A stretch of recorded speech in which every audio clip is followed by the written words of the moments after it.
You are meant to be your own boss. A small business, SaaS companies. spot trending products, your own food truck empire, a remote cleaning business, Vibe coding. Here's how to do it. It's how to write a good prompt. Welcome to Shopify, the ultimate tutorial that you need to set up your online store. Instagram for your business, Facebook ad campaigns, Facebook Marketplace. What if you could build it using AI? Join the AI revolution and build your reputation as one of the OGs in the vibe coding world.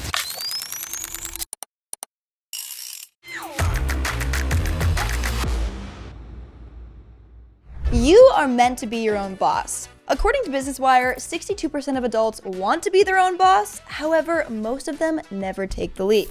Why? Well, they have no idea where to start. You crave freedom over your time, money, and energy, but you're not sure what business to get started with. Let me help you. Here are 10 real low-risk, high-profit business models people are quietly crushing it with right now, and that you can start in your free time. Ideas number 5 and 6 are booming new industries that you will not want to miss out on. The health and wellness industry has a projected growth rate of 8.6. Plus, it is literally one of the core human needs and is never going to go away. This is how you can make money off helping people look younger and feel better. You can offer niche wellness coaching. You could also create health-focused social media content. And honestly, you guys don't even need to be experts. You could literally interview experts who want a little extra exposure. And then once you build a following, you create a course with them in it and promote and sell it online. You could white label your own natural wellness product, whether it's supplements, skincare, fresh products, or even a subscription box. Lastly, you could make a curated wellness shop on Shopify using products from other vendors. Quiz moment. What is more valuable than your product or service? A, your business name. B, viral content. C, your personal brand. Or D, a clever logo.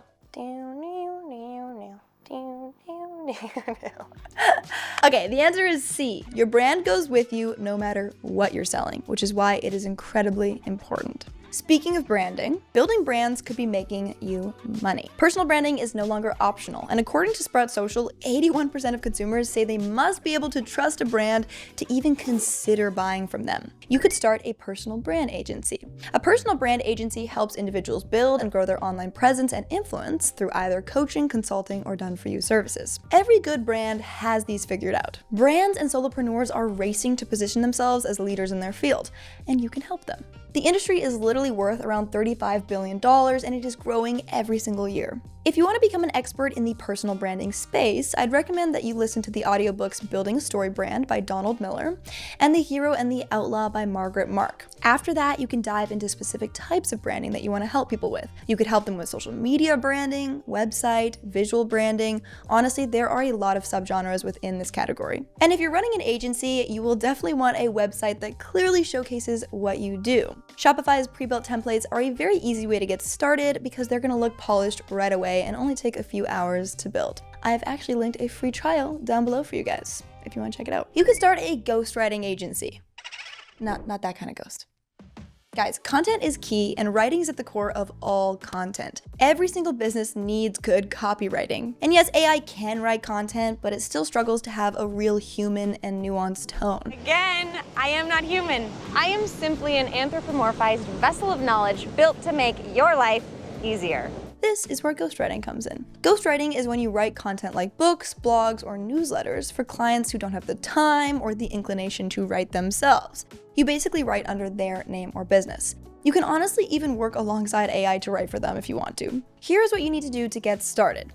First, build a portfolio of your work. And if you don't have any yet, just start writing. You can write for people for free just to get some testimonials and reviews of your work. Number 2, create 2 to 3 service packages that you can offer to clients and put them into a nice PDF to show them. And 3, showcase your work and your packages on a beautiful website. And Shopify actually has a few nice portfolio templates for this that you can check out. But honestly, the needs go far wider than that. Pop quiz, hotshot. Which bad habit keeps entrepreneurs from scaling? A, trying to master 10 tools at once. B, burnout. C, never letting go of tasks. Or D, all of the above. And the answer? D, all of the above. Which leads me to my next business idea. Solopreneurs, startup founders, and busy business owners need virtual assistants. because they're literally juggling so many tasks at once, and you can help bridge the gap by recruiting and connecting virtual assistants with clients based on what their needs are. It can honestly be hard to trust a random person with all your logins and business info, but hiring an agency already kind of builds a level of trust. You can either charge a fee for finding the right virtual assistant for the job or just taking a percentage of their earnings. And because you're not delivering the work yourself, this business is very scalable. You help VAs find work, and then you help business owners get the support that they need. Virtual reality is still a pretty new industry, and there is a lot of room for growth. Just like we had the boom in online learning, we will likely see a boom in VR learning. It's kind of the closest thing to getting real life practice, but without the actual risks, which is pretty cool. And VR training is already being used for healthcare, law enforcement, hazardous equipment, and customer service. Both Verizon and Walmart are actually using VR to train their employees right now. According to PwC, employees in VR training learn 4 times faster than in a traditional classroom, which is pretty crazy. Depending on the niche that you're in, you could create VR training programs and offer immersive learning experiences so that people can learn. To get started, you could partner with a VR developer, or you can build your own VR training programs by using no-code tools like Unity or Immersion, which actually specializes in making VR training programs. It's a really cool opportunity to be a part of a new and fast-evolving field. As much as people want to learn new skills, it can be a super grueling and boring process. So instead, they watch TV or scroll social media. We've all been there. But you can solve both their entertainment and learning problem by creating a gamified learning platform. You can create engaging online learning experiences around any topic, and you can use game-like elements and give them rewards when they win. People are gonna love this because it gives them dopamine hits, and they're gonna keep coming back for more. Now, before building your own platform, you can test out your gamified learning idea using platforms that already exist, such as Thinkific, Kahoot, or even Notion. Now, who would be spending their money on these gamified learning platforms? Honestly, both people and businesses will need these kinds of platforms. But if you want to, you can target high turnover industries like retail, hospitality, or customer service, because they're always onboarding employees and they definitely need more engaging ways to train people. But there are a ton of unique use cases for this business model depending on your knowledge or your area of interest. You can have so much fun creating a platform. AI is not going anywhere. In fact, many businesses deeply want to integrate AI into their systems and processes, but they are overwhelmed, intimidated, or just have literally no idea where to start. So if you have some knowledge in the AI world, you can help integrate and automate their operations using AI. You can start out by consulting them on the best AI tools that are going to solve their problems, and then after that, you can actually help them automate tasks that are going to actually increase their cash flow, efficiency, or their success, which is gonna be amazing. They're gonna love you for that. Okay, we've been talking a lot about different tech solutions, but here is something a little bit more hands-on. If there's something that people love more than screens and entertainment, it is their furry friend. People will pay a lot of money to take good care of them. Ever since the remote work wave, pet ownership has risen. So if you're an animal lover yourself, you can offer services like pet sitting, grooming, or training to busy pet owners who are likely willing to spend money on their furry companions. Many pet owners wish they had the time to care for their pets, but they do not. So you come in and save the day for Scruffles and his busy parents, and you become a hero. I want that for you. Now, every business needs a social media presence, whether they like it or not. And if you spend hours scrolling on social media, which basically all of us do, why not put that study to good use and start consulting businesses on how to grow their socials? You can start taking note of the things that you are noticing are grabbing your attention. The branding, hooks, content formats, topics, storytelling tactics, or trends. And once you see what it is, go teach people. Go and test some things out with your own accounts or offer to do it for free at first until you are knowledgeable enough to charge brands. Even better if you can niche down to one specific industry. Guys, there is a lot of money to be made here. Okay, no matter which one of these ideas you choose, you're gonna need to make consistent sales. So why sell a client once when you can lock them in for a whole year instead? If you're already planning to sell a service, instead of just selling the one-off package, offer monthly or yearly subscriptions for things that people need regularly. This works great for services like gutter cleaning, hairstyling, lawn care, car detailing, or fitness coaching. Anything that people need on a consistent basis. You can fulfill the services yourself or hire local contractors to do the services while you focus on building the customer base and the business side of things. They say money can't buy happiness, but it can buy freedom. I'm going to show you how to start a small business from the comfort of your home. If you need a little inspiration, Ben Francis made Gymshark in his parents' garage in 2012, and his company is now valued at over £1 billion. Whitney Wolf started Bumble in her apartment in 2014, and it is valued at $1.3 billion. Sarah Blakely started Spanx from her apartment in the year 2000 with only $5,000 in savings, and her company is now valued at $1.2 billion. Anybody can become a full-time entrepreneur at home with the right strategy, consistency, and hard work. Here's your plan for the first week. You will need a business idea. You'll want to start your business from a place of passion. What do you do in your free time anyways? What do you wake up excited about? What are your areas of competence and excellence? We have 4 areas we can place our time in: our zone of incompetence, our zone of competence, our zone of excellence, or our zone of genius. Your zone of incompetence is what you're not good at and you don't enjoy doing. Your zone of competence is something that you can do, but others might do it better. Your zone of excellence is what you're very good at, but you might not enjoy doing it. Your zone of genius is what you're naturally good at, enjoy doing, and it brings you a sense of joy and fulfillment. As a solopreneur, you will fall in between all 4 of these in the beginning, but the long-term goal is that you can be living in your zone of genius and doing what truly fulfills you in your business. We're often scared to pursue our zone of genius because we fear that we're gonna fail, but pursuing it will be one of the most valuable things in life that you ever do. What is your zone of genius? Write down the question and think about it later. There are tons of businesses that you can start from home. You can sell stickers, clothing, artwork, books, journals, DIY home decor. There really is no limit. You can create your own design, do dropshipping products, or even do print-on-demand products. Grab a pen and a piece of paper and write these questions down. You'll want to answer them before starting. What is your long-term goal with your business? Do you want to create and ship everything yourself, or do you want to work with a manufacturer and a fulfillment team? Do you know how to make the product, or are you going to need a little practice? What makes you stand out, and why would people buy from you specifically? Next, you will need to think about your target demographic and do a little bit of market research. Who are your competitors? And is there a demand for what you're selling? Ideally, if you're starting a new business, you're going to want to get into a market that's growing and not shrinking. For example, the newspaper industry is currently shrinking, so it might not be the best business to pursue. Now, my favorite AI tool for market research is Frederick AI. It will run a SWOT analysis, competitor analysis, it will determine gaps, and it does a lot more. Also, user personas is a fun tool that helps you document a persona who you can sell your product to. You can also use instant personas to see how people in your target demographic would actually respond to your product or website. You are actually my target demographic. I made this video just for you, aspiring entrepreneurs who want to start a business from home. For week 2, you will make a business plan. Set up your business structure, your branding, and your website. We need a business plan. It's like your treasure map. It's the path you take to achieve your goal. You need one. You can't skip this part or else you'll be wandering around aimlessly. You may say, I don't need a business plan. It's too much work. Well, you do. And here are the top 5 reasons why. Number 1. It forces you to articulate your business concept clearly so that you don't fumble when people ask you, what kind of business do you run? Number 2, it helps you set up realistic goals and timelines. 3, you can use it for passing on things like operations, details, company values, and systems to your future team.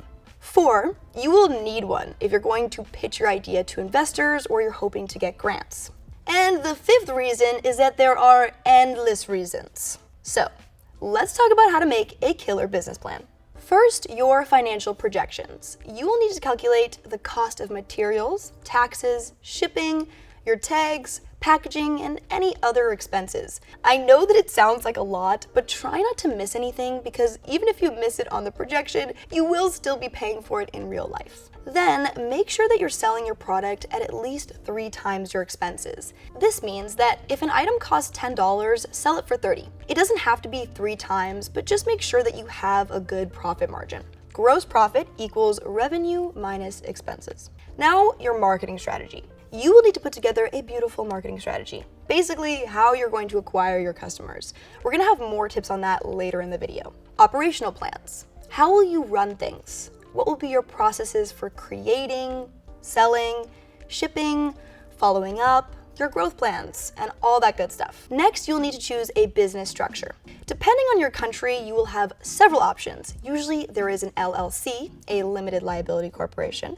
This means that your business is a separate entity from you, separate taxes, liabilities, and whatnot. A sole proprietorship is a company under your legal name. It's not separate from you. You basically are the business. This is a good choice when starting out because corporations can be very complex when it comes to taxes. You can also do a partnership. A partnership is basically where you share a business with another person and you split the costs and profit. But just make sure that you like them. To register your business, just Google "register my business" in your city and find your government website, and then they will guide you through the process. This next part is vital as a small business. No business can survive without it. Brand identity. First, you're gonna need to come up with a logo. And if you want, guys, you can use Shopify's free logo maker for this.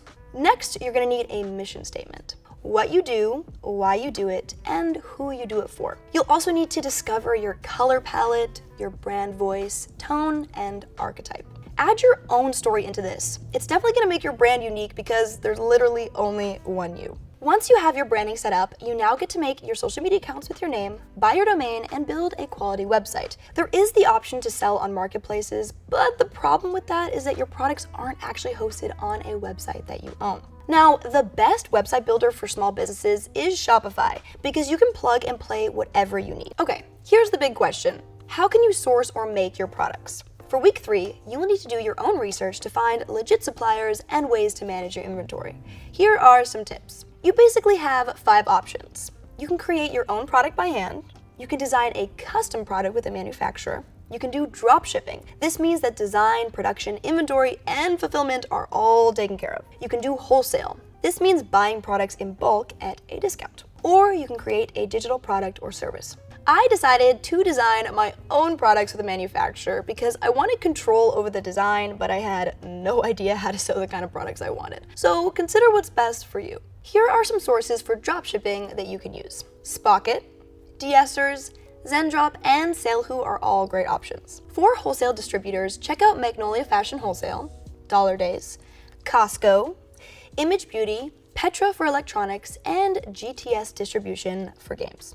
For making products at home, xtool.com has engravers, embroiders, screen printers, heat presses, and a lot more fun stuff. Michaels is also an amazing option with lots of tools to help you make products right in your home. Plus, they always have discounts. You can also source blank clothes from places like blankclothing.ca to print on. So if you're selling a physical product, you will need to manage your inventory and shipping. I would recommend finding local post offices where you can ship your things from. I would also recommend getting a PO box address for returns. This way you don't have to give away your personal address. You have to protect your home. You can just go to your local UPS or FedEx to set this up. When it comes to packaging style, Sticker Mule is a great option for custom packaging, labels, mailers, logo stickers, and all the good stuff that you need for your packaging. For week 4, you will tackle your marketing strategy and sales strategy, and you will set up your financial plan.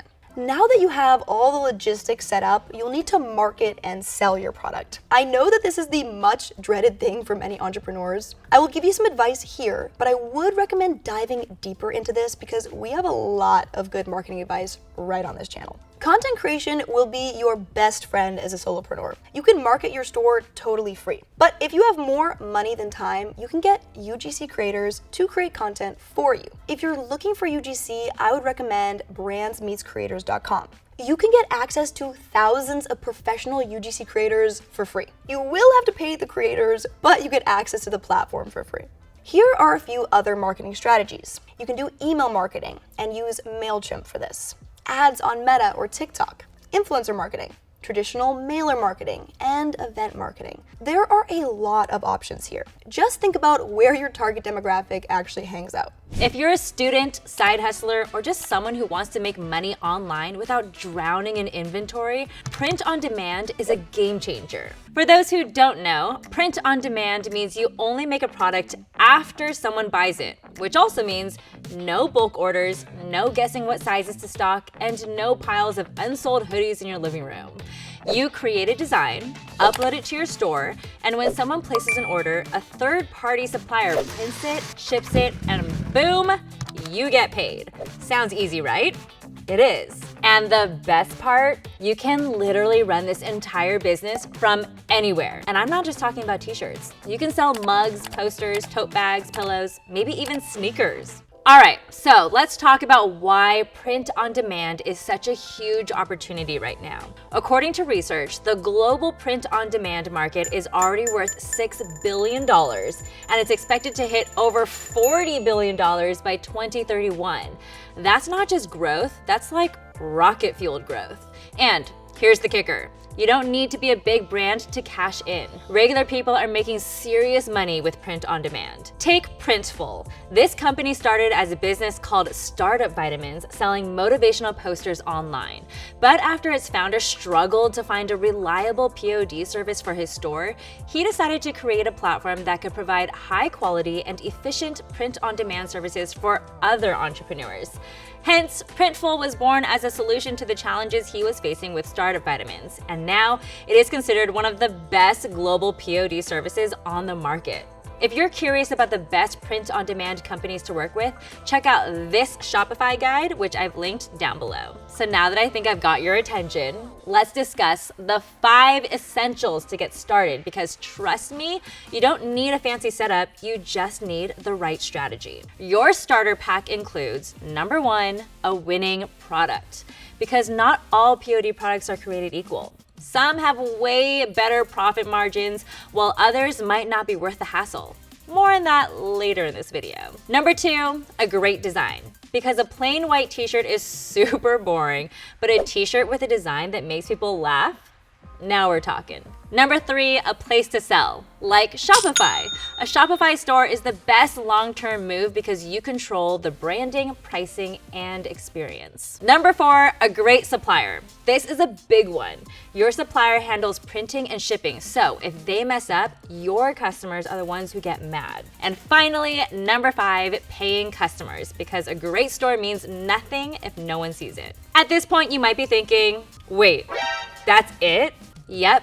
No secret handshake, no blood oath, just these 5 things. Get them right and you're already ahead of most beginners. But let's dive even deeper. How to find a winning product. As I mentioned, not all POD products are worth your time. Some are low profit, oversaturated, or just meh. But when you pick the right product with a smart design, that's where the money is. Here's the formula. Solid product category plus a great design equals a winning product.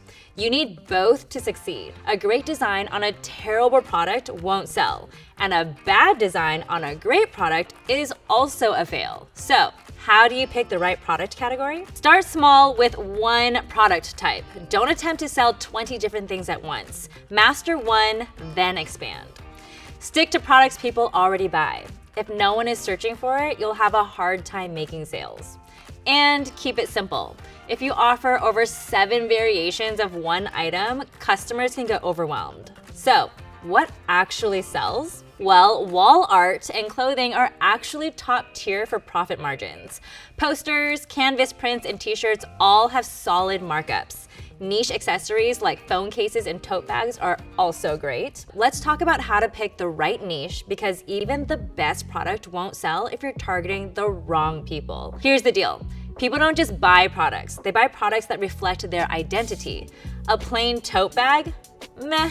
But a tote bag with a funny inside joke for nurses? Sold out. In order to pick a profitable niche, attach customer interests to items. Think hobbies, professions, fandoms, or social trends.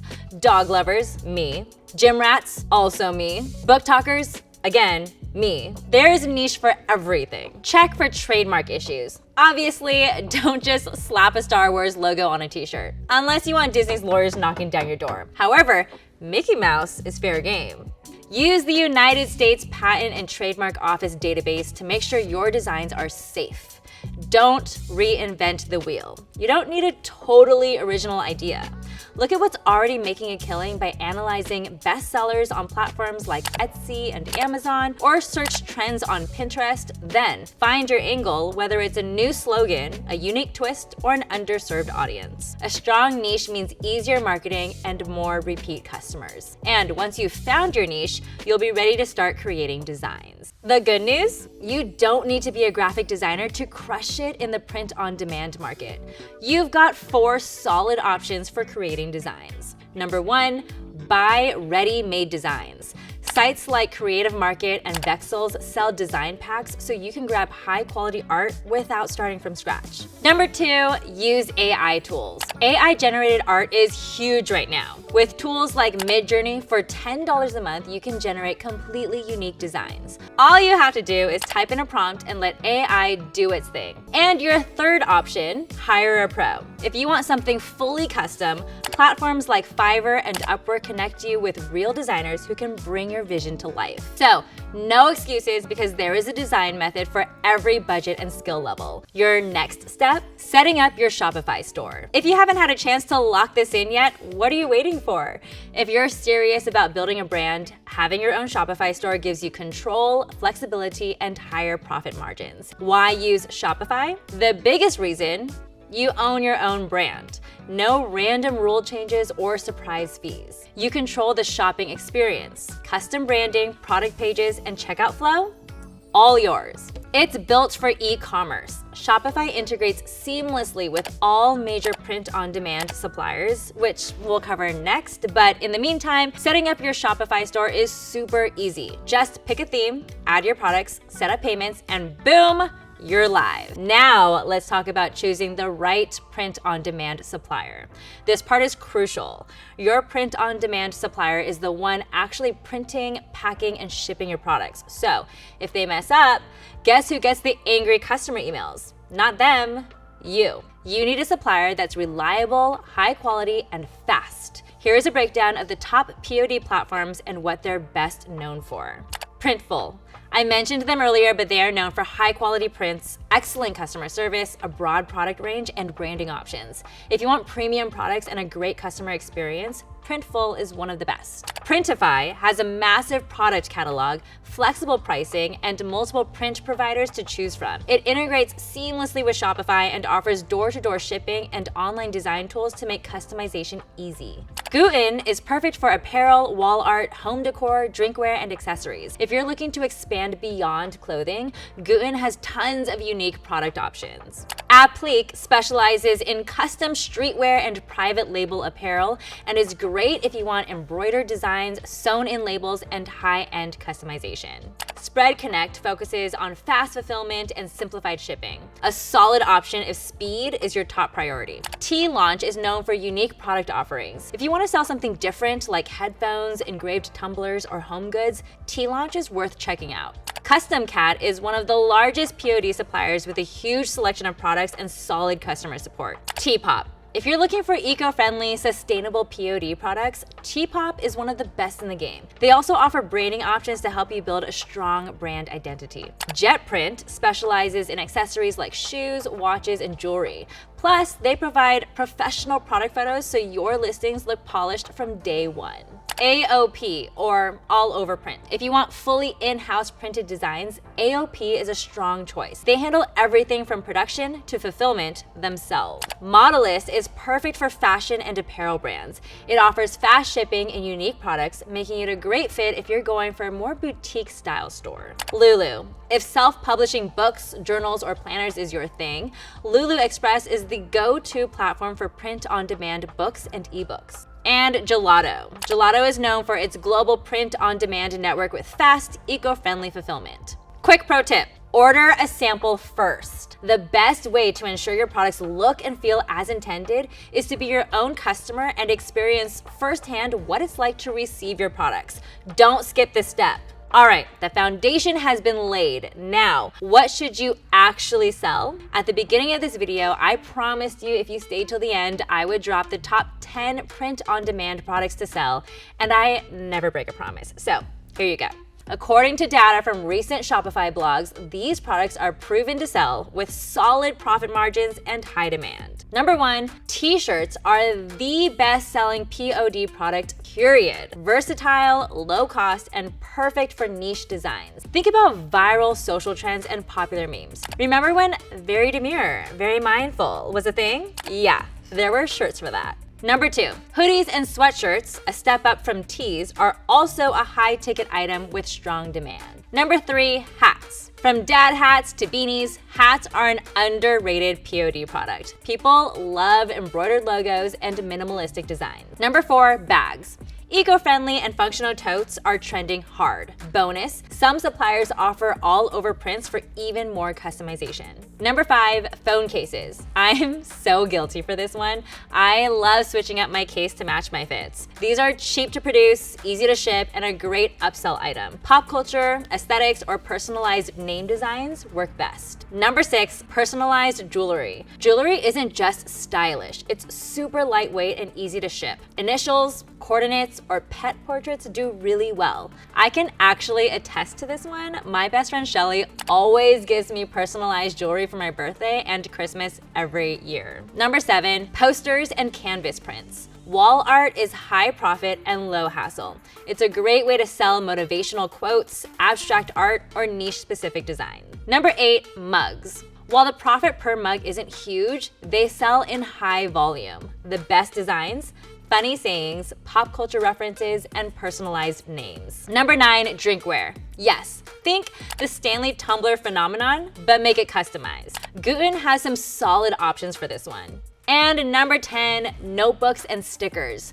Low cost, highly customizable, and easy to sell in bundles. Stickers work great for aesthetic designs, funny phrases, or niche hobbies. Quick tips for picking the right product. Align with your niche. What would your target audience actually buy? Unique designs win. Stand out by offering something different. Evergreen versus trending. Trending products can spike sales, but evergreen items like t-shirts and mugs sell year-round. Yes, the print-on-demand market is competitive. You can't just slap a design on a t-shirt and expect it to go viral. But don't worry, I've got a game-changing, niche-specific strategy that can help you stand out. Leverage AI image generation for hyper-personalized products. Imagine this, a customer uploads a photo of their pet, and within seconds, AI transforms it into a custom digital painting ready to print on a mug, t-shirt, or canvas.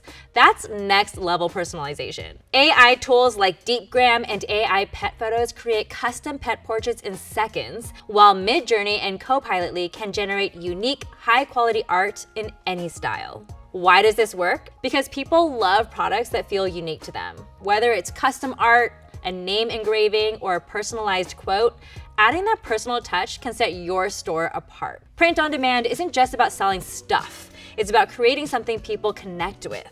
When you mix smart product choices, great designs, and the power of personalization, you're not just running a business, you're building a brand. Candle making is creative, rewarding, and a timeless product to start a business around. Plus, with the growing demand for handmade, eco-friendly, and unique candles, the candle industry is set to reach $10 billion in global sales by 2032. Candles are used in restaurants for ambiance, spas for health and wellness, events and celebrations like birthdays or weddings. I could go on. With all these varying uses, there are tons of niches and categories candles fall in, which is why it's crucial to establish a strong marketing and business plan. The candle industry has 3 main market segments. The first one is mass market candles. They're anywhere from $5 to $8. Affordable, broad, and common scents like vanilla, ocean breeze, or unscented, more likely made out of paraffin wax and common synthetic fragrances, dominated by large brands such as Yankee Candle, Bed Bath & Beyond, and bulk suppliers also sell these types of candles for big events like weddings and celebrations.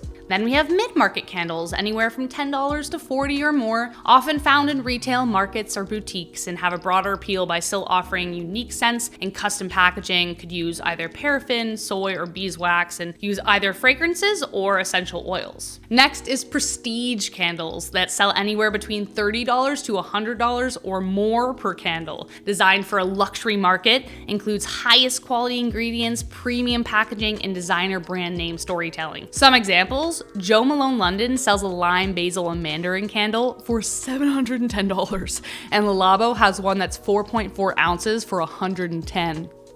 You get the idea. These are luxury, high-end candles. They use natural waxes like soy and beeswax, essential oils, and natural fragrances, eco-friendly wicks made out of cotton or wood. Deciding which category you want to market yourself into will shape everything, including your brand, design, and even your source materials. Before you decide which one, let's break down the materials you will need and outline their estimated costs. Starting off, wax. So we have soy wax made from soybeans and costs around $13 per pound or more. It is eco-friendly and has a slow burn time of about 30 minutes per inch. It's soot-free and it's a good scent carrier. Beeswax, very common, costs about $10 to $12 per pound. Burn time averages around 1 hour per inch of candle width. Doesn't give off smoke, already has a subtle honey scent though, so not ideal for scented candles. Paraffin wax, best for colorful scented candles, $8 plus per pound and has a burn time of about 45 minutes per inch. However, it is not eco-friendly and releases soot. Then there's gel wax, which is $10 plus per pound. It's a mix of resin and mineral oil that creates a see-through gel. Great for decorative candles due to its clear finish, slow burn time, and releases soot. Then there's natural ones like rapeseed wax, palm wax, and coconut wax. Prices for these options range between like $8 to $13 per pound. They all carry scent well with a clean and long burn time, plus they're an eco-friendly and sustainable option. Next, we have wicks. Wood or cotton are both sustainable options. However, you can also get woven cotton paper ones that can be a little bit more cost effective. Prices range between $8 to $13 per package of 50 across all types that I found. Next, we have essential oil or fragrance oil. Candles are usually 5% to 10% fragrance oil, which equals to about 1 ounce of fragrance oil for every 16 ounces of wax in your batch, depending on how strong it is. This is going to be the pricier expense. Fragrance oil is easier as it's less finicky, and not all essential oil is designed for candle wax, so keep that in mind when you're shopping. It ranges to about $20 to $75 per fragrance oil or essential oil. Number 4, dyes. If you want to add color to your candles, choose dyes designed specifically for candle making. You can experiment with different colors and techniques to create unique designs. Then there's packaging. Don't forget about packaging. Whether you're selling in jars, tins, or other containers, packaging is an important part of your branding and can help your candles stand out in the market. After that, you'll need glue, a trusty spatula, a thermometer, containers or candle molds, and some kind of double boiler. Spend some time investigating the materials you want to use so you can configure an accurate starting business budget and determine your marketing category. Then it's time to... Number 2, create your business brand. What if I told you the last thing you need to decide is how your candle smells? What's actually more important is how it looks and what it represents. How crazy is that? A strong business brand tells a story, and in a crowded candle market, your brand must stand out. Ask yourself, why are you making candles? Who are they for? What impact do you want to have on your customers? What message do you want to send to the world? Unite your answers under a visual identity that shines through your logo, product design, social media packaging, and your website, which, by the way, you're gonna need one. Don't worry, you can create a website easily with Shopify. Check out the free trial link in the description. It will make managing your sales channels much easier. Starting your business with Shopify helps you sell online or transition to in-person sales seamlessly. Here are some brand examples for inspiration. Fontana Candle Company is a family-owned business that, after having dealt with several severe health and autoimmune issues, decided they wanted to make candles that not only smelled good, but were good for you. They firmly believe what you breathe and consume is crucial for your well-being, and their products reflect that. Briarwick Candles was started by Kate Glass, who started creating candles in her kitchen in order to have a hands-on hobby to bring her closer to her favorite fantasy worlds. Speaking as someone who is definitely in this audience category, she's done an amazing job creating a cohesive brand for all the fantasy bookish people out there. Erica Verber launched Literary Candles despite having no prior business or candle making experience.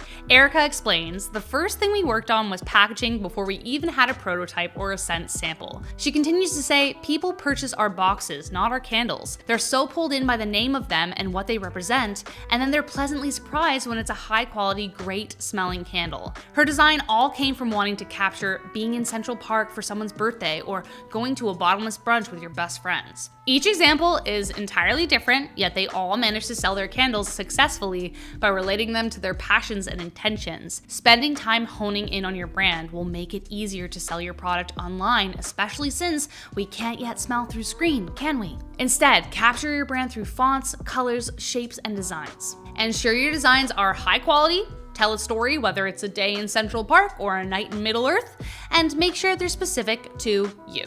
Also, make sure to decide whether you want your candles presented in some kind of container or be standalone molded products, as that will be considered in your product costs. Speaking of which, number 3, time to build your prototype and source your products. Now that you've designed your brand, it's time to assess your needs and source your materials. Ask yourself these questions. How much of each material do you need? Compiling a list of materials is called a bill of materials, or BOM, which will be a reference for your company and suppliers. How often will you need deliveries? What is the estimated cost, and do the supplies fit in the budget? And location. Determine whether you will need to factor in the cost of renting or buying a space for production, or whether you'll be making them at home.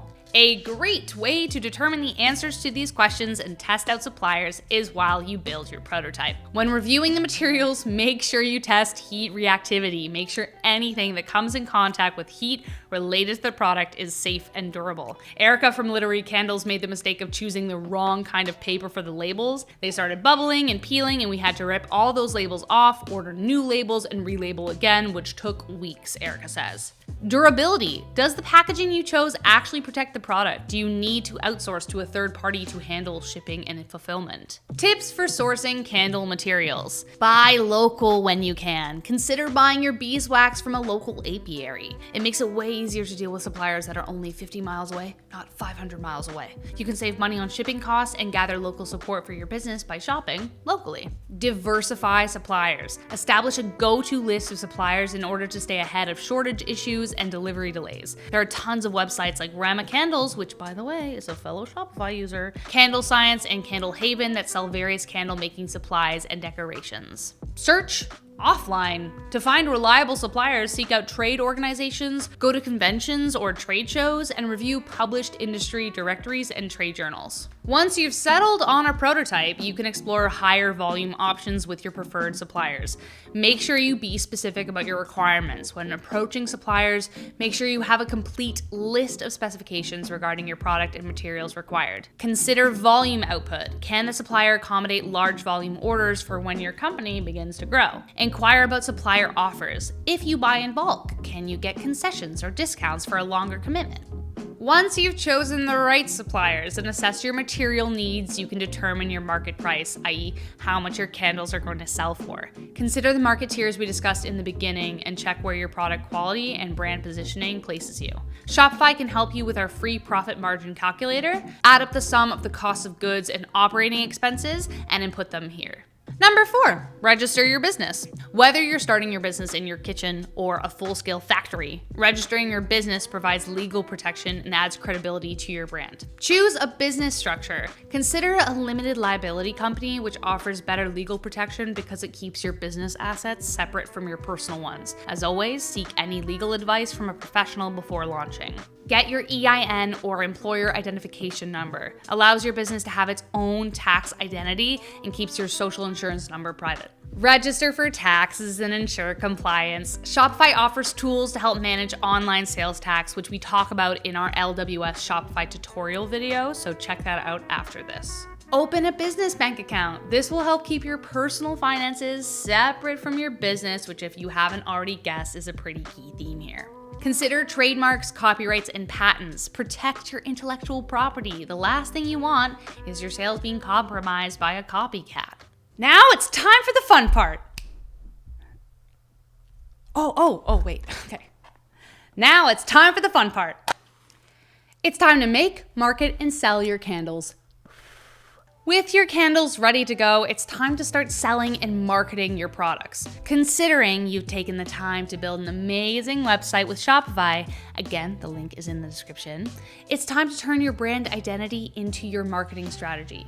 Use online and offline marketing to help sell your candles. Consider these strategies. Set up shop on Meta apps like Instagram and Facebook. Use Meta Business Suite to run ad campaigns across platforms. Shopify, by the way, integrates seamlessly with Instagram and Facebook, allowing customers to check out directly through Instagram. Don't forget about Pinterest, ideal for showcasing your brand's aesthetic, especially for home decor enthusiasts. TikTok, create engaging video campaigns and encourage user-generated content to excite potential customers. Consider selling at local farmers markets, craft fairs, or pop-up shops, especially if your suppliers are local. These events are a great way to introduce your brand to local patrons and build a loyal customer base. Today, I'm going to walk you through the steps to turn your invention into an actual product. Now, the first step should be starting with a frustration or problem. First, it's crucial that your invention solves a problem. That is what inventions are for, to solve problems that have not been solved before, to bring visions into reality that were once thought to be impossible, or maybe not even thought of at all. Like Mary Anderson, noticing that streetcar drivers in 1902 were struggling to see in bad weather. They literally had to stop to wipe off their windshields by hand. This is when she came up with the windshield wipers. Imagine if she never solved this. I honestly do not think I would be driving. Tim Berners-Lee made the World Wide Web so that people could access information globally. Cooking was taking way too long in the modern day, so Percy Spencer invented the microwave. Wet hair was also taking way too long to dry, so Alexandra Ferdinand invented the first hairdryer. As you're inventing, you must be sure of the problem you are solving. Let's talk about your target demographics. Who is your product even for? It might not be who you think it is. Edwin Land saw the need to skip developing times. Pictures would have to be sent off or processed in the black room. He was frustrated with how long it took to see photos, especially after his daughter asked why she couldn't see a picture right away. This led him to invent the Polaroid. However, despite his genius in creating the instant camera, he initially misunderstood his product's target demographic and how they actually wanted to use his invention. He thought the Polaroid camera would mainly serve scientists and professionals. However, it ended up being everyday people, families, friends, and social groups who fell in love with it. Realizing his mistake, Land shifted Polaroid's marketing to focus on capturing everyday experiences, turning the camera into a cultural icon.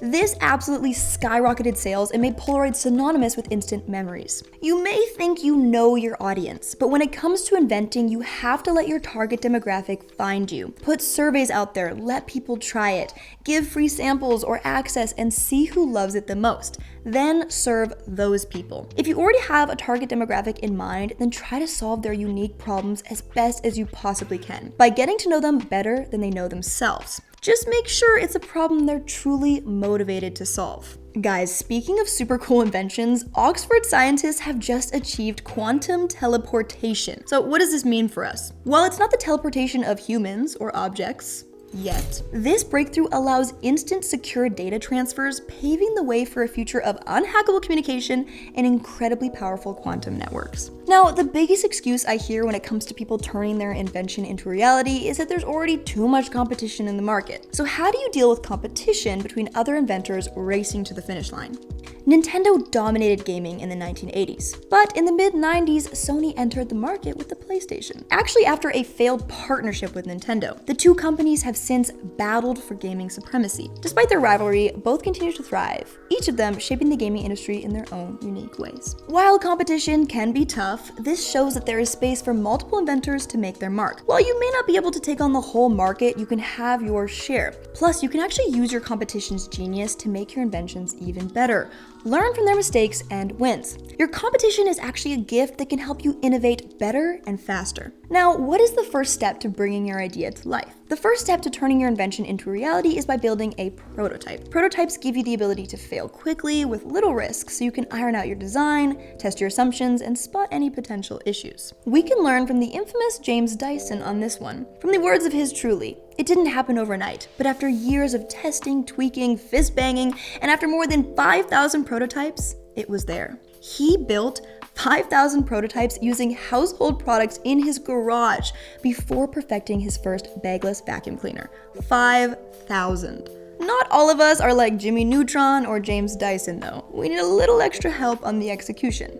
So, I went on a hunt to find out where all the geniuses who could make our inventions were hanging out. This is what I found. First, I came across Maker's Row, a website where you can connect with over 20,000 manufacturers for all different kinds of goods. Guys, then it got even better.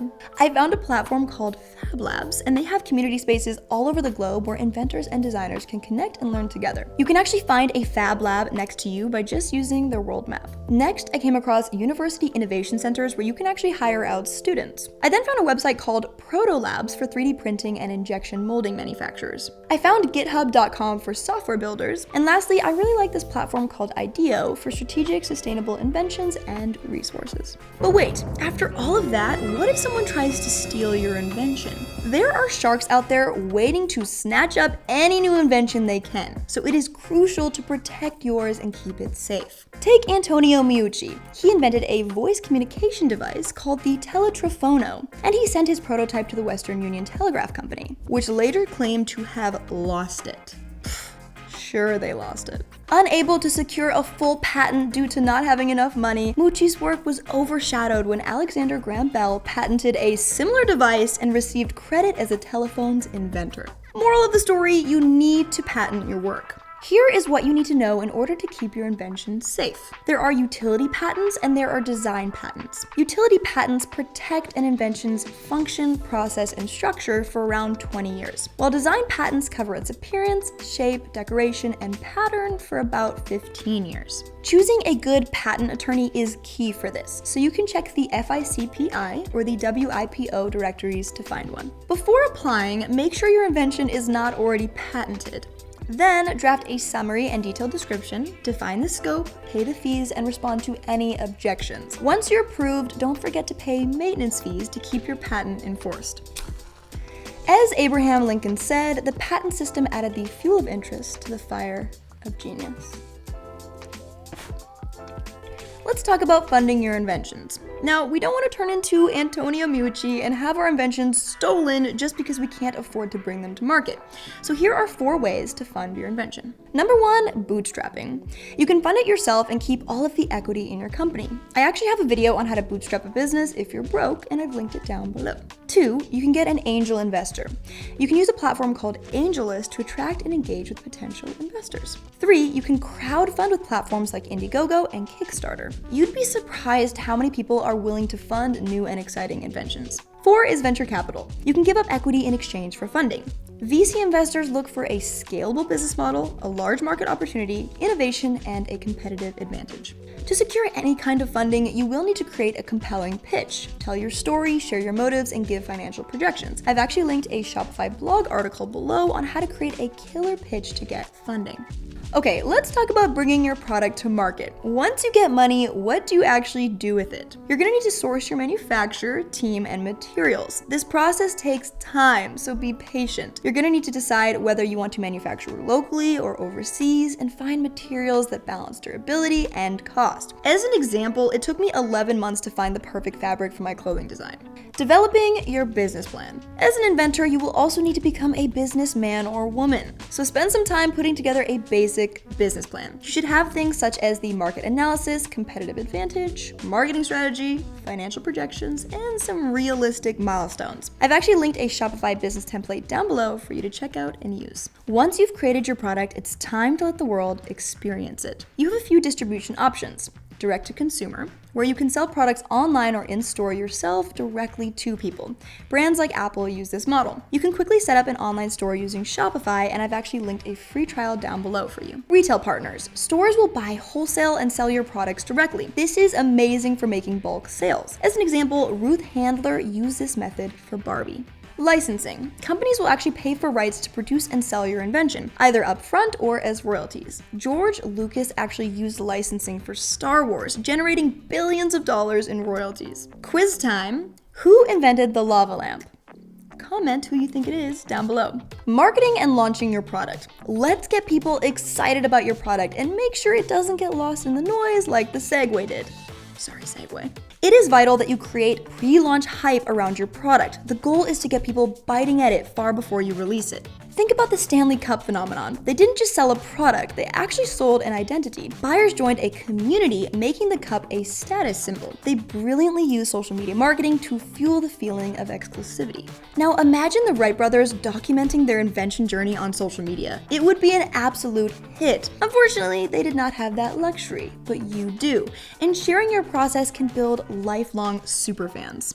Think of Steve Jobs unveiling the iPhone. The hype at that event was absolutely electric. You can create that kind of excitement by launching a pre-order campaign and gaining a lot of interest before manufacturing. Also, do not sleep on paid ads. I've linked Facebook and TikTok ad tutorials down below for you to check out. Packaging and branding. Your branding and packaging matter as much as the product itself. Just look at Apple's sleek, minimalistic design. You want to tie your invention to a clear purpose, community, or lifestyle to make it feel essential to your potential customers. You can use storybrand.ai to help with your messaging, Hatchful for your logo, and if you want to go deeper, check out packaging architecture. It's a whole field with a lot of room for invention. Now you are ready to bring your invention into the world. You're gonna run into challenges, and you will find yourself with many unanswered questions, and you will face moments of doubt. But so did every great inventor before you. What set the successful apart wasn't the absence of setbacks, but their unwavering belief in their vision. There's never been a better time to start your own digital marketing agency than right now. Step 1, pick your niche. You can't be everything to everyone. The first mistake people make is trying to do too much, and personally, I am totally guilty of this sometimes. Becoming a one-stop shop is cool and all, but in today's reality, finding your niche will give you way more success. Instead of being the person who does digital marketing for any and everyone, think social media marketing for fashion or email marketing for local fitness businesses. I chose those two industries as examples because those are two things I love, but focus on a niche that excites you, because if you are passionate about that industry, your clients will feel that energy too. Let's do a little active participation, shall we? Here's something I want you to do right now. Think of 3 niches that interest you. Got them? Great. Now pick one, remember it, and save the other 2 for later. We're going to revisit this in a moment. The 3 I immediately thought of were fashion, fitness, and food, my 3 Fs, and I think I'm going to pick fashion. Side note, if you're super into fashion too and want to know how to start your own luxury fashion brand, we've made a video about that and the link is in the description. Step 2, build your brand. So now you've got your niche that I just asked you to pick, but what's your brand? You can't just choose a name, slap a logo on it, and call it a day. However, life hack, when you want to choose your name and logo but feel stuck and lack ideas, you can always use AI tools to easily generate a catchy business name and create a professional looking logo in minutes. For the sake of today's video, we are going to go on Namelix and type in digital marketing agency, modern, fresh, and trendy for the brand info and click generate. Then, for the short 1 sentence describing my business, let's go a digital marketing agency representing fashion brands who are on top of the latest trends. Okay, as you can see, within seconds, Namelix has given me hundreds of brand name and logo options. Personally, I don't do well with options because I am very indecisive, but since we don't have all day, I'm going to choose It Girl because it's giving me fresh and trendy vibes and sounds like something I want to be a part of. And boom, I've got a name and I'm already 1 step closer to having my very own digital marketing agency. Okay, back to business. When building your brand for a digital marketing agency, there are several key steps. Step 1, define your brand identity by clarifying your agency's purpose and values. What makes you unique? Think about what will make your agency stand out. Are you edgy, high-end, fun and quirky? Branding is all about creating a vibe that people, and specifically your clients, instantly connect with. Identify who you want to serve. Do you want to work with small businesses, startups, individuals? And decide the tone and style of your communication. Step 2, develop your brand visuals. Now that you've defined your brand identity, you can work on creating a memorable logo that reflects it. Shopify has a free logo maker that allows you to create create a professional logo in seconds. Now that I have my agency's name, It Girl, let's input this into Shopify's free logo maker and see what comes up. And we're going to choose this one because it's nice and clean, super easy to read, and it's giving fun, classy, and timeless, which is my brand's identity and personality. Next, think about the color palette. Choose colors that resonate with your audience and align with your brand personality. 85% of consumers believe color is the biggest motivator for choosing a particular product, while 92% acknowledge visual appearance as the most persuasive marketing factor overall. If you want to learn more about color palette strategy, check out this Shopify blog about the 10 best free color generators for website colors. And when it comes to typography, make sure you select font styles that enhance your brand's voice and are easy to read. There are rules when it comes to typography, and it directly affects the readability of your page, which ultimately plays into the overall consumer experience. Check out this Shopify blog, also linked below, about how typography affects the design of your website. And by the way, of the Shopify blogs I just listed, the logo maker, color palette strategy, and typography. If you want me to do a deeper dive with videos solely focused on any of these 3 topics, let me know down in the comment section below. Okay, moving on to number 3 within building your brand. Create a strong online presence. Build a strong website that is user-friendly and visually appealing in order to showcase your services, case studies, and client testimonials. Leverage social media by creating profiles on platforms like Instagram, TikTok, Facebook, and LinkedIn, and make sure that you are maintaining a consistent voice and style across all channels. In this day and age, social media is also the best way to find clients, because unless you know something I don't know, you can't sell a secret. I want to go deeper into the importance of leveraging social media to market your agency and build a clientele, but before I can get to that, you'll need to do step 3, set up your services and pricing. So let's talk money. Everyone's favorite topic, right? When deciding your pricing, you'll need to decide, are you offering hourly consulting, project-based services, or ongoing retainers? Pro tip, retainers are where it's at if you want that sweet, predictable cash flow. When it comes to how much money you want to charge per month, consider the fact that small business owners can't afford a high rate. You'll also want to charge a reasonable amount when you're first starting out to attract new clientele. However, eventually you will need to decide if you would rather have a lot of clients paying an affordable rate or only a few clients paying a premium rate. I know what you're thinking. If you choose the first option of more clients at an affordable rate, it will be a lot more work. If that's the case, you'll want to leverage software and AI tools to scale and maintain your business so you yourself are not actually spending that much time. Because ultimately, the goal is to not sell your time, but to just sell your services. And speaking of services, a good rule of thumb is to start with 2 to 3 core services. For example, you can offer your clients social media management. Facebook has the most monthly active users with 3 billion, while Instagram has 2 billion, followed by TikTok with 1.56 billion. You can help your client run organic and/or paid social posts on all of these platforms and include a link back to their website, which brings me to the next core service idea. Pay per click, or PPC management. PPC is an advertising model where you pay for every click on your ad. Also known as the cost per click, it's most prominent on Google, Facebook, and Instagram. You would run PPC display ads through Google Ads dashboard using SEO, or search engine optimization marketing, to target specific keywords in your chosen locations. And the third core service idea,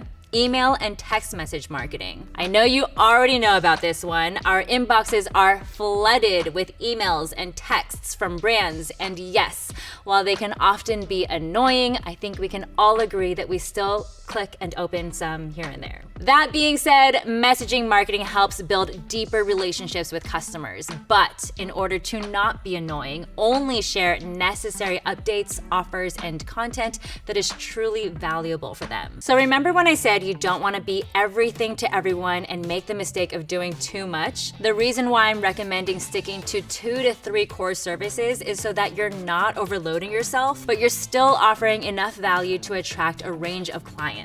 And speaking of getting clients, step 4, get your first client. Here's the part where most people panic, finding your first client. But it's easier than you think. All you have to do is start by reaching out to your network.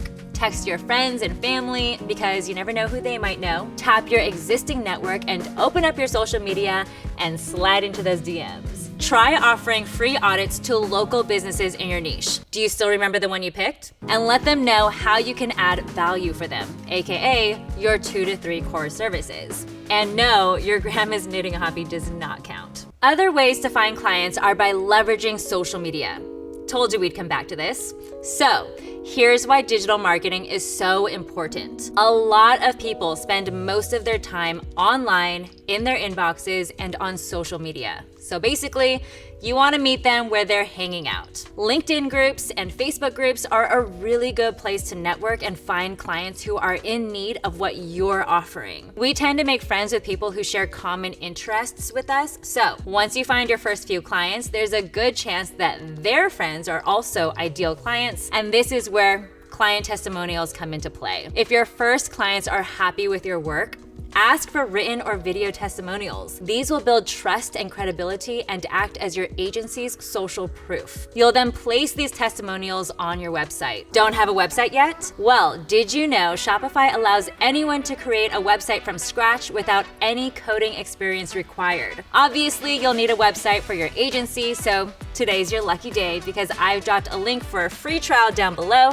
so you can get started. Moving on to step 5, scale smartly. Remember, growth is great, burnout is not. Once you start getting more clients, you'll need to think about scaling. This can mean branching out past your 2 to 3 core services and offering new services, investing in software and AI that makes your job easier, or hiring a team to help you with your workflow. I get it, you're a one-person army at first, but as your agency grows, you'll need help. Consider hiring freelancers for specific tasks like a designer to whip up Instagram ads or a copywriter to write newsletters.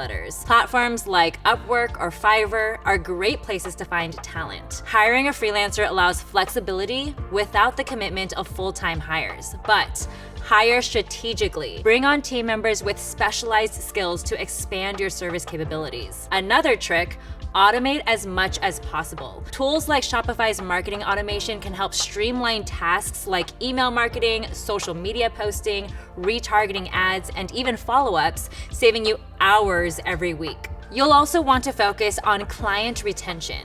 Regular check-ins and personalized communication can foster loyalty, which ultimately builds strong relationships. Provide your clients with regular reports that demonstrate a return on investment, reinforcing the value of your services. The landscape is always changing, and digital marketing in itself is proof of that. Richard Branson, who co-founded the Virgin Group, has stated, quote, "In the digital age, the most popular marketing is the one that creates conversations." You can be the one starting those convos. All you have to do is follow today's guide on how to start a digital marketing agency. Freelancing takes work, but the alternative is staying in a job you don't like, with no flexibility, capped earnings, and letting your dreams go to die. First things first. Solve a problem. Freelancing is about solving problems. Think about what kind of problems you want to solve specifically. So here are some common business or people problems. Time. People don't have enough hours in the day to market their business, create content, or grow their brand. Your work helps them save time by providing done-for-you solutions. Money. Many businesses struggle with sales, cash flow, or just running out of money in general. You help them generate revenue through better marketing, positioning, and creative strategies, for example. Fulfillment. People want to feel successful, happy, and inspired. You can do this by making them look better to others or by just creating a positive experience for them. Do you ever feel like life is kind of like a video game? You have to keep fighting those mini bosses in your life until you level up and become strong enough to defeat the next boss, and the next one until you're like level 100 and you become unstoppable? Well, in freelancing, your first giant to overcome is making your first $100, then your first $1,000, and then your first $10,000, and so on. 2. Choose a killer business structure. So you have 2 paths you can go down. You can be a freelancer and do all of the work yourself, or you can have a freelancing company where you basically hire out contractors and take a % of what they do. Both are good models. One is where you're doing all the work, and the other is where other people are doing all the work. So you don't really need to have the knowledge or know-how or skills. Personally, I kind of like a combination of both because I like to be knowledgeable about the services that I'm offering, but then once I figure it out, I can just pass it on to a contractor. So I like a little bit of both models. 3, dive deep into understanding your audience and your industry. Research your market. Who are they? What do they need? And does your service solve a legitimate problem for people? Are they spending money on it already? And if so, how much money are they spending? So to be honest, my favorite tools for market research are Frederick AI, which is a phenomenal tool. I honestly use it all the time, and ChatGPT. But most of all, I actually joined groups in my industry of people already succeeding in my field. You would be surprised at how willing people are to share their financial wins, losses, and their general insights. It is a huge hack. 4, designing your dream business. So you have 3 main goals when it comes to building your freelance company. You need to get clients, get your clients' results, and retain your clients. The goal is to ideally land reoccurring clients and keep them renewing your contracts. This is gonna create security for you and your team. Make a business plan. Spend some time thinking about your overall vision. How much do you want to make and what do you need to do to get it? For example, if your goal is 10K a month, you either need 2 5K clients, 5 2K clients, or 10 1K clients. So write out a rough business plan, your projected expenses, the cost of hiring out your freelancers or using tools, for example, and then add in your quarterly and monthly milestones. And this next part is really important. Make sure to write your daily action plan for success. It's important to be realistic. It honestly does not need to be perfect. You can just make changes as you go. The purpose of a business plan is just to create a rough outline or path, but as you take action, things might change, and this is totally okay. You can honestly just make changes to the plan as you go and find better alternative pathways. 5. Get people to trust you and give you their money by using good branding. I feel like branding can seem very scary, but it doesn't have to be. As a freelancer, you and your work are the brand. I recently talked to a branding coach and they said that everybody you know already has a personal brand. It's the things you associate them with. It could be their personality, their hair, their temperament, their interests, or even just things that they like. You also already have a personal brand. You just have to learn how to share it online. And yes, you can choose certain aesthetics and colors and beautiful pictures, but what is most important is to share who you are, what you do, who you do it for, and why you do it. The why could be, we create one-of-a-kind website experiences so you can turn your followers into paying customers. Focus on how you're helping people. I want you to ask yourself this question. What is your competitive advantage? Every person has one. For example, maybe you have a lot of time and you can help business owners who have no time. Maybe you're good at researching or learning, or maybe your pricing is affordable. Your competitive advantage is likely tied to your interests or your passions. I have like a million interests. I've tried painting denim clothing, modeling, dancing, reselling furniture, like every entrepreneurial endeavor. And at first, it stressed me out because I thought I needed to do one thing. It's actually led to my competitive advantage because now I'm able to speak on a wide range of topics. Your interest will become your competitive advantage. Building a portfolio. A big part of your branding is the work that you have to show for yourself. You want to do as much work as you can in your field so you can show potential clients all that you can do. So take on free or cheap work until you have a strong portfolio that you can show your clients. One of the biggest branding strategies is giving away free things like strategy calls, courses, guides, or just free content. This way you can gain testimonials and people will start to see you as an expert in your field. 6, you need to protect yourself legally. As a freelancer or freelance company, you will need contracts. My dad always taught me to look over my contracts thoroughly. You never know what could be in there. I actually prefer to make my own contracts, and I typically get clients to pay 50% upfront and 50% after completion. Sometimes I even get 100% upfront. You have to make sure you are getting paid. A good tool for this is called Juro. It's a contract automation software, so it can make contracts for you, adjust them, and you can sign them there. Another great platform is called DocHub. It's a place to manage and organize your contracts all in one place. Here are some really important things to pay attention to in your contracts: payment terms, timeline and usage terms, revisions and edits, intellectual property rights. You want to clarify who owns the project after completion, termination, and non-compete or exclusivity clauses. If you aren't sure whether something in a contract looks good or not, it's best to consult with a lawyer. However, there's a little hack. You can use ChatGPT and give it the prompt, "You're my lawyer, help me understand this contract." Give it the contract and it's gonna help you understand what all the legal jargon means. Let's talk a little bit about legal business structures. As a freelancer, you can just be a sole proprietor, but if you start a freelancing business and you start to scale, it may benefit you to run a limited liability corporation. This way you're protected by your business from any lawsuits or debts. You will also get a lot of other benefits from starting one. So if you want to, just go to your government website to set one up. 7.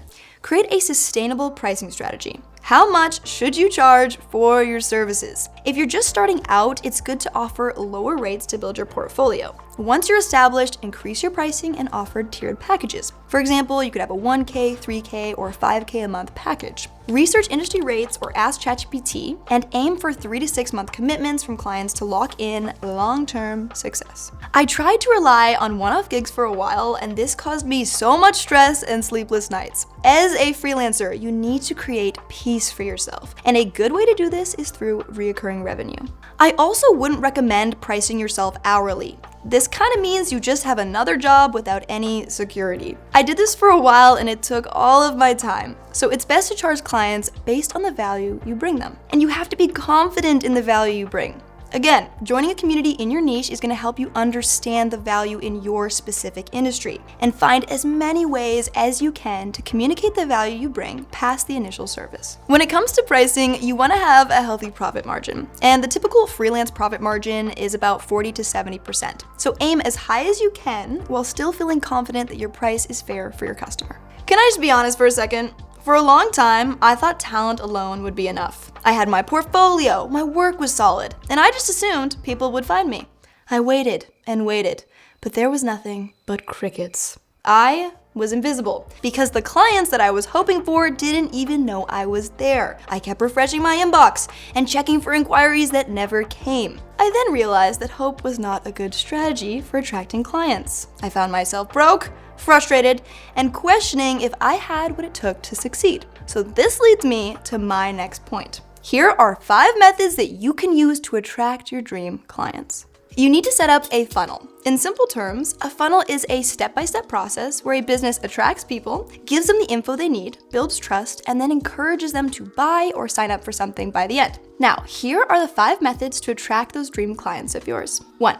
Cold outreach. Emailing and calling people and businesses. You can use LinkedIn, Apollo, or Hunter.io for finding leads. Then use social media platforms to message and get a first point of contact. Then you can use Instantly AI to send out automated emails, or you can hire someone on Fiverr to do it for you. Next, use Monday CRM to track your leads.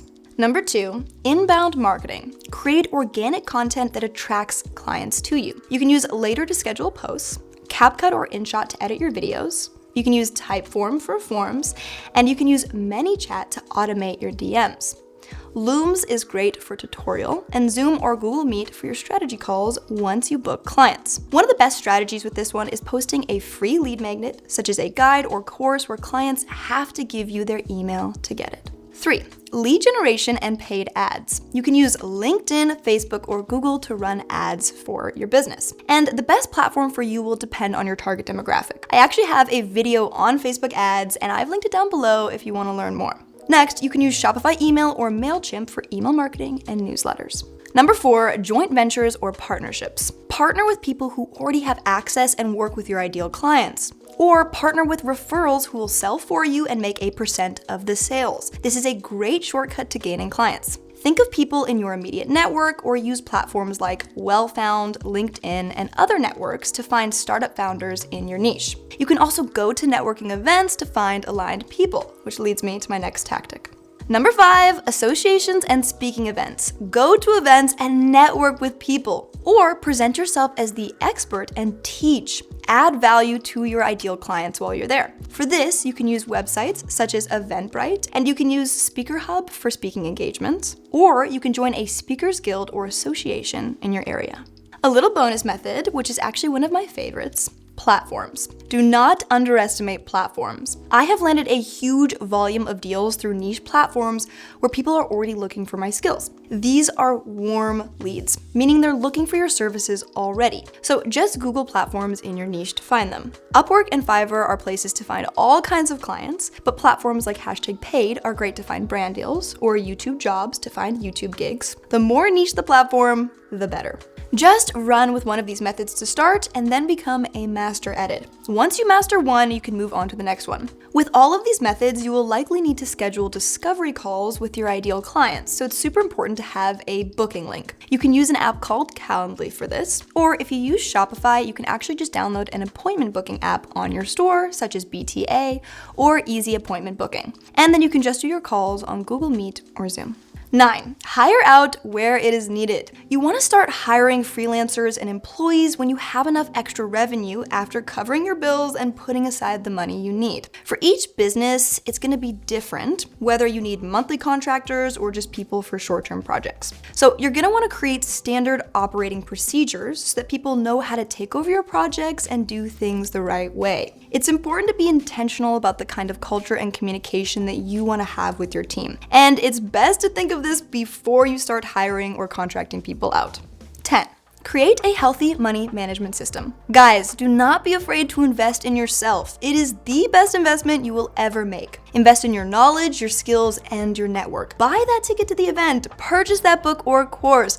Just do it. It'll absolutely be worth it. When it comes to managing your dough, aka your money, a good app is QuickBooks. It's easy to track your expenses on, and you can also take photos of your receipts for taxes. It's also good practice to make a spreadsheet of all the money coming in and out of your account, and keep track of clients that need to pay you. You don't want to lose track of who owes you what. Google Sheets is a great platform for this. Also, if you have international clients, it can be useful to use apps like PayPal to receive money, but do know they're gonna take a percentage of your earnings. Guys, one of the best things about freelancing is that you can write off a ton of expenses. Your phone, your rent, your equipment, your contractors.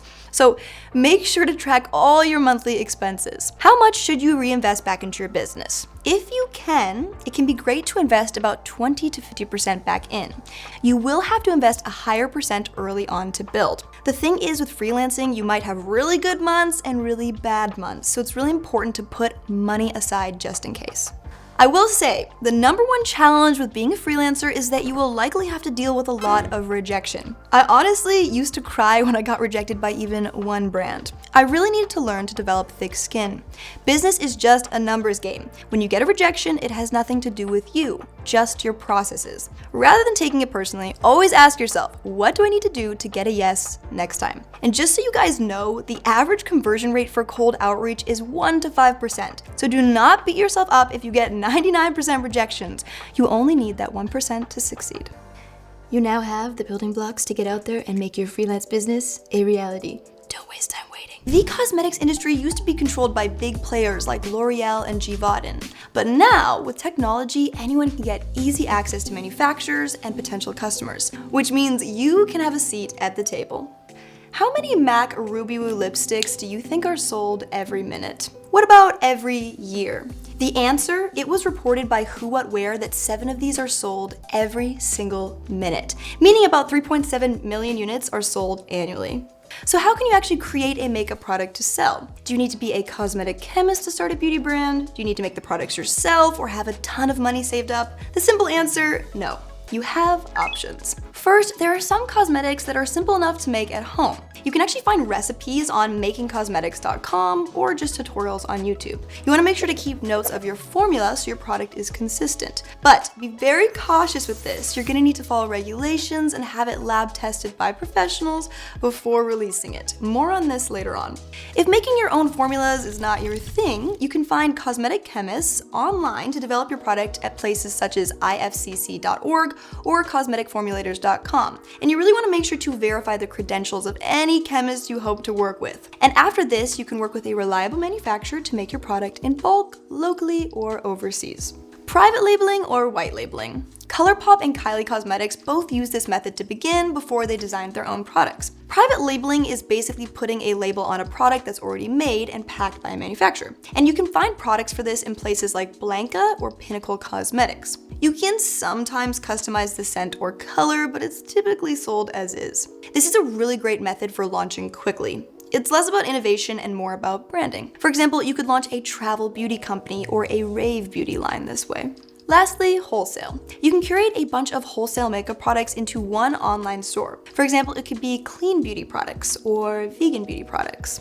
So what is the timeline for this? It's likely going to take anywhere between 6 to 24 months to design a product from scratch and officially launch it. However, this will be much shorter if you white label or partially develop a product. So how can you differentiate yourself in this space? With Sephora alone carrying over 340 brands, it's important to differentiate yourself in the world of beauty. There are 3 big ways to do this. First is attaching your brand to a strong lifestyle, culture, or movement. Think of Fenty Beauty, who redefined inclusivity in the makeup world by offering 50 shades of foundation. You want to create an experience that your customers can take part in. 2, design a one-of-a-kind product that solves a unique problem. Take Do Beauty's reusable eye mask, for example.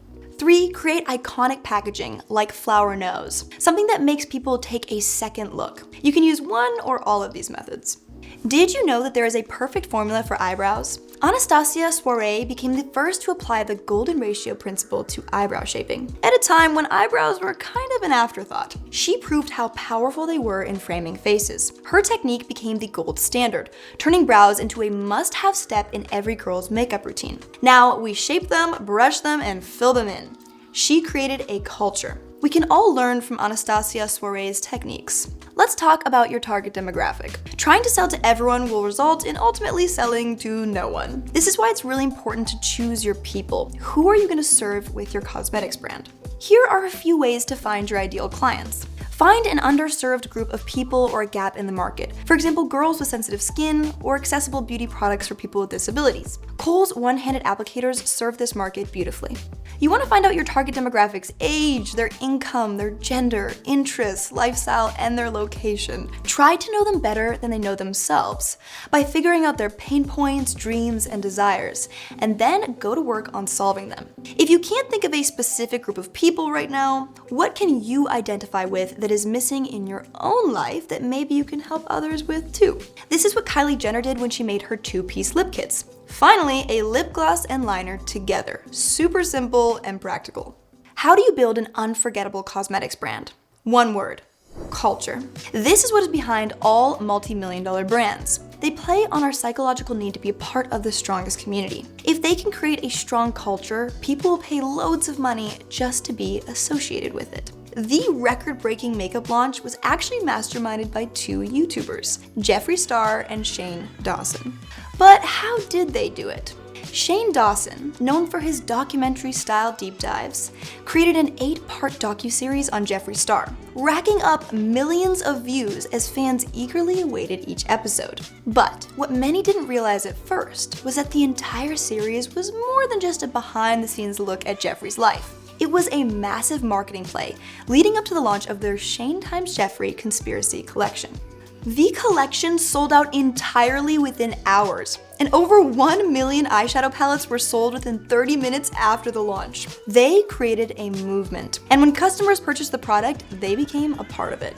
So how can you create a culture with your brand? First, dive into your niche market. This is a subset of a larger market. For example, Melee Skincare found its niche in skincare exclusively for melanin-rich skin. Next, you want to define your core values. Is it self-love, inclusivity, confidence, boldness? Next, you want to attach yourself to a lifestyle, such as minimalistic beauty or workout culture. Make this obvious throughout everything you do, your social media, your website, and your partnerships. Stand for something bigger than just a product. Get your brand involved in things that your target demographic cares about, like rare beauty donating to mental health initiatives, and fostering open conversations around the topic. Use storytelling. We learn and connect through good stories, so you want to share your why, and it should be integrated into everything you do. Create brand rituals or exclusive experiences. For example, you could do limited edition drops, beauty memberships, or even just a new way to use a product. Use the senses to tell your brand story. Use visuals and colors, sounds, smells, flavors, and feelings that align with who you are as a brand. This way, that experience will now be synonymous with your brand. Build a website to host your products, your story, and your values. Your website is like your store, so the goal is to make it a pleasant experience for your customers, somewhere they want to stick around and shop for a long time. Shopify is genuinely the perfect place to set up your online cosmetics store. This is why huge makeup moguls like Fenty Beauty, Kylie Cosmetics, ColourPop, Morphe, e.l.f., Rare Beauty, and Jeffree Star all use the platform. Shopify has the perfect ready-made website templates for selling your products. You get to use your website to showcase the experience of using your products. You want to showcase videos and photos of applying it and making detailed product descriptions with things like textures, ingredients, benefits, and the way things feel. Here are a few free apps to add to your Shopify store to help with your cosmetics brand. You can embed photo reviews with the Judge.me app. You can embed a live Instagram feed with the InstaFeed app. And you can use the What More app to create shoppable videos. Okay, let's talk about ingredients and labeling. Cosmetics are being applied to the skin, so it can feel like an intimidating field to get into. Just remember, pain is beauty. Okay, here we go. Take a deep breath. Instant eye lift. Wow. So to cover all your bases, you want to refer to your local regulations around how skincare can be manufactured, tested, labeled, and marketed in your area. If you're white labeling a product, research suppliers and the ingredients thoroughly to make sure the claims that they are making are 100% accurate. You can also hire a third-party firm to do an audit on any suppliers or vendors before you start working with them. It's important that the ingredients in your product are skincare grade in your country. You also want to think about what preservatives you're going to use, because without the right preservatives, products can become contaminated and dangerous, and we do not want that. Are you going to make organic claims? Well, if you are, it's important to chase the supply chain and make sure that they give references for all of their claims. Lastly, you want to check if any of the ingredients that you're using are common allergens. ewg.org/skindeep is a really great resource for this, but it's still best to refer to the official government sources when it comes to ingredients. Let's talk packaging. Packaging is super important. You need to figure out what your biggest packaging needs are and prioritize this. So you can find pre-made packaging to put your labels on, or you can work with a manufacturer to design custom packaging. It's vital to test out your packaging before going to market. Megan Cox had a rough journey with using the wrong packaging for Amelia Beauty. She discovered that the glue in her brush applicator was not compatible with her brand's eyelash serum, so the bristles began falling out. A quote from Megan Cox herself: "Packaging was a really big issue for me. I lost a lot of customers because it was unreliable." Look at the flower nose packaging, for example. It is super unique and sells itself. People want to buy the product just to have that packaging sitting on their shelves. Look at their 9-color eyeshadow palette or their strawberry loco cloud lip cream. I feel like I've been transported into a whole new world by just looking at it. Okay, let's talk about distribution. How can you get your products into stores like Sephora or Ulta? Your cosmetics have to go on a journey to make it into retail stores. They start at the manufacturer, then they can be sold directly to consumers, or potentially go to distributors and be shipped to the retailers. So you can personally reach out to small retail stores to get your products in at first. This method is such a good idea because you can sell to retail stores in bulk, and they're also going to help sell it and market it to their customer base. This is a huge win. One thing that can help with this process is working with a distributor. They can help connect you to retail stores, manage shipping and inventory, and help with your store relationships. They can be expensive though, so it's kind of a give and take situation. Another great method for this is using wholesale marketplaces like Faire.com and GetCaro to connect with retailers. You can attend beauty trade shows and network there. And lastly, you can apply to indie cosmetics programs at Sephora, Ulta, and Target. Next, let's talk about managing your beauty inventory. You're likely going to have a lot of beauty products, so how will you store them? Here are some tips. It's really good to order smaller quantities to start, and also pay attention to the shelf life and make sure they sell out in time and do not go bad. You'll need to watch the temperature and humidity and make sure your products are stored away from the heat, the sun, or moisture. These things can completely ruin your products. Lastly, label and organize all your products with sticker labels so you know where everything is and you're not fumbling around a bunch of makeup products. Next, let's discuss how to fund your business. So how much does it actually cost to start a cosmetics brand? So it's a kind of wide range, but you can start your brand with anywhere from $1,500 to $100,000. This is totally dependent on your personal audience size and your goals. The average startup cost is around $5 to $10K to start.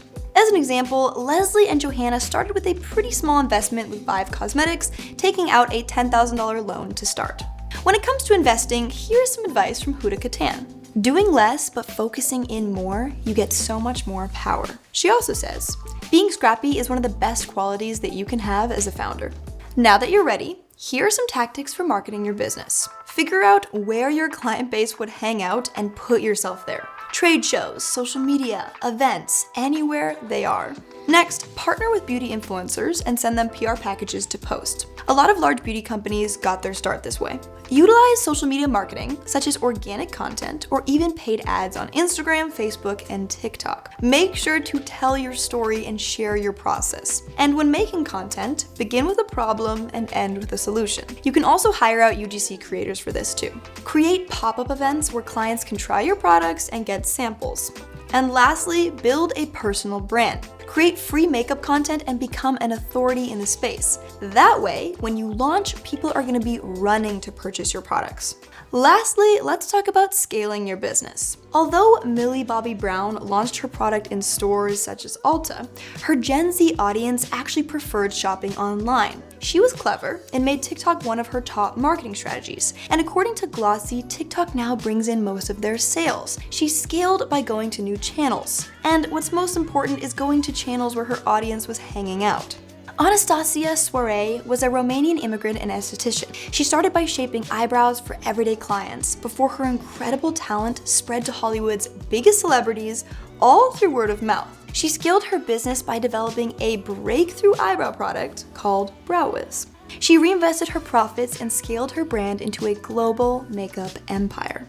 Scaling means paying attention to where people are buying and where people are not. Once you hone in on what's working and you double down, things will take off. It also means adding new income streams or making new products for people to buy. This could be expanding into new markets, introducing complementary products, or even upselling with bundles. So why should you start a social media marketing agency right now? Because it's one of the few businesses you can start without a bunch of upfront costs. You don't need a physical product, you don't need inventory, you're selling a service, your skills, which means your main startup expenses are Wi-Fi, a computer, or a phone. And because it's service-based, the profit margins are high, like really high. Once you lock in a few clients, most of that income goes straight into your pocket, not into stocking shelves or shipping boxes. Plus, the demand is there. Every business knows they need to be on social, but a lot of them have no idea what they're doing, or they just don't have time. That's where you come in. Whether it's running ads, managing content, or just helping them not look cringe online, there's a real need and you can fill it. Because let's be real, some of these businesses are out here posting blurry photos of their lunch special with the caption, "Yum," and wondering why no one's buying. They need help. You're the help. Help me help you. All right, so now you're sold on the idea. Let's talk about setting up the basics so you look like a legit business, even if you're still working out of your bedroom in your PJs. First, pick a name. Something general that gives you room to grow. Don't box yourself into one niche yet. For example, luxury dentist TikTok agency might be a bit too specific. Next, get yourself a professional email. No more Gmail accounts with your nickname.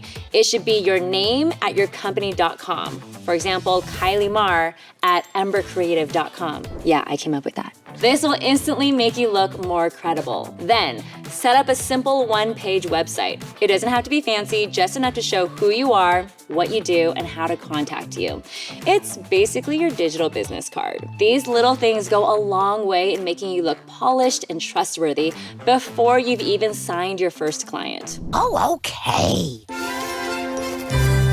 Okay, so here's the deal.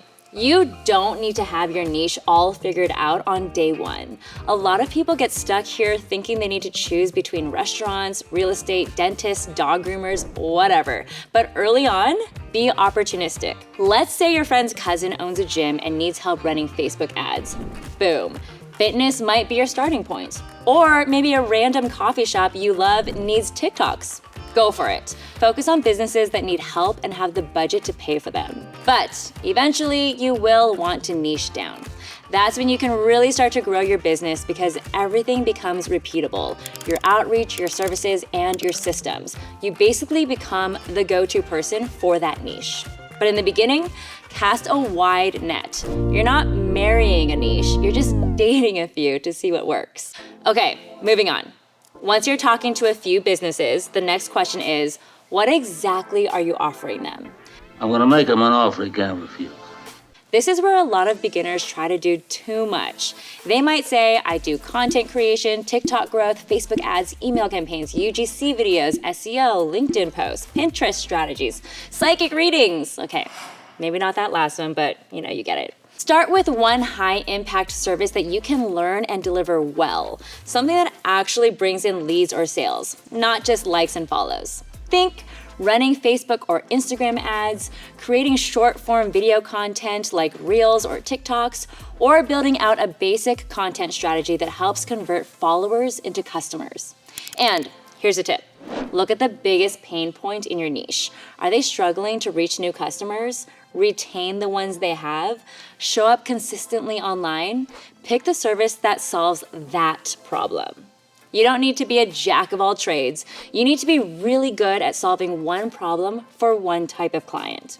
All right, now comes the let's roll up our sleeves part.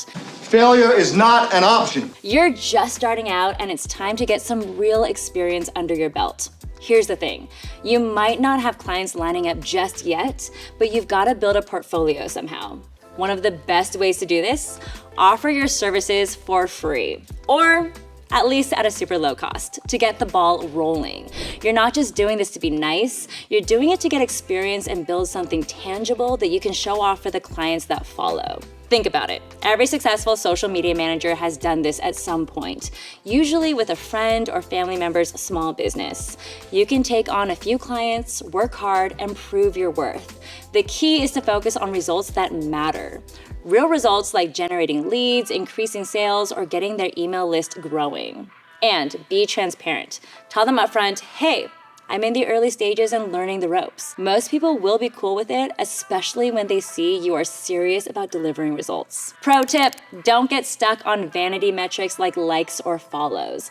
Focus on what matters, actual outcomes. Did you help them get 20 new customers this month? If so, that's a win. Forget about the number of followers and show off your return on investment, aka your ROI.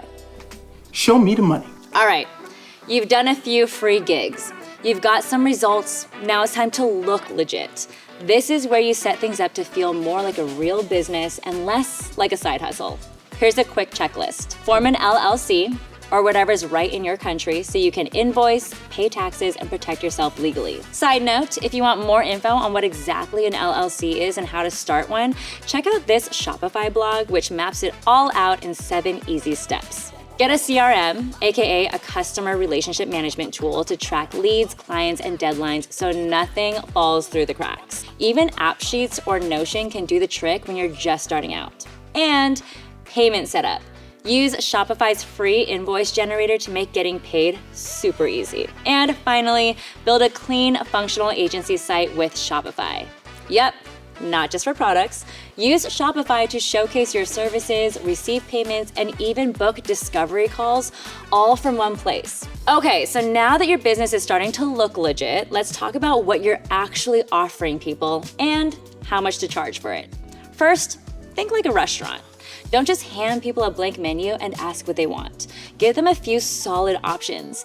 Maybe a basic social media management package, a lead generation bundle, and a full service, we'll run your socials so you don't have to lift a finger kind of a deal. Start by outlining what platforms you'll manage, like TikTok, Facebook, Instagram, how often you'll post, and whether you'll create content, run ads, and/or respond to DMs. You get the idea.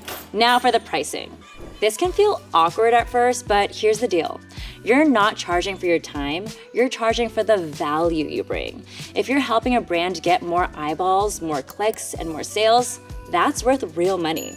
A few tips. Check what other small agencies or freelancers are charging in your niche. Start with a number that feels slightly uncomfortable, but fair. You can always raise your rates as you grow.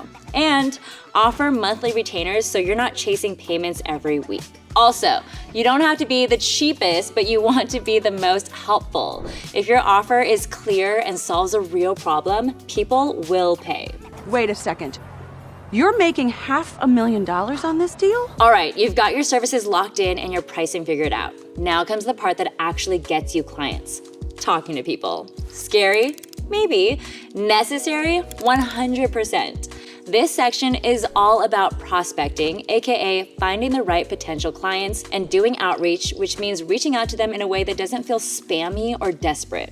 First, who are you reaching out to? Start with small businesses that clearly need social media help. You can look on Yelp or Google Maps for local businesses, Instagram, YouTube, and TikTok for brands with inconsistent posting, Facebook groups for small business owners, and even LinkedIn if you're feeling professional. Once you choose a business or brand to reach out to, your first message or email shouldn't be a hard sell. It should be a conversation starter. For example, your message could read, "Hey, I saw your smoothie bar on Instagram and love your vibe, especially that mango spicy collab you just dropped. I'm a social media marketer who helps small food spots grow through reels and giveaways. If you're ever down to bounce some ideas around, happy to offer a few free suggestions. No strings, just vibes." Boom, you're in. I'm in. All right, moving on. So you booked a call, now what? First, don't overthink it. Just come in with a simple structure, start with a bit of small talk to build rapport, then shift into asking questions to really understand their business and what they're trying to achieve. Once you've got the full picture, explain how you can help in a clear, confident way. No need for a flashy pitch deck. If they're in, make the onboarding process feel seamless. Send over an invoice to collect payment, share a quick form to grab all the info and account access you need, and set expectations for what happens next. Keeping it smooth and professional right out the gate builds instant trust. This is the part where you show up and deliver. For your first few clients, it's important to actually do the work yourself. No skipping steps or outsourcing just yet. It helps you understand the full process, spot what works, and figure out what doesn't. Once you've nailed your systems and you're getting results, then you can start thinking about bringing in freelancers or building a small team to help out. Think of it like building a playlist. You need to know the vibe before you start letting other people add songs. Quality first, growth second. SaaS stands for Software as a Service. It's a cloud-based model where users access software over the internet without needing to download it. The best part about creating a SaaS company is that you can build the product once and you can sell it forever. It's a very attractive model for entrepreneurs. Plus, it can be run remotely. So how do you make sure that there are people out there willing to spend money on your product? First, you need to do market research. The most important part of any business is making sure that there is a market for it, which means that people are already spending their money on this thing. The first two questions you must answer before any other question: what problem is your SaaS product solving for people? And who are you solving it for? Go on Google and start researching your competition, the market size, and gather all the data that you can about your industry, such as market growth, who spends the most money on your kind of SaaS software, and what are the emerging trends in the industry. You can also use a really great software called Frederick AI for this. Rather than wasting thousands of dollars building out a product before you even have a customer base, first build a prototype. An easy way to do this is by building a wireframe. You can draw one with pen and pencil, or you can use programs like Balsamiq or Figma to make one. It is really important to know what kind of interface design you want when you start working with developers. So a wireframe is essential. Guys, this is where your creative genius gets to come out. That's it! Patrick, your genius is showing.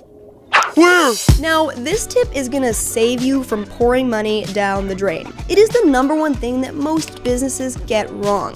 You need to validate your business idea. The moment someone pays you is the moment you officially have a business. Method 1. You can start a waitlist to get users to sign up before you build the app. You can incentivize people to share the waitlist by giving them points or discounts to your software. So how can you create a waitlist? You can actually create a waitlist with apps such as Wait.ly, Viral Loops, and Shopify Forms.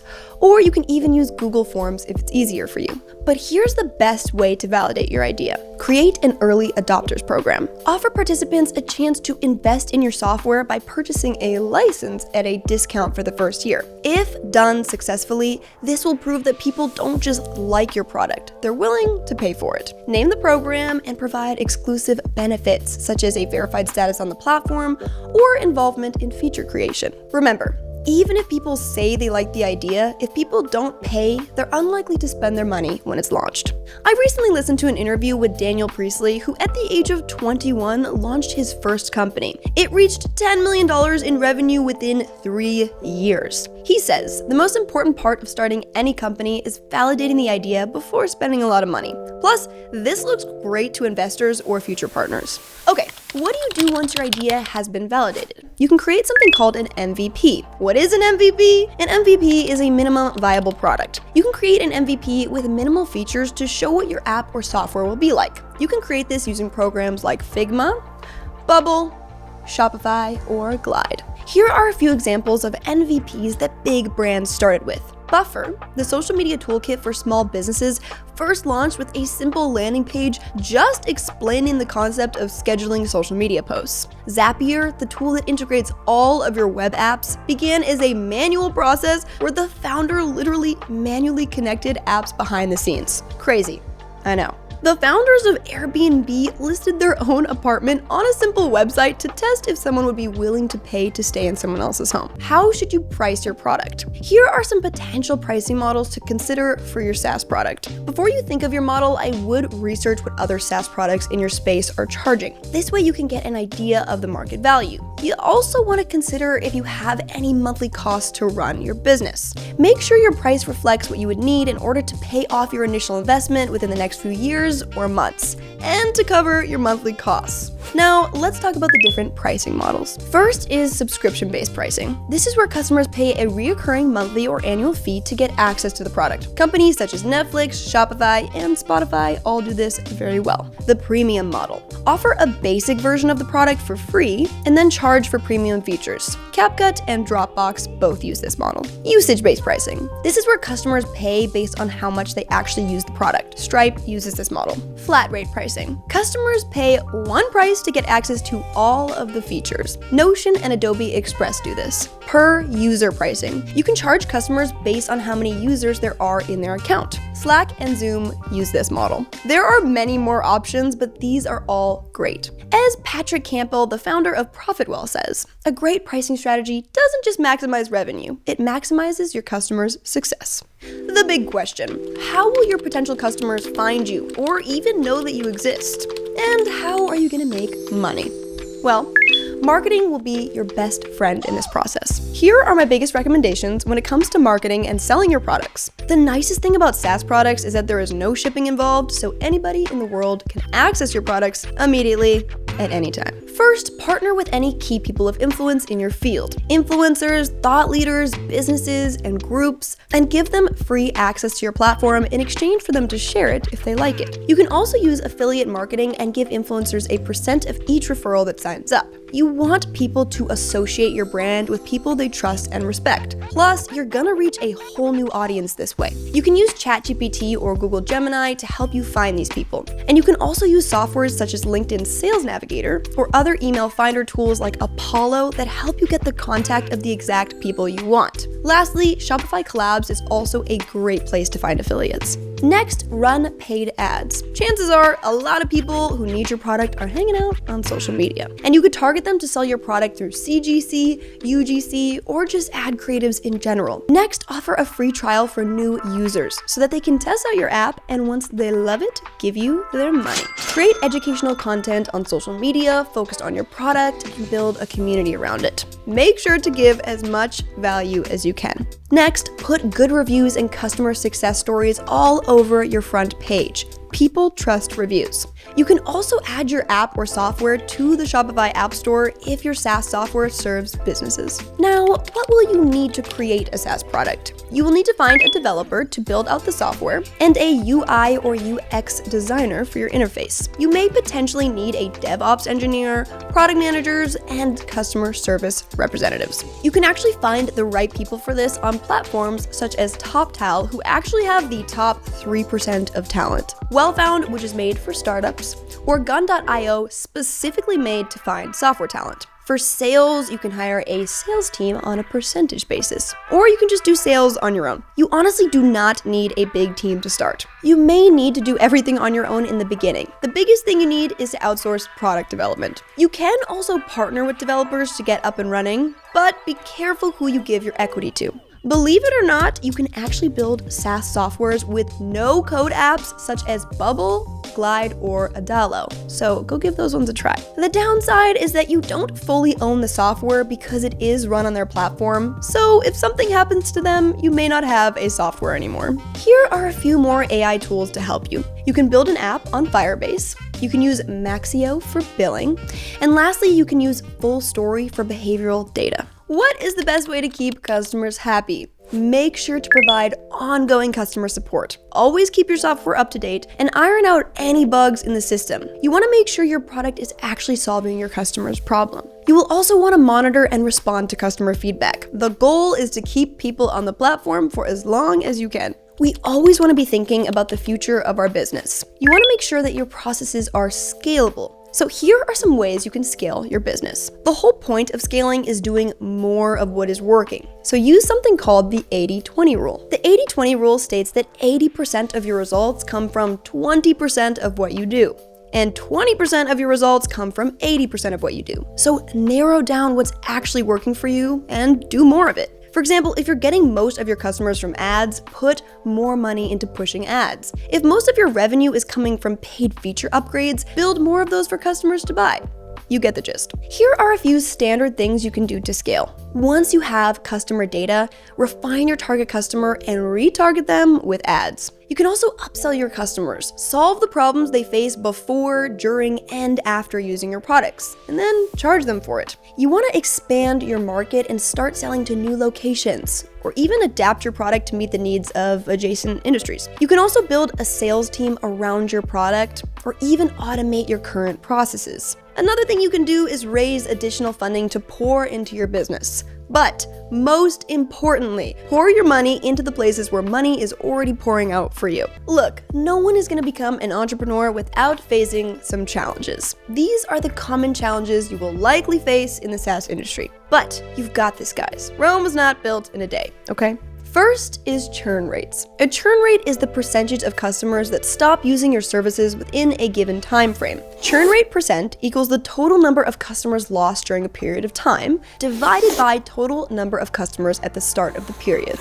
And then you times it by 100. You now have your churn rate percent. For example, if a company starts with 1,000 customers at the beginning of the month and loses 50, their churn rate is 5%. Just so you know, the typical SaaS churn rate is 5%. So if customers are running away a little too fast and you have a higher churn rate, make sure to check in on what might be causing it and improve those areas. You can also run a survey to ask people why they left. Competition. There will always be competitors in the ring, but that's kind of what makes life fun. It's a challenge. Other competitors may lower their prices, steal your features and improve on them, or even steal your customers. So pay attention to what your customers are asking for and always keep your features up to date. This way you can stand out in a saturated market. Let's talk about the future of SaaS. There are a lot of new trends in the SaaS space. The biggest one we all know of is AI. But there's a lot of other cool products like data as a service, platform as a service, and market consolidation.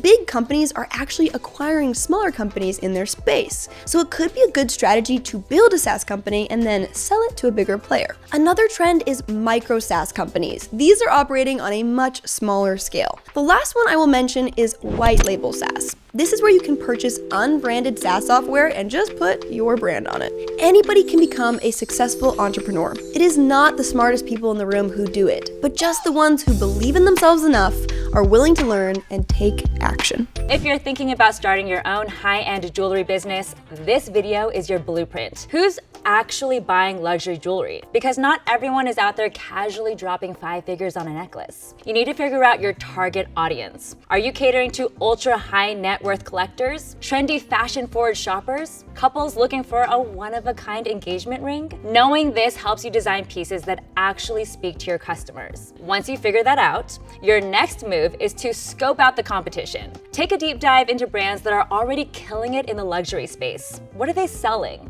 How do they price their pieces? How do they market themselves? The goal isn't to copy, it's to spot the gaps in the market and figure out how you can bring something fresh to the table. Bottom line, luxury isn't just about looking expensive. It's about feeling exclusive. The more you understand your audience and competition, the better you can position your brand as the one they need. All right.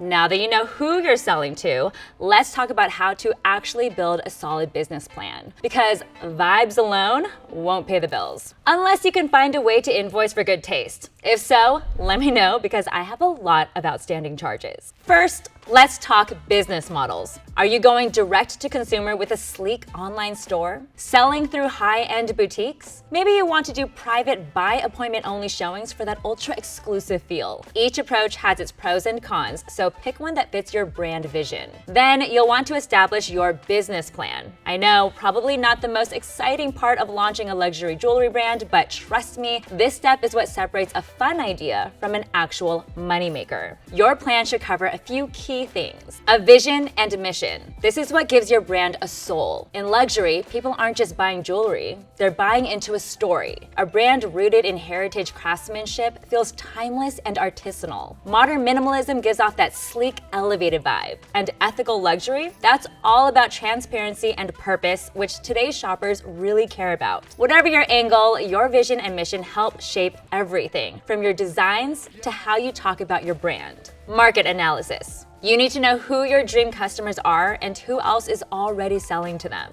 Start by checking out other luxury jewelry brands on Instagram, TikTok, and high-end marketplace websites, or even Etsy's luxury category. Look at what they're doing right or wrong, their price points, branding, materials, even their comments section. You're not copying them, you're figuring out where you fit in and how you can bring something different to the table. And your business plan should also consist of a business structure, financial projects, and marketing strategy. Think of this plan as your brand's GPS. It keeps you from getting lost along the way. And the better you map things out now, the easier it'll be to scale later.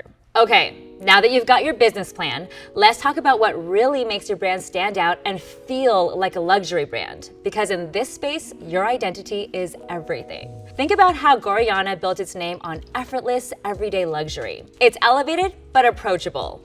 Midjourney carved out a niche by redefining fine jewelry as something you buy for yourself, not just special occasions. Modern, minimal, and made to be worn daily. And Oak and Luna blends personalization with style, creating pieces that feel unique and meaningful while still looking luxe. Each of these brands has a clear vibe, and that consistency is what makes them memorable. Next, let's talk about storytelling. Luxury isn't just about the jewelry, it's about the story and the feeling behind it. Midjourney isn't just selling gold hoops, it's selling self-expression and everyday confidence. Oak and Luna adds a personal touch that makes each piece feel one of one. Your brand should create a vibe people want to be a part of, something that feels intentional, aspirational, and uniquely you. Then there's the visual identity. Your logo, fonts, colors, and packaging. Gorjana leans into soft, sunlit tones and clean simplicity. Midjourney keeps it minimal and modern with sleek branding and luxe unboxing moments. Oak and Luna mixes bold type with warm, earthy palettes that feel stylish yet personal. Every visual choice should tell your brand's story before someone even sees the jewelry. Creating a luxury brand isn't just about the jewelry, it's about the whole experience, and that also includes your online store, which should be clean, elevated, and built to impress. Your website is where customers will first connect with your brand, so it needs to reflect the quality and exclusivity you're selling. Focus on the visuals, because in design, how you show your work matters. Invest in high-quality photos of your designs, mock-ups, and packaging. Whether it's for your portfolio, website, or socials, crisp, well-lit images instantly elevate your brand and help you stand out in a scroll-heavy world. Are you ready to build that high-end online store for your jewelry brand? All you have to do is click the link down below to sign up for Shopify, where you can easily create a seamless luxury shopping experience for your customers. But remember, creating a strong brand identity goes beyond the visuals. It's about offering a complete, memorable experience that resonates with your customers. Take Gorjana, for example. They don't just sell jewelry, they make sure their customers feel valued in a way that goes beyond the purchase. Now for the fun part that I know y'all have been waiting for, actually making the jewelry. Because looking fancy is one thing, but if the quality isn't there, game over. First, your designs. What's going to make your pieces stand out? Luxury jewelry isn't about following trends, it's about creating something so good that people recognize it instantly. Take the jewelry brand There, for example. They've built a strong reputation by offering sustainable and ethically crafted pieces that are unique and genderless. Their focus on timeless, high-quality craftsmanship sets them apart in the luxury space by making the collection of heirloom pieces more accessible for everyone. Then there's Misoma, known for their bold yet accessible designs. They've mastered the art of layering and creating statement pieces that still feel wearable every day. Their attention to detail and commitment to quality has earned them a loyal following, even in the competitive world of luxury jewelry. Both brands have figured out how to stand out with designs that speak to their customers' style while maintaining high standards of quality, something that will make your brand stand out too. And while you're building something beautiful, it's worth asking, how was it made and where did it come from? So let's talk about ethical practices and sustainability. If your pieces sparkle but your sourcing doesn't, that's a problem. So here's what to focus on. Source responsibly. Choose suppliers who offer ethically sourced gold, diamonds, and gemstones. Transparency is key, so your customers want receipts and not just the price kind. Work with trusted partners. Vet your manufacturers and miners for fair labor practices and environmental responsibility. Tell the story. If you're putting in the effort, make sure your audience knows. Share behind the scenes of your sourcing and craftsmanship. It adds value and builds trust. Luxury with a conscience? That's the real flex. When it comes to materials, it isn't about fast fashion. We're talking solid gold, platinum, real diamonds, the kind of stuff that lasts forever. If you're using gold plating, make sure it's thick enough to hold up. No one's paying top dollar for something that turns green after 2 wears. Or worse, turns your finger green. If you know, you know. And craftsmanship? Non-negotiable. Whether you're making pieces by hand or working with master jewelers, every single detail matters. Tiny imperfections that might slide in mass market jewelry? Yeah, not in this world. The bottom line, if it doesn't feel expensive, it's not luxury. But when you get this right, that's when people stop seeing your jewelry as just an accessory and start seeing it as an investment. So, how do you get it right? It all starts with finding the right manufacturing partners. Look for a manufacturer who's experienced in luxury jewelry and can match your quality standards. Start with prototypes, adjust the design if needed, and always check quality before it goes out. Don't forget that luxury packaging plays a big role in the experience too. To dive deeper into how to find the right manufacturer for your jewelry business, check out our full video on the topic linked down below. And when it comes to shipping, here's where Shopify makes it easy for you. With Shopify shipping, you can manage everything from printing labels to tracking orders, all directly from your Shopify dashboard. It's built right in so you don't have to juggle third-party tools. Trust me, it simplifies your whole shipping process. If you want to learn more about Shopify shipping, check out our latest video, which I've also linked down below. Next up, legal and financial stuff. Not the most glamorous part, I know, but it's key to keeping your business legit. Make sure you're registered with your state, grab your EIN for taxes, and set up a separate bank account so your finances stay clean and organized. All right, now I want to talk about how to actually get your jewelry into people's hands. Shopify makes it easy to create that kind of digital flagship. You can also look into retail partnerships with high-end boutiques or department stores that match your brand. And if you're up for some in-person sparkle, luxury trade shows and pop-ups are a great way to connect with buyers and show off your work in real life. But luxury isn't just what you sell, it's how you sell it. Pro tip, focus on exclusivity. Think private events, invite-only drops, and high-end visuals. Social platforms like Instagram and Pinterest, gold mines. Use them to showcase your pieces with pro photography and storytelling. You can also team up with luxury influencers or celebs who align with your brand. Think less blasted to everyone and more curate the room. And let's not forget about what happens after you've captured someone's attention, because getting the sale is just the beginning. What really makes a luxury brand stand out is the experience that comes with it. Luxury is in the little things, from personalized consultations to handwritten notes, every touch point should feel special. Offer custom or bespoke options if you can. That's a major value add. And don't forget the follow through. Repairs, resizing, and care tips go a long way in building loyalty. When someone buys from your brand, they shouldn't just feel like a customer. They should feel like a VIP. I'm gonna let you in on a little secret. A customer who feels valued will come back, but a customer who feels pampered will bring their friends. All right, we're diving into the nitty-gritty now, where the creativity meets the spreadsheet. Budget smart. Track all your costs, production, shipping, marketing, packaging, and leave room for surprises. They will pop up. Set your pricing. Your prices should match your brand's luxury vibe, but also cover costs and let you grow. And cash flow. Watch the balance between incoming orders and expenses. Remember, the long game matters more than the quick wins. Luxury may be about the high-end product, but behind the scenes, it's about high-end management too. And it is never static. It's about evolution. So, don't just rest on your laurels. You should constantly be adapting to stay ahead. Customer feedback is gold, so always listen to your customers, whether it's through reviews or direct messages. Stay on top of trends. Watch for shifts in materials or design to keep your brand fresh and relevant. And don't be afraid to pivot when needed. Whether it's adjusting your designs, marketing, or pricing, flexibility is key to growing your brand in the long run. Because remember, the luxury jewelry business waits for no one. And neither should you. I'm going to show you how to turn sugar into cash. This video is for anybody who is interested in having their own candy business but does not know where to begin. Most people don't realize this, but the majority of candy is actually purchased and consumed by adults, which means your target audience has the money to spend. The candy industry has been keeping a secret. The big brands may control the shelves, but smaller brands often make better candy, which means you have the opportunity to win over people's taste buds with your unique sweet treats. Before you jump in, you will need to think carefully about this one thing. What scale of candy business do you want to run? You could make candy from the comfort of your home, sell candy straight to customers through your online store, open a candy shop, sell in retailers like Walmart or Target, or even open up a franchise where business owners can use your brand and sell your candy. But the most important thing is to just get started.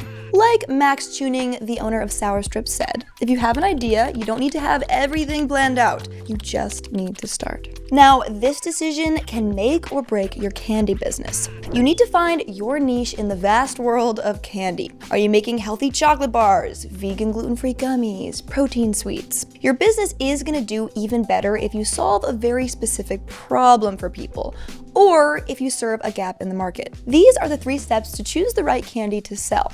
First, you want to figure out what people are already buying. Think of your favorite candy or chocolate and take note of what you like about them. Dive into the market and ask your friends and family what kind of candy they wish was out there. You can look online for what people are buying or even put out a survey on Facebook or Instagram. Basically, figure out what people have a craving for. Look into suppliers and co-packers to see what can realistically be made. You want to email or call suppliers to kind of get a feel of the process of making candy. Ask questions about the costs, ingredients, and their minimum order quantities. You can find candy suppliers and co-packers on the Candy Buyers Directory, the Specialty Food Co-Packer Directory, Maker's Row, Candy Detective, ThomasNet, or you can honestly just use ChatGPT to help you narrow down the right one for you. Guys, do not overcomplicate this process. Just choose 1 to 3 core products to sell when you're beginning. You can always expand into more variations and kinds in the future. Okay, you need to understand these things if you want to make and sell good candy. To create your one-of-a-kind candy recipe, you have 2 options. You can experiment by making candy at home in small batches, or you can work with a commercial kitchen to create it. If you want to learn how to make candy, you can actually take a candy making class or just sign up for an online course. Taste and texture.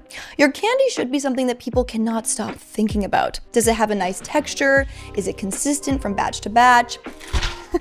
You can make something crunchy, chewy, or soft. The texture is really going to affect the experience. It's good to get people to test it before going into production and ask for brutally honest feedback. You actually want to know if it's good or not. This is without doubt the absolute worst. And also taste it a lot yourself. Make sure that the flavor profiles are balanced, not too sweet, sour, or salty, but just right. And also pay attention to the aftertaste because this can really affect the experience. I don't know how I feel about that one.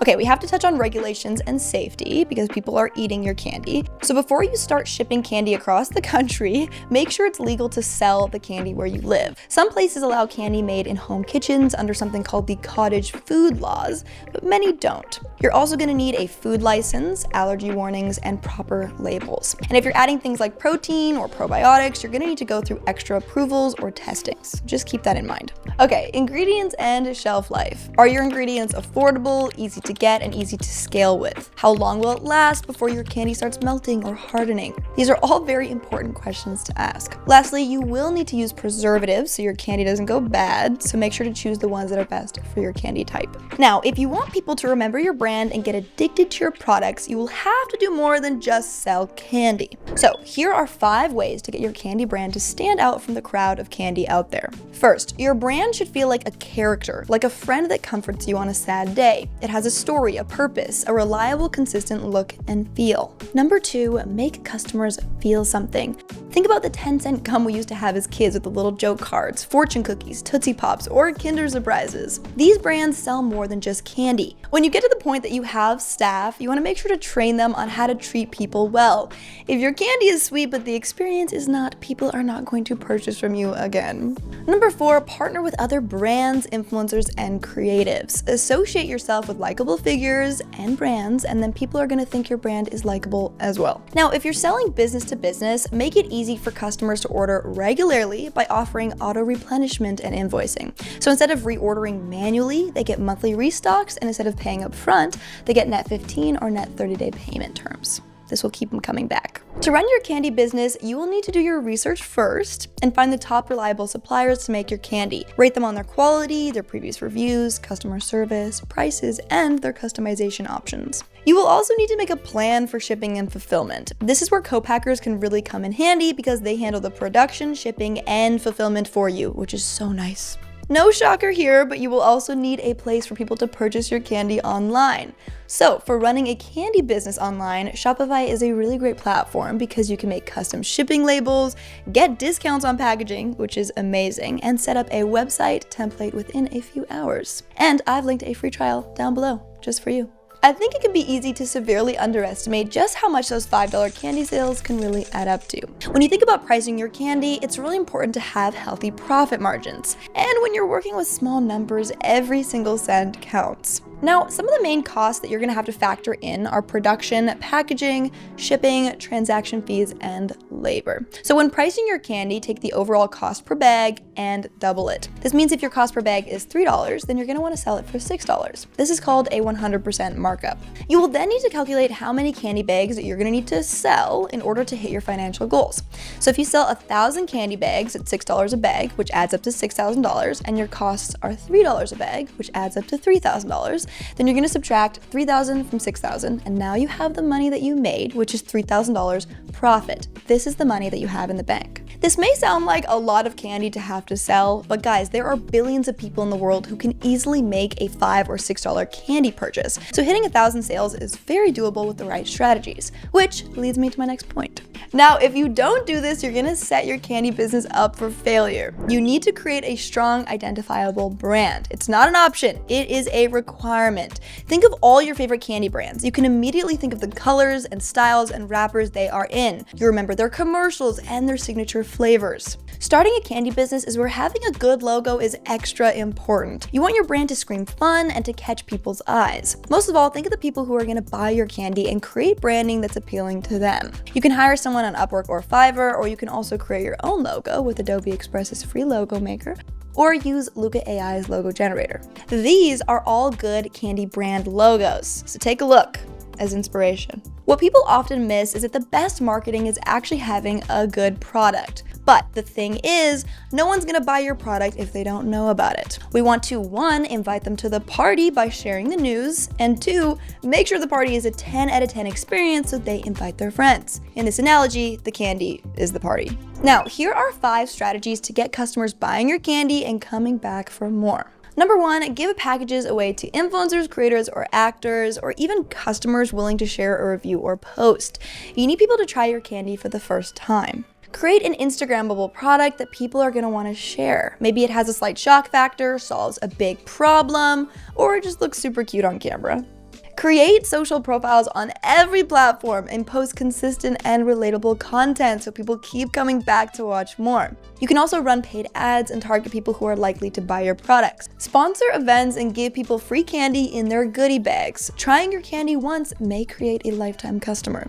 Get your candy into distributors, stores like Walmart, Target, local convenience stores, or mom and pop shops in your neighborhood. You want people to find your products in their local store right away when they are feeling hungry for some candy, because then they're really likely to buy. Now, you will need to develop these skills if you want to make it in the candy business. First, you need a deep understanding of the current candy trends, and these are always changing, so make sure to stay on these. 2, you need a feel for what tastes good and what flavors and textures people are actually buying. This comes from surveying and just hearing what customers are saying. 3, you need the tactics of quality customer service. This is really important. You also need the willingness to innovate and adapt when necessary without losing your branding. This means you need to have a clear idea of your business brand, so make sure you have a PDF document for this so you can refer to it at any time. And you're also going to need grit and perseverance to keep going when things get hard, because trust me, they will get difficult at times, but you need to keep going. Now, lastly, this is super important. Most businesses fail to set themselves up for success in this way. Do not let that be you. If you want to generate millions in revenue every year and exit for a large sum of money, you're going to want to make sure that your business is scalable and does not rely on you. Many small business owners fail because they're too scared to pass the torch over to people who can run their operations. And people can get stuck running the operations. Don't get stuck there.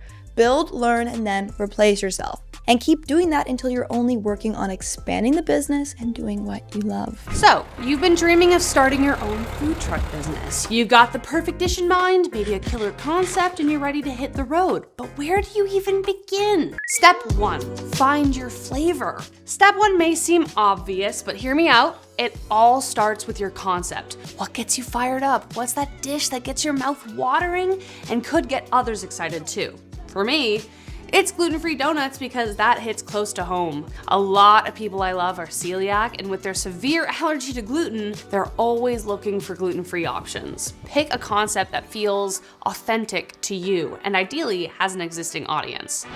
This is the best day of my life. Right now, I'm on a grilled cheese food truck called Faux Cheese, and this is Sandor. Hello. Sandor, how's your day going? What's going on? Just making grilled cheese, making people happy. Making people happy? Yeah, we got some cooking right now. Some food trucks might have like grandma's recipe from the old country or something like that, which is great for, a smaller market. Yeah. This appeals to everybody. Keep in mind, you can do a lot with a little. A Mexican taco truck run by Arturo Rivera Martinez was the first food truck to gain a Michelin star, and they only sold 4 different tacos on the menu.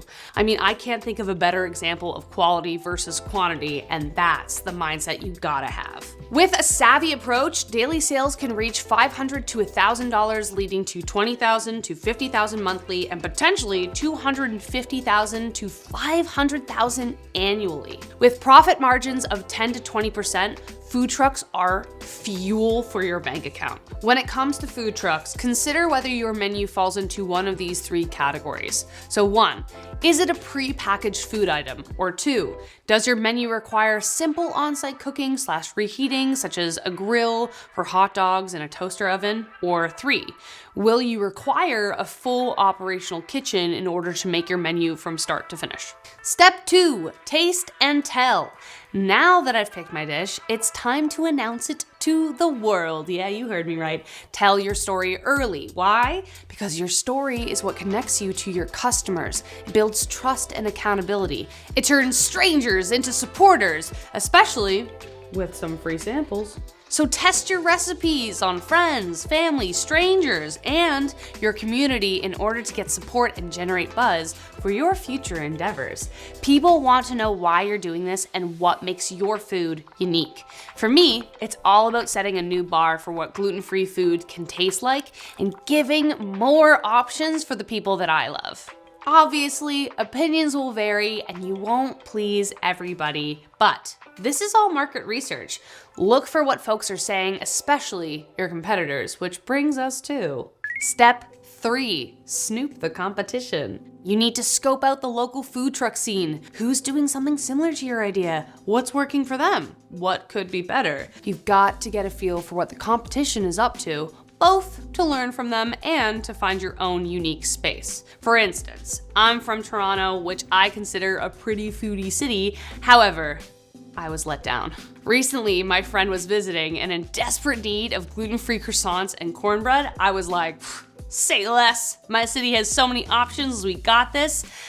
How wrong I was. To my surprise, only one place offered them and only every other Saturday.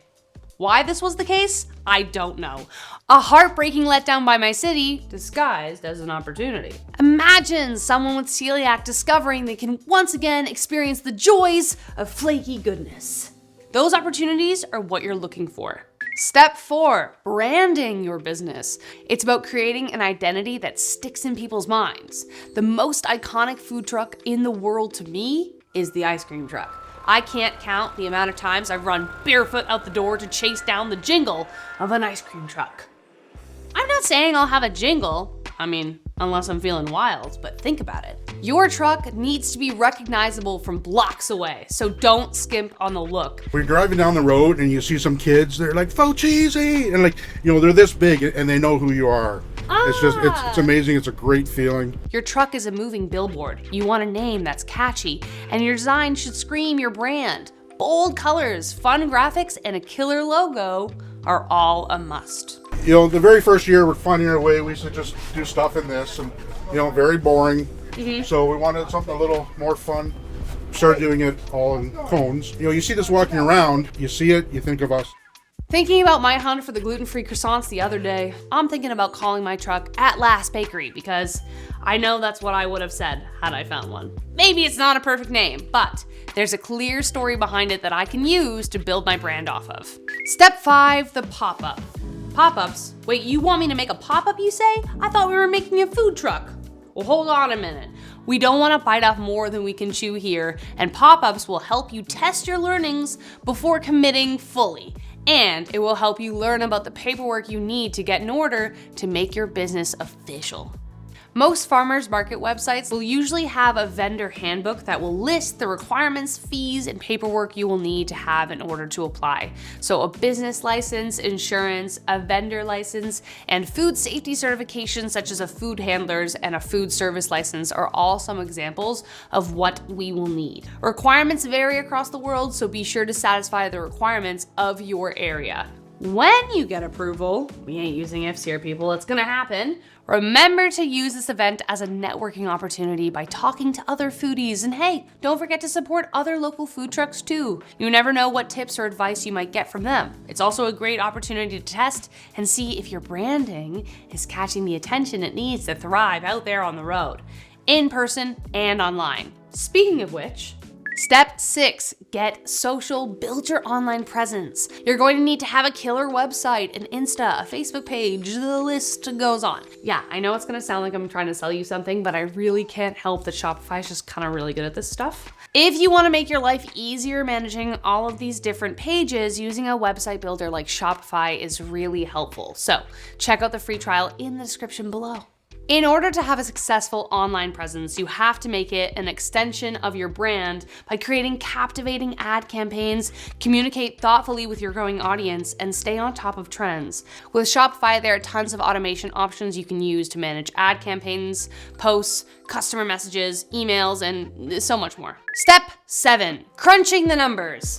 All right, it's crunch time. Let's talk money. We've got our paperwork in order. We've run a very successful pop-up. It's time to finance to fuel the dream. So let's imagine that I ran my pop-up event for my business and it cost me $3,650 in expenses after 3 days.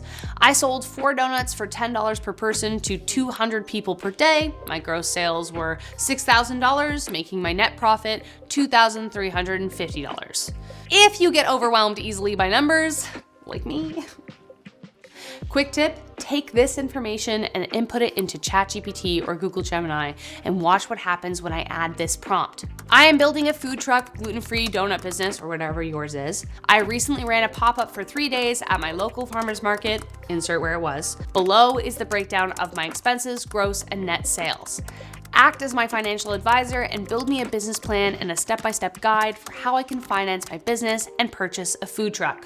Look at this breakdown. Again, this doesn't replace advice from an actual financial advisor, so remember to double check, but it's a pretty good ballpark. Step 8, getting your truck. This truck used to be an old fire truck. Really? Yeah. Oh, what? Yeah. Like this one right here? This one used to be a fire truck. It's got flashing lights on the outside right now. This one? Yeah, pull it out. I feel like you're asking me to set off a bomb right now. It might happen. Wow, this is almost like being in a fire truck because this used to be a fire truck, but it's a grilled cheese truck. Best day of my life. Best day of my life. When getting the truck, it's important not only to consider the cost of purchasing new, used, renting, or leasing a truck, but also the equipment you'll need. The prices between a full-scale kitchen and a shop on wheels will greatly differ. So let's go shopping. Buying a truck outright will allow me the freedom to customize it to my heart's content. However, I'm looking at needing anywhere from $40,000 to over $100,000 for the truck. Let's see what it looks like for a used food truck. Looks like they range anywhere from $20,000 to $90,000. I can rent a truck, which can be anywhere from $1,000 to $3,000 a month, gives me a cheaper upfront payment and saves me ongoing maintenance costs, and companies like Roaming Hunger do provide custom branding services like a design wrap. Speaking of which, do you remember that question I asked you at the very beginning? Your answer to that question will determine how much your kitchen will cost. Hypothetically, for At Last Bakery, I could bake a lot of my products off-site, which would mean for my truck, I would only need some kind of hot holding cabinet to keep my pastries warm, refrigeration, food prep area, and dry storage. If I choose to bake fresh on site, then I would need some kind of convection oven, a fridge and a freezer, mixer, etc. In both cases, don't forget for food safety to include a separate sink for hand washing and dishes. The minimal path could mean anywhere from $20,000 to $50,000, and the high scale option is an estimated $50,000 to $100,000 and ongoing. Lots of factors to weigh here before I determine the right path, most of it financial. Now, I know what you're thinking, Rachel, how am I supposed to afford all this in this economy? Don't panic. Instead, see step 9. Which brings me to investors and partners. Now, yes, there are angel investors you can connect with who will provide financial support in exchange for equity. Tale as old as time, but don't be afraid to partner up with other businesses who would consider selling your products as well. For instance, I could reach out to a number of coffee shops in Toronto who could sell my donuts or croissants to expand their clientele that I get sales and exposure from, and that's what I call a win-win, baby. Once you've filled out all the paperwork and registered your business, reach out to your bank and explore small business loans. Remember, you won't save money if you're losing money. Keep on top of your expenses and follow the 50-30-20 rule. 50% of your budget on needs, 30% on wants, and 20% on savings. To save on expenses, keep yourself in balance, try sourcing suppliers that give deals in bulk or reoccurring orders to keep costs down and raise your net income. Step 10, tech is your friend. Having the kitchen display where the orders come up here, I didn't do that right away. So I actually went like 11 years without that. Yeah, tech is important. So tech is very important. As someone who has worked in the service industry, slow credit card machines and outdated, confusing order systems are the bane of my existence. I still have nightmares about not being able to split a bill or having tables walk out because the credit machine wouldn't connect to Wi-Fi. Investing in the right tech for your business is crucial. Cash is great, but being able to take credit cards is better so you can get your customers' contact and track your sales. Thankfully, Shopify has a point of sale system that integrates into their website and helps you process sales, track inventory, customer data, etc. So now, not only do you have a website, but you can track all of your inventory, sales, and customers all in the same place. But wait, there's more. Here are some apps I suggest you check out to optimize your store's efficiency. Freshly batch inventory. Keeping an eye on your perishable goods? pretty essential. Nobody wants food poisoning from bad cheese. This app helps you keep track of your inventory's expiry dates and even gives you demands forecasting. So if your cheese is almost going to expire, you can adjust your menu to include more of it so it doesn't go to waste. Smile! Have a few regulars in your lunch spot in the city, get even more and keep them coming back by developing rewards and referral programs with the Smile app. Now, at last, see what I did there?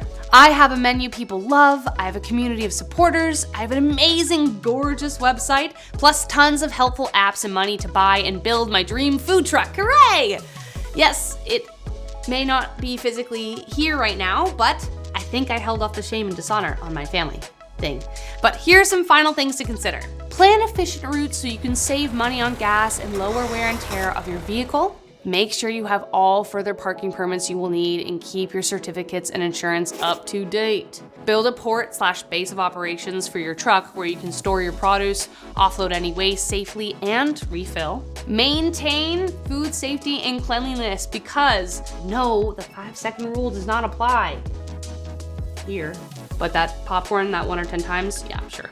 Dream big, start small. But remember, festivals like Osheaga in Montreal get 300,000 visitors in 3 days. And the only places on site that festival goers can eat are food trucks. Just think how much you can make there in just 3 days. If starting a cleaning business without lifting a sponge sounds too good to be true, guess what? It's not. In fact, tons of people are already doing it and you could too. As someone who cleans as a way to relax sometimes, I have no problem picking up a scrub daddy and going to town. But cleaning my mess is one thing. Cleaning someone else's is another. But man, is it satisfying to watch someone else do it, which is why cleaning vids have taken off on social media. Vloggers like Clean Mama and Clean Girl have built influencer empires selling products and cleaning homes for a living. But if that's not you, why not instead become the online Uber for cleaners so you can still get a slice of the action? I'm talking about hiring a team of cleaners to manage the cleaning tasks while you focus on running and scaling the business remotely. Here's how. Step 1. Define your brand. A staple step on our channel and never one to skip. Think of your brand identity as the foundation from which you build everything. The stronger the foundation, the bigger the business can become. When determining your brand, it's essential to determine your niche, aka the thing that will make you stand out. While it may be tempting to run a business that cleans everything under the sun, narrowing your focus initially allows you to stand out from the competition while you expand. Select one of these categories. Commercial cleaning. This involves cleaning business offices, retail spaces, and other commercial establishments, which gives you contracts that are often long-term with predictable schedules. Residential cleaning. This focuses on cleaning individual homes, apartments, and condos. Services can range from basic cleaning to deep cleaning, and schedules can vary from week to week. Exterior cleaning, so everything that's outside, such as decks, driveways, sidewalks, good to have a pressure washer in your toolkit. Eventually, it might be your goal as a company to cover all 3 of these categories, but start with one and build from there. Once you've selected a primary category, consider adding a sub-niche to further refine your brand, such as environmentally friendly cleaning with a focus on sustainable practices and materials, or specialize in trained biohazard cleaning for medical facilities or crime scenes a la CSI, or provide specialized cleaning services for individuals who need assistance with organizing, decluttering, and tasks that might be difficult for them. For instance, influencer cleaning with Bea would fit into this category as she specifically works with homes and people in distress. Tons more options, but consider what's needed in your area to find out what will really stand out. By selecting a primary category and adding a unique sub-niche, you can differentiate your cleaning business and attract a specific target market. Now, it's time to come up with a catchy name, like Rachel's... Wow, I can think of nothing. So, let's head to Shopify's name generator, and let's see what it comes up with. Wow, I think I like Fresh Nest. Yeah, let's go with that for now. But what's even better is if I click on it, it will take me through the steps to building a website with Shopify. Speaking of which, step 2, design it. The next step is creating a visual personality for your brand. Website, logo, signature colors, graphics, all that jazz. If you're not particularly savvy in the graphic design department, don't worry. Check out the free trial link in the caption below and you can build your website in seconds with Shopify. I hate that this sounds like an ad, but building a website with Shopify gives you a ton of resources that you can help build your business down the road. There are plenty of people in the Shopify community that you can hire to help you build your website design, logos, and visual branding. Whichever path you choose, remember to keep your brand cohesive and tidy. You are a cleaning business after all. Use the primary category and niche you chose for your brand to inform the design elements. For instance, I'm going with environmentally friendly. I would include colors and elements that tie into nature to inspire my logo, and design because they relate to my niche. Step 3. The paperwork. AKA get insurance and register as a business. You will most likely need general liability insurance, protects you from liability claims and helps pay for any expenses associated with accidents that cause bodily harm, property damage, etc. However, they typically don't cover injuries to you or the staff, so make sure you have workers' compensation coverage as well. Equipment breakdown insurance. If your equipment breaks down, you don't want your biz to suffer. It covers replacements, repairs, and emergency rentals in the meantime, so you can still work even if your vacuum sucked up one too many dust bunnies. Obviously, there could be more you need to cover, so check the guidelines of wherever you are in the world before you continue. Next, follow the steps to register your business according to wherever you're based out of. Step 4, Avengers Assemble. To keep this remote for you, consider your business the shield of cleaners. You need a good, reliable team of cleaners who you can trust because, again, they're going to be going into people's homes probably. While posting on job sites like Indeed, LinkedIn, or higher up on the Shopify App Store, ask for referrals from your community and reach out directly to cleaners themselves. Makes you more personable and connects you to the candidates that already have a good track record. While you're at it, stay ahead of the marketing game by reaching out to cleaning influencers like Clean Mama and Ori Katarina, for example. See if they want to A, work with you, or B, develop a partnership of some kind. Plus, you'll have someone in your roster that people already trust. Remember to be transparent when you're posting about this job, make the pay rate clear, and define whether it's hourly, fixed, part-time, full-time, etc. Now again, to keep this remote, use booking apps in the Shopify App Store like BookX to allow candidates to schedule online interviews with you. That way, you can save time balancing schedules. Realistically, this process will be ongoing, and baby, it's a numbers game. Not everyone is going to be a good fit. Accept the fact that employee turnover is inevitable, so it's crucial to constantly recruit and train new cleaners. As your company grows, having a great team of people a text away is what's going to make you the go-to contact for cleaning services. Step 5, success in a system. Speaking of being a text away, always have a plan B. And C, and D, and E, F, G, the whole alphabet. People get sick, get hurt. Heck, people sleep in. It happens. To successfully run a remote cleaning business and ensure consistent income, a solid system or systems is crucial. The last thing you want is to have to jump in and clean if someone doesn't show up. Remote means remote, people. Systems to consider are: develop an on-call system. This just basically means having a few cleaners on standby. This ensures you have coverage should someone get sick, have a last-minute emergency, or even, let's be honest, get abducted by aliens and disappear forever. Note, ensure these on-call cleaners are either paid for their standby time or promptly informed when they're no longer needed. No one likes to sit by their phone indefinitely. Scheduling tools. Avoid scheduling Tetris by investing in online scheduling tools that both you and your employees can interact with, like Calendly. If you're working with independent contractors, their availability can fluctuate. A dual-sided system inadvertently creates a system of accountability, so if they said they were free, then they're responsible for showing up. A quality check system. So develop a quality check process to keep things top-notch by getting cleaners to fix any slip-ups and set up a way for clients to share their thoughts, like quick surveys or emails after a cleaning. Then use what they say to make your service even better. A communication system. I'm not talking about 15 group chats where people send memes in between important info. Been there, done that, and... Wait, what's that? My boss sent me a meme. That's so stupid. What?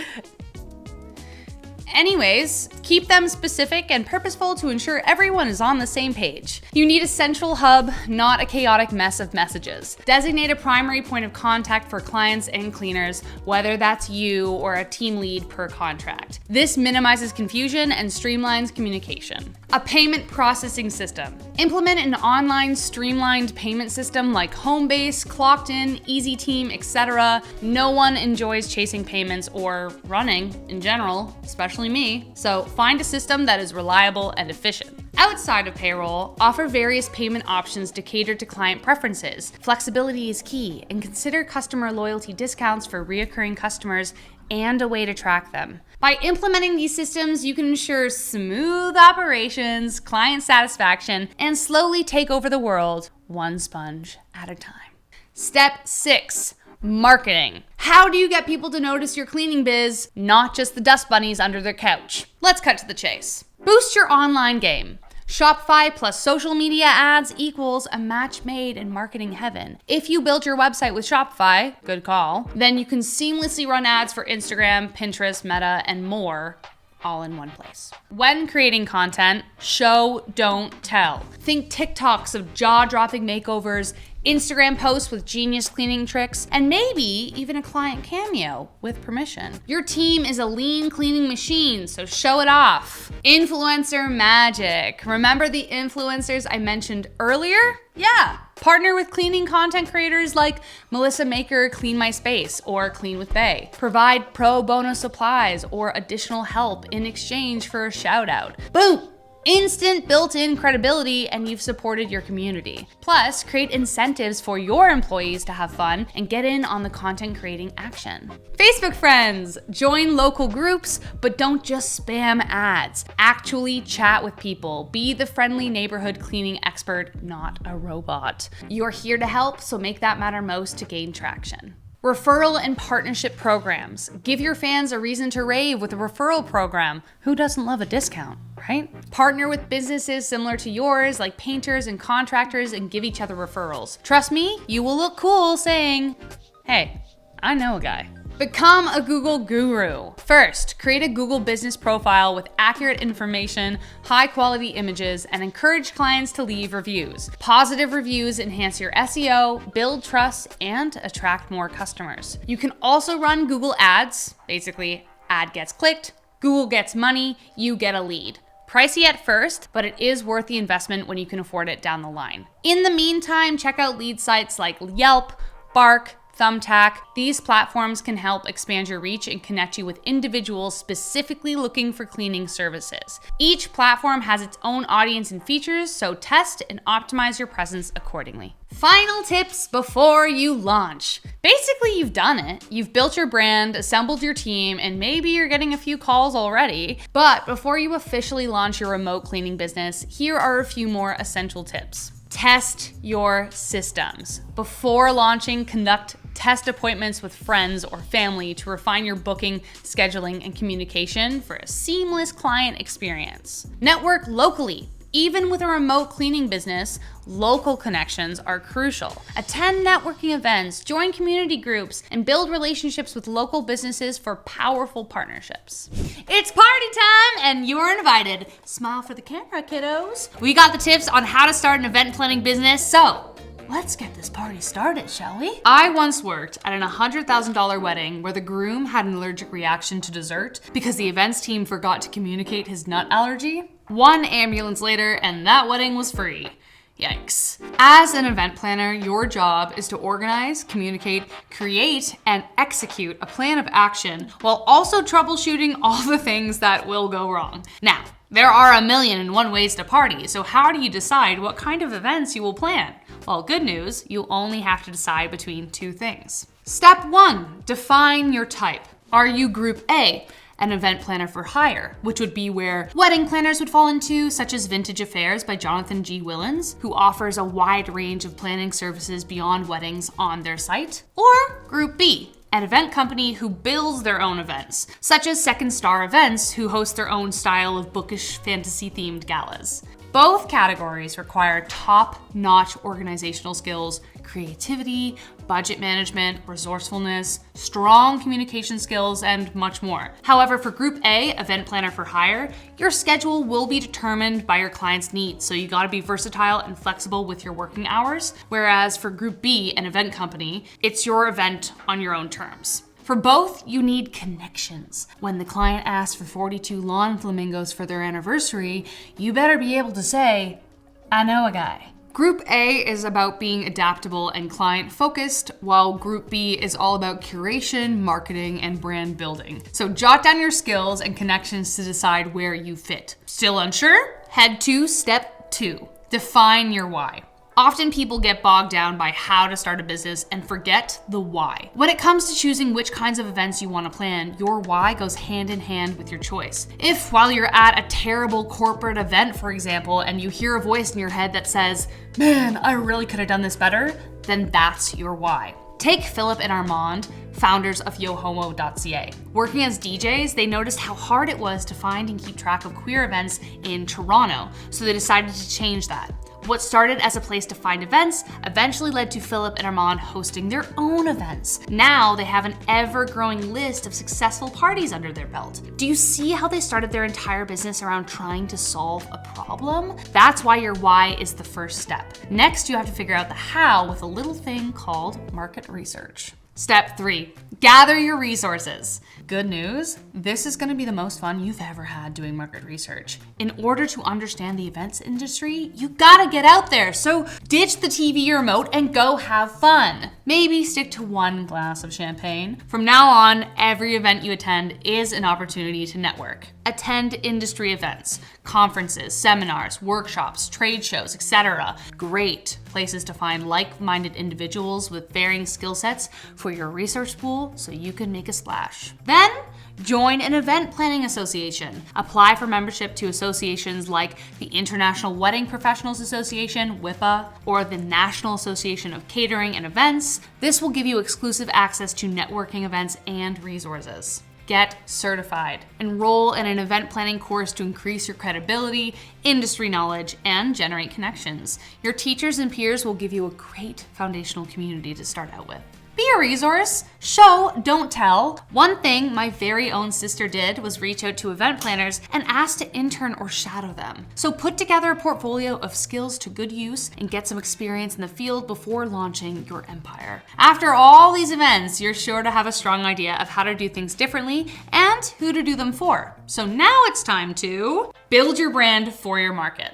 Some events have champagne and caviar, while others have pop and pizza, both great vibes, but for two very different crowds. Building your brand involves creating a cohesive identity for a specific audience. From your website to your social media presence, every detail matters. Consider these options. For the luxury crowd, target clients who spend big on exclusivity and elegance. Your brand should reflect sophistication with clean visuals, rich colors, and polished aesthetics. If you have connections with high-end venues and top-tier vendors, this is your market. Mid-tier clients. If you can make a dollar store vase look like a vintage Dior antique, then this is the market for you. These clients want value without sacrificing style. Showcase your creativity and resourcefulness on your website, blending luxury with budget-friendly options like rentals and props. The niche enthusiast. If you're catering to fans or specific themes, embrace bold colors, playful fonts, and fun visuals. Second Star Events nails this with a simple, trustworthy layout and a touch of whimsy that speaks directly to its fantasy-loving crowd. For instance, I definitely caught the Peter Pan quote on the landing page. Nice touch. Purpose-driven market. Focus on authenticity and connection. Brands like yohomo.ca highlight their ties to the Toronto queer community through vibrant design, blogs, and merch, making it clear they're about more than just events. Next, grab your notebook, start a Pinterest board, gather inspiration, and brainstorm visuals that align with your brand. When it comes to building your site, choose one that can grow with you, like Shopify. It integrates really well with social media, it's easy to use, and lets you sell event merch or planners effortlessly, so give it a try. Plus, there's a free trial in the description below. What are you waiting for? Step 5. Location, location, location.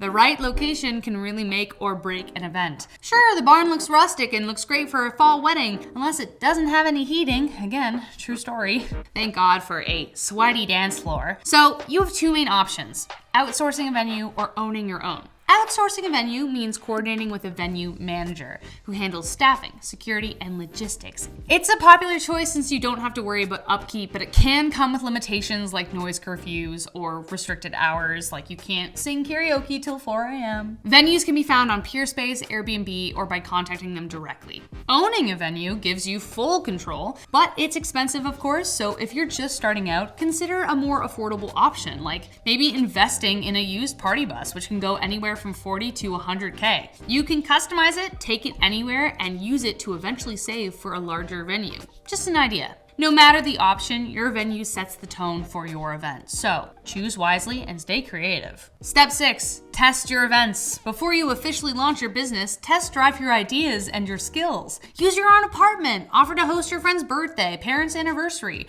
or reach out to small businesses and offer to curate an event for them pro bono. This is a low-risk way to fix holes in your management practices, refine your budgeting skills, gather feedback, and boost your confidence. Plus, depending on whether you're charging for entry, this can help support your business down the road. Then, as you gather your skill sets, you can begin taking on bigger and better challenges. After each event, make note of issues you encountered, such as overspending, advertising challenges, so you can build your business plan going forward.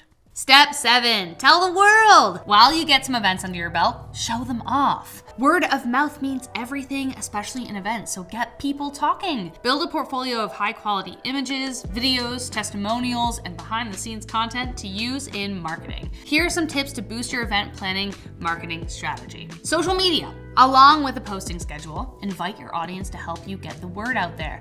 Run contests like a best photo or video memory, or turn your Instagram grid into a puzzle they have to solve before the event. Get them engaged. LinkedIn. While Instagram and Facebook are must-haves, LinkedIn is key for attracting high-end corporate clients. So build a profile that highlights your expertise and boosts your credibility. Referral programs. Offer discounts for successful referrals. This brings in warm leads who already trust you, making them more likely to convert to a client. Trade shows. Again, attend trade shows to network in person. A strong elevator pitch and an eye-catching booth can leave a lasting impression. Content marketing. Start a blog to share your event planning tips and build your brand's value, which, by the way, we just did a video about how to start a blog, so you can check that out next. Public relations. Get your events listed on local guides like BlogTO and platforms like Yelp, Eventbrite, Facebook events to expand your reach. Online ads. Run paid ads on Google and Meta alongside a strong organic presence and SEO strategy for maximum exposure. This is not the time to be modest or shy. Using all these methods to generate business buzz is crucial, and remember to have fun while you're at it. This business is all about building a good time after all. Step 8, build your plan B, C, and D, E, F, G, basically the whole alphabet. You know what they say, make a plan and watch God laugh. Truth is, even the best laid plans can go awry. That's life, baby. Having contingency plans in place will keep you calm and prepared for anything. For your business and your events, consider these points. Weather prep. If you're planning an outdoor event, have a backup tent or indoor space ready. Stay in touch with your venue manager and monitor the weather to avoid surprises. Set up an e-commerce option. Add an online store to your business to diversify revenue. Think about selling branded party kits or other products that align with your brand. This can help keep your business going even in uncertain times. Emergency plan. Have procedures for medical emergencies or unexpected guest situations. Brief your team on security protocols and ensure you know where the emergency exits and first aid supplies are located. The ambulance story really does live in my brain. Paperwork. Keep copies of all important documents, permits, contracts in an easily accessible place. If something goes wrong, you'll want to have everything at hand. Buffer time. Always schedule more time than you think you'll need. If makeup takes 2.5 hours, book 3.5 hours. That extra hour could save the day when things inevitably run late. Lastly, remember self-care and patience. Life happens. Just remember, people may not always remember every detail of the event, but they'll remember how they felt when they left. The magic is all in the recovery, so keep calm, carry on, and don't forget to expect the unexpected. I'm gonna build a coaching business from the ground up. I've sat down with top coaches and have compiled a game plan to becoming an online coach. From branding to attracting clients, niching down, understanding my target audience, and becoming an expert. And most importantly, being paid to do it. First, it's finding a coaching niche. We can't save the whole world, so we need to discover our niche, the small world we will personally serve. I personally used to hate the word niche because it felt like a box trying to trap my creativity, but then I realized that the niche is just about combining what I love to do, what I know, and the mark I want to leave on the world. So let's look at it that way. It's more about what makes you you. So here's the process. Have some fun figuring out what fires you up and where you already shine. Grab a piece of paper, jot down the stuff you love, what you're good at, and the impact you want to make. And before you know it, you'll see a unique path starting to form. For me, it can be an adventurepreneur coach, helping women build businesses and lives that they don't need a vacation from. Kind of has a fun ring to it. Yours might be mindfulness for entrepreneurs or health coaching for athletes, or maybe something out there that's completely unique and yours. The key here is passion. Without it, you might end up chasing security in a regular 9-to-5 gig. A niche should be something that excites you every day. And as you're dreaming up your niche, think about who's going to love what you offer. And of course, invest into it. We're gonna dive into that a little bit more soon. I would love to know what your niche is or what you think it might be. Comment it down below. Market research. The next question I had was, are there enough people out there willing to spend money to learn how to become adventurepreneurs? So I went over to Google Trends to see the answer. And although the title is not often looked up, some of the keywords in our description were. This will work. If you have a little cash to spend, some more great tools for finding audience interest and current market trends are Statista, Exploding Topics, and Quantilope. As I was scrolling through Google, I found myself a bit of competition. I honestly didn't think there would be as much competition as there was. But the reality is that there will be competition in every industry, especially in coaching. You will find that everyone and their friend Bob is in a similar niche. But we are not afraid of them because remember, it's not about the niche, it's about who you are. Just like nobody else has your exact tone of voice, no one else will coach just like you. We don't need to be frightened by the competition. We're gonna learn from them and use their knowledge to our advantage. So to get a little more insight, I went over to Frederick AI, which I love to use, to show me what competition I need to watch out for. I found a bunch of coaches that did not even show up on Google, and there was a lot that I could learn from them, their value props, packages, and their websites. I also found an AI platform where I can continue to monitor my competition through. It's called Crayon. I am watching you guys. Now, before I go out there shouting to the rooftops that I'm gonna help people become adventurepreneurs, I need to know who I am even talking to. Not everyone is going to be interested in this, so let's find out who is. To be honest, I know it's a little bit obvious, but ChatGPT is super helpful when it comes to finding your target demographic. So I asked it questions until it gave me exactly what I needed. Knowing your target audience is key to deciding what kind of coaching to offer. If one-on-one coaching is too pricey for someone, you could run a group session where they can join at a lower cost and still get value. By catering to what your audience needs and what they can afford, you can reach more people, build a community, and make the best use of your time and your resources. As an example, gyms do this all the time. You can pay to get access to the gym. Then if you have the money, you can get one-on-one training and a custom plan built on you and your needs. One time, a fitness coach told me that if I gave up my Starbucks expenses for the month, I could afford to get fitness coaching. I was not willing for that. No. So as coaches, what do we need to know about our target audience? First, their demographics. Their age, location, occupation, and income level. How much money are they bringing in? Next is their psychographics. Their values, their interests, lifestyle, daily routine, their goals, their aspirations. Next is their pain points. We need to know their biggest challenges and frustrations. Lastly, their motivations, their deepest desires, and what's driving them to even seek coaching in the first place. The next step is crafting a killer coaching program. The biggest misunderstanding that I initially had when it comes to coaching is that one-on-one coaching is the only option. Then my mind was blown when I figured out that I could be making money in my sleep, or making 10 times as much running a group course. So there's 3 typical program structures. We can do one-on-one, group coaching, or a membership program. Next, we have to put together the key topics, modules, tools, and exercises. So here's the current plan. Do one-on-one coaching through video calls to start and then expand it into a pre-recorded course. Most importantly, forgetting this next part would kind of be like inviting people into a car without wheels. You have good intentions, but you will go nowhere. We have to define exactly what our clients will get after they finish the program. We need to define specific, measurable, achievable, relevant, time-bound goals so our clients will actually get results. That stands for SMART goals, by the way. It's also super important to track your clients' progress. So what AI tools can we use to help us with this? I found a platform called Progress Magic. It allows you to assign tasks to your clients based on their goals, and you get to watch them and track their progress to keep them accountable. Okay, now comes the scariest part of launching an online coaching business: putting yourself out there. Look, I'm sure part of you is scared of what people might think, and this is natural. Maybe you don't think you're good enough or smart enough or whatever. But being willing to look bad or risk your reputation is kind of part of the process. It's important to move forward in spite of what you're feeling. To be completely honest, I feel terrified putting my coaching out there too. But if we don't build an online presence, nobody will know who we are. Now, there are 3 important things that we need to do in order to set up our online presence for our coaching business: strong branding, a killer website, and a fire social media strategy.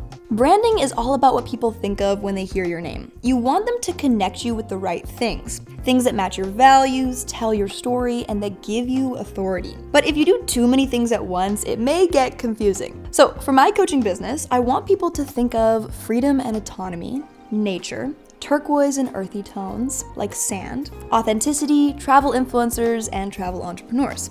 It's also important to have distinct visual branding, so I went ahead and made a logo with Hatchful. For social media, we want to focus on the platform where our target audience and demographic hangs out the most. For my audience, it looks like Instagram, Facebook, LinkedIn, and YouTube would all be good options. The number one thing to know about creating content is to share your own unique perspective and journey. You will win if you give away valuable and free information. To start, it could be answering common questions in your niche or sharing client testimonials. The goal is to build trust with your target audience to the point where you are considered an expert in the field. Then, when you release the program, people will be asking to be a part of it since you are already giving them immense value with your content. Now, the bread and butter of the coaching industry is something called the lead magnet. It's basically free value that you give in exchange for a potential client's email or attention, kind of like bait on a fishing hook. Ideally, they will sign up for your email list or give you their contact. A good lead magnet for my coaching program could be a free list of the top 50 ways to make money remotely and travel this year, a free one-on-one strategy session, or even a business launch plan template for aspiring entrepreneurs.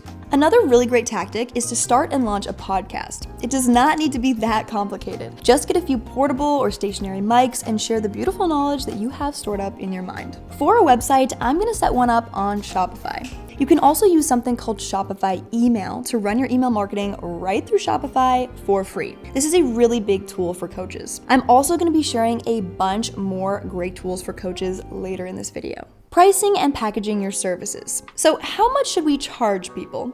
First, I looked into other coaches in my niche and saw what they were charging. Next, I thought of my personal financial goals and how much I would need to sell in order to get there. Pricing is important because different offers will attract different kinds of people. The number one thing here is using value-based pricing. We want to emphasize the value we bring to our clients through our program. For example, what would someone pay for their financial time and location freedom? What would someone pay for the outcome that you give them? How would it change or benefit their life?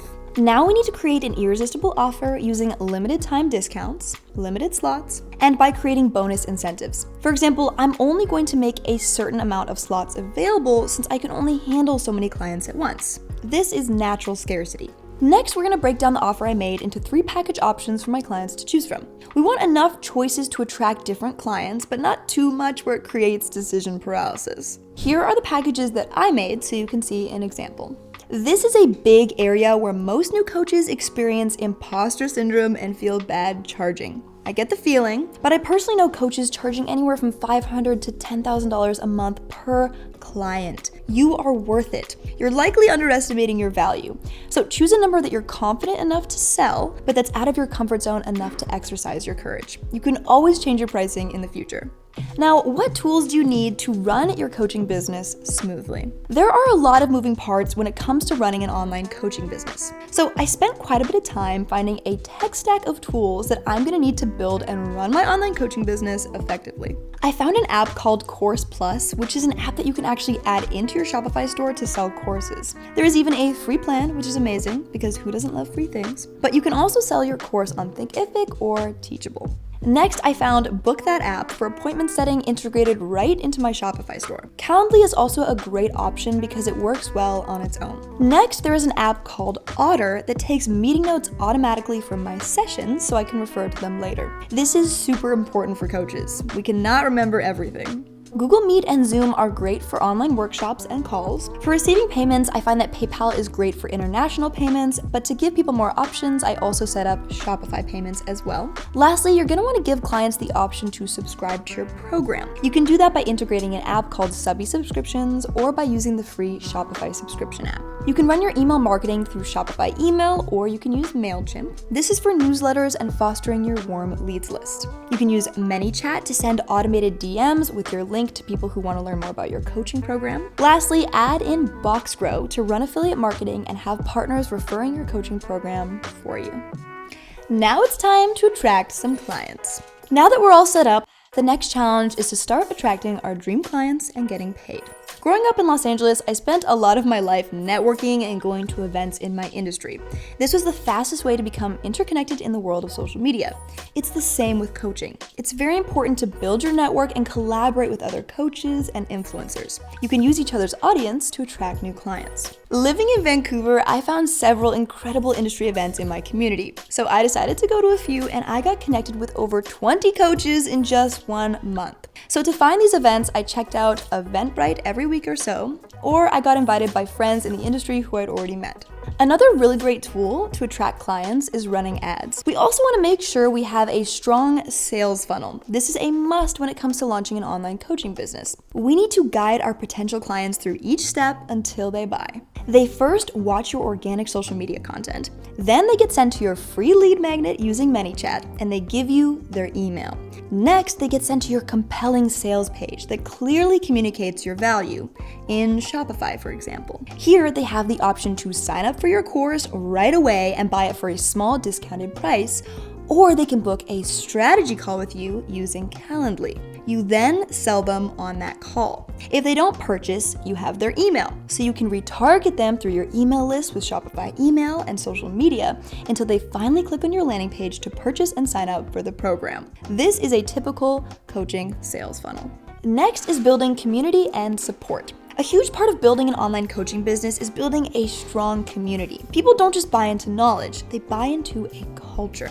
So how can we do this effectively? There's a platform called School. This is a great place for your clients to connect, share wins, comment questions, and overcome their challenges together. You can set up your own School community to gather people around your program. Or for a free option, you can always set up a Facebook group as well. It's important to engage with your community, host challenges, run Q&As, and encourage their engagement as well. Now, the next challenge is making sure our clients are happy. But how will we know? Feedback and continuous improvement is the key to growth in this industry. I definitely want to know if my clients are happy and are getting what they hope out of the program. So I'm gonna make sure they know how and where to contact me for input. This feedback can be super helpful in making sure I keep my clients and attract new ones.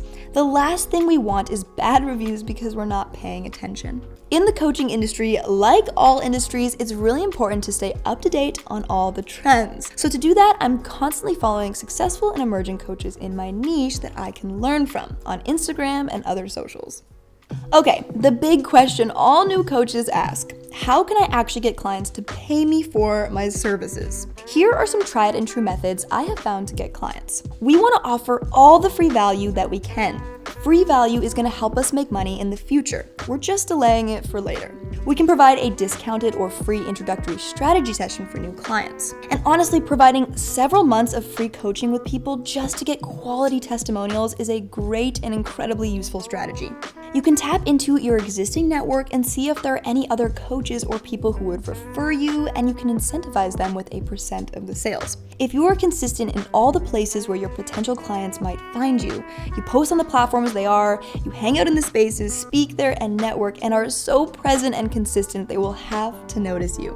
And of course, running paid ads cater to your target demographic. Now, how can we make sure to stand out as coaches in a saturated market? We need to be able to quickly and confidently sell ourselves. A quick, concise elevator pitch that authentically shares who we are and what we do.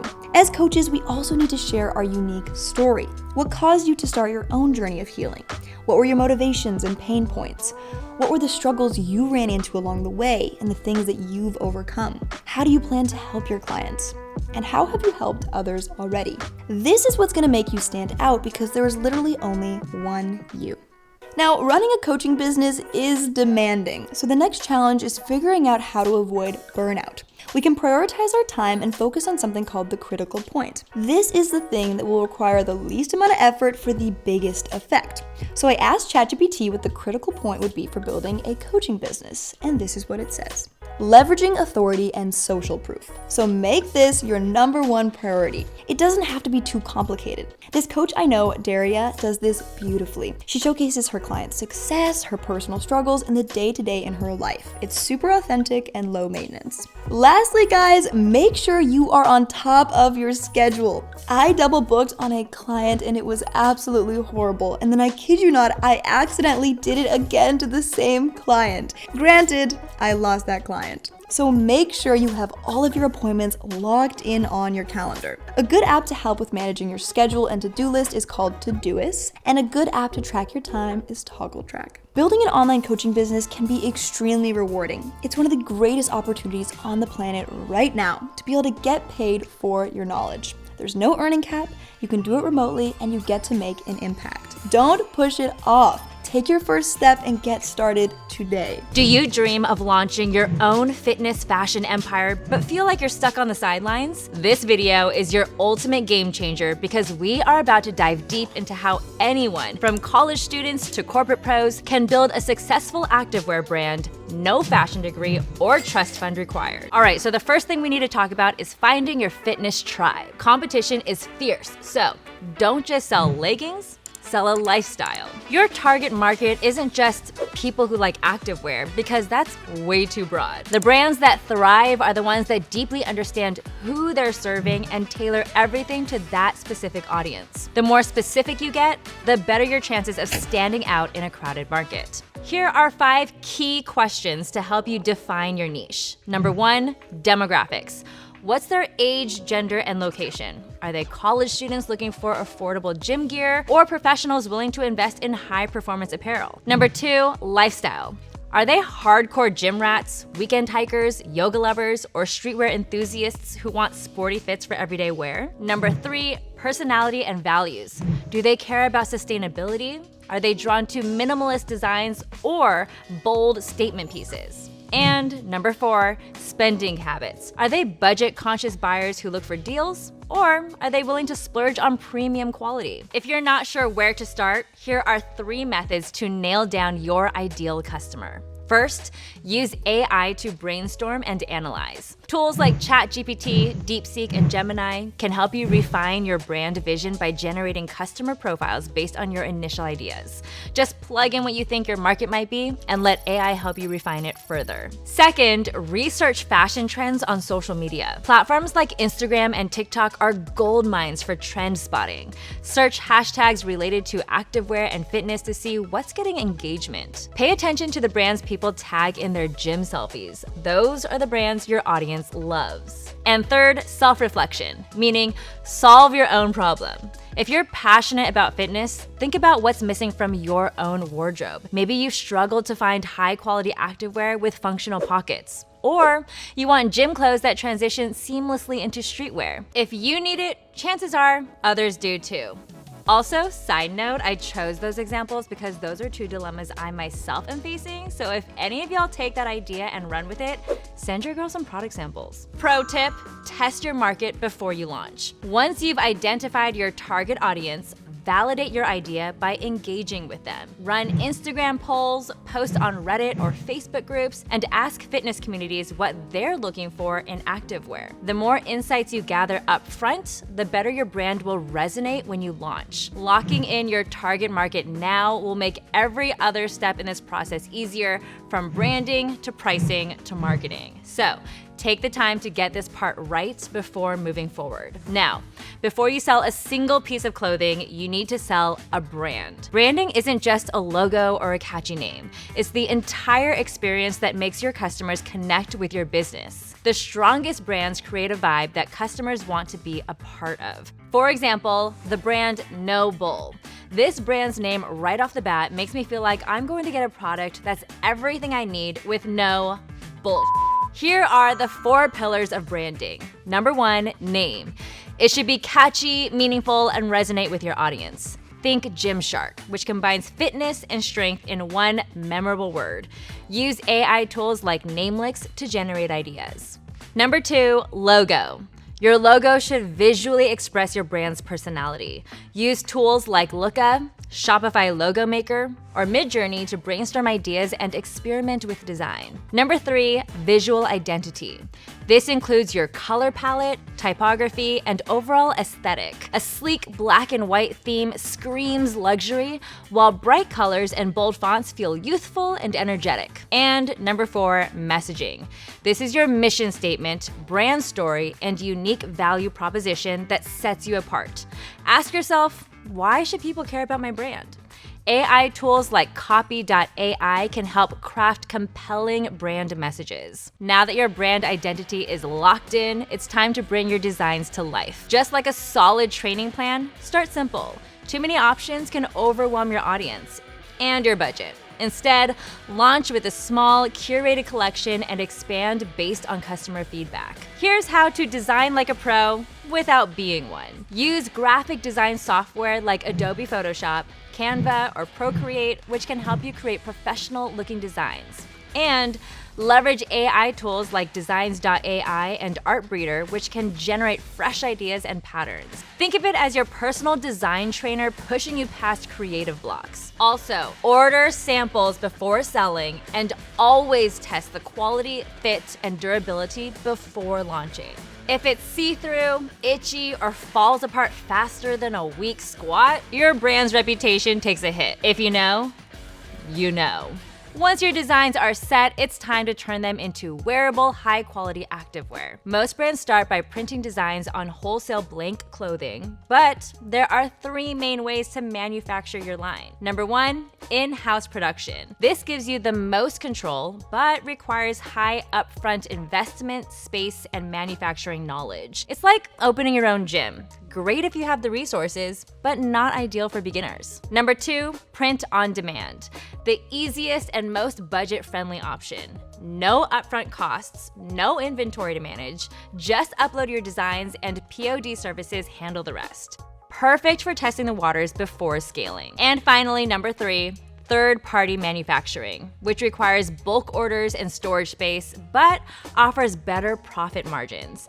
Think of it as a long-term training plan. It takes commitment, but pays off if done right. For most beginners, print on demand is the best starting point. It lets you launch with minimal risk and figure out what sells before committing to bulk production.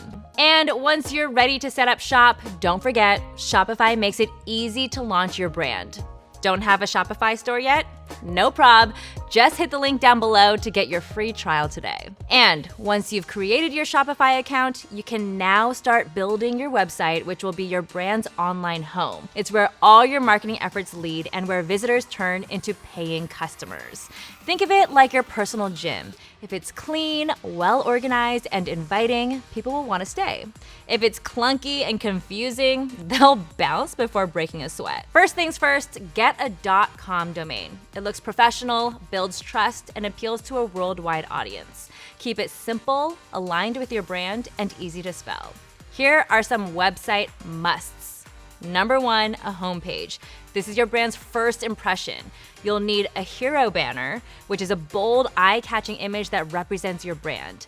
This hero image should be positioned directly below the header in the above the fold area, where users see content before scrolling down. It should be visually striking and immediately grab attention. It'll also need a unique value proposition. Why should customers choose you? For example, I'm personally drawn to Alo Yoga's homepage because it immediately showcases a very trendy and chic aesthetic. Like, I look at this and I think, take all my money. A call to action. Make it easy to shop with a clear Shop Now button. And have a featured product section where you showcase your best sellers. Number 2, product pages. This is where the magic happens. Use high-quality photos and show products from multiple angles. Bonus points for lifestyle shots. Have detailed descriptions covering materials, fit, sizing, and benefits, and leverage customer reviews. Social proof builds trust and boosts conversions. And finally, your website should have an email collection feature, which turns visitors into long-term customers. You can either use a footer sign-up box. This is a non-intrusive way to collect emails. Or a pop-up with an incentive, like offering a discount in exchange for an email. Next, let's talk pricing. Pricing your products isn't just about covering costs. It's about positioning your brand. Price too low, and you'll struggle to grow. Price too high, and you might scare off customers. The goal? A profitable, competitive price that aligns with your brand's value. When breaking down costs, price smartly by accounting for variable costs like materials, manufacturing, packaging, shipping, and marketing. Fixed costs like website fees, equipment, storage, and software. And unpredictable costs like returns, refunds, and supply chain delays. Aim for a healthy profit margin. A 30 to 60% profit margin is the industry standard. This ensures you're making money while staying competitive. And finally, price for your market. Know your audience. Are they looking for budget-friendly options or premium performance gear? Use branding to justify pricing. Customers will pay more for a brand that feels exclusive. And create scarcity. Limited editions and small batch releases can increase demand. Which reminds me, we've made a video on how to start your own luxury fashion brand. If that sounds intriguing to you, click here. People want what they can't have. It's just human nature. It's why I wake up at 6:59 a.m. on a Saturday morning to cop the latest sneaker drop. Basically, the key to a great pricing strategy is finding a number where you can make a great profit while still keeping your products affordable and accessible. But a great product and the right price doesn't mean much if no one knows about it. So let's talk about how to get your brand in front of the right audience. You've got the product, the pricing, and the website. Now it's time to get people excited about your brand. Think of marketing like your pre-workout. The right strategy will give your brand the energy boost it needs to take off. Implement a 2-stage promotional strategy. Number 1, social media marketing. Use Instagram and TikTok to highlight your brand's vibe with lifestyle content, share behind-the-scenes videos, styling tips, and workouts featuring your gear, and engage with your audience. There's a lot more to cover with social media marketing, so for more info, check out this vid. Number 2, email marketing. Send updates on new releases, promotions, and behind-the-scenes content to build anticipation. Pro tip, to work smarter, not harder, send free clothing to micro-influencers. They have engaged audiences who trust the recommendation. And avoid paid ads at first. Instead, build traction organically through compelling content and influencer partnerships. If you want to learn how to use the marketing tab directly in your Shopify admin, guess what? I made a whole video on it. All you have to do is click down below. With the right marketing, your brand could be the next big thing. But once those orders start rolling in, you need to make sure your shipping process is smooth and reliable. Let's break it down. You've put in the work to create and promote your brand, and now it's time to get your products into customers' hands. A seamless shipping process keeps customers happy and encourages repeat purchases. And I know I keep sharing our other videos with you, but seriously, check out this video we recently posted, which has everything you need to know about shipping. Again, it is linked down below. If you are handling shipping yourself, for those managing their own inventory, follow these steps for a smooth process. Use poly mailers. They are lightweight, durable, and cost-effective for shipping apparel. Include a thank you card. A personal touch goes a long way. Add a note with a discount code and ask for a review. Compare carriers. Rates vary between UPS, USPS, and FedEx, so shop around for the best deal. And print shipping labels in advance.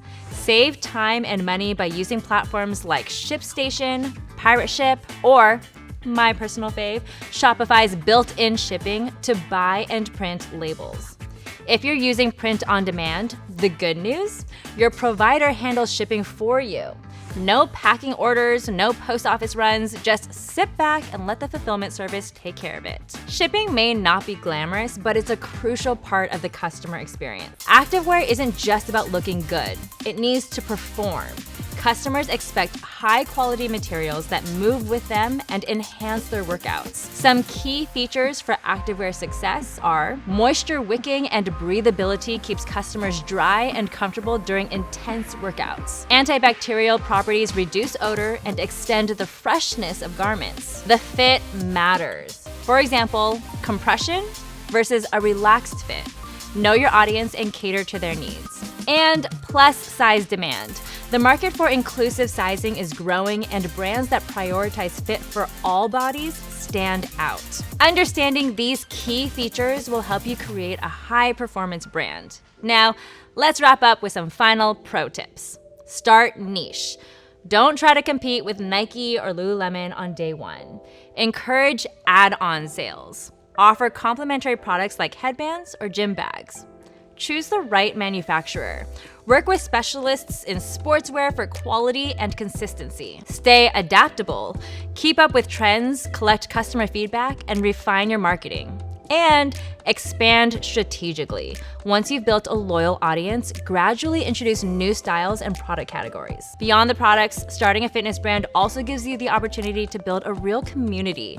Some brands, like Bandit Running, have done this by organizing events that bring people together, creating not just brand awareness, but genuine connections.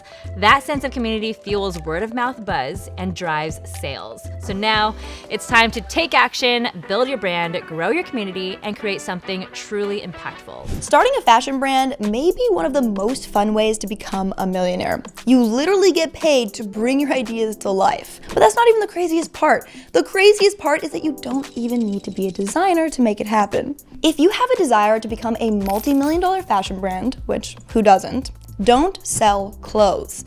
Nobody needs a bigger mess in their closet. You need to sell a status and an experience, something that people can put their name behind. And if you really want to see people walking down the street in your designs while your Shopify purchase notifications are flooding your phone, then you're gonna want to listen. You may think to yourself, there are so many clothing brands out there. Why would anyone buy from me? Well, here are 3 ways to make sure that people buy your clothing rather than another brand out there. First, claim your space. What makes your company special? Who do you really want to serve with your designs? Where and when are they wearing your clothing? Do not focus on everyone. You need to fill a unique space in the fashion market, something you can put your name on.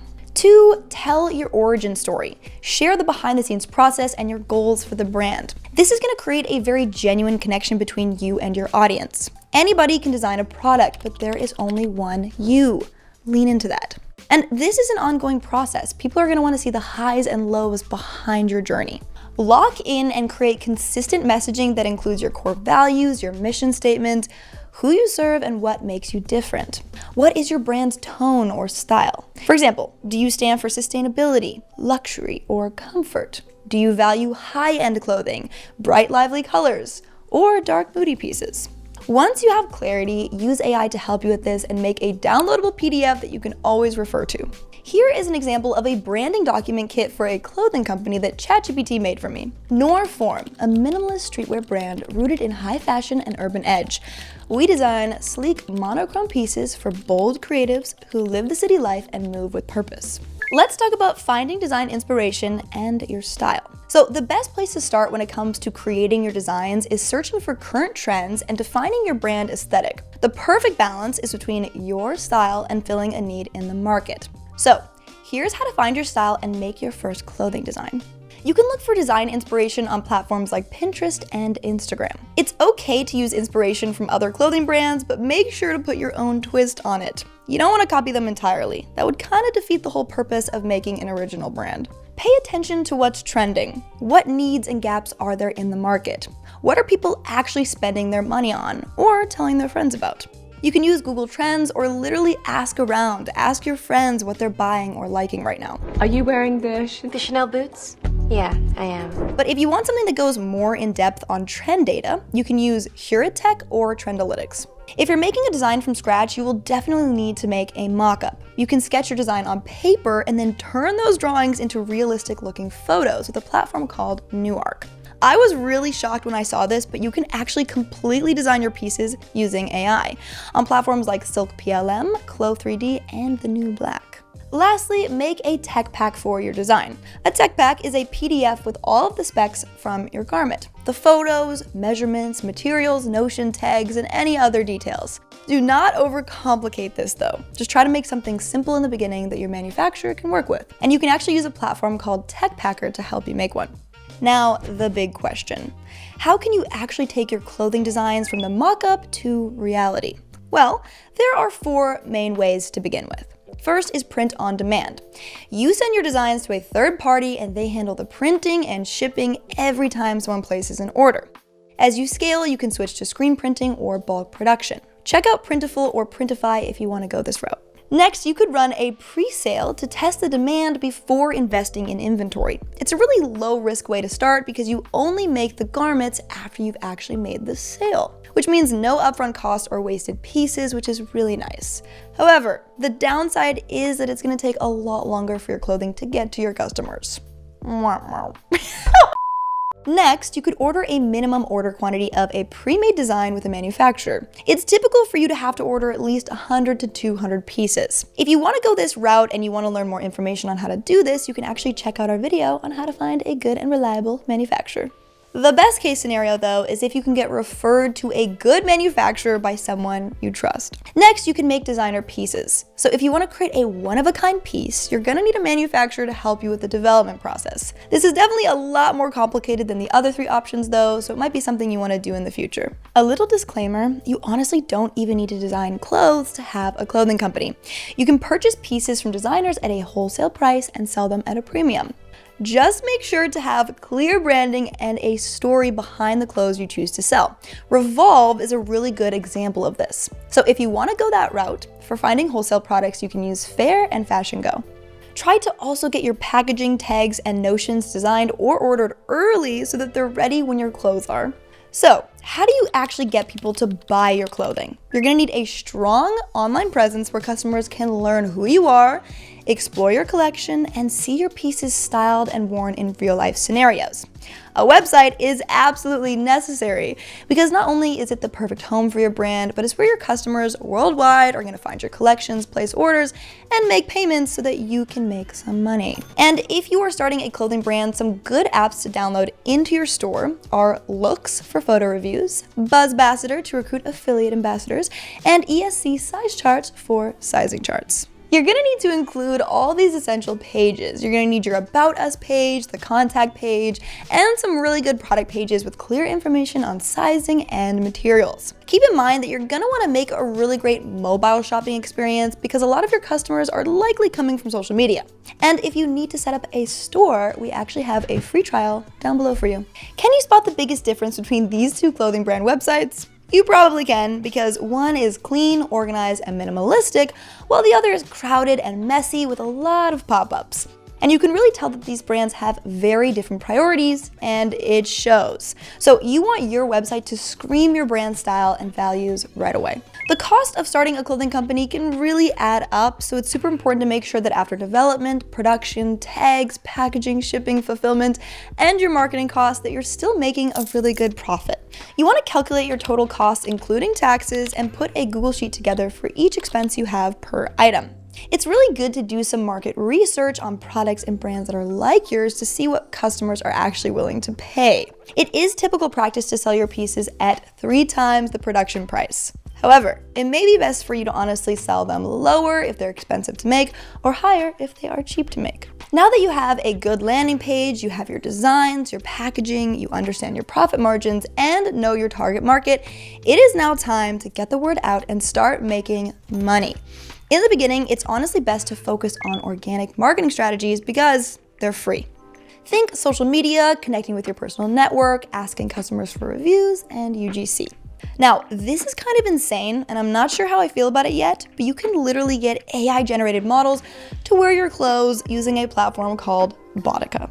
I'm going to share this again because it is super important. Share your founder's story, the behind-the-scenes process of your designing, brand building, and production. People are really going to connect with this, and they're going to want to follow along the journey. So share what you stand for and tease people months before you launch so that when you do launch, people are stoked and ready to buy. Then keep on sharing your journey because you and your brand are going to evolve in many ways over the course of its lifetime. I used social media for my first clothing drop, and we hit 5 figures in sales within 1 week because we teased the drop months in advance. So make sure to get people really excited before you put it out there. Using paid ads can also be a really lucrative way to get your clothing noticed and make some money. Once you are a clothing company owner, you're gonna wanna start building your email and SMS lists from the beginning. This way you can communicate directly with your audience about new releases and promotions. To lure people into signing up, offer a discount code, fashion tips, or fun freebies. I have definitely signed up to a lot of mailing lists because of this. You can manage your newsletter on platforms like Klaviyo or MailChimp. These can also connect directly into your Shopify store because they are Shopify apps, which is really nice. Newsletters are an incredible way to keep you top of mind and even create dedicated superfans who are waiting for the next collection or discount to drop.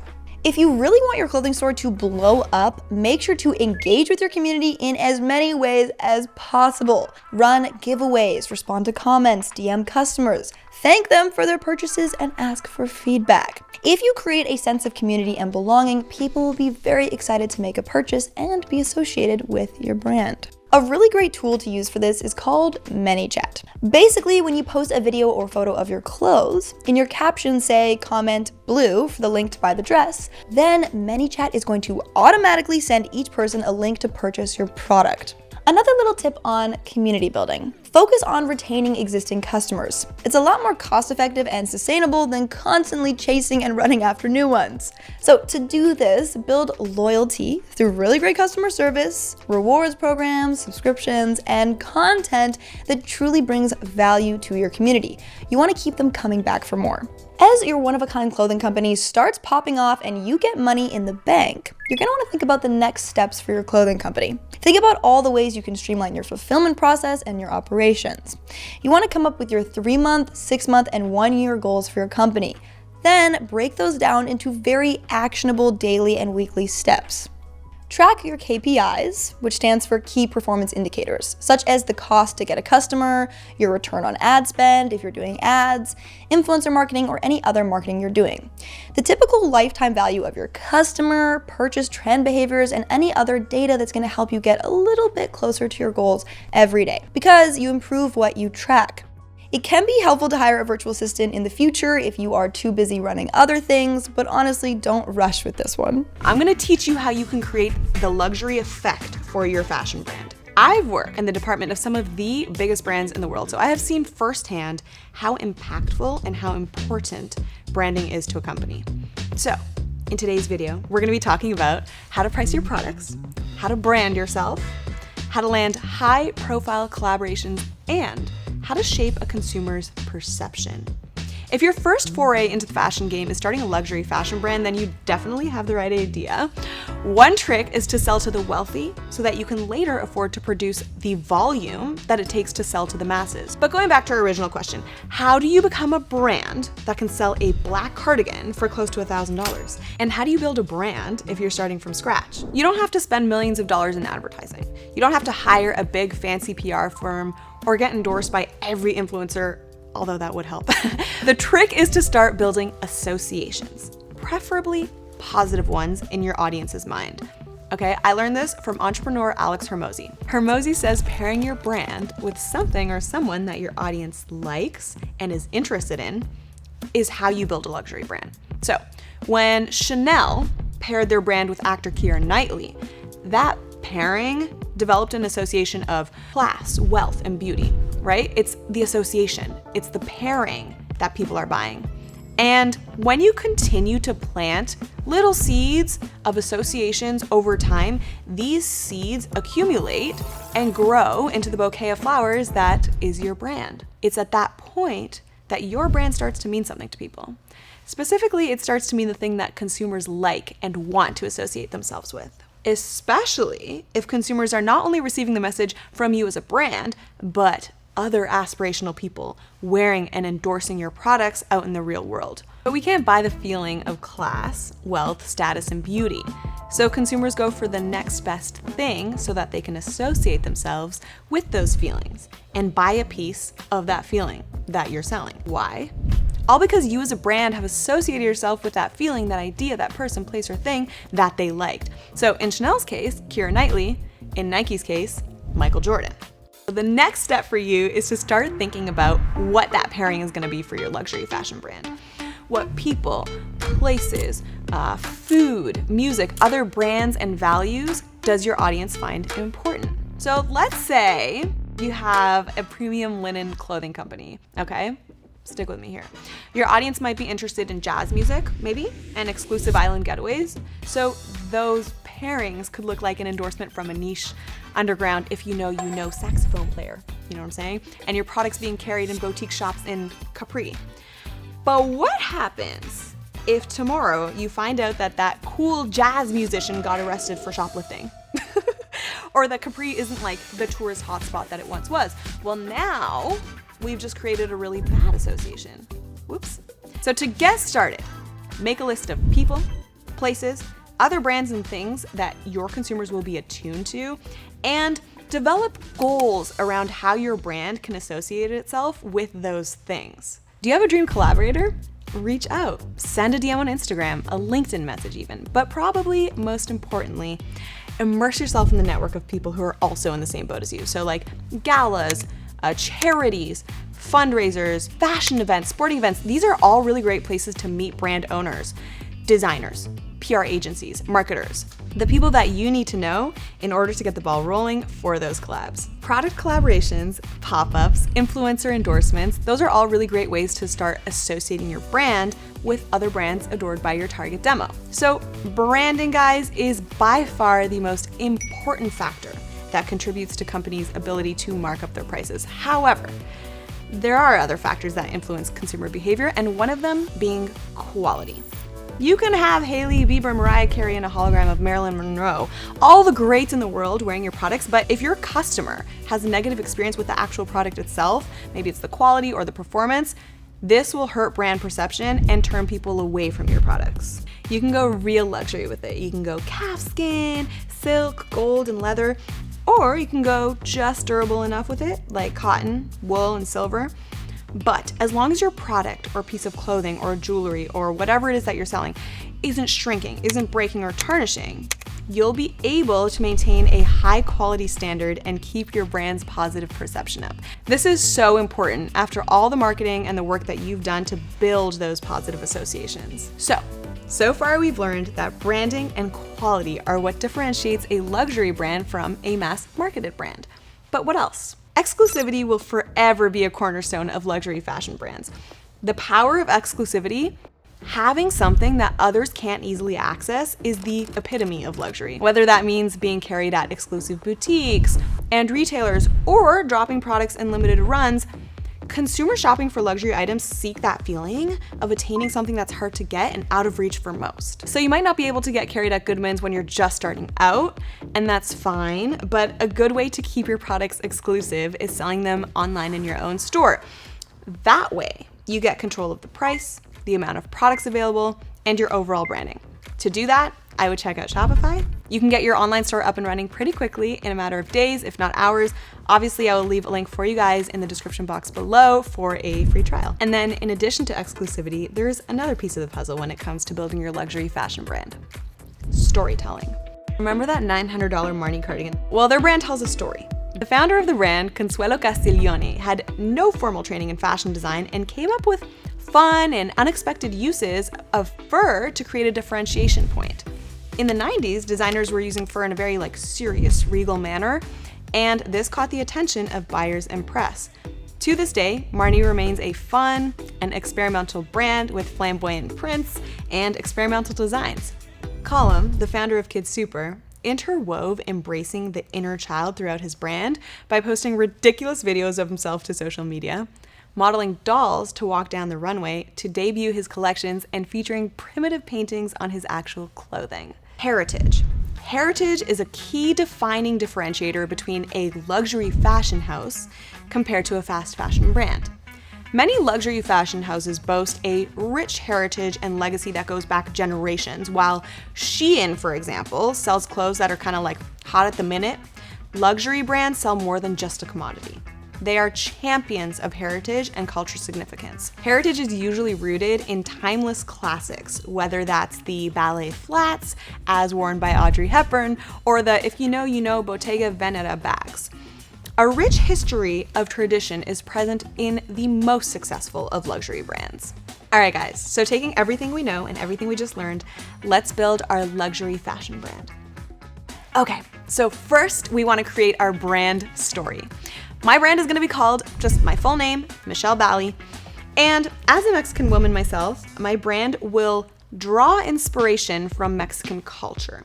I'd like for it to embody family ties, a value that is extremely important to Mexican culture. And I will definitely want to make sure that I'm making that apparent in the clothing designs and the visual brandings like this here and like this here. I want to build positive associations with my brand.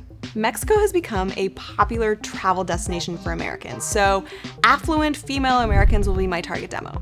My target demo is kind of on the cutting edge of new food and fashion and culture, so I will make sure that I'll get my garments worn by Latin artists and early adopters that also uphold my brand values. Okay, stick with me guys. I'm about to get a little creative here, okay? Where are family ties most prominent? Over food, of course. So I can really see a collab shaping up with this Mexican pottery brand, Obaki. I would design clothes with cute patterns of their plates on my shirts to capture the essence of family bonding time over dinner. And then when I grow, I can think about targeting the bigger guys, like Hispanic icons like Rosalia and Bad Bunny. One day. The quality of my products will be unmatched, handmade by artisans with only natural materials, no polyester, no sir. And this branding is gonna be the pinnacle of luxury. Now, as far as exclusivity goes, because I'm just starting out, I will only sell my clothing on Shopify. And I wanna have full control, right? So I'll design my website in muted colors, just like this, and I'll convey my brand messaging and product descriptions just like this. I can even do exclusive drops twice a year to keep my products coveted and sought after. I'll be able to tell my brand story and share its heritage through my designs rooted in my ancestors' way of living. So I have all the necessary key elements that make a successful luxury fashion brand. We're breaking down how to launch your own interior design business step by step, from finding your niche to landing clients and even offering e-design services. Whether your style leans modern and minimalist or bold and eclectic, we'll walk you through everything you need to know to get started. Interior design is a massive industry, but trying to design everything for everyone is a fast track to getting lost in the crowd. The best way to stand out? Find your niche. Maybe you're all about creating cozy, functional homes. Or maybe you're drawn to sleek office spaces, boutique hotels, or eco-friendly interiors. Some designers even go fully remote with e-design services, helping clients transform their spaces from anywhere.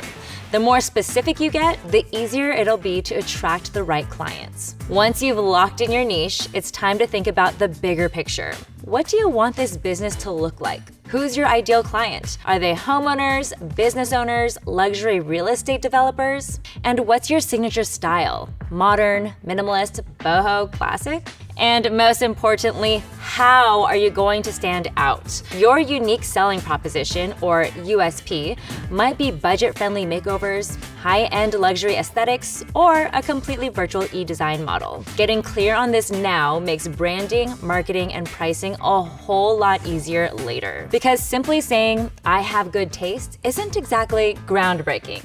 Unless you're talking about snacks. All right. You've got the vision. Now let's talk about building a portfolio that actually gets you clients. In the world of interior design, your portfolio is everything. It's how clients decide whether they want to work with you, and it's your best tool for proving your skills, especially when you're just starting out. If you don't have clients yet, don't worry. You can create your own opportunities. Offer to design spaces for friends and family, take on a few pro bono projects, or even reimagine rooms in your own home. The key is to show what you're capable of. And let's not forget about social media. I would actually attribute a large part of the recent boom in the interior design industry to platforms like Instagram and Pinterest. They are gold mines for interior designers. Share before and afters, mood boards, color palettes, anything that highlights your aesthetic. When putting together your portfolio, focus on quality over quantity. A few well-documented projects with high-quality photos and clear descriptions will go a lot further than a bunch of scattered images. Make sure each project tells a story. What was the space before? What was the goal? And how did you bring it to life? That's the smartest thing I've ever heard anyone say about anything. Once you've built up a strong portfolio, the next step is to make it official by setting up your business and creating a professional online presence. Step 1 is to choose your business name and structure. Your business name should reflect your style, something that feels professional but also aligns with your brand personality. And your business structure will either be a sole proprietorship, LLC, or a corporation. If you're unsure which one to choose, consult a lawyer or accountant to see what's best for you. Step 2, register your business and finances. Once you've chosen a structure, register your business name with your state and get any required permits or licenses. And don't skip this next step. Open a separate business bank account. Mixing business and personal finances can get messy fast, especially come tax season. Step 3, set up your online presence. A professional website is non-negotiable. It's your digital storefront and how potential clients will find and book you. With Shopify, you can build a site that showcases your portfolio, lists your services, and makes it easy for clients to reach out. And as a bonus, Shopify now has an AI-powered tool that customizes your site based on your industry. Just type in interior design, and it'll generate a sleek, design-friendly website for you in minutes. Having a solid business foundation makes everything easier as you grow, and once you do have that in place, your next step will be figuring out how to price your services and create contracts that protect both you and your clients. Figuring out what to charge can feel like throwing darts in the dark. Charge too little and you're overworked and underpaid. Nobody wants that. On the flip side, charge too much and potential clients might ghost you. And getting ghosted after quoting a price, that's basically the client version of it's not you, it's me. So how do you land on the right number?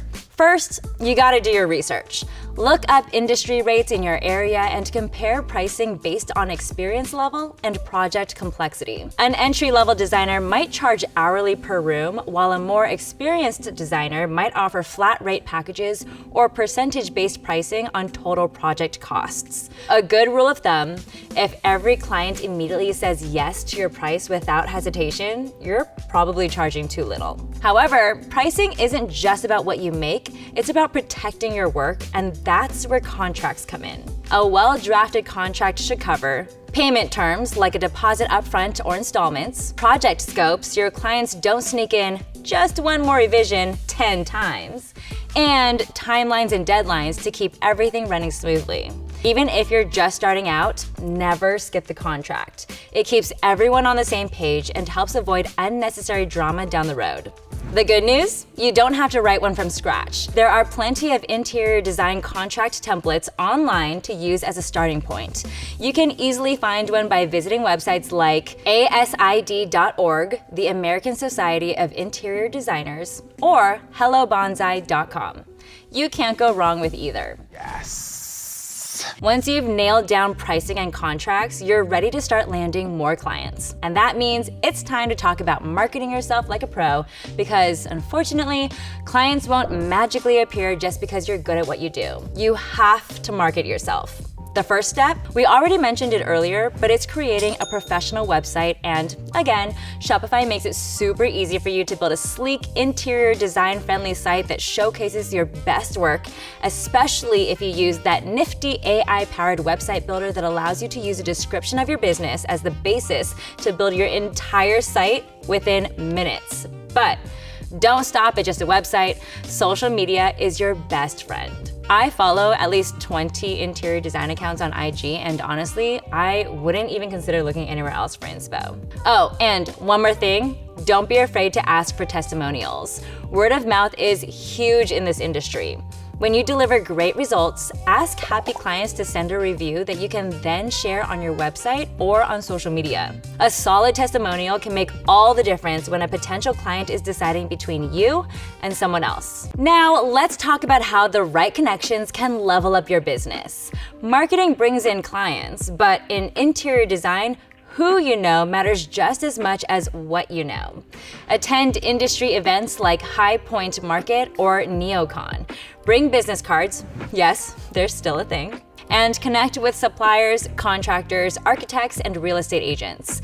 These relationships can lead to referrals and partnerships. Can't make it in person?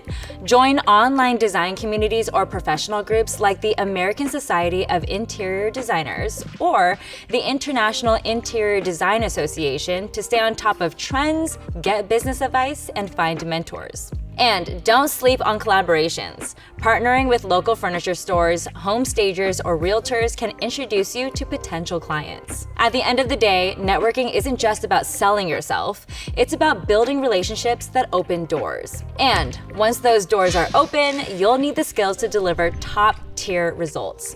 Let's get into that next. It's smashing. Smashing. Interior design isn't just about having a good eye. You need real skills to back it up. A fancy degree isn't required, but the essentials are a must. First, room design and space planning. You should be able to see a space's potential instantly. Mood boards and design presentations help communicate your vision. Next, furniture sourcing. Whether it's budget finds or high-end custom pieces, knowing where to look is key. Get familiar with local showrooms and suppliers. They'll be invaluable. Technical skills matter too. Reading or sketching floor plans makes projects smoother, even if you start with hand-drawn layouts. And here's one that's most overlooked: photo editing. You don't need to be a Photoshop pro, but polishing your portfolio photos can elevate your brand. Bottom line, strong design skills set you apart. And once you've got those, it's time to talk business, because staying profitable is just as important as creating beautiful spaces. Show me the money. Starting an interior design business isn't just about creativity. You also need to keep an eye on finances. Knowing your costs up front helps keep your business profitable. So, let's break it down. Startup costs. These are one-time expenses. Things like business registration and legal fees, like setting up your LLC or sole proprietorship, and website and branding, which includes your Shopify site, logo, and marketing materials. Then we have your recurring monthly costs, like design software, programs like AutoCAD, SketchUp, or Adobe, marketing and advertising, like social media ads, website hosting, and email marketing, and office space. This is optional if you're not working from home. Many designers start with $2,000 to $5,000 in upfront costs, but you can keep it lean by working from home, using free tools, and focusing on digital marketing. Your budget should work for you, not the other way around. Once your finances are in check, you can focus on what really matters. Like explaining for the 100th time that beige and cream are not the same color. We did it. We did it. It looks amazing! Look at that! Interior design isn't just about picking the right couch. It's about working with real people who trust you with their space and their money. And trust me, how you handle clients can make or break your business. The key? Communication. Listen, ask the right questions, and set clear expectations. Mood boards, timelines, and regular check-ins keep projects on track and prevent last-minute chaos. Budgeting matters too. Be upfront about costs and help clients prioritize. Great design balances vision and budget. Most importantly, deliver. Happy clients come back, leave glowing reviews, and send referrals your way. A well-designed space is great, but a seamless client experience keeps you booked and busy. Good morning, designers. Now, let's talk about e-design, a growing trend that lets you work with clients anywhere. So you love interior design, but maybe you want the freedom of being able to work from anywhere. Who wouldn't, right? If you don't want to be tied to one specific location, e-design might be the move. It's a remote version of interior design where you work with clients entirely online. No in-person visits, just virtual collaboration. Here's how it works.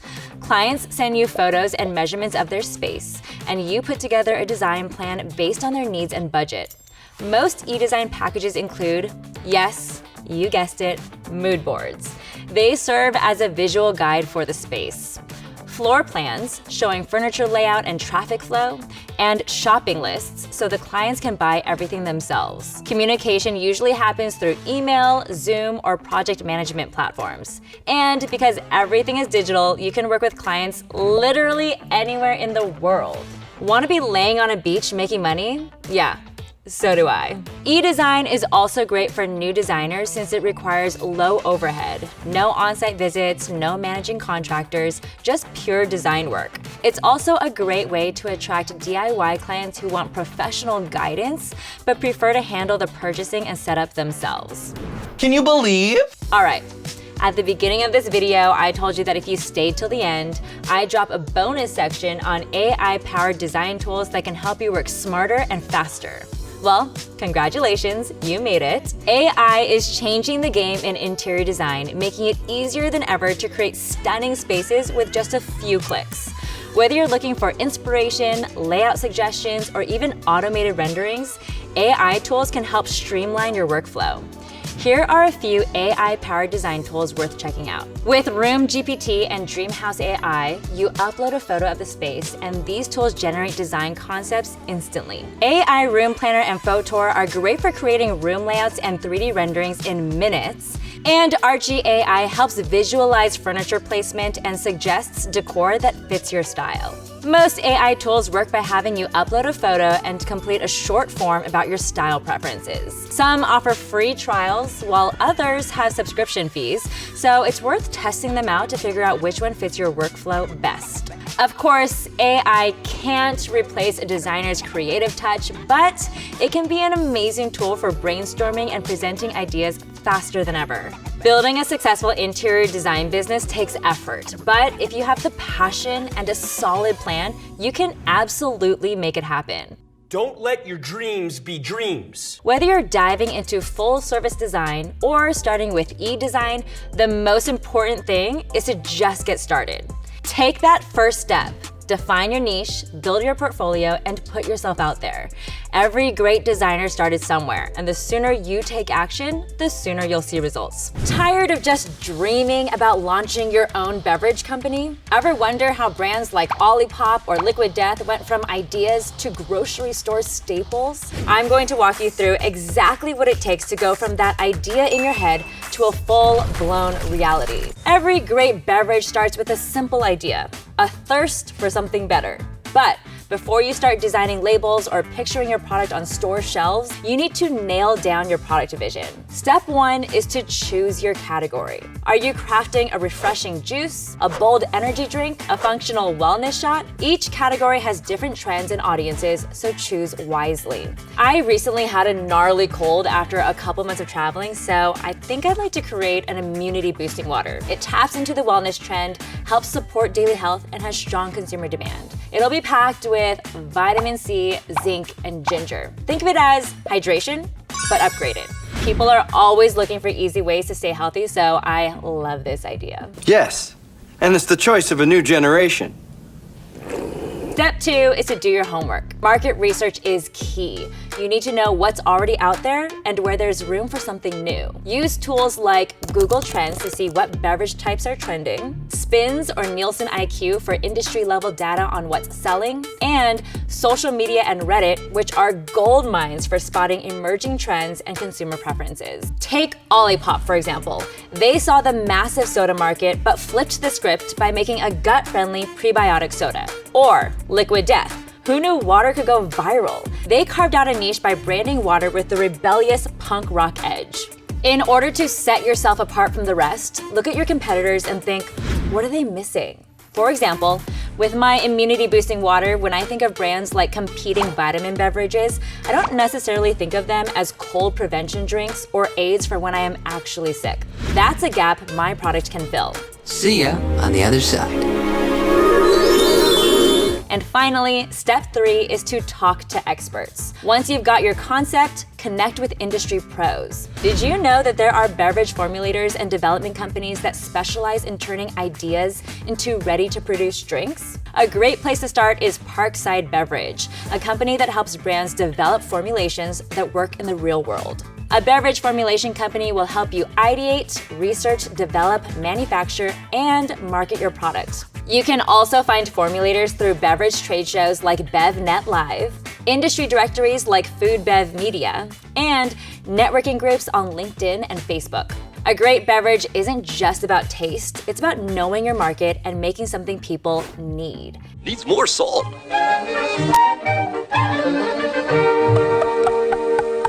So far, my immunity-boosting water is checking all the right boxes. Health conscious? Check. Tastes great? Probably, so check. Trendy?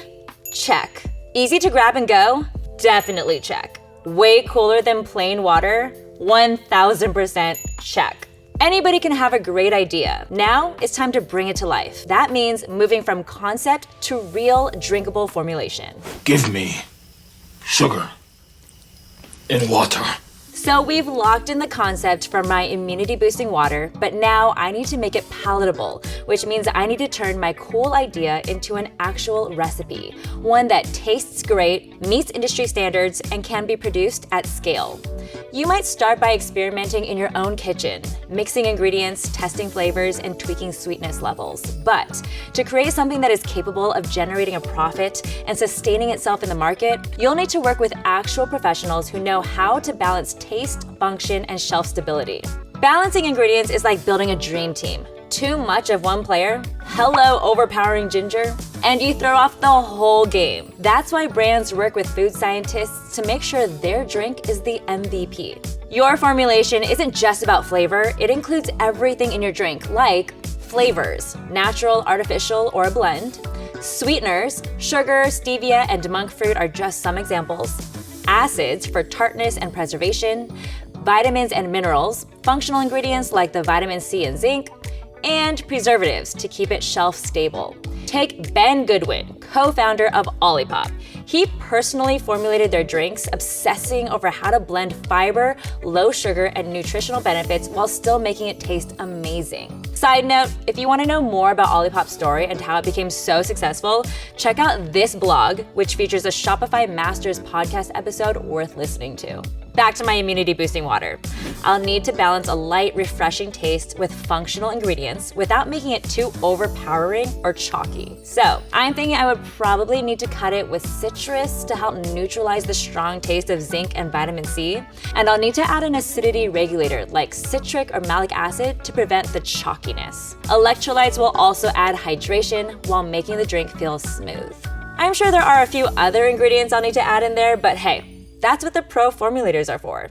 Soda pop! Big fresh can of soda pop! Okay, so now that we've basically got the formula locked in, something that's smooth, refreshing, and packed with immunity-boosting power, it's time to think beyond the bottle. Next, we need to build the business behind it, starting with choosing the right structure and making sure we know exactly where our drink fits in the market. Let's break it down. Step 1, choose the right business structure. There are a few ways to legally structure your beverage company, each with pros and cons. Number 1, sole proprietorship.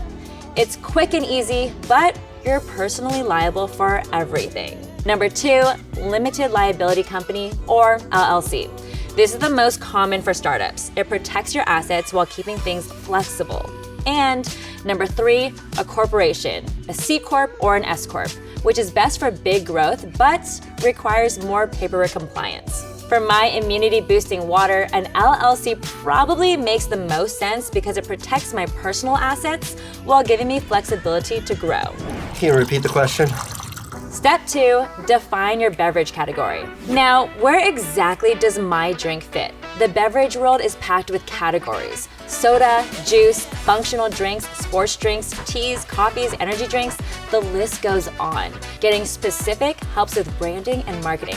For example, Spindrift is the first sparkling water with real squeezed fruit, offering a cleaner, more authentic taste. And Oatly makes oat milk cool with a bold, rebellious brand voice and barista-friendly texture. For my immunity-boosting water, I'd position it as a functional hydration drink. You're hydrating yourself, but you're also protecting yourself during cold and flu season. Defining your category early helps you target the right audience, create strong branding, and market your drink effectively. You're drinking the wrong water.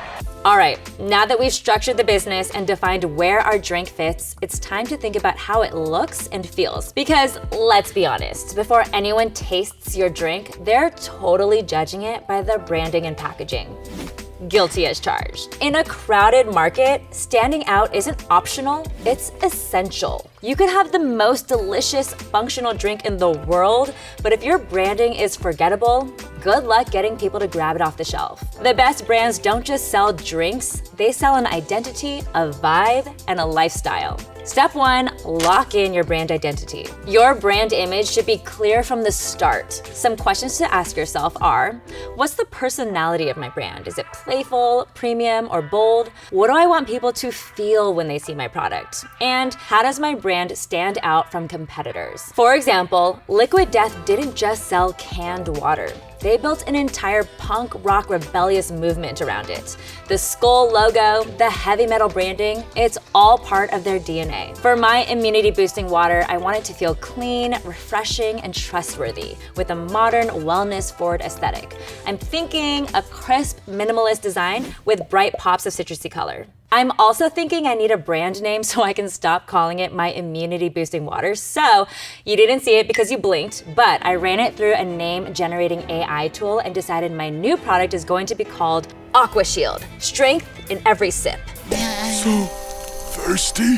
Step 2, design your packaging to stand out. Your bottle or can isn't just a container, it's your billboard. The shape, colors, and materials all play a role in grabbing attention.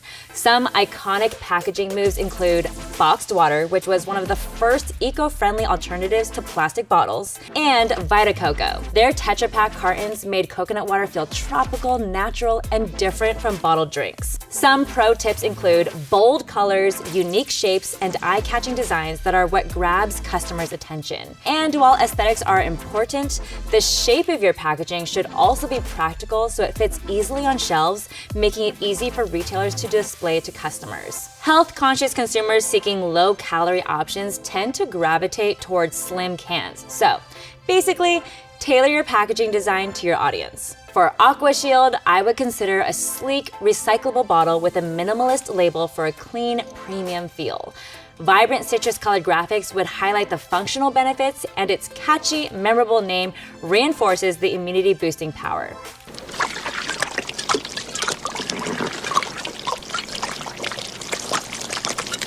Your drink can have the perfect formula and eye-catching branding, but if no one knows about it, it's just going to sit on the shelf. Or worse, never make it to one. That's why a strategic launch and marketing plan is key. And the best way to set yourself up for success? Having a professional online store from day one.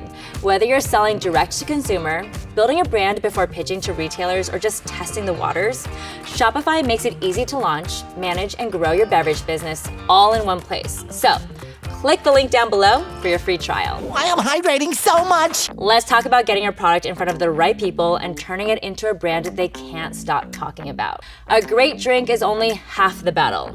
You need a smart launch strategy to get it into the right hands, because launching your drink without a marketing plan is like throwing a surprise party and forgetting to invite your friends. Great idea, but no one shows up. So first, Define your market and positioning. Who is your drink for? What makes it different? Second, choose your launch strategy. Do you want to start small or go big right out the gate? Some options include selling online first with Shopify to keep costs low and build a direct audience. Target local retailers to get into health stores and gyms, and use pre-orders or limited drops to create buzz before a full-scale launch. And finally, build your online presence. Your website and social media are your digital storefront. Make sure to launch a Shopify store with a link to your free trial below, leverage social media and influencers to spread the word, and offer exclusive deals and bundles to drive early sales. All this computer hacking is making me thirsty. With a solid launch plan in place, it's time to turn strategy into action. But before AquaShield can hit the shelves, I need to figure out how it's actually getting made, from sourcing ingredients to choosing the right manufacturing partner. Making a few test batches at home is one thing, but producing at scale, that's a whole different ballgame. Here's what you need to know. When choosing your manufacturing approach, there's DIY small batch production, which is good for farmers markets, local sales, or direct to consumer. And there's co-packing, or contract manufacturer, which most beverage brands work with to handle large-scale production. A great way to find co-packers, again, BevSource, Partner Slate, or BevNet Live. When sourcing ingredients and considering manufacturing costs, your ingredient choices affect taste, shelf life, and profit margins. Prioritize quality, cost effectiveness, and consistency. Milk was a bad choice. Now that we have a plan for production, it's time to navigate the legal side of things, because even the best beverage ideas can hit roadblocks without the right protections in place. You don't want legal or financial headaches slowing you down, right? So get these things sorted out early. Business structure and protection. Trademark your brand name and logo to protect yourself against copycats. Get proper licenses and certifications like FDA compliance, local or state permits, and product labeling laws. And insurance. You'll need liability coverage in case of product issues. Understand your startup costs and funding options. How are you financing this? Some options are self-funded if you're starting small, investors and loans. A solid business plan helps attract funding, and crowdfunding. Platforms like Kickstarter work great for niche beverage brands. Once the legal and financial side is locked in, it's time to focus on mass production and making sure your product stays consistent at scale. Going from small batch samples to mass production means working with the right partners and ensuring quality control.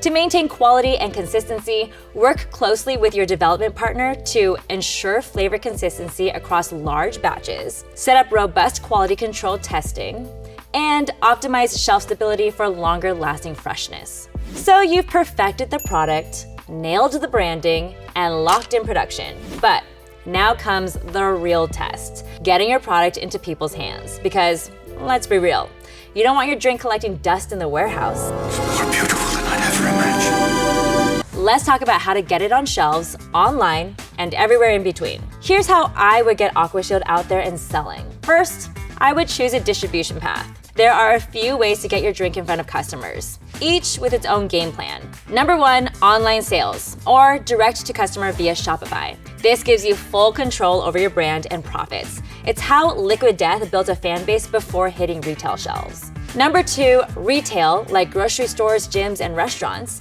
gets you more visibility, but you'll need to work with distributors to get shelf space and manage logistics. Number three, alternative sales channels like events, pop-ups, and festivals. Think concerts, fitness expos, farmers markets, and event sponsorships, which are great for building brand awareness and getting people hooked early on. Actually, the first time I ever came face-to-face with Liquid Death was at a music festival, and I was so confused by its packaging at first, but let me tell you something. I never forgot it, and I still remember that moment when I was left dehydrated for hours because I thought there were only cans of beer to drink.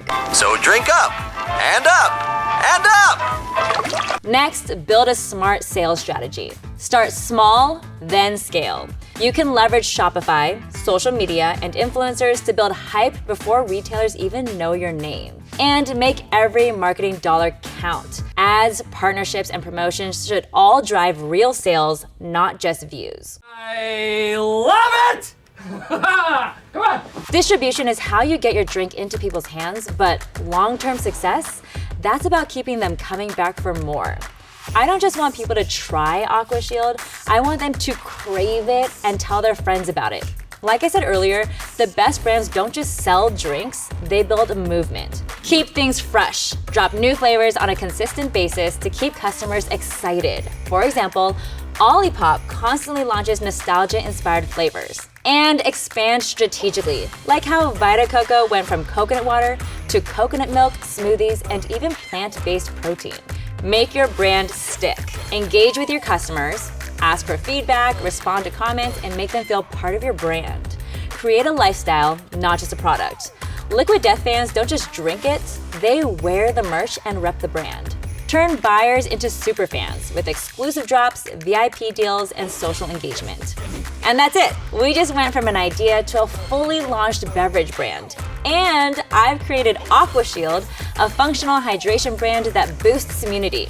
Honestly, I kind of wish I had a bottle of it right now. The beverage industry is competitive, but if you've got the right product strategy and execution, there's no reason your vision can't become a reality. Every great drink started as just an idea. Why not yours? If you're thinking about starting a graphic design business, love that for you, but what if you could build it using AI? Before you start designing anything, you need to know what's trending and what your potential clients are looking for. Enter AI. Step 1, use tools like Google Trends and BuzzSumo to dive into the latest design trends. These platforms will help you analyze what's popular and what people are talking about in real time. If you're working with clients, these tools can also help you understand what their customers want, so you're designing what's actually in demand. Step 2, for more detailed insights, try AI-powered tools like SocialBee or even Instagram's Explore page to spot rising trends. See what other graphic designers or brands are doing and adjust your creative approach accordingly. You want your work to stand out, but you also want to make sure it resonates with current market tastes. With AI, you can make your market research not just smarter, but faster, so you're always ahead of the game. It's like having a design intern who never sleeps, never complains, and actually finishes the brief. Now that you've got a feel for the market, it's time to build your brand. And lucky for you, AI can make this part a breeze. Step 1, use AI-powered design tools like Looka or Tailor Brands to create a logo and branding materials quickly. These tools take your input and generate unique designs, so you're not staring at a blank screen wondering where to start. Step 2, once you've got your visual identity, you'll need to tell your brand story. AI tools like Copy.ai can help you craft a compelling narrative about your business. Step 3, don't forget your portfolio. With AI tools like Adobe Portfolio or even Shopify's AI website builder, you can speed up the process of putting together a polished, professional online portfolio that highlights your best work, designing.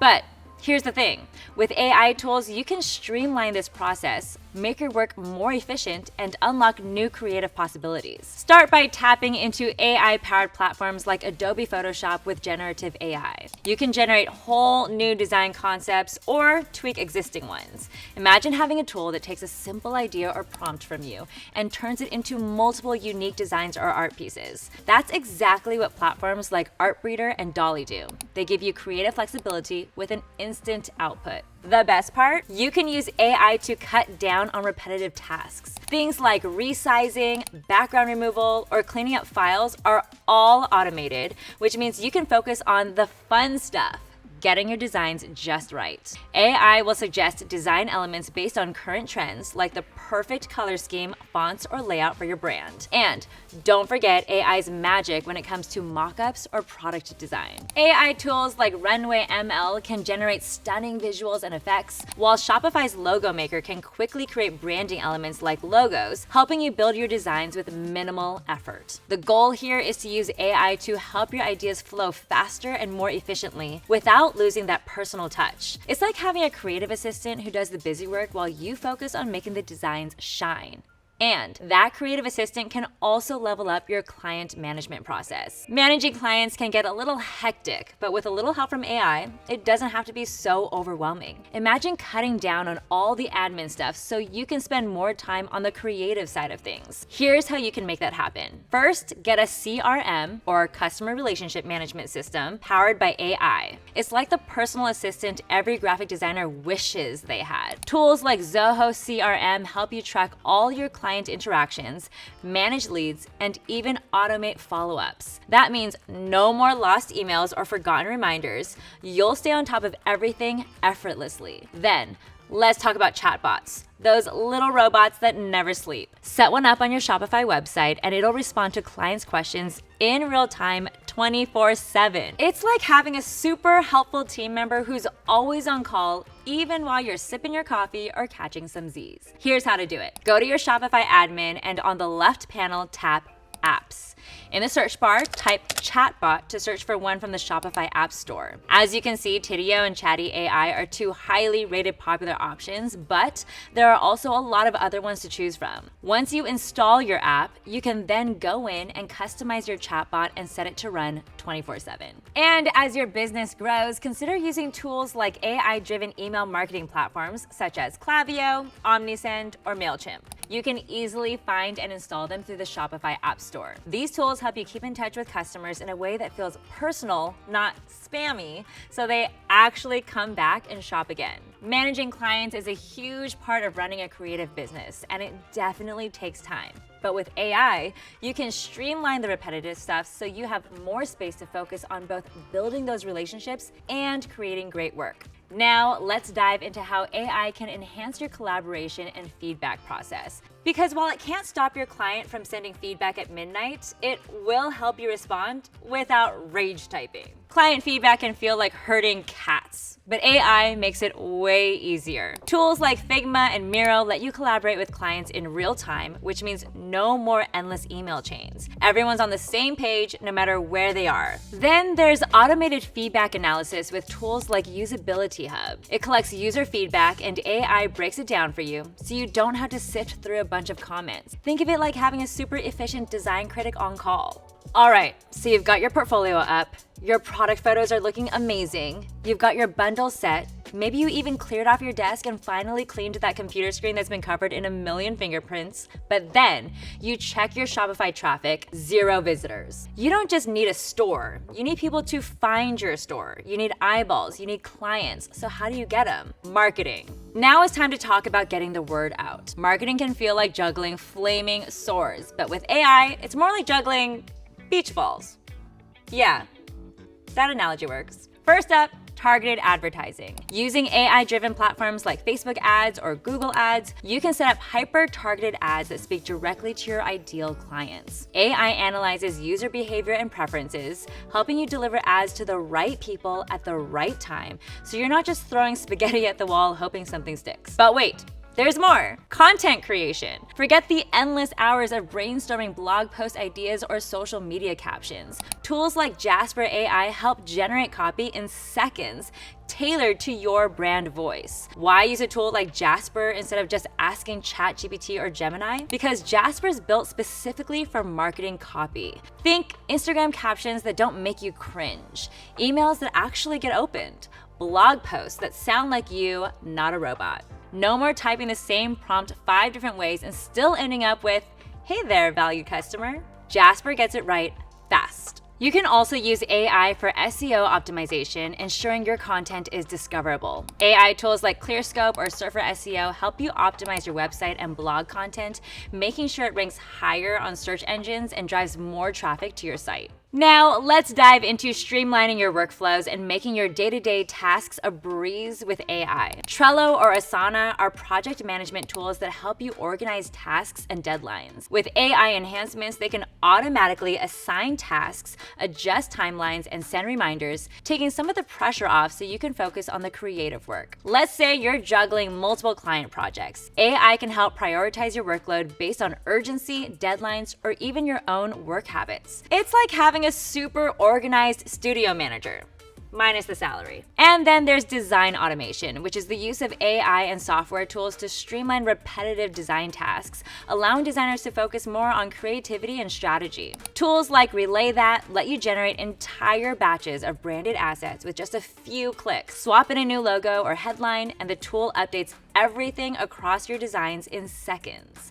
Bonus, some tools even help with keeping a record of old versions of assets and organizing them. So when a client asks, can we go back to version 2 from last Tuesday? You're not digging through folders like a raccoon in a trash can. AI keeps it all tidy. Once your business is up and running, it's time to track what's actually working. AI tools like Google Analytics and Hotjar give you real insight into how people are interacting with your site, what they're clicking, where they're dropping off, and what's converting. Instead of guessing, you can make smarter decisions backed by real data. Maybe your portfolio's killing it, but your contact page needs love. Or maybe blog traffic is up, so it's time to double down on content. Think of AI analytics like your business GPS. It helps you course correct in real time, so you're always heading in the right direction. All right, moving on to the next topic, growing your business.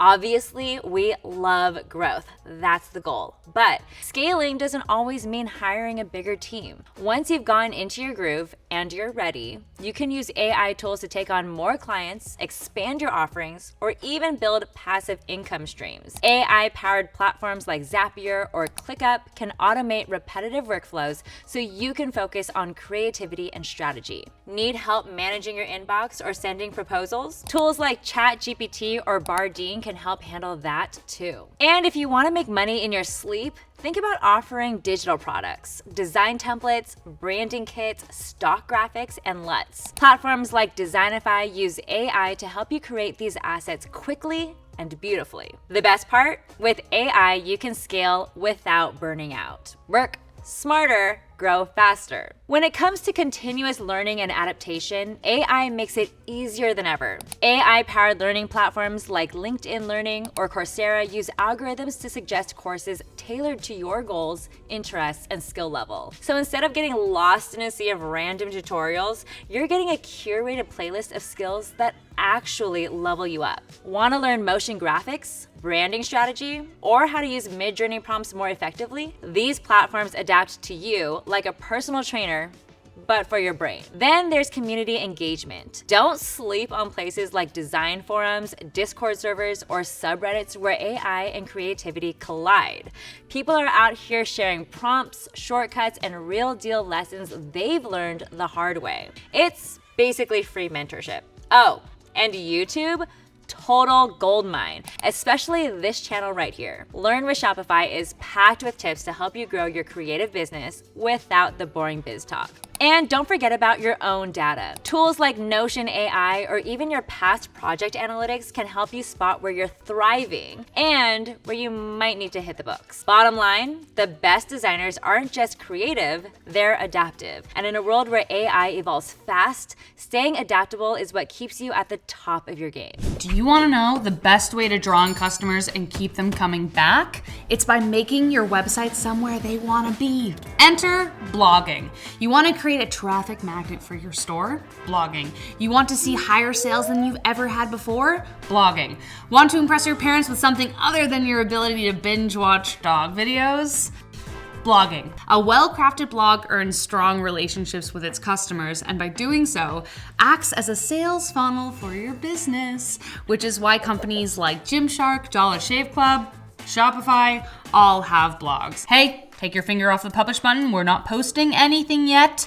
Avoid the bog blog, a mystical place where irrelevant generic content fades into obscurity. Think about the value you want to offer. Do you want to educate, share stories, promote, or review products? A great example I found is the outdoor blanket brand Rumble. I mean, how do you create a blog about blankets, you ask? Well, they found a really meaningful way. Their blog highlights the artists who collaborate with their company. By amplifying their artistic partners, they are able to pull in traffic from the many distinct artist fan bases they built a relationship with. For our demo business website, kindahotsauce.com, the category is truly in the title. A blog for a brand like this is definitely going to be geared towards the chili pepper champions of the world. Creating fun educational content like fun seasonal spicy recipes, behind the scenes farm to table content, health benefits of spicy sauce, etc. would be a great place to start for my blog. Or maybe a series of classic spice challenge videos that are all the rage right now, like trying the world's hottest chip, like I'm about to do right now. You know what? Actually, on second thought, I might save this for the end of the video. Define your audience. Who you talking to? The success of your blog hinges on this question. A blog for gym rats is gonna look way different than one for corporate professionals, for example. If you don't cater to the specific needs, challenges, and interests of your audience, your blog might be doomed to, you know where, the bog blog. Whether you're thinking about launching a business or already have one of the first things you need to do is identify your target audience, aka the people who need your product. If you don't have a business just yet, start by thinking about who would benefit from your skills, ideas, or passions, and what problems you could solve for them. If you do have a business, chances are your target audience will stay the same when it comes to your blog or content strategy. The next step is figuring out what they want to know. Tools like Answer the Public are great for this. Just type in a topic like hot sauce, and it will show you real questions people are asking on platforms like Google, YouTube, and Instagram. These questions can give you tons of content ideas. Similarly, BuzzSumo helps you find the most shared content in your niche, so you can create posts on topics that are already trending. Remember, defining your audience is an ongoing process, but these tools make it easier to stay on track. Next, setting up your blog with Shopify. All right, now that you know who you're writing for and why, it's time to actually set up your blog. If you want to follow along with what I'm doing and don't have an account with Shopify yet, head to the free trial in the link below. There you can set up your website in minutes, and there is a built-in blog feature in the admin, so the setup is pretty straightforward. To add a blog to your Shopify account, from your home page, click Content on the left-hand side, select Blog Posts, and then click Manage Blogs in the top right, and finally click Add Blog. Give it a catchy title like Chili Chats. Get it? Because we're selling hot sauce. Okay, maybe not my best joke, but you get the point. The box in the left-hand corner is where you can decide whether your readers can leave comments or not. Don't worry, you can change this later. The box below the title is where you're going to enter your meta description. A meta description that is succinct and rich in apt keywords will help your page be found by people who will most likely want to read it, aka it boosts your search engine optimization. So I'm definitely not skipping this. Then head over to the theme drop-down menu and select which theme from your store you'd like to be the default. If you're just starting, you will most likely just see a default option here. For this example, we're just going to put the default blog for now. Click save, and when I refresh this page, I'll see my new blog right there. Good news, no need to build from scratch. You can use a template you've already created for your site. Your blog is an extension of your business, so no need to stress when you don't have to, unless you're me and like to make life difficult every chance you get. Don't be me. In your Shopify dashboard, head to Online Store, click Themes, and then click Customize next to your chosen theme. This will open up the theme editor, but before you edit anything, head to the top of the page where it says Home Page. In the drop-down menu, select Blogs, and then click Create Template. Any changes you make to this template will now be saved to the drop-down list on the Add Blog page.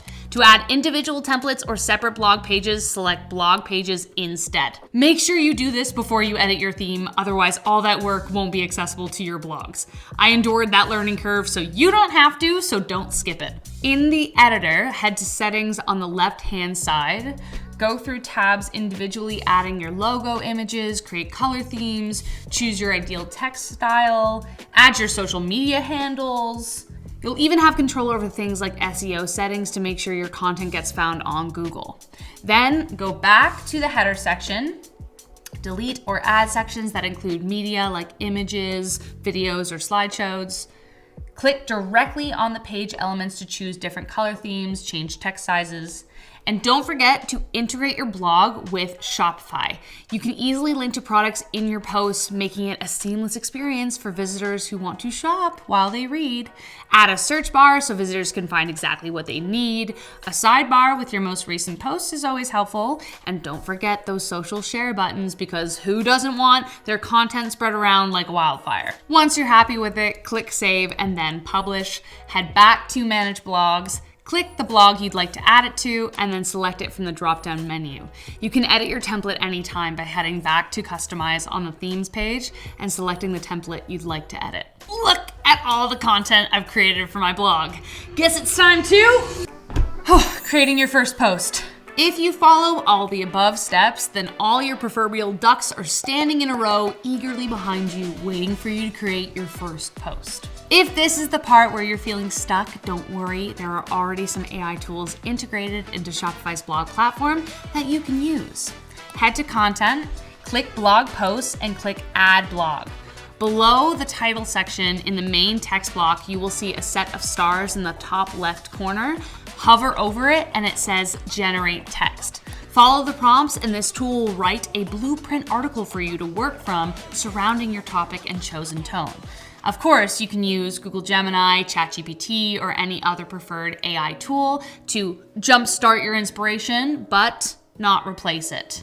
Remember, quality and originality is key when creating a blog for your business. Your own personal voice, expertise, and experience is what's gonna do that. In fact, bloggers who conduct and publish original research are 41% more likely to report strong results. When it comes to blogging, it's all about making content authentic and aligned with your brand. Once you've dropped your article in the text block, provide an excerpt and meta description, select an image, choose which blog to assign it to, add any relevant tags, and choose your theme if you're going with something beyond the default. If you're bulk posting for your blog, which I recommend you do, click Visible and then click the pencil icon to schedule the date of your post. Don't forget to add high quality videos and images to your article to keep it engaging. And then, once you're happy with it, click Save. Plan your monetization strategy. How does adding an extra 5 to 10K a month to your income sound? Pretty great, right? Successful food and finance blogs make an average of 9K a month with the right monetization strategy. So how do I make that kind of money show up in my bank account? It's all in the plan, Stan. Planning is crucial, so let me show you how you can turn your words into cold hard cash. Or more like direct deposit, but that sounded cooler. Anyways, sell your products directly on the blog. 61% of consumers say they're more likely to purchase from a blog when there's a link to the product. Let your readers shop while they read. For instance, Death Wish Coffee links their products featured in their recipe blog. There's even an app in the Shopify App Store called Recipe Kit that is great for food bloggers. It allows you to make ingredients in your recipes shoppable with call to actions like add to cart. Ad revenue. You can also add display ads to your blog. Services like Google AdSense let you place ads on your blog and you earn money whenever visitors click or view them. With steady traffic, this can become a reliable passive income stream.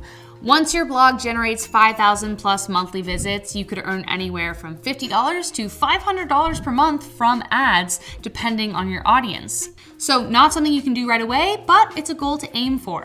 If you want to learn more about it, we've linked a Shopify article below. Affiliate marketing and sponsored content. Don't just make money from products you sell, make money from products other people sell. Yes, you can do that. If you're not familiar with that concept, it is called affiliate marketing. Use affiliate links to earn commissions when readers purchase through them. So on average, affiliate marketers earn anywhere from 5 to 30% commissions per sale. As your blog grows, you can also partner with brands for sponsored posts or product reviews.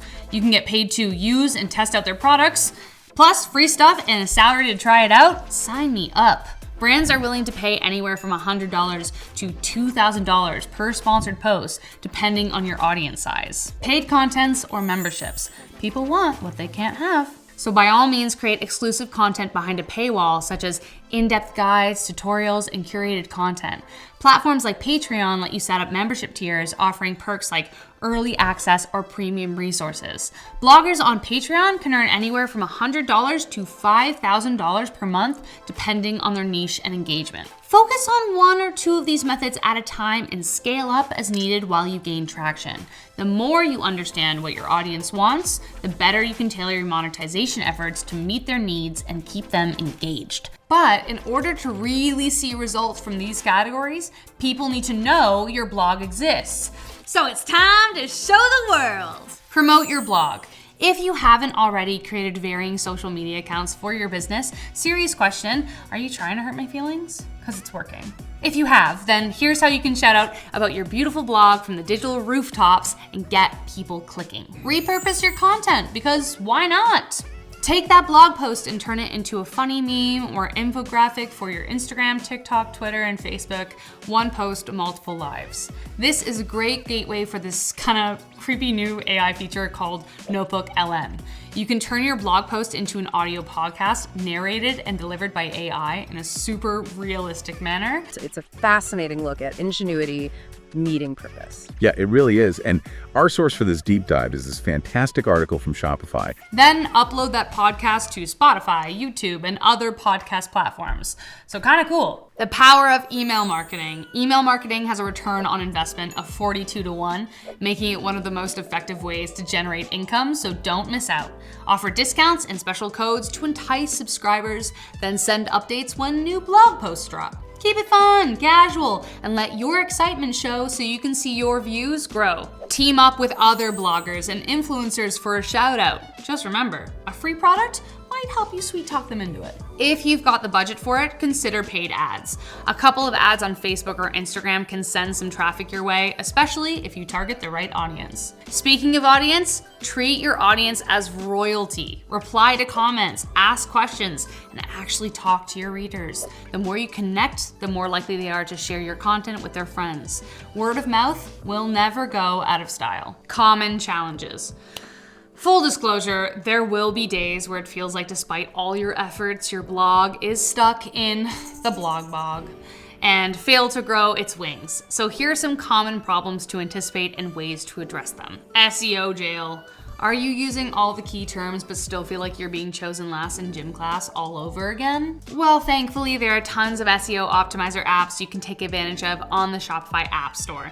So check out SEO On, a free app optimizer with Shopify that will give you actionable suggestions on how to improve your search engine optimization on every post. Plus, it has an AI feature that will build a post outline for you, similar to the generate text option I showed you earlier.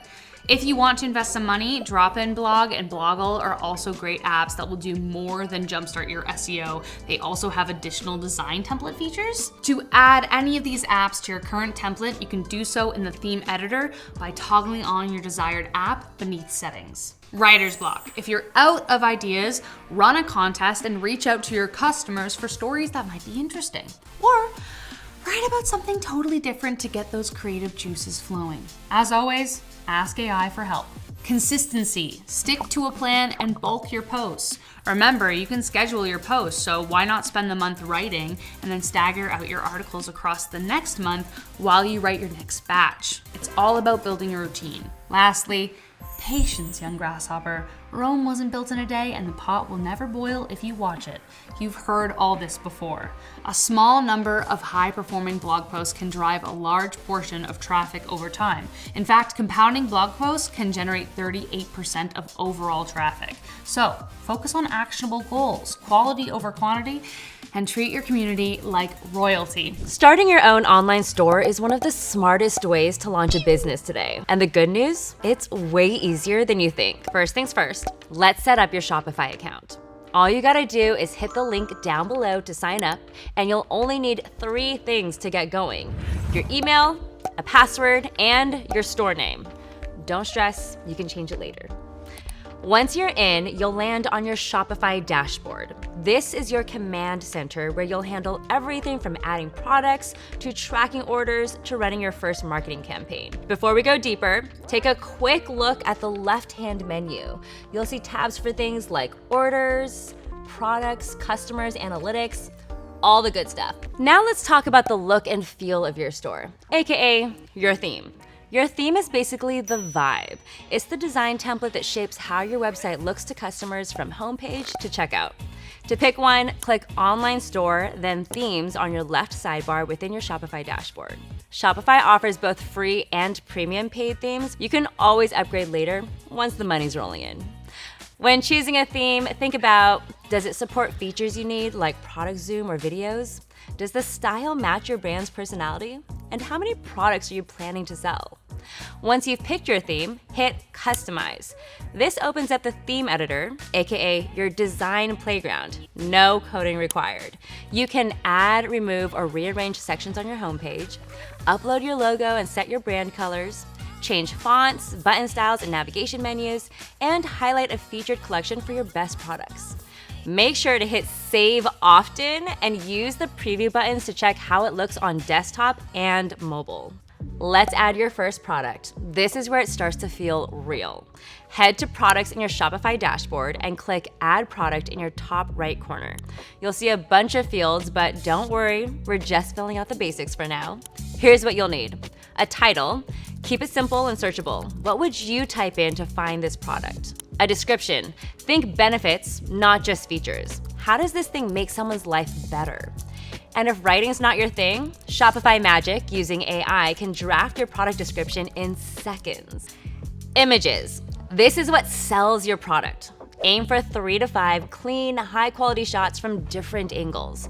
Pro tip, use Shopify's background remover to keep things looking pro, even if you shot it on your iPhone. Price and compare at price. If you're running a discount, this is how you show what they're saving. Cost per item. This one's just for your records, customers won't see it. Inventory. Add a SKU if you want to stay organized and turn on inventory tracking if you're managing stock. Shipping. Enter the product's weight and size so Shopify can calculate shipping rates automatically. Variants. Selling different sizes or colors? Set those up here. And SEO settings. Don't skip this. Customize your page title and URL so people can actually find your product online. Take your time here. This is the part where your store starts coming to life. And right now, it's giving blank white walls in a single folding chair. But don't worry, we're about to fix that. Now that you've got products in your store, let's build out the other pages on your site that make it feel legit. Head to Online Store again, but this time hit Pages. Then click Add Page to create a few essentials like an About Us page. This is your chance to tell your story. Why did you start this store? What makes your products different? People buy from brands they connect with, and this page builds that trust. A contact page. Keep it simple, but accessible. Add an email address, a contact form, and maybe even your socials. And an FAQ page to knock out common questions before they hit your inbox. Other essential pages to consider: a shipping policy. Let customers know how much shipping costs, how long it takes, and if you ship internationally. Your return policy. Outline how returns work and what your return window is. And finally, a privacy policy. This one's a must for legal reasons. Shopify has a free template you can find if you go into your settings and hit policies, so you don't have to start from scratch. When writing these pages, keep it clean and skimmable. Think headings, short paragraphs, bullet points. Answer questions before they're asked. Okay, speaking of answering questions before they're asked, next up, shipping might not be the most exciting part of building your store, but it is one of the most important steps. It's what gets your products safely into the hands of your customers. Get it right and your customers will be happy. Get it wrong and, well, we've all rage quit a cart over a surprise shipping fee. Head to Settings, then Shipping and Delivery in your Shopify dashboard. Here you'll see shipping profiles to set different rates for different products like fragile or extra large products. Shipping zones for where you ship, local, domestic, or international, with rates based on flat fee, weight, price, or real-time carrier rates. Access to discounted shipping labels from major carriers. No need to leave your dashboard. Options for local delivery or in-store pickup if that fits your biz. And saved packages to help calculate accurate rates at checkout. Start simple. You can always update as you learn what works best for you and your customers. All right. Time to make sure you can actually get paid. Head to your settings and choose Payments in your Shopify admin to set up how your customers will check out. If it's available in your country, Shopify Payments is the easiest option. It's built in, lets you accept credit cards directly, and the fees are competitive. No third-party setup, no drama. If Shopify Payments isn't available or you just want to offer more options, you've got a bunch of choices like PayPal, Stripe, Apple Pay, Google Pay, even Amazon Pay or regional options depending on where you sell. I'd recommend offering at least 2 or 3 payment methods. The more ways people can pay, the fewer carts get left behind. For each one, you'll usually need to create an account if you don't already have one, connect it to your Shopify store, and adjust a few settings like test mode or accepted currencies. And before you go live, test your checkout. Use Shopify's test gateway or make a small real purchase and refund it, just to be safe. Now let's clean up that URL. By default, your store link looks like yourstorename.myshopify.com.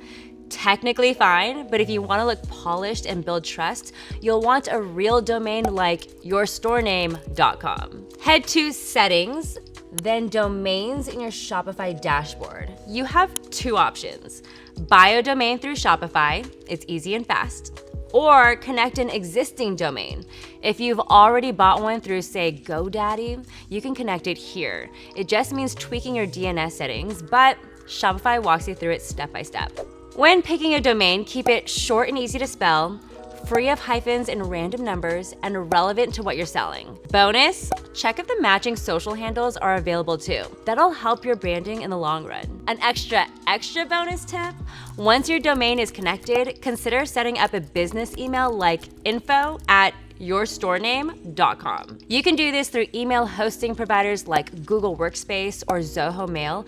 Just follow their steps to verify your domain, then create your custom address. It just looks way more pro than a Gmail address with an underscore and your birth year in it. You've built your store, set up your products, and picked your domain. Now let's make sure everything's ready before you hit publish. Here's a quick launch checklist. Test your checkout. Place a test order to make sure the process is smooth start to finish. Check your site on mobile. Most people shop on their phones, so make sure your store looks good and works well. Click through every link. Broken pages equals bad vibes. Test your navigation and product links. Proofread everything. Product descriptions, policy pages, clean grammar and clear info builds trust. Test your contact form. Shoot yourself a message to make sure you're actually receiving inquiries. Set up order notifications. Go to Settings and Notifications to make sure you're alerted the second an order comes in. Add social links. Connect your Instagram, TikTok, or whatever you're active on in your theme settings. Remove coming soon messaging. Double check you're not still teasing your launch when you're ready to go. And turn off password protection. Go to Preferences and disable the password page, and boom, you're live.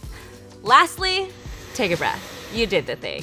And that's it, the essentials to get your Shopify store up and running. It doesn't have to be perfect on day one. The beauty of e-commerce is that you can tweak, test, and level up as you go based on real customer feedback, not just guesswork. The hardest part is starting, and you've already done that. 5 proven methods to spot trending products before your competition even knows they exist. Before I dive into the methods, let's get clear on what actually makes a product trending, because there's a big difference between a true trend and just like a fleeting fad or a micro trend, right? A truly trending product has 3 key things: high demand that's actively growing, increasing search volume, people looking for it more and more, and genuine buzz on social media. Not just ads, but people actually talking about it. Here's what I personally look for. Does it solve a current problem people are actually experiencing? Does it have that I need to show this to my friends viral potential? Is a search trend consistently going up, not just spiking because of a season or a holiday? And let's be real here for 1 second. Can you make money on it? Because I know you guys watching aren't here to learn Ring Around the Rosie. I know you want to make money. So I'm talking about profit margins that actually make sense. Here's the thing most people miss. Timing is absolutely everything with trending products. Jump in too early and you're educating a market that's not ready to buy. Jump in too late and you're fighting with 100 other sellers in a race to the bottom on price. Neither is really a place you want to be. Imagine selling a fidget spinner now, or imagine trying to sell BlackBerry cases at a time like this. Okay, are you ready to learn how to find trending products? Ooh, I'm so excited. Okay, come close. I'm gonna show you here on my screen. Let's start with the easiest one. Google Trends. Seriously, this free tool is gold. I'm shocked how many people still don't use it. Okay, so just type in product keywords you're curious about and look at the 12-month view. See that pattern? That's what you're analyzing. But it gets super interesting when you start comparing multiple related products and you start comparing them side by side like this. Like, let's say, for example, I want to add Hydro Flask. Now I'm gonna compare it to, say, Stanley Cup. See how one is generally steady while the other had a huge spike and then dropped off? That is the difference between a trend and a fad right there. And look out for red flag products. Anything with a consistently downward trend or something that's only hot for like 2 weeks each year, that's gonna be seasonal, that's not trending. If you've never used Google Trends before, just Google it. Free to use,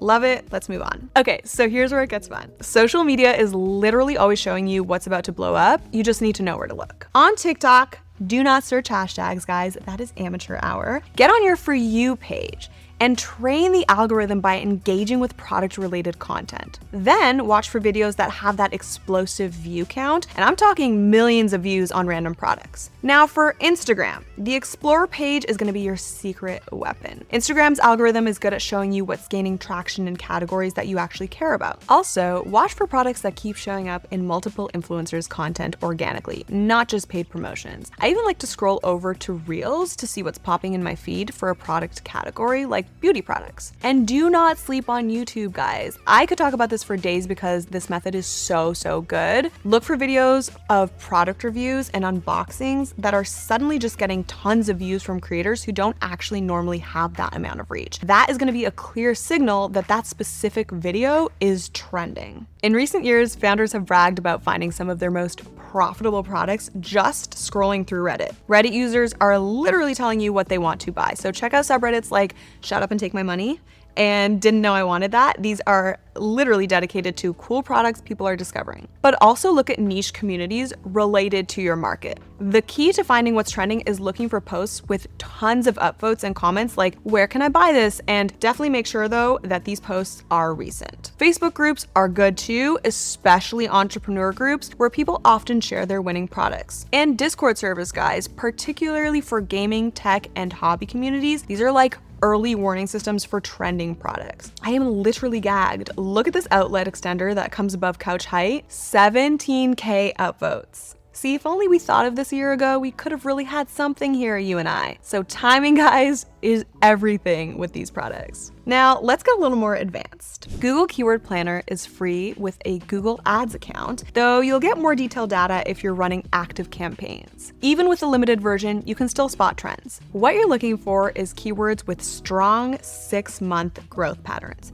Not just high volume, that's often too competitive, but growth over time. For example, searching jorts might show related terms like caprice that are trending up over recent months. These growing search terms are going to be your goldmine. Now, that was a bit of a niche fashion example, but the point is, I'm thinking of adding caprice to my cart, and so is the rest of America, because these are trending products. You can also use this for seasonal planning. Look at search trends from last year to predict what will be hot in upcoming seasons. Once you've got some product ideas, you're gonna need to validate them before going all in. I'll walk you through my quick validation process using a professional SEO tool like Ahrefs or SEMrush. First, check the search volume. Here in Keyword Explorer, I'm gonna type in our potential product keyword, and then the first number I look for is the main search volume metric. I generally look for at least 1,000 monthly searches. Less than that, and you might struggle to find enough customers. Next, I scroll down to the historical performance graph. This is where you separate a real trend from a temporary fad. You want to see a consistent upward trend over at least 6 months, not just a sudden spike that could just disappear as fast, right? And then finally check the competition balance. Look right next to the search volume for a metric called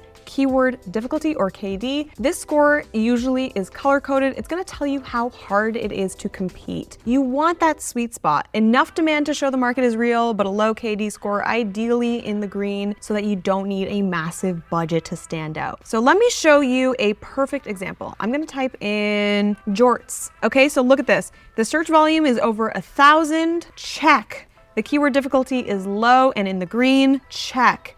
And now the graph. When I trace this trend line, you can see it has grown from pretty low monthly searches to here in just 5 months, which is great. Speaking of trends, please let me know, what are some of the worst trends or fads that you participated in as a consumer? I will go first. As a teen, I was a throw pillow enthusiast. White ones, brown ones, circular, rectangular. There were so many throw pillows on the bed, it was unhinged. I know a lot of you will have participated in the Beanie Baby collectibles craze, perhaps some leg warmers, maybe a mullet even. Although I will say I did love the recent resurgence of the mullet a few years ago. Very chic.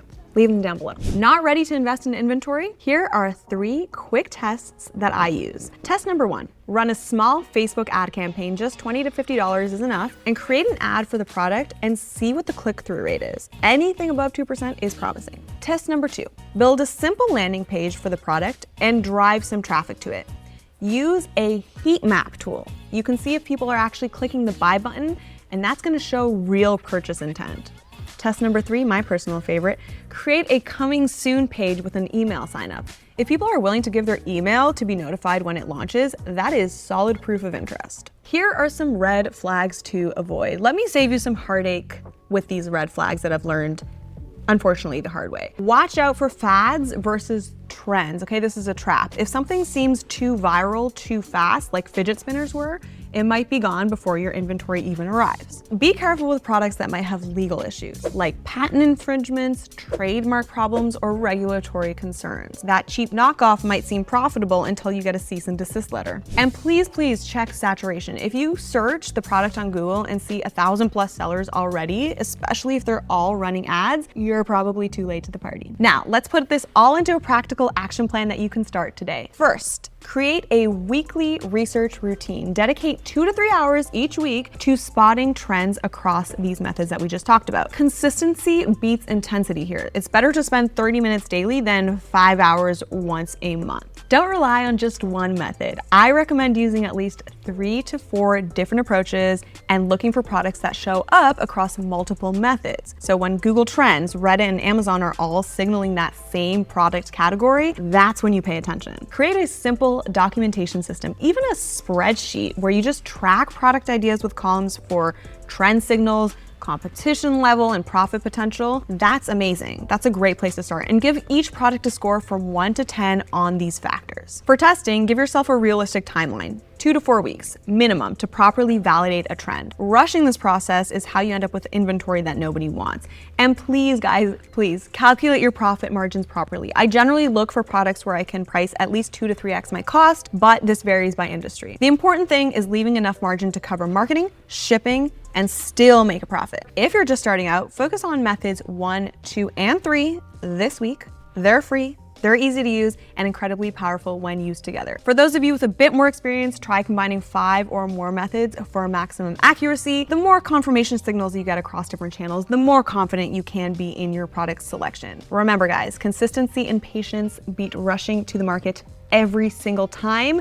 It's better to launch a well-researched product next month than a guess tomorrow. Let me introduce you to Shopify's marketing tools. This is the perfect formula to get your marketing rolling. First, let's head over to the marketing section in your Shopify admin dashboard. Here is where you'll find your campaigns and automations. A marketing campaign is a structured set of marketing activities to promote your product and services. We see these all over the place on billboards, social media, and TV ads, like Nike's Just Do It campaign from 1988. So let's create a campaign by clicking on campaigns and then create activity. You can now see the marketing channels that you have installed on your store, and you can select whichever one you want to use.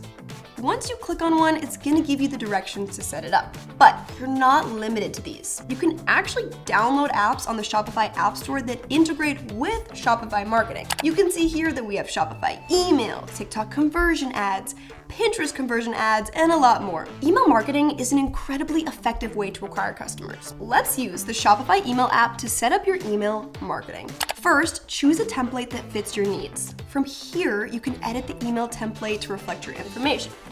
Upload photos and videos, and even add cool add-ons such as countdowns or express checkout. And when you're ready, send a test email and review it to make sure that email is up to your standards. Now, let's talk about automations. As Ginny Rometty, former CEO of IBM, said, one of the greatest benefits of automation is that it can free people from mundane tasks so they can focus on innovation. Shopify has marketing automation tools to free up your time and make your processes a lot more efficient. We don't want to trade our jobs for a business that makes you work double time. Here's how to create and manage marketing automations in Shopify. Go to Automations under the Marketing section in your Shopify admin. To create an automation from a template, click View Templates, Now click the automation that you want to use and click Use Template. Review and edit the workflow so it has your messaging and branding. Here is the ultimate Shopify marketing process. Capture leads with Shopify forms. Once customers sign up through one of your forms, send email campaigns that convert with Shopify email. You can then automate the perfect message to the right people at the right time using Shopify segmentation. That's found under the customer section. I'm gonna show you more on that in the customer management section of this video. These tools drastically simplify this process for you, and you can manage it all right on your Shopify dashboard. Shopify forms, Shopify segments, and Shopify automations are all included in your plan and are free to use. Shopify email allows you to send up to 10,000 emails for free every month. After that, it's only $1 for 1,000 emails. Not bad. You also have dozens of email marketing apps to choose from on the Shopify App Store. Some great marketing options are MailChimp, Klaviyo, Omnisend, and Privy. However, these apps will have their own prices and plans on top of Shopify. Okay, quiz moment. Where can you find Shopify automations? A, under marketing, or B, under customers? If you answered A, then you are correct. Now, let's get you set up for running ads on Facebook, Instagram, and Google right from your Shopify store. First, download the Facebook and Instagram app. To run ads, you need to have a published Facebook page and you need to have an admin role on that page. To get started, connect your Facebook account and choose which pages you want to connect. You can also connect your Instagram account here as well. Then you can choose your data sharing preferences. You can choose conservative, enhanced, or maximum. This will give you some of your customers' data. It explains it more in details below. Now, connect or create a pixel.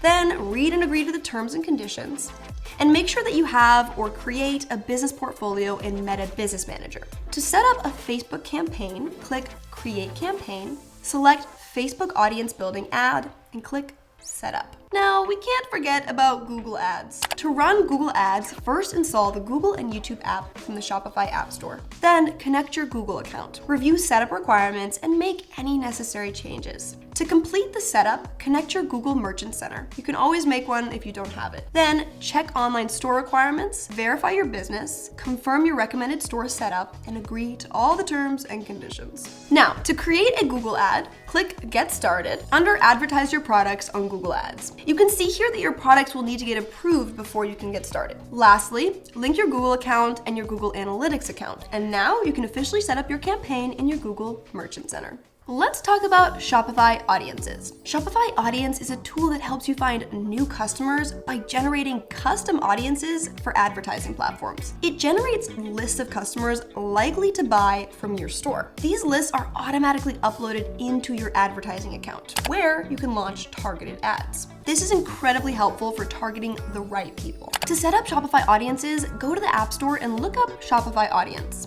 Open the app and agree to terms and conditions. Now, turn on data sharing. Next, you can connect to any eligible ad platform where you have ad campaigns and export audiences to the platform. So to generate an audience, click the Meta tab, for example, and then just click Generate Audiences. You can now add the audience to your existing Meta campaigns or add it to new ones. You can do this for any other ad account you have, for TikTok, Google, Snapchat, or even Pinterest. That was a lot of good information on ads, but now let's move on to SEO. Remember, SEO stands for Search Engine Optimization. When you add a product, Shopify Magic actually automatically shows you how your titles and descriptions will show up for SEO. So try to make your titles and descriptions something that your target audience would actually look up. And then you can use Google Trends to see what keywords are actually trending right now in your industry. Add those keywords into your Shopify store's titles, descriptions, and image alt text. To set the image alt text, go to Products in your Shopify admin, click the product image that you want to edit, then click Edit Alt Text. Next, enter the descriptive keywords and click Save. You can do the same thing for collections or blog post photos. Search engines show the websites that appear to be the most relevant, so you want to make your website as relevant as possible. The easiest way to optimize SEO is through your content. Content is key, okay? Also, you want to make sure that your URLs and file names match your content as well. Edit the title tags, web pages, products, and collections to reflect those popular and relevant keywords. And you're now set for SEO. You can always build on this, but these are the fundamentals. Next, you will want to submit your sitemap to search engines like Google and Bing. A sitemap is like a roadmap of your website and all of its content. This will allow search engines like Google to read or crawl your website. It will also tell search engines which of your pages is most relevant, and it's going to help you monitor your website data. Before we start, you will need to turn off your website password to connect your sitemap to Google Console. So how can you find your Shopify sitemap? Your Shopify sitemap should be something like yourstore.com/sitemap.xml. You can confirm your sitemap by typing in your domain name /sitemap.xml at the end. And this page should pop up to confirm that it's correct. Now, go over to Google Console and make an account. Click Add Property in the URL section and paste your domain name. You will then be brought to this page. Click on Sitemaps on the left menu bar and paste your website sitemap into the Add New Sitemap section. It should be your domain /sitemap.xml. Now click Submit. But guys, make sure you see success here. If it says couldn't fetch, just refresh the page and it should be good to go. Your sitemap is now set up. You now officially know how to effectively utilize Shopify's marketing tools and SEO to attract new customers to your store. Whether you want to build a bustling storefront or a cozy pop-up shop, integrating a good POS can revolutionize your business. So say hello to Shopify's point of sale system. Shopify POS has powerful software, cutting-edge hardware, 24/7 support, and low fees. But the biggest feature is its seamless integration into the website that you have just built. If you sell in person or online, it updates your sales, orders, inventory, and shipping all in the same place. First, download the Shopify POS app in the Shopify App Store. You will have the option to choose between POS Lite to cover basic retail needs and POS Pro with more advanced features, including automatic discounts, multi-store management, and a lot more cool features. You really can't go wrong with either one. Plus, you can always upgrade when you need to. A little quote about selling in store from Steve Jobs. Get closer than ever to your customers, so close that you tell them what they need well before they realize it themselves. Next, you will need to set up Shopify Payments. Before setting it up, you need to make sure that your store is eligible. Shopify Payments is only available in certain countries. First, go to Settings in your Shopify admin, and under Store Currency, choose the currency you want for your store. Then click Save. Your store currency can be different from your bank account. For example, your store may be located in Europe, but most of your customers are in the US. This won't be true for physical stores, but it's good to keep in mind when choosing your store currency. If you need to change your currency after making your first sale, you may need to contact support to help you out. Next, you can add your bank account, payment methods, and payment capture methods under the payments section. Now, set up a payment provider if you haven't already. Then click on Set Up Payments and click Complete Account Setup. Next, enter your business, tax, banking, and personal info. You may be asked to submit extra documents to confirm your identity, and confirmation can take up to 3 days. Now it's time to order your hardware. It's like a gift that you get to give yourself for starting your entrepreneurial journey. And once your hardware arrives, you're gonna need to set it up. There are several POS hardware options to choose from. You can go with the countertop kit, the POS Go, cash drawers, receipt printers, barcode printers, and a lot more fun stuff. Now, let's get your sales tax information set up. You have to add in your country, your province or state, and your tax code. Something really cool is that you can also assign roles and permissions to your staff with a unique 4 to 6 digit PIN. This is gonna help you streamline your operations. To do this, go to Streamline In-Store Operations with POS Pro. Then click Expand Guide and then click Add POS Staff. Here you can change staff permissions, but make sure to turn on discounts and custom smart grid permissions. This way they have the ability to make customizations to the smart grid. This feature will really come in handy. With Pro, you can use Shopify's built-in code editor to personalize your sales process from scratch. Now, to make custom receipts, go to Settings and then Receipt Customization. Here you can add your store logo. It has to be JPEG or PNG, and the right size is 400 pixels by 200 pixels. You can change the printing options and add a custom header or custom footnote. You can also select your barcode type. You can do 1D or 2D, which looks like a QR code. Once you're feeling awesome about your customization, just click Save. You can choose to save it for all your retail locations or just add it to one. With return rules, you can automate return management in store. With these steps, you'll not only enhance efficiency and customer satisfaction, but also unlock unparalleled growth potential for your retail operations. Now let's talk about the smart grid layout. You can create and manage multiple smart grid layouts in the Shopify admin. This is super helpful if you want multiple locations to have the same grid layout. To create a smart grid layout, go to Point of Sale, then Settings. In the General section, click Smart Grid, then click Create New, and in the Preview section, select Customize. This will open the infamous Smart Grid Editor. To add a page to the grid, click Add Page Tile, and if you want to rearrange the tiles, just click on the thing with the 6 dots and drag it up and down the list. You can use the same method to move the tiles around. If you want to make edits to your tiles, click the tile name and then select the color that you would like from the color menu. If you want to remove a tile or a page, just click on the trash bin. Now you get to give your smart grid layout a name. You can choose to set it to default for all new locations, but if you only want to assign it to a specific location, click Edit in the Location section and then select the POS locations that you want to have this layout for. Lastly, here is how you can get data on who your customers are. Go to POS channel setting, then customer receipt selection, and toggle this on so you can collect buyer emails. You never want to miss out on a chance to get data. You can also change your required checkout information to gather emails by going into settings in your admin, then checkout. In the customer contact method section, you can make the changes you would like and then click Save. Now you are all set up for selling in store. I'm gonna give you the step-by-step plan to source the perfect manufacturer and bring your product ideas to life. Before you head to a manufacturer, do not go there without a tech pack. A tech pack is where you have all of your product's details and specifications, the size, colors, measurements, materials, and visuals. This is needed so that when the manufacturer goes to make your product, they know exactly what it should look like. It minimizes any confusion or potential issues. Here is what a tech pack looks like. Now, some manufacturers will be able to create one for you, but if not, you can hire a freelancer to make one on places like Upwork or Fiverr. Asking a manufacturer to make a design without a tech pack is like trying to build IKEA furniture without instructions. It is basically impossible and a headache for everybody involved. So just don't do it. We don't want your product design to get stolen. So here's how you can protect your intellectual property. Number one, you can use something called an NDA or a non-disclosure agreement. This way you can prevent manufacturers from copying your ideas. And two, you can hire an intellectual property lawyer. They can help you set up your copyrights, trademarks, and patents. Here are some quick definitions of these. You can pause the video to take note.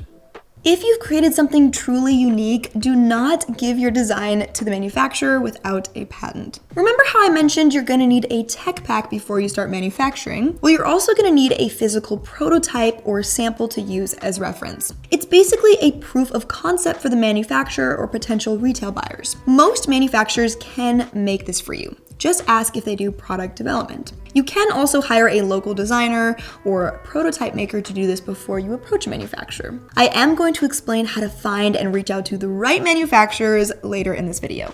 If you're low on resources, you can use a computer-aided design program to create a 3D model or a digital prototype of your product. This is going to give you the opportunity to refine your design before investing in physical development. Now, you have a big choice to make. You can manufacture overseas or domestically. So let me give you some pros and cons to both options. First, with domestic manufacturing, the pros are that there's quicker shipping and restocking, better quality control, lower MOQs, and it's good for your local economy, and likely it's easier to communicate.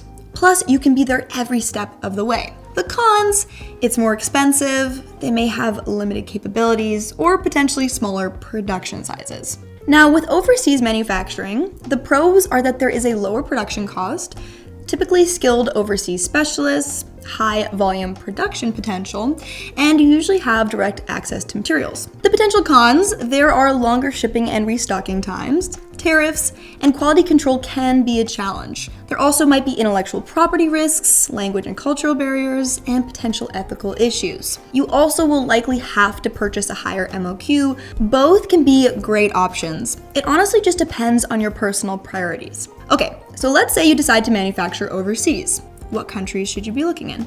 Some of the most cost-effective countries to manufacture in are India, China, and Vietnam. Some other good options to consider are Germany, Mexico, or Turkey. The best location for you is going to depend on exactly the kind of product you're making and the materials you need. Now, there can be an ugly side to manufacturing, so it's important to pay attention to a few things. Make sure you understand the government's rules and industry standards where you're making and selling your products. You can find this on your local government website. You want to look for things such as product safety laws, material restrictions, labeling, certifications, and import-export restrictions. You can find material and import-export restrictions at your local trade organizations, such as the WTO, the ITC, or Chamber of Commerce. To confirm that the labeling and certifications on your product are correct, you can go to product testing labs or industry associations. I would also recommend using a platform called NotebookLM that can help you process and look through all of this data. How your product is made also really matters. Ideally, you're working with a manufacturer who has fair wages and safe working conditions, those who limit their waste and pollution and have transparency about their materials. You can find certificates for all of these things,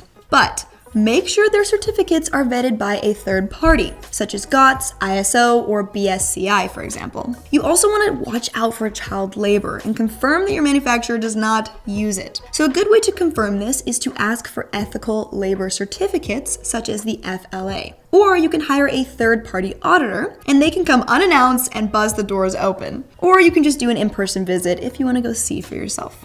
Global politics may also impact your supply chain. It's important to pay attention to tariffs, trade wars, sanctions, and restrictions. You're also going to need to consider potential political protests, natural disasters, and any shipping challenges. You kind of just have to always be on alert for these things. Again, NotebookLM is a great tool to help you sift through this information because it can summarize up to 50 sources and isolate the exact information that you need. Many things can affect your supply chain, so it is vital that you're staying up to date on all of these things. Verify certifications and communicate often with your suppliers and manufacturers. You want to create a communication plan and stick to it. Guys, side note, if you're looking for a website builder to build your website on, Shopify is an incredible option because they have ready-made templates for you to pop your content right in. Plus, Shopify is the #1 e-commerce platform, so they're equipped with everything you need to thrive and promote your product, including over 8,000 downloadable apps and tools for your store. Now, once you know what you want to make and you know what to look for, it's time to find your manufacturer.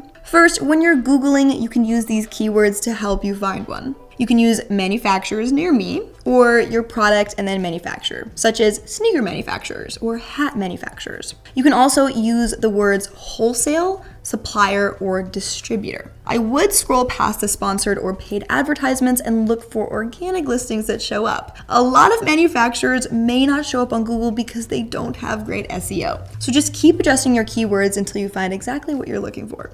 Now, here are some more ways to find your manufacturer. Number 1, referrals. If you have any friends who've already developed products before, ask for their recommendations. This can be the safest option because you know that manufacturer is good to work with. 2, NAICS codes. You can use the North American Industry Classification System to find specific manufacturers. 3, online directories. You can use online domestic directories such as ThomasNet, Makers Row, or MFG. There's also overseas directories such as Alibaba, AliExpress, and IndiaMart.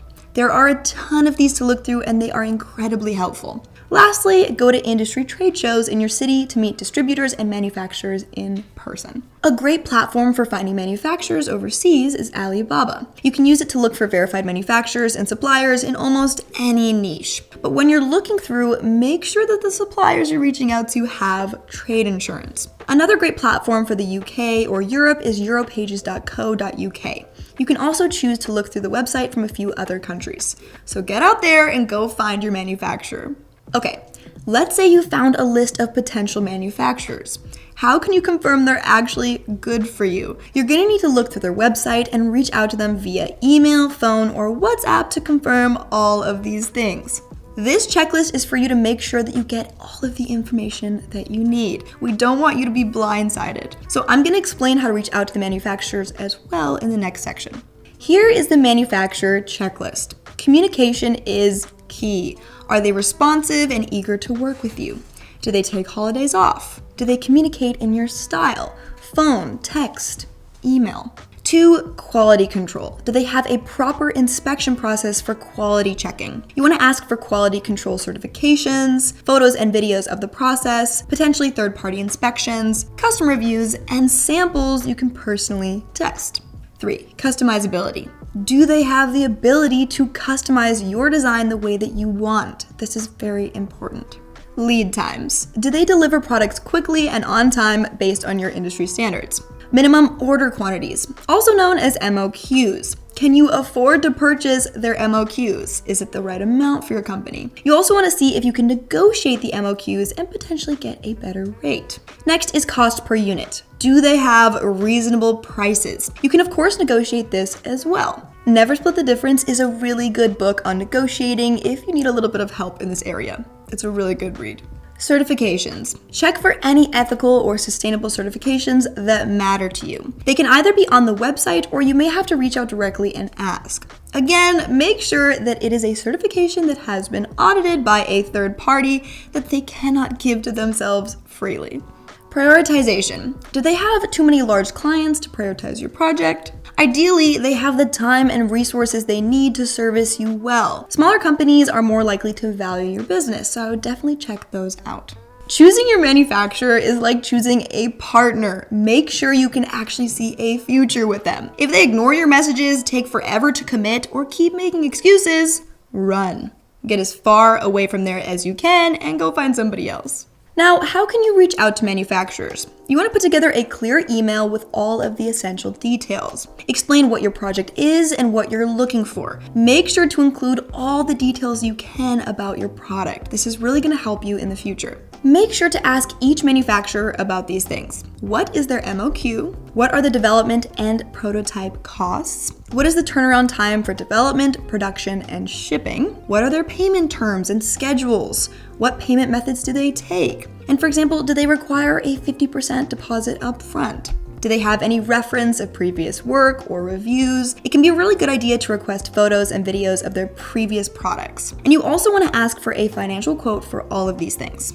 First, air versus sea freight shipping, including duties and custom fees. Materials. You're going to need a price breakdown of the fabric, trims, and any additional raw material costs. Development. You need quotes for patterns, tech packs, samples, grading, and prototypes. Production. You need to know the unit cost based on the order size. So the MOQ, bulk pricing, and potential scaling options. Fulfillment. If they offer it, how much do they charge for storage, packing, and direct shipping to your customers? Now, some manufacturers out there can be sneaky, so here are some red flags to pay attention to. Some manufacturers may use stolen images and videos, so check for authenticity and originality. You can use tineye.com or Google reverse image search to check these. You also want to pay attention to any strange communication issues, such as laggy response times or pushing you to communicate off the platform that you found them on. Do not say yes to any abnormal payment terms. You should never pay 100% upfront to a manufacturer. Ideally, it's 50% upfront and 50% after they've given you the product. Another thing is that you should avoid any manufacturers that lie or are not transparent about their processes. They should be very open and transparent with you.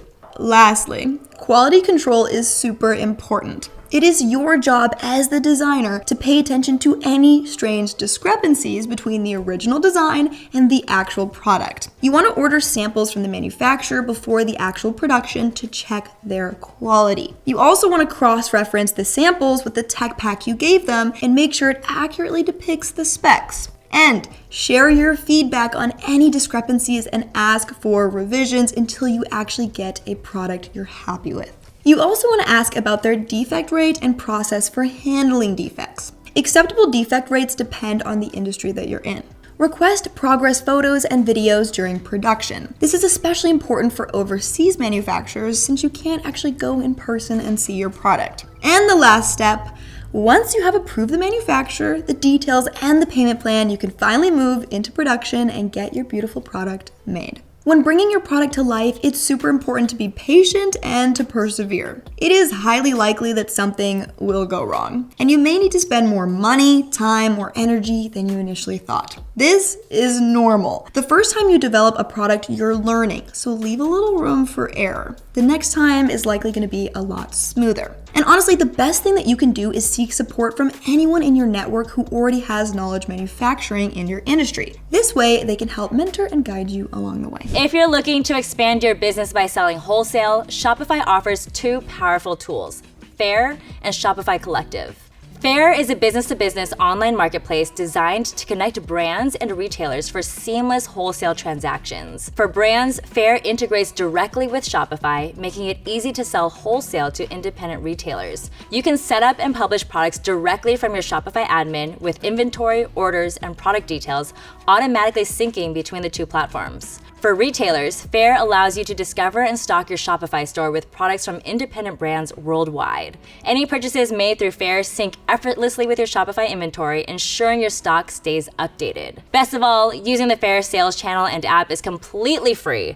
There are no setup fees or ongoing costs to integrate it with your Shopify store. Another tool that is easy and seamless to use within your Shopify account is Shopify Collective, which lets you sell your products through other retailers who also use Shopify. You can invite retailers to connect with your store, share your price lists, and allow them to publish and sell your products on their Shopify stores. The best part? There are no fees for using Shopify Collective.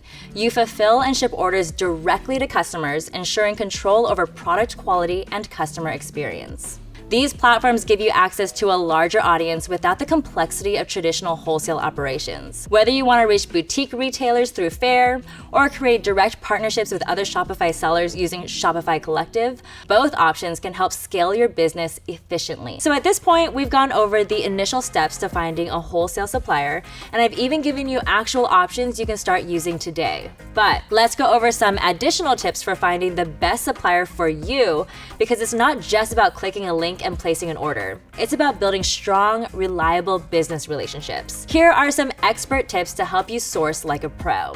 Attend industry trade shows. They are a goldmine for networking. You can meet suppliers in person, see product samples, and negotiate deals directly. Join social media groups in your niche on Facebook, LinkedIn, or Reddit, which are full of fellow entrepreneurs sharing their recommendations, experiences, and red flags to avoid. Become a member of trade organizations.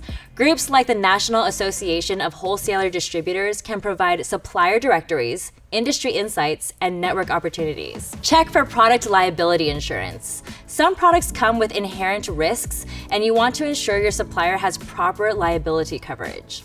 Ask for references from current customers.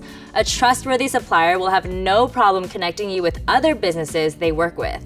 If they hesitate, it might be a red flag. Start small with new suppliers. Never place a massive order with an untested supplier. Order small batches first to check for product quality, shipping reliability, and customer service. Calculate all costs up front. Don't just focus on product pricing. Factor in shipping, customs fees, taxes, and handling costs to get a true picture of your expenses. Communicate clearly and professionally. Miscommunication can lead to costly mistakes. Be specific about your needs, timelines, and expectations. Pay suppliers on time. A good relationship with your supplier means better service, potential discounts, and priority production. Give and receive feedback. Constructive feedback helps both parties improve. If a supplier does a great job, let them know. Show appreciation to reliable suppliers. The best suppliers are partners, not just vendors, and maintaining a positive relationship can lead to better deals and long-term success. Finding the right supplier isn't just about convenience, it's the foundation of your business success. By sourcing from well-reviewed, reliable suppliers who understand your niche, you'll ensure product quality, maintain a smooth supply chain, and maximize your profits. This is awesome! This is awesome! Here's what to do next. First, order samples. Never skip this step. It's the best way to assess quality and verify legitimacy before making a bigger investment. Next, negotiate prices. Most suppliers expect some level of negotiation. Don't be afraid to ask for better terms, especially as your order volume grows. Open your online store with confidence. Once you've secured reliable suppliers, it's time to launch. Whether you're selling wholesale or direct to customer, having a strong supply chain sets you up for success. Use Shopify to simplify your operations. Shopify makes it easy to manage your inventory, process orders, and connect with wholesale platforms like Fair and Shopify Collective. And finally, explore more resources. Keep learning. Trade shows, online forums, and supplier directories will continue to be valuable as your business scales. I'm talking about this. Put that knowledge to work because you and your Shopify store are officially set to source wholesale suppliers like a pro. Follow these steps, find your perfect supplier, and start building your business today. And remember, Shopify is where it's at when it comes to easily sourcing and managing your suppliers. Remember, communication is everything. Be clear, be professional, and build strong relationships. Oh, and pay on time. No one likes a flaky business partner. I'm gonna show you how to package and ship your orders. Let's jump into the packaging materials. Okay, you have a few options. Option number 1, you can go with a box. If your item is delicate, make sure that you pad the box with bubble wrap. You can use crinkle shred or biodegradable peanuts as well. Check out Uline for this. Look how many peanuts you get from Uline, it's a lot. And you can also get your boxes from Uline too, guys. But if you want a more custom experience, you can check out No Issue. I get 12 of their ads for every 12 seconds I'm on Instagram. You can get all of your packaging materials printed with your logo like this, or a company catchphrase like this. And you can even do a color wash in your branded colors. But, before you drop an arm and a leg on custom packaging, shipping in a generic box is totally acceptable. The other day, I got just a classic brown box from Essence in the mail. Essence is a pretty big company, so I feel like if they can do it, you can do it too. A box is your first option, right? Your second option is shipping your products in a bubble mailer. Okay, so the nice thing about bubble mailers or poly mailers is that they're gonna be your lightest option, which reduces your shipping costs. Bubble mailers are just the way they sound. They're plastic mailers lined with bubble wrap.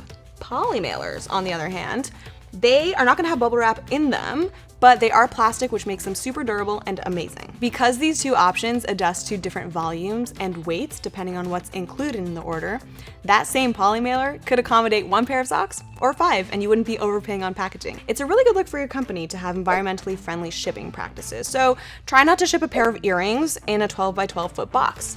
And try to include biodegradable materials and renewable resources wherever possible. It can be tricky to find cost-effective shipping supplies while also being fair on the environment. So here are some companies that are reasonably priced. Check out Eco & Close, Smart Shipping Supply, and EcoBox. They have cool perks like zero waste stickers, 100% recycled packaging, and low minimum order quantities. I recommend stocking up on a number of different size boxes if your products vary in weight and sizes.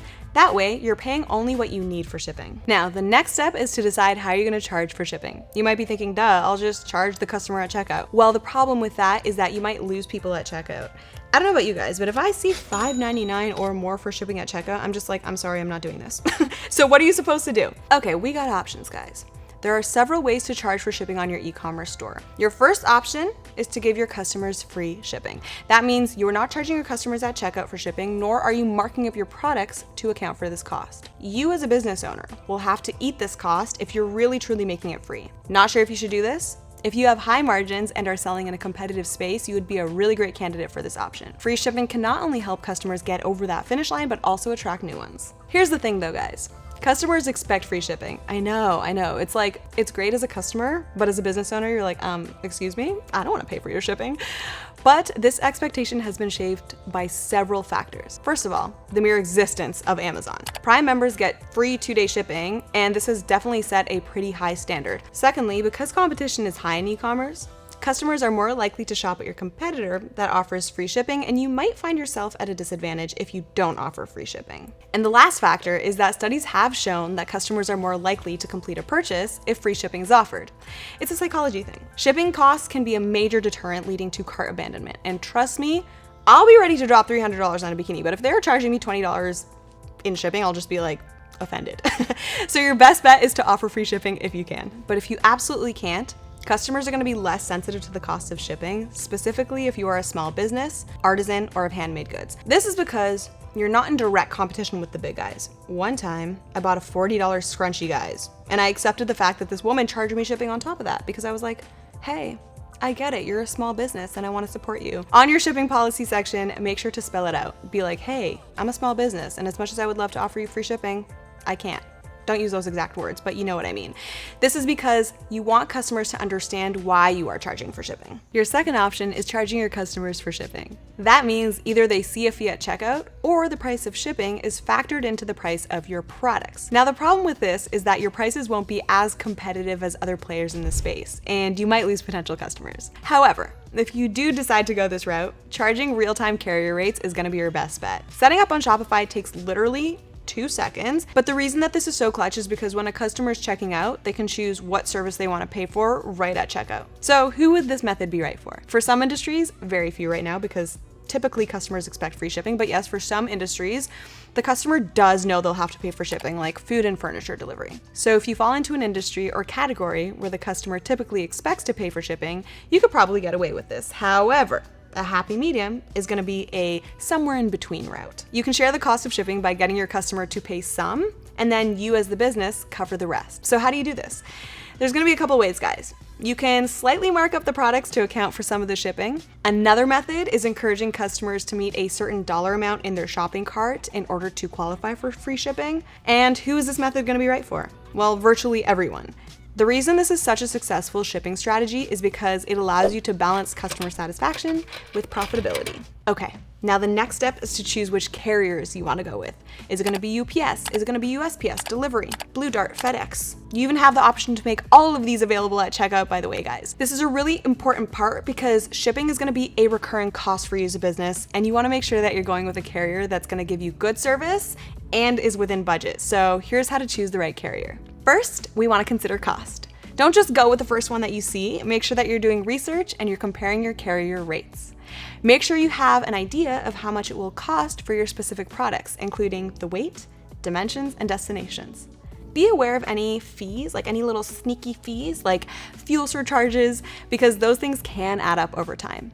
And then let's say you're absolutely killing it and you're selling a ton of products per month.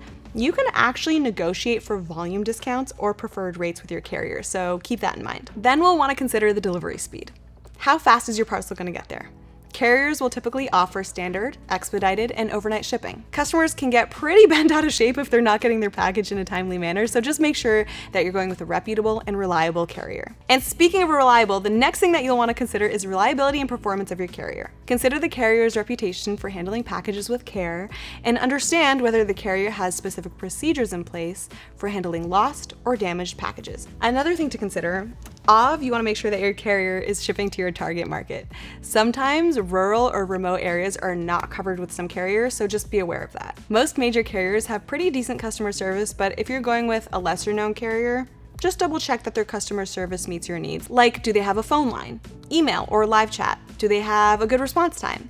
If your customer's package is lost, you're going to want to get those answers right away, right? So making sure that your carrier has the ability to resolve shipping issues efficiently is going to be super important. Oh, and if you're selling $1 million art pieces, definitely make sure that they have good insurance options and do your due diligence in comparing the carrier's insurance and coverage rates. I am being so real when I say I genuinely don't know how solo entrepreneurs ship their packages without Shopify. Like, honestly, I have no idea. I just feel like it would be just so complicated and time consuming. It kind of feels like 1990s vibes if you're not doing it with Shopify shipping. But Shopify is good because there's actually a whole shipping suite. So everything from customs and declaration forms to printing your shipping labels and even tracking the package can all be done within the Shopify suite. Actually, you know what? Come with me to the workstation. I'm going to show you how to do it. Let's just get into the demo. Hi, I'm Michelle. I'm a ceramicist, and I sell these absolutely stunning clay plates. Actually, I bought these in Mexico, and I love them so much that I dragged them in my suitcase to the United States, and then half of them broke, and then I glued them back together. Very wabi-sabi, but that's besides the point. I'm a brand new merchant, and I want to set up shipping on my Shopify store. Okay, so first thing we have to do is create a product for my plates. So when it comes to shipping with Shopify, the most important part is the section where you add the shipping weight. Well, how do you know how much it weighs, you ask? Well, I would recommend getting a scale. I have mine right here. You can get these virtually anywhere and for super cheap. When creating a new product, you only need to weigh it once, but as your product line keeps growing, you're gonna need to continue to use the scale. So make sure that you're keeping your scale handy. Now, back to my screen. So you see how this includes customs information for international shipping? Guys, only check this box if you plan on shipping your product internationally. Origin country. Okay, so origin country is where you're gonna be shipping from. So if you're shipping from your house, you'll just choose that. Or if you have a warehouse, make sure that this reflects the origin of your warehouse. Cool. Now go to settings, then hit shipping and delivery, click manage, and there's our plate. So the second step is to create your shipping profile. A shipping profile creates rules based on the weight or price of your products. First, you're gonna wanna go to the admin. Then we'll click on settings in the bottom left-hand corner. And now we'll click on shipping and delivery. Then create new profile. Okay guys, so give it a name. It could be like free shipping, for example. Then create a zone and select the countries or regions we ship to. If we only ship within India, we'll pick India as our zone. Next, we need to set up our shipping rates. Remember guys, we talked about this. This is the part where we decide how much we're gonna charge for shipping. So I'm gonna offer free shipping on orders over like $100, and I'm gonna click add rate. And then see how it's asking me for a price here? You're just gonna wanna hit 0 if it's gonna be free. Then click add conditions to create your rules for this rate, and here you're gonna hit based on order price. Now it's only gonna offer this free shipping rate for orders over $100. Now let's say we wanna do a weight-based shipping rate. You would basically do the exact same thing, except you would choose based on order weight and enter the rules based on the weight of the products that are being shipped. So if you're selling bulky items like furniture, for example, then you could set up a rule like charge $15 for orders between 10 to 20 pounds. Does that make sense? You basically have two options. You can charge based off of how much the customer is spending with you or how heavy your package is. Okay, cute. So we've just created our shipping profile for our plates. Now the whole point of this is that it's an automatic profile that will help avoid any confusion when it comes to calculating shipping costs. Okay, so let's pretend I just got an order. Ooh, I just got an order. Happy days. Let me go over to my order section to see what they ordered. 2 plates, 1 bowl. Amazing. Okay, for real, for like 1 second, I want you guys to take a page from my book here. Okay, look how I've set up my plates and bowls and other products. This, guys, is called inventory. And I set it up in a super organized fashion. I did this so that when orders start flying in, I can quickly pick and pack my products.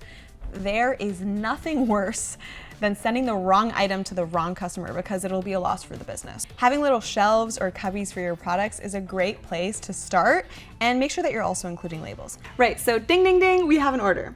I'm gonna pack this in a box that doesn't feel too big for my items so that I'm not overpaying in shipping. And I'm gonna make sure that I'm packing this very safely and very securely so that the plate doesn't shatter in transit. I'm gonna use bubble wrap, and I'm also gonna use crinkle wrap, guys.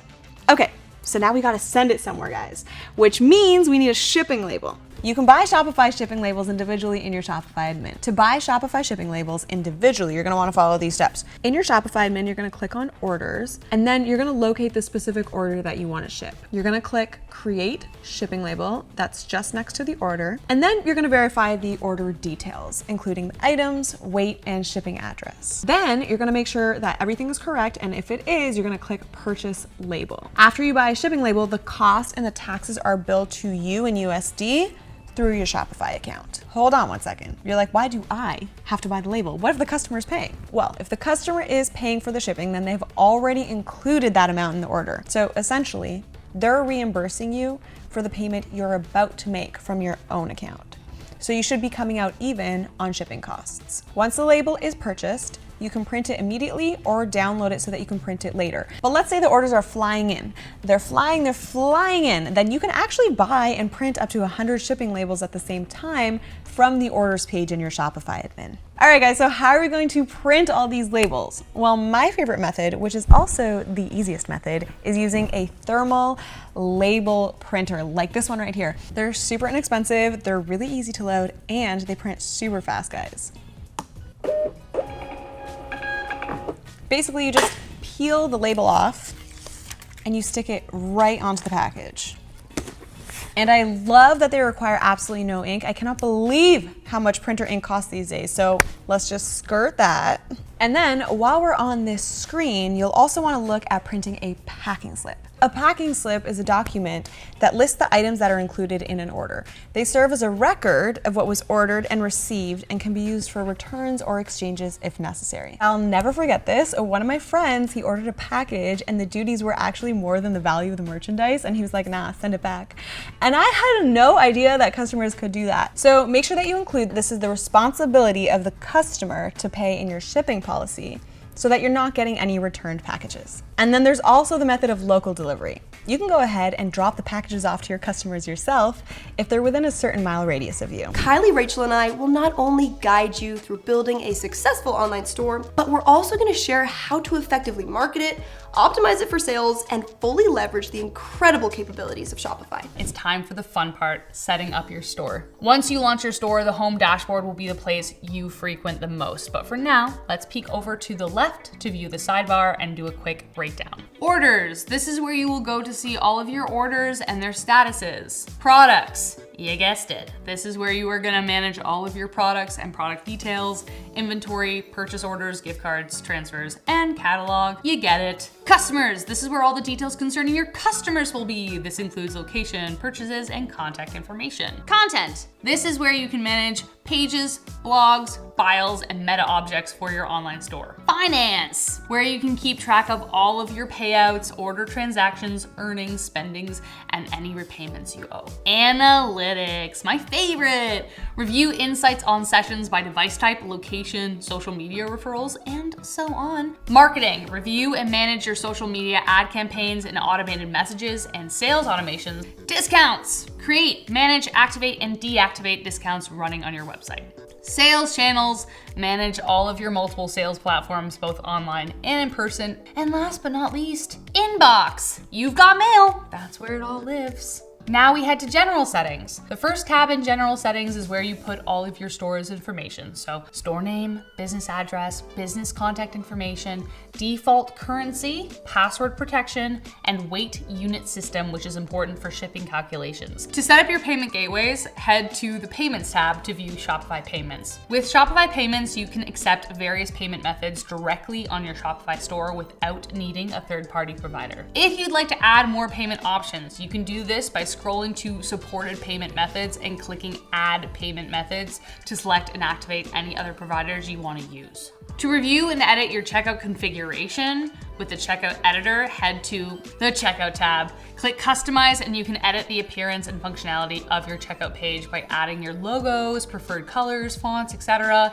And then once you're happy, click save. To add all locations where your products will be sold and shipped, this includes online and in person, scroll to the location tab, click add location at the top right and fill out the information. Also, did you know that by using Shopify, you get access to Shopify Shipping? Shopify Shipping is an integrated shipping management tool that allows you to connect with carriers like UPS and Canada Post and access discounted rates and calculate shipping costs at checkout and even print shipping labels, all from your Shopify admin. To get started with Shopify Shipping, go to the Shipping and Delivery tab and select General Shipping Rates. Scroll down until you see Shipping Zones, click Add Shipping Zones, and add which zones you need and their shipping rates. But you have to calculate that first. So to calculate shipping rates, scroll down to Shopify Shipping. All you need is the origin, destination, postal code, and package type, and Shopify Shipping will calculate it for you. So there's lots more to say about shipping, but don't worry, Charisma has that covered later on. Finally, add other members of your team by heading to settings, users and permissions, and selecting add staff, and then fill out the information there. Thanks for sticking with me. We got through admin. Kylie, take us away.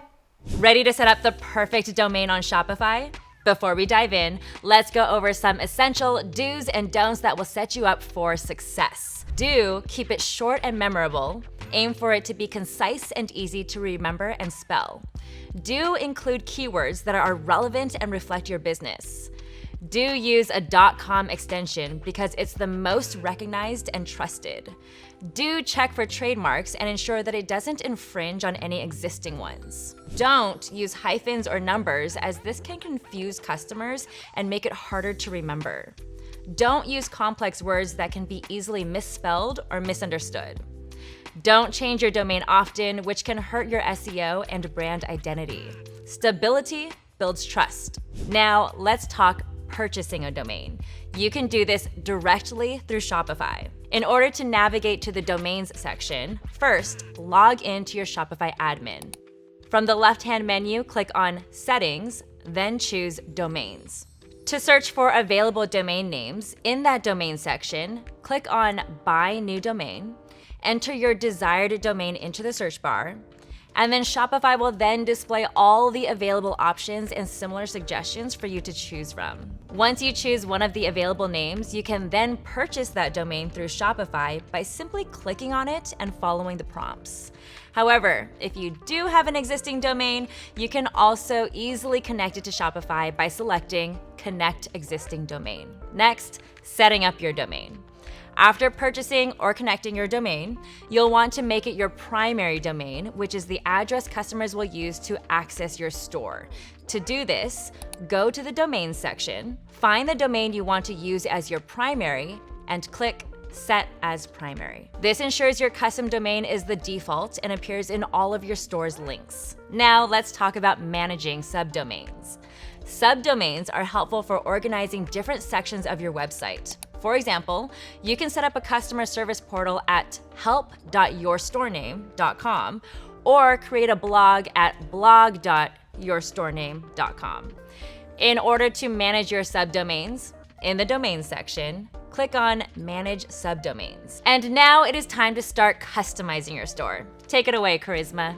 Let's get into the fun part, customizing your store. This is your chance to give your website your unique touch. With Shopify, you have 3 options when it comes to building your online store. You can build it from scratch, choose one of our ready-made free themes, or choose a paid theme. There are a few ways to implement themes. Free themes are the easiest to start with, and paid themes are great too, but they may require a little bit of customization. And if you're handy with code, you can actually build your own theme or work with a partner to build a dream theme for you. For our newbies and first timers, we recommend starting with a free theme to get going. And don't worry, you can always change your mind later. But free themes don't have all the same features and customizability as some paid themes. Free Shopify themes provide essential features with simple design options, while paid Shopify themes offer advanced customization and unique aesthetics for a fee. You can also download free apps to add to your free theme if there's any features you feel your store is missing. To choose a theme, navigate to the online store section in your Shopify dashboard. This is where you can manage your themes and customize your store's appearance. Under Theme Library,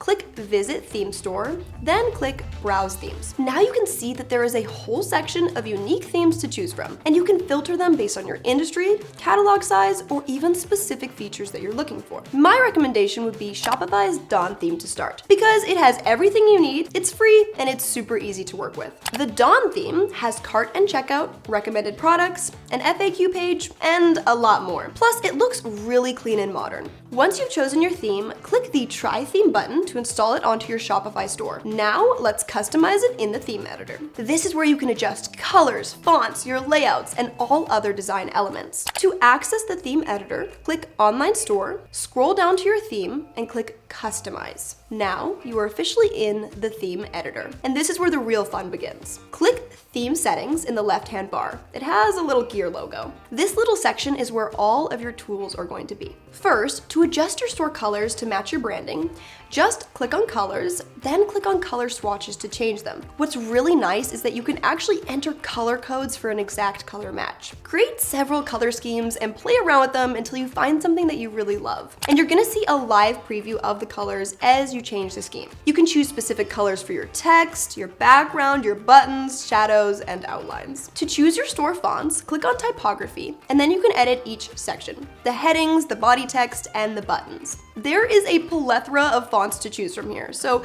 you can really get creative with this. Next, adjust the font sizes to create a consistent font hierarchy on your store. A little tip: adding too many complex fonts may slow down your website speed, so just keep an eye on this. You can also remove text that you don't find necessary in your store. I recommend sticking to 2 to 3 fonts. To customize the layout of your online store, go to the Layout section in the theme settings. Here you can adjust the page width, the spaces between the templates, and the vertical and horizontal space. To adjust where things are placed, just click on Sections. Here you can drag and drop each feature and place it where you want it. If you click on one of the sections, you're going to be able to change the alignment, along with the color scheme and padding until it looks superb. You can also add sections and blocks into your layout here as well. Now you get to upload your logo. To do that, click on logo in the theme settings and upload your beautiful logo from your computer. Make sure that it is a PNG with a transparent background so that it shows up correctly on your site. You can also adjust the size until it looks the way you want it to. Now that you have a really good base for your store, you can choose to upload your own photos, or you can use Shopify's free images. So to upload images, click on the section or block that you want to add an image to, then click select image, then add images, find and open a file on your computer and click done. To use a free stock image, click explore free images, find the category that you need, and select the image that you want to use.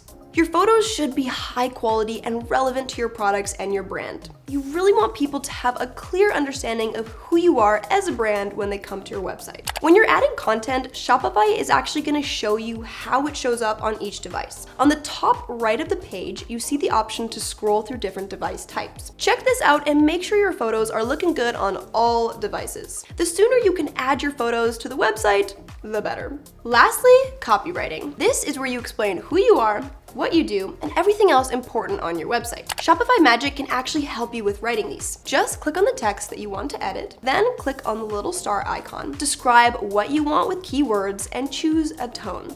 And then it's gonna write up some magic for you. Here are two great apps to stay in contact with your dream buyers: Shopify Forms and Shopify Inbox. And they're both free to use. This is how you can add lead capture forms with Shopify Forms and add Shopify Store Chat with Shopify Inbox. To download a Shopify app, exit the theme editor and make sure you save your progress. It usually auto-saves, but it's always good practice anyways. Click on Apps on the left-hand bar, then type in Shopify Forms in the search bar and click Install. Next, click Create Form. You can choose a pop-up or an inline form. Give it a name, click Create, and you can edit your form from here. If you have an inline form, click Add Section, then go to Apps and select the Forms app and paste your form ID. Your form will then show up right on your page. You can place it where you want, but make sure that you're strategic with the placement and incentivize potential leads with an offer that they can't refuse. Now, to use Shopify Inbox, type it in the search bar on the Shopify admin page and download the app. Once it's installed, click Login to get started.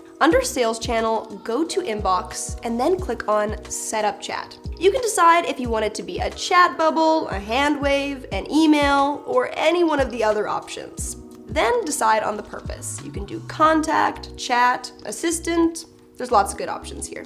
Then make your greeting message. You will see the chat bubble pop up in the bottom right corner, and voila, you have done it. Now that you've designed your gorgeous online store, Kylie is going to show you how to add your products in. That's right.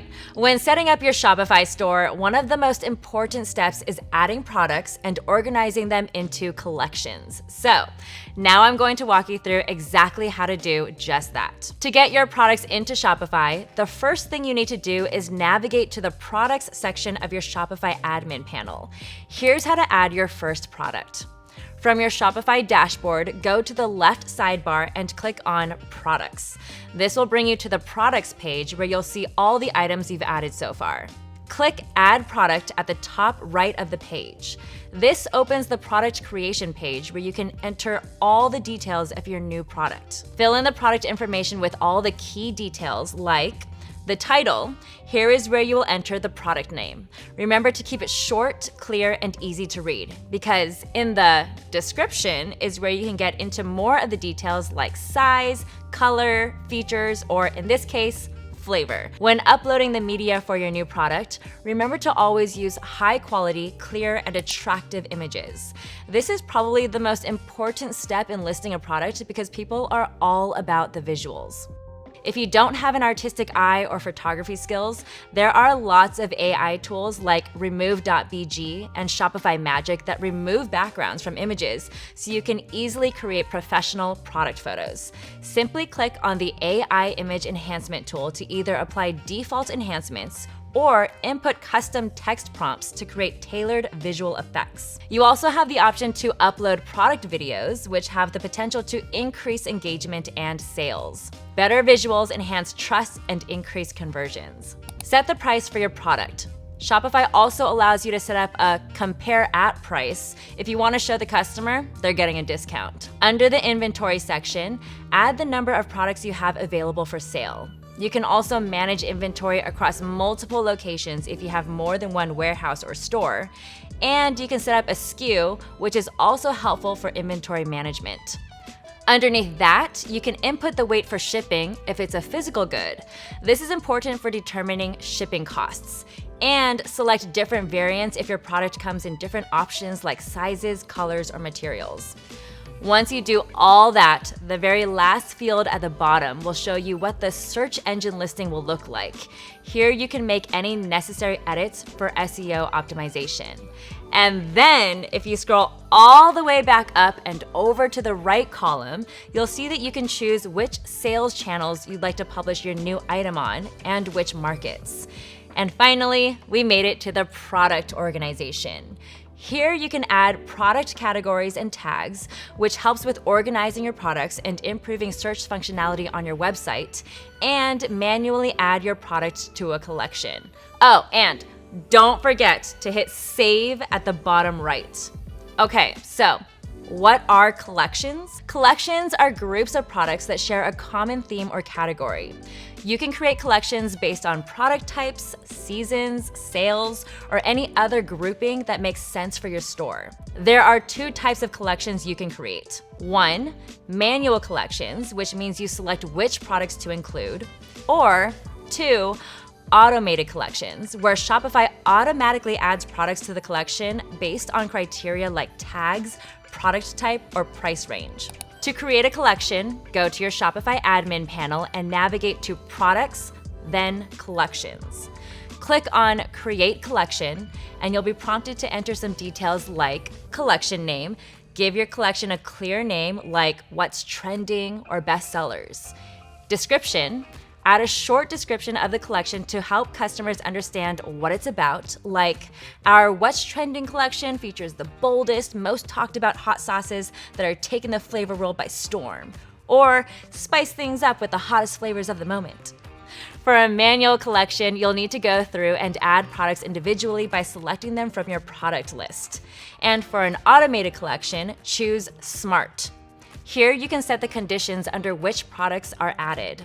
For example, you can auto-add all products with the tag mild. Don't worry, if you want to adjust it, you can always edit the collection or add and remove products.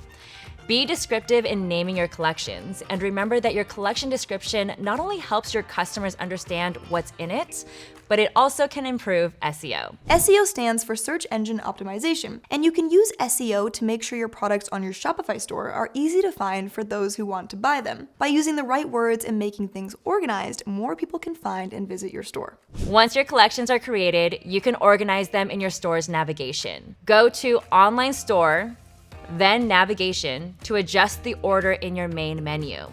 Collections like What's Trending and Bestsellers should live at the top of your navigation bar. And that's it. You've now learned how to add products to your Shopify store, including product details, variants, and inventory, as well as how to create and organize collections. So, next, I'll send you back over to Charisma, who will help you get set up with your shipping and fulfillment. Did you know that 66% of online shoppers expect free and quick shipping? In today's competitive market, mastering shipping and fulfillment can make or break your business. Shipping and fulfillment are both integral parts of your Shopify store. It can seem a bit daunting at first, but it is not as hard as you think. So, without further ado, let's get you set up.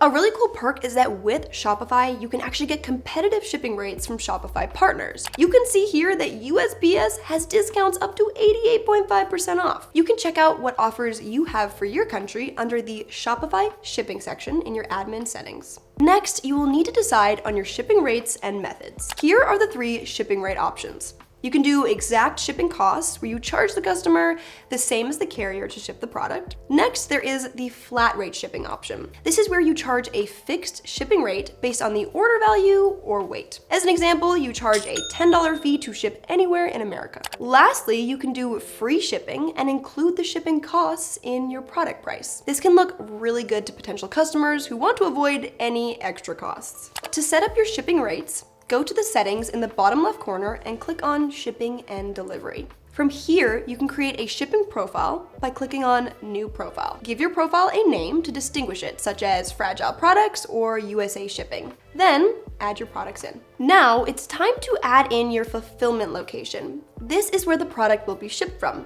Next, you can add a shipping rate and zone. This is where you will ship these products to and for how much. If you're shipping products from home, you may want to use a PO box for shipping and returns so people don't know where you live. From here, you can choose if you want to charge a flat rate or use carriers and apps to calculate the rate. You can see at the bottom here that you can add a handling fee to your order's subtotal. This can help cover fulfillment and handling costs. Ideally though, this will be included in your product price. Once you click done, you will see your shipping details here. You can see the shipping time, the requirements, and the cost. If you want to edit these sections, just click the 3 dots, then click Edit Rate. And from here, you can change or add conditional pricing. You can choose to base your shipping on item weight or price. Next, to edit the zone, click the 3 dots and click Edit Zone. And you can add what countries you want to ship to in this section. To set up shipping rates based on weight, add in your product weight under shipping on your product page. To do this, you can weigh your products at home or look at common product weights. You have the option to show the expected delivery date so that your customers know when it's going to arrive. Also, you can give customers the option for local pickup from your fulfillment address. Now, you get to choose how you will package your products. Luckily for you, as a Shopify user, you can actually get free packaging through certain partners. Make sure to check what's available in your country. To choose your package type, go to Saved Packages, and click on Add Package. You get to choose between a box, an envelope, or a soft package, also known as a bubble mailer. Next, input the length, width, height, and the weight of the package when it's empty. This is going to be added on top of your product weight. There are package weight and size limits for each carrier. You can find more information on this under Shopify shipping carriers in the Shopify Help Center. If you already have a carrier account, you can connect it to get third-party calculated rates as well. Now, you can't just send a blank box. You need a shipping label. So here is how to make one. Once you've made your first order, you will now be able to create a shipping label. Click on Orders in your admin dashboard, and here you can print, reprint, or void labels. You can print these with a normal printer or a thermal label printer. In the scenario that a customer wants to return your product, it is important to have return policies and rules in place. Here is how you can set these rules up so that they are automatically applied to any returned orders. This means customers can only return items that are eligible under your rules. Your business, your rules. Go to Settings in your Shopify admin and click on Policies. In the Return Rules section, click Manage. Now, choose your return window and return shipping costs. If you want, you can charge a restocking fee here as well. You also have the ability to choose products and even collections that aren't eligible for returns, because we all know that there's some items that should not be returned. This is a really good tool for products you can't resell once they're used. To do this, select the products that you want to be final sale items and click Add Final Sale Item or Collection. Click Add and then click Save. Next, make your return policy into a return policy page by clicking on Return and Refund Policy under Written Policies. You can then insert a template based off your settings, or you can write your own. Once you're loving it, click Save. Okay, last thing for shipping and fulfillment. We are breezing through this. You can enable self-serve returns so that customers can request returns and you can approve or deny them. If you approve their request, you can send exchange items, email shipping instructions, and return labels right to your customers as easy as that. To do this, go to Settings in your Shopify dashboard and click on Customer Accounts. Then toggle on Self-Serve Returns under New Customer Accounts. Now you will need to allow customers to log in from your online store and check out using a new customer account. You can add a new customer URL account onto your return policy page so that customers can find it easily. To do this, click on Policies. In the Refund Policy page, select the text that you want to hyperlink and paste the URL. Then click Publish. Wow, you made it through this whole section, and you now officially have your shipping set up. Now I'm gonna pass it on to Rachel, who's gonna help you with your store pages and navigation. To begin creating pages for your Shopify store, start at the Shopify admin panel, navigate to Online Store, and select Pages from the sidebar. From there, click Add Pages. Done. Or at least not yet. To make sure you are creating a store that's functional, informative, and tells a story, here are the pages that are essential to build. Number 1, the About Us page. I don't care what you're selling, every website needs an About Us page. By sharing with your audience the story of your company, it humanizes your brand, builds trust with your customers, and enhances credibility. It also encourages engagement with customers who resonate with your brand mission, and can even improve your SEO. How? By including keywords that can help raise your company in the ranks so those people who want to engage with you will find you faster. A good About Us page includes the following. 1, an origin story. How did you begin and why did you decide to sell these products? What problems were you looking to solve? Are there any funny anecdotes you'd like to share? What is your company's mission and values? Next, introduce your team. Who are the founders, producers, and partners? What makes your team and your business stand out? Feel free to incorporate pictures, videos, and anecdotal reviews to help your customers relate to you. Potgang, a Shopify company that sells planting starter kits, did a great job with their About page. They tell their story in a succinct but charming image slideshow, and then beneath it they share some facts about how they're currently doing, along with testimonials and call to actions, so pretty cool. They have brief staff introduction section, and what I really love are the cartoon graphics that they have included that personifies all the seeds they sell. Visually, it's a little busy, but I do appreciate the clear insight they've given into who the people behind the company are.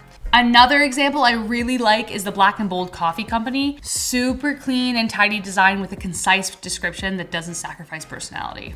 Remember to include relevant keywords to improve the search engine optimization of your brand story, so SEO. Keep this section concise, engaging, and motivating for your audience. Anything you don't share here can be incorporated into page number 2. Number 2, blog post. People often overlook the value of a blog post page. You can share content that extends the story of your About Us page into real time, therefore increasing the relatability and credibility factor. Additionally, it can add more value to your website by being a resource for information pertaining to relevant topics surrounding your brand. Furthermore, this is yet another opportunity to include key terms to help boost that SEO once again. So one brand that I think does this really well is the Honey Pot Company, which provides a resource called The Journal. It posts studies, advice, and other resources concerning feminine wellness for the education of their audience. So this supports their brand mission of making healthier feminine products more accessible across the globe. Not only can customers come here to buy products they need, they can also return to it as an educational resource. So already that doubles the use and the purpose of the company's website. But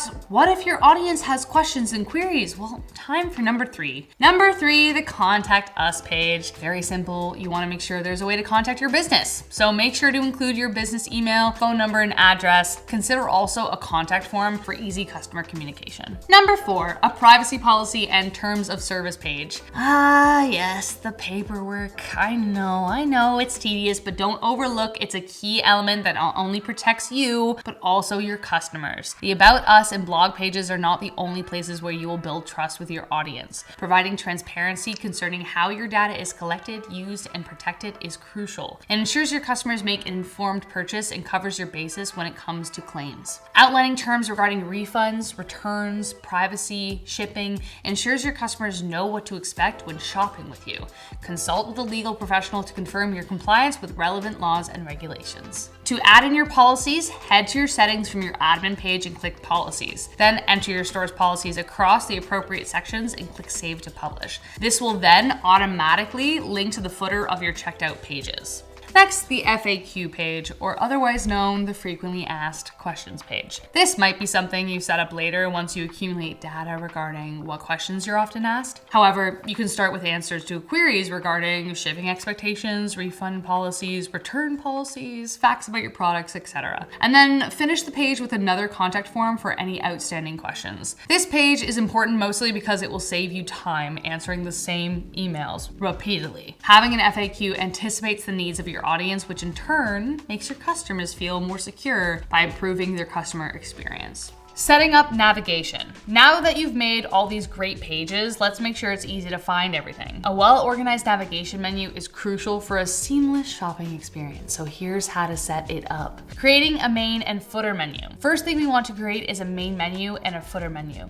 To do this, click Add Menu and add in a title, Main Menu, then go down and click Add Menu Item. The main menu should be a drop-down menu of all of your main pages, so this first item I'm going to include is, of course, the home page. Type homepage in the name, then click search or paste link. For this, I just selected homepage from the drop-down menu. Click save. Click add menu item again, but this time I'm gonna put shop as the name and link the products page. Do this once more, except this time I'm going to select pages from the link drop-down menu. This brings me all the pages that we made. I'm gonna name this tab About Us and select the Our Story page and click Apply Changes. Repeat these steps for the footer menu as well and include your shipping policies, terms of service, privacy policy, etc. To make navigation even more accessible for your customers, consider using Shopify Search and Discovery. With this app, you can allow customers to refine their search results so they can find what they're looking for faster and make your website even more user-friendly.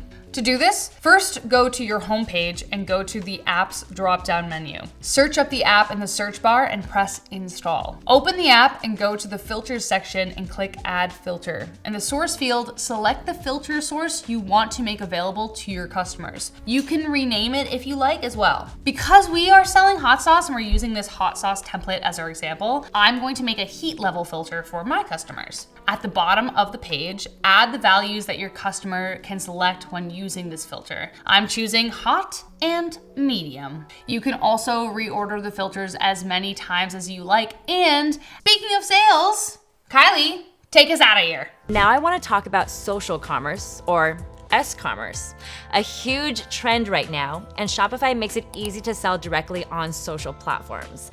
Let's go over how to set up social selling on Shopify. Facebook and Instagram are two of the most powerful platforms for social selling. Here's how you can connect them. In the left sidebar of your Shopify admin, click on Sales Channels. Then click on Facebook and Instagram to add it as a new sales channel. Shopify will then walk you through the process of connecting your Facebook Business Manager account. You'll need to link your Facebook page, Instagram account, and set up Facebook Shop functionality to start selling directly through these platforms. Once connected, you can sync your product catalog with Facebook and Instagram. This allows customers to shop directly from your social media posts and stories, and even use Instagram's Shop tab, which is clutch because it is super easy and convenient for people to buy something they see and want on Facebook or IG without ever having to leave the app. This ultimately will lead to more sales. Another great social selling tool from Meta is WhatsApp. With the WhatsApp channel, you can integrate direct messaging with customers into your sales flow. Here's how to set it up. In order to add WhatsApp to the Sales Channels tab, you'll have to go to the Shopify App Store and search for a WhatsApp integration app. After you choose one of the apps, click Install and follow the prompts to install the app until you see it listed under Apps on your left sidebar. Once you set up the app with all of your info, you'll be prompted to connect your WhatsApp business account, and from there, you'll be able to start engaging with customers through direct messages, providing customer support, and even taking orders right within the chat. Add Google and YouTube sales channels. If you set up sales channels with Google and YouTube, you can expand your reach even further. In order to do so, you will follow the same steps I took you through for Meta. You'll once again click Sales Channels, but this time you'll select Google and YouTube. Add the channel and connect your Google Merchant Center account. Sync your product feed to Google, allowing your products to appear in Google Shopping, Google Ads, and Google Search. This integration helps you attract new customers through Google's robust search engine, whether it's through paid ads or organic search listings.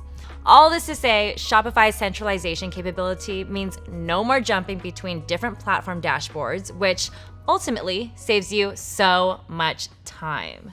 What is Shop? Shop is Shopify's mobile shopping app that puts your store in the palm of your customer's hand. How? It's an app across iOS, Android, and the web that gives your customers a place where they can shop for products, discover new companies, make purchases using Shop Pay, and of course, track deliveries. Here are 3 reasons why you need this for your business. Increase visibility. By connecting with Shop, your store and products will be listed in the app for customers to find you, meaning you get yet another avenue that helps drive customers to your store. You can even run marketing campaigns directly through the app to promote your company and drive sales. Peace of mind package tracking. Customers can easily track their orders through the app in real time. Having that kind of transparency enhances the shopping experience for your customers. Connection to ShopPay. With ShopPay, customers can check out quickly and securely, so customers can save their email addresses, credit card, and shipping information, making the checkout as convenient as possible. Their data is securely stored using PCI compliant servers, so they can have peace of mind when it comes to their privacy. So Shop is a powerful tool that can help you reach a wider audience, increase sales, and build stronger customer relationships. Without further ado, here's how to use it. Click on Sales Channels in the left sidebar and search Shop, and then click Install. Here's how to set it up. Edit your store. Head to the store section, click Customize, and fill out your store details. So this includes a header, logo, and background. When you click the sections you want to edit, you can drag and drop media, images, videos to upload them. As you can see, the setup is pretty user-friendly. But remember to take inspo from your active website to reinforce your brand identity. Images should be under 15 megabytes, video files must be under 32 megabytes and no longer than 10 seconds, and the required dimensions are 1080 x 1170 for all background media. Fun fact, you don't have to go in and manually add all of your product collections to your shop store. The product collections you have on your Shopify account automatically sync with the Shop app. So as long as you have the Sell with Shop feature activated, you're all good. You don't have to worry about going back and forth every time you need to update. Now, wouldn't it be great if you had another way to create even more useful automations for your store? Well, guess what? Introducing Shopify Flow. What is Shopify Flow? Shopify Flow is a powerful tool that can help you streamline your sales process by automating tasks and processes throughout your store and apps. You can use it to create workflows that monitor your store for events and have it respond with the appropriate actions. So you can use it for order fulfillment. Flow can automatically create shipping labels and send order confirmations and notifications when orders are created and updated. Customer communication. You can use Flow to help build relationships with your customers. It can tag customers and send them personalized messages that curate to their recorded interests, for example. Inventory management. Need help keeping track of your inventory? Who doesn't? Have Flow keep tabs on that by sending you inventory warnings when the levels pass a certain threshold that you set. But how does this all work? Flow operates on designed triggers, conditions, and actions. Triggers are the events that start the workflow. The condition is the set of criteria outlined that determines whether the action, a change made to your store or app when the condition is met, occurs. So how do you set all this up? When you open the Flow app, you'll see at the top a button that says Browse Templates, Import, and Create Workflow. If you're unfamiliar with workflows entirely, then I suggest heading to Browse Templates. There you will see examples such as Recover Abandoned Checkout, Payment Reminder sent after due date, etc. I'm going to select the trigger of an order being created. The condition I need is that ordered needs to be fully purchased and include our kind of hot sauce. You can create as many as you like and delete or inactivate them whenever you want, so you can always adjust to what your business needs as you go. It's just one more way to make your Shopify account work more for you so you can step away from your desk, step into Tahiti or somewhere. Yeah, Tahiti sounds nice. Now, one of the biggest advantages of using Shopify is the vast ecosystem of apps and integrations available to enhance your store's functionality. Whether you're looking to improve your store's marketing, streamline your operations, or create a unique shopping experience, the Shopify App Store offers a solution for almost every need. It is home to thousands of apps designed to extend your store's capabilities. So now, let's take a look at a few key categories of apps that can really transform how you interact with customers and grow your business. Marketing is a cornerstone of any successful online store, and the right apps can help you drive traffic, boost engagement, and increase sales. QuizKit. If you want to create a personalized shopping experience, apps like QuizKit allow you to build branded quizzes for your customers. These quizzes can help guide shoppers to the perfect product based on their preferences, needs, or style. It's a great way to engage customers and offer a more tailored shopping experience. Stage 10. Live shopping is rapidly becoming a must-have feature for many online retailers, and Stage 10 is one of the leading apps for integrating live shopping into your Shopify store. With Stage 10, you can host live shopping events, interact with your customers in real time, showcase products, and even sell directly through the live video. It's a powerful tool for building community and creating a sense of urgency around your products. I actually have a lot of experience in live stream shopping and can genuinely say this is true. These are just a few examples of the powerful apps you can find on the Shopify App Store. Whether you're looking to build customer loyalty, run a referral program, or implement cutting-edge marketing strategies, there's an app for you. So, don't forget to check out the Shopify App Store to find the best tools for your store. Let's talk about keeping your customers happy and your store running smoothly. There are a lot of tools that you can use in your Shopify dashboard to manage your customers and track the data you need. First, to view your customers' order history, go to the Shopify admin dashboard and click on Orders. Here, you will see your customer's name, their order number, the order total, and any other important information. If you want to create an order for your customers, you can actually do it in draft orders. This can be used to sell directly to customers or businesses. To find all of your customers' information, go to Customers in the Shopify admin, and here you can add any new customer by clicking Add Customer and putting in all of their details. If you want to send an email to a customer, click on the customer name, then in the customer overview section, click on their email address. You can then write up the email that you want to send. And if you need to receive a copy for your records, under BCC Send To, just send it to your email as well. Review the details and then click Send Notification. This is a great place to use all those marketing tools that we talked about earlier. Now, let's quickly talk about customer service.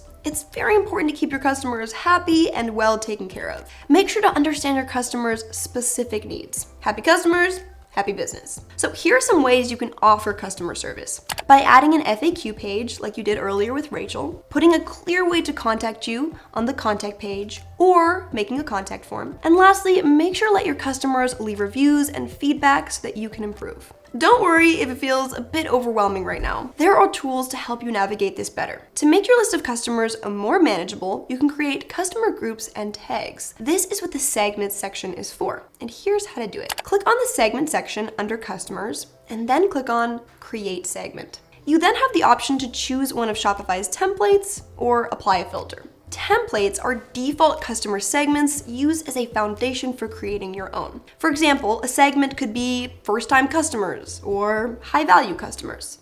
Once you like a template, just click Use Template. You will then see people who fit into this category. You can apply the filters or add new ones to narrow down the group that you want to isolate. Click Apply, then save your segment if you like it. To create a segment based on filters, select Apply a Filter. You can add Shopify-based filters or metafield-based filters. Metafields are a way to store and display custom information about your Shopify store and products that aren't usually captured in the Shopify admin. For example, if you give discounts on customers' birthdays, then you can create a birthday metafield. This way you know when to give discounts. To help you navigate through your customer information even more, you can create custom tags for each section in your Shopify store. Each tag is only relevant for that section. So tags in the customer section are not going to show up in the product section, for example. Here's how to add a customer tag. Click on the customer, then click on the pencil by Add Tags. Here you can search, find, or create tags.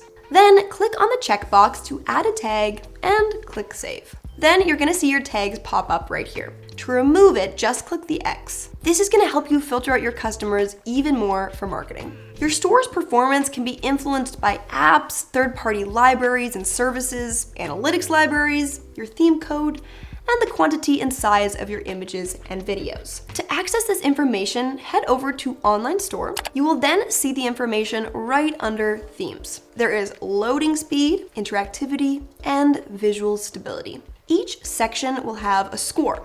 You can see if they're good or if they're not good. Click on one if you want to find out more information. Here you can find the best practices and data over time so that you can optimize your store's performance. So take some time to look through these. I've got good news for you. Your Shopify admin is more powerful than you think. Most new Shopify store owners rely on outdated tactics like randomly posting on Instagram or throwing cash at Facebook ads without a plan. These methods just don't cut it anymore. The very first thing you'll want to do is head over to the Marketing tab in the left sidebar of your Shopify admin page. Here, you can create and manage marketing campaigns that do more than promote your products. They deliver results. Whether it's an email blast, a Facebook ad, or automated reminders, everything starts here. And the best part? You can track every click, sale, and session to see what's working, because the marketing tab isn't just about launching campaigns, it's about measuring success.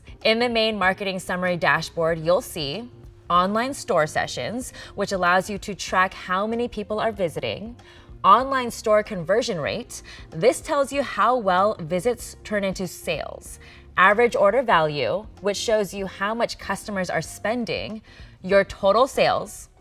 Sales attributed to marketing, and orders attributed to marketing. And below that, the next section will show you your top marketing channels once you connect your different marketing apps such as Google, YouTube, email marketing, TikTok, etc. Ready to boost sales? Of course you are.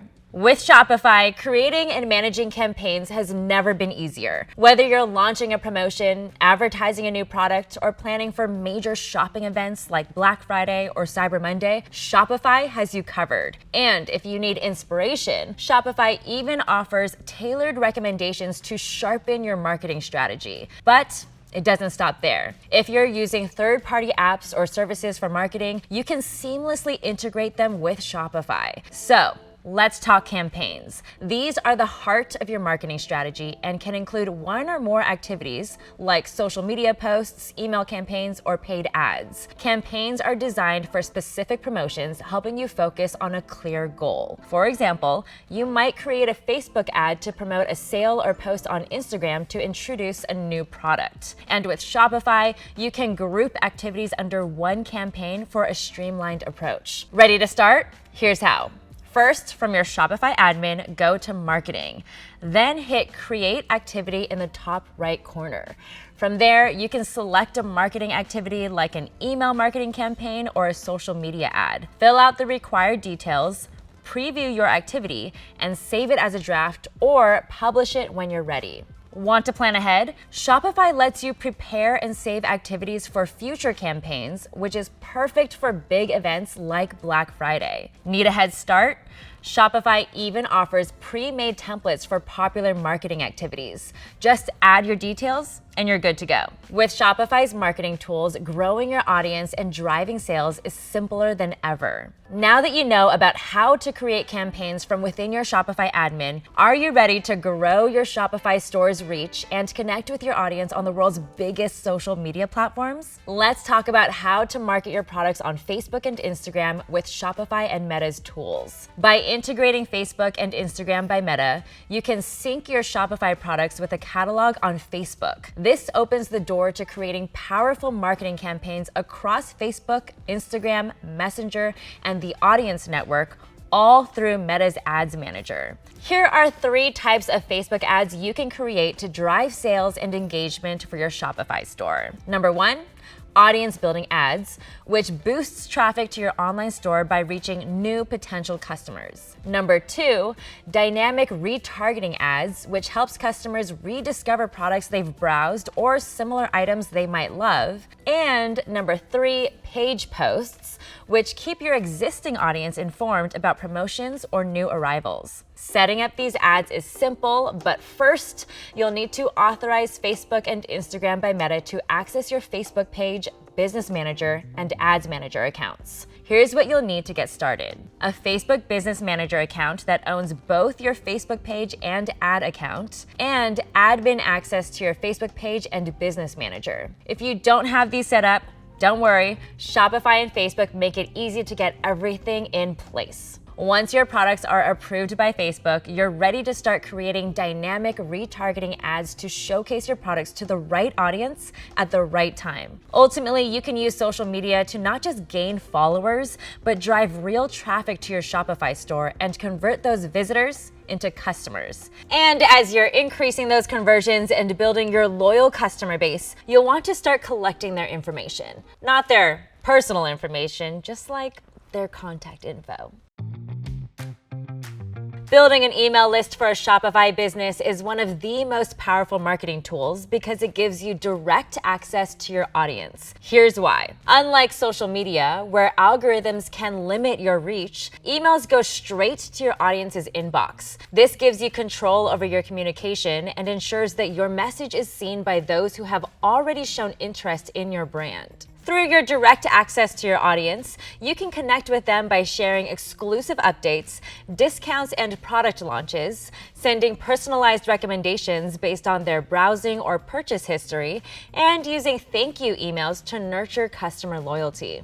Email marketing consistently delivers one of the highest returns on investment across all marketing channels. Personalized, targeted emails can lead to increased conversion rates and repeat purchases. Email lists also let you re-engage with customers who have abandoned their carts or haven't made a purchase in a while. Automated cart abandonment emails, for example, can recover lost sales and gently nudge them back to your Shopify store.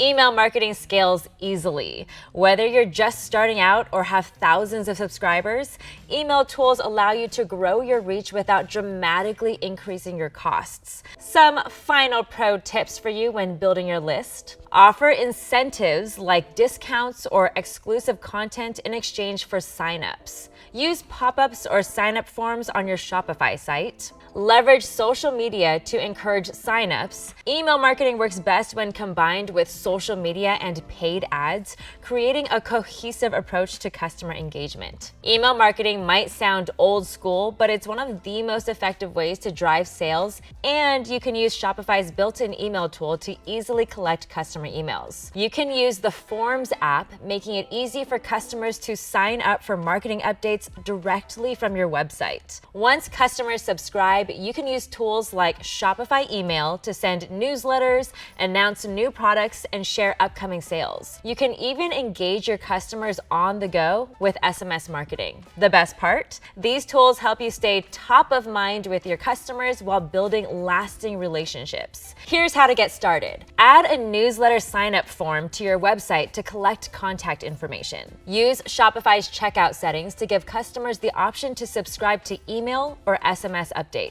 And remember, only send promotional content to customers who've agreed to receive marketing from your store. For legal and privacy reasons, make sure your marketing efforts comply with Shopify's privacy policy. You can even activate double opt-in to confirm your subscribers really want to hear from you, building trust from the start. Want to take your email marketing to the next level? Check out this Shopify blog article about 20 email marketing best practices that drive sales for more tips. Eventually, you will grow a strong customer base. Preferably a large one with too many email addresses to count. When that happens, you can take advantage of marketing automations within Shopify to send multi-channel communications, such as email, SMS, and push notifications to customers automatically. Marketing automations are created by using a Shopify email template, a third-party app template, or Shopify Flow. Shopify Flow allows you to build custom automations by designing workflows with triggers, conditions, and actions.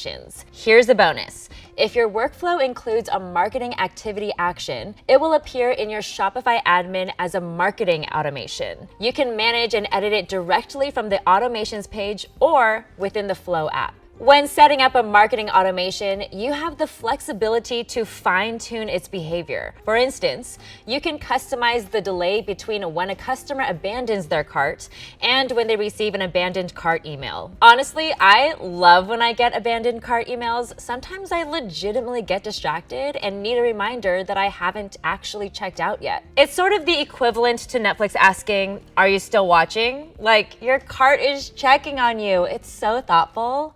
By the way, are you still watching?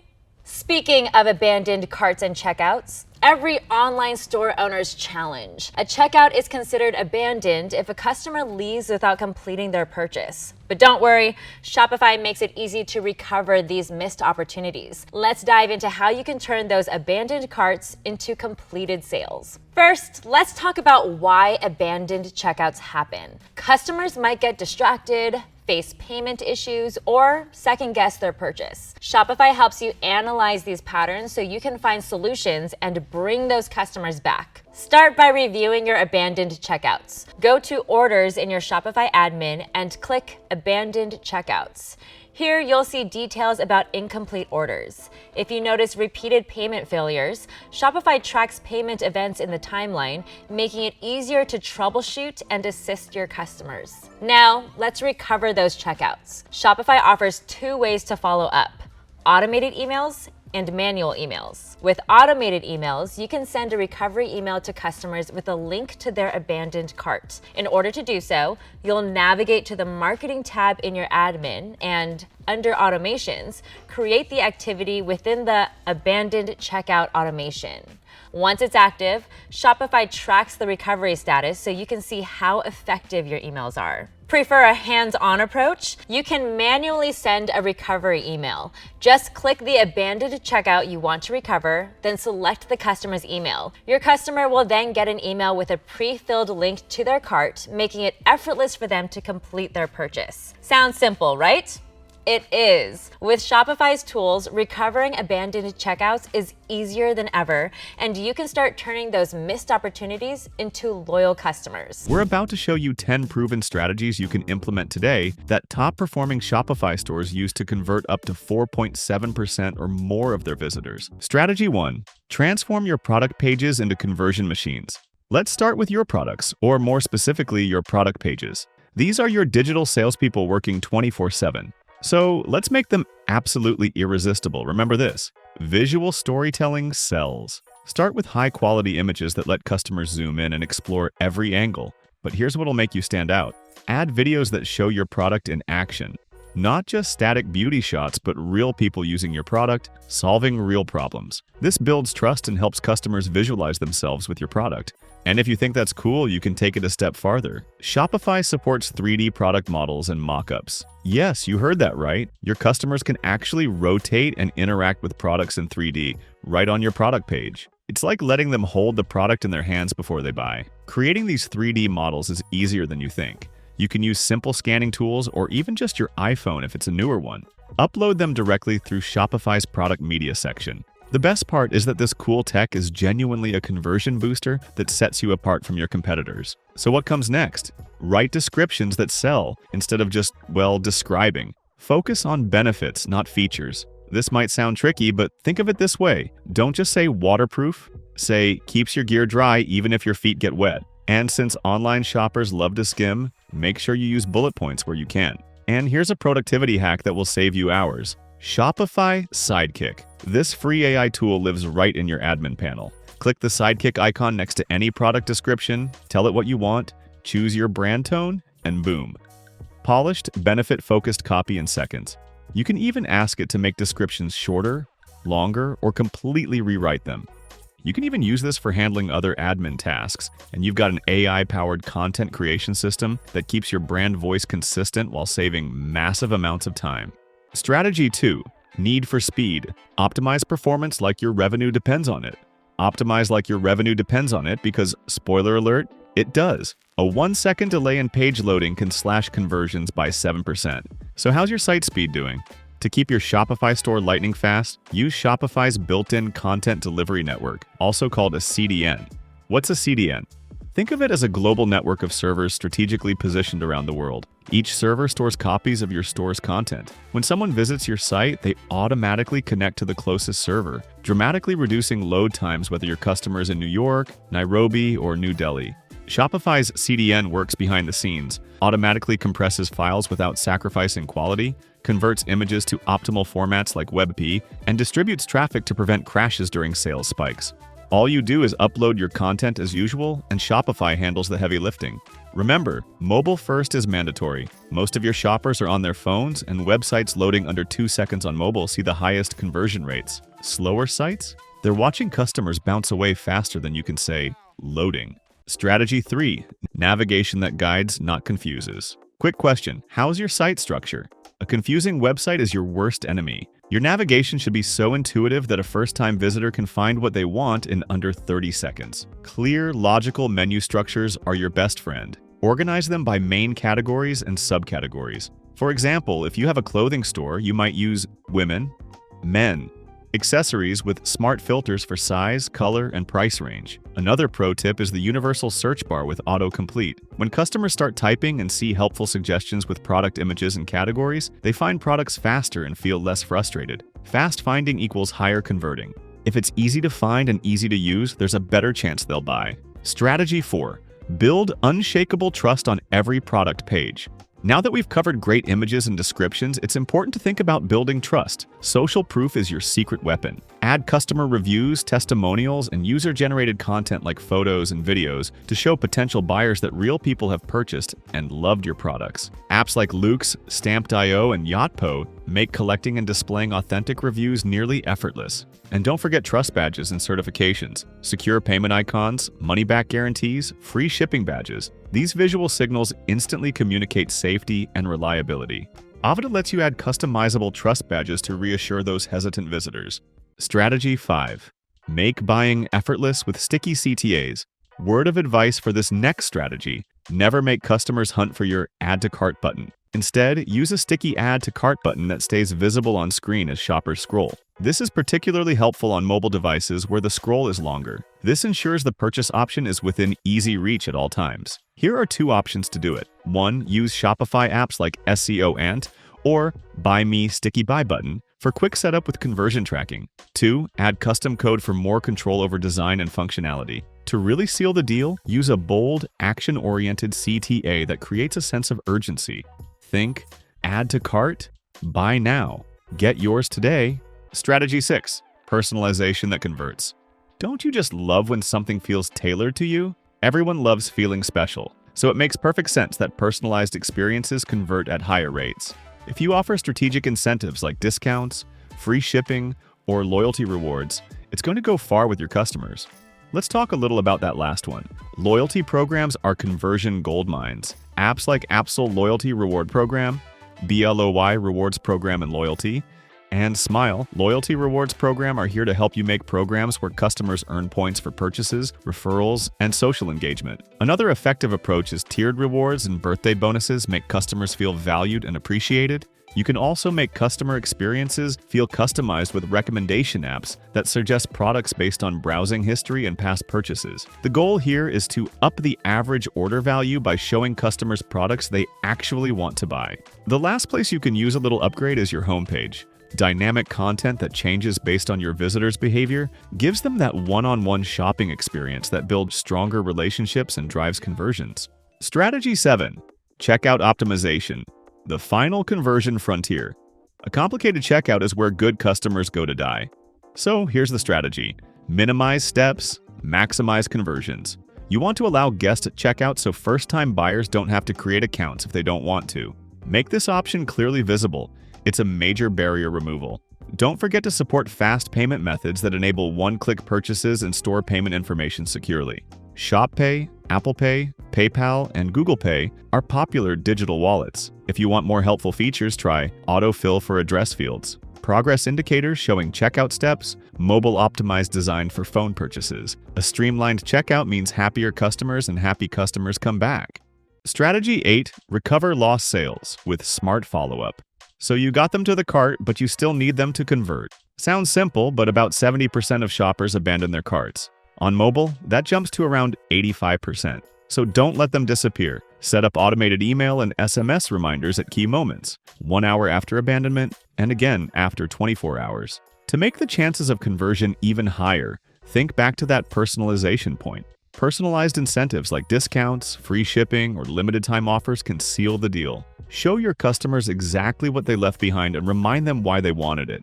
Strategy 9. Real-time support that converts hesitation into sales. If you're curious about the next conversion killer, it's unanswered questions. Fortunately, live chat saves them. Real-time support gets your customers the answers they need instantly and builds buying confidence. Here's where time is of the essence. Your chat needs to respond within 2 minutes or less. Those fast replies dramatically boost customer satisfaction and trust. So use proactive chat triggers based on visitor behavior, like offering help when someone lingers on a product page or checkout step. Don't forget, mobile-friendly matters, even with chat. Businesses with effective live chats often see up to 20% higher conversion rates and higher average order values. Strategy 10. Data-driven optimization that never stops. Conversion optimization isn't a one-and-done deal. It's your ongoing competitive advantage. To understand exactly how your customers are interacting with your store, use Shopify's built-in analytics plus heat map tools like Hotjar or Microsoft Clarity.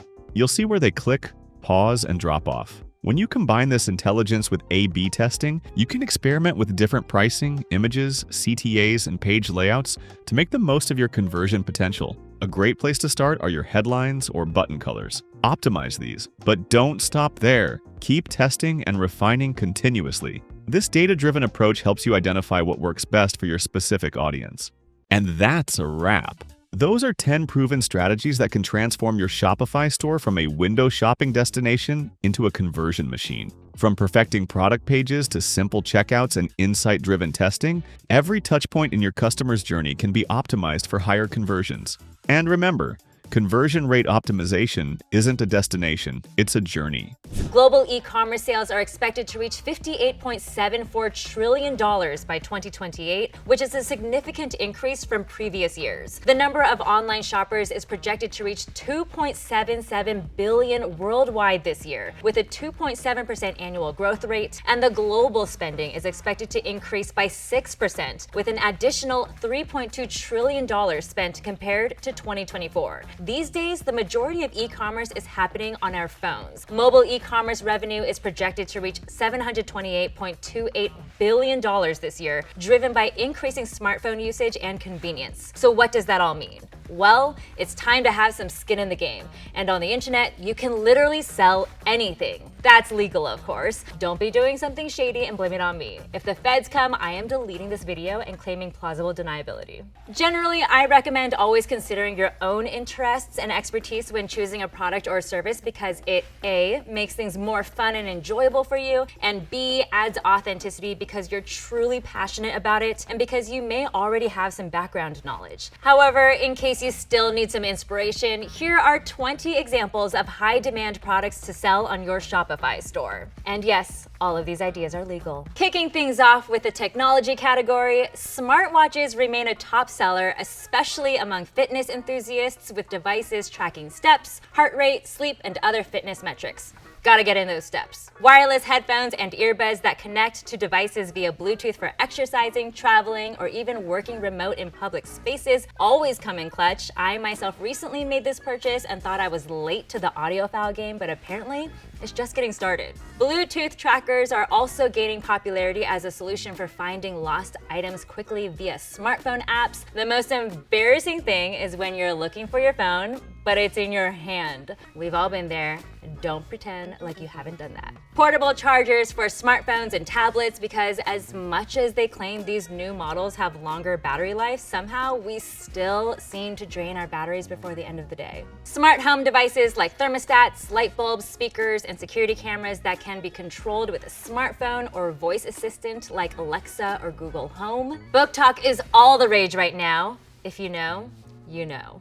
So ebooks for those who are environmentally conscious, and if you are health conscious, blue light glasses filter out blue light, which can help to reduce eye strain while looking at screens all day and ultimately improve sleep. Speaking of sleep, stay with me because in this next section, I am going to blow your mind over an interesting sleep accessory. This next category is my personal fave, fitness, health, and wellness. This year, we are going to be seeing an increased demand in sustainable, eco-friendly products, as well as health and wellness products due to changing consumer preferences and lifestyle shifts. People are prioritizing their well-being and getting even more eco-conscious and health-conscious, so home fitness equipment like resistance bands, yoga mats, weights, and other equipment for home workout. Reusable water bottles. Yes, I am aware of the Stanley Cup phenomenon, but they're not for everyone. Don't at me. There is a big market for reusable water bottles that functionally keep liquids cold or hot for a long period of time, but also aesthetically come in a wide variety of colors or patterns. Supplements like vitamins and minerals.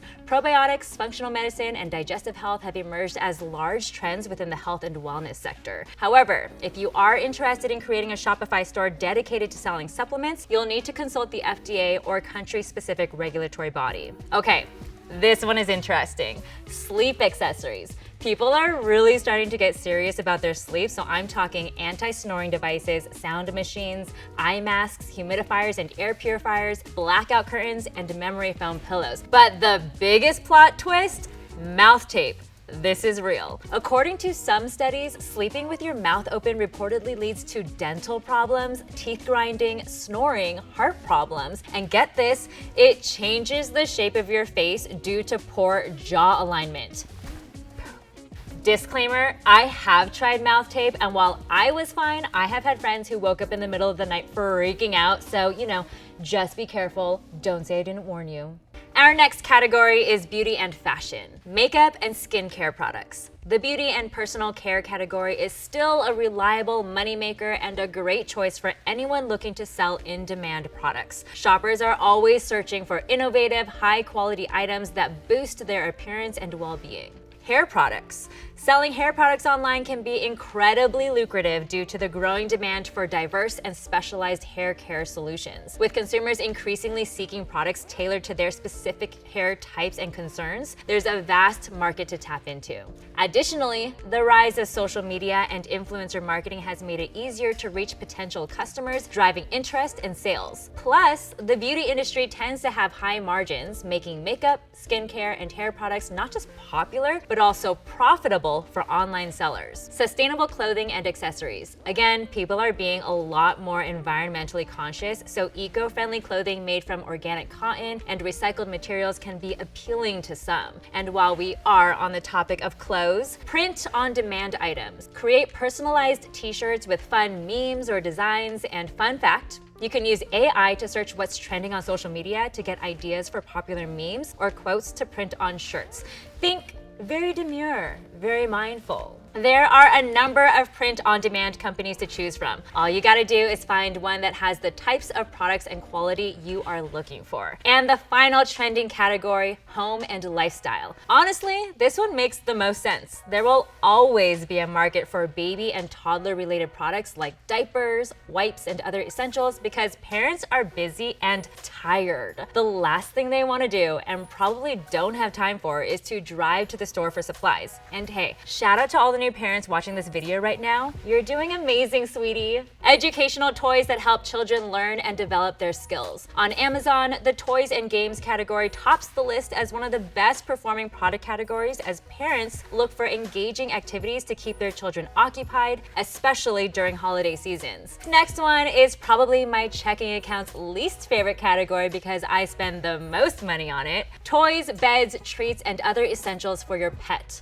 Dog and cat, mom and dads, your parents too. Don't let anyone tell you otherwise. Last but not least, you can build a Shopify business for drop shipping products. This is sort of an umbrella idea for all the other ideas I've given you, but if you're thinking about starting an online store, drop shipping is a super easy way to get your feet wet. Basically, it lets you sell products without having to worry about holding inventory or handling shipping yourself. You sell items for another company and they ship them directly to your customers. It's so easy, it should low-key be a crime. Here are some tips to kick things off. Number 1, find reliable suppliers. Make sure they can get products to customers on time. Number 2, stand out. Think about how to make your brand unique compared to others selling similar stuff. And number 3, check out trends. Look for popular products like all the ones I have listed in today's episode to inspire what you want to sell. You can drop ship just about anything. Plus, if you use Shopify, setting it all up is a breeze. Don't have a Shopify account yet? No worries, I have dropped a link down below for a free trial. And once that's over, your first month is only $1. Okay, now that we've covered the best products to sell on Shopify, I've got some bonus tips and fun facts for you. Let's talk about shopper trends, because understanding consumer behavior and preferences is key to your business being successful. First,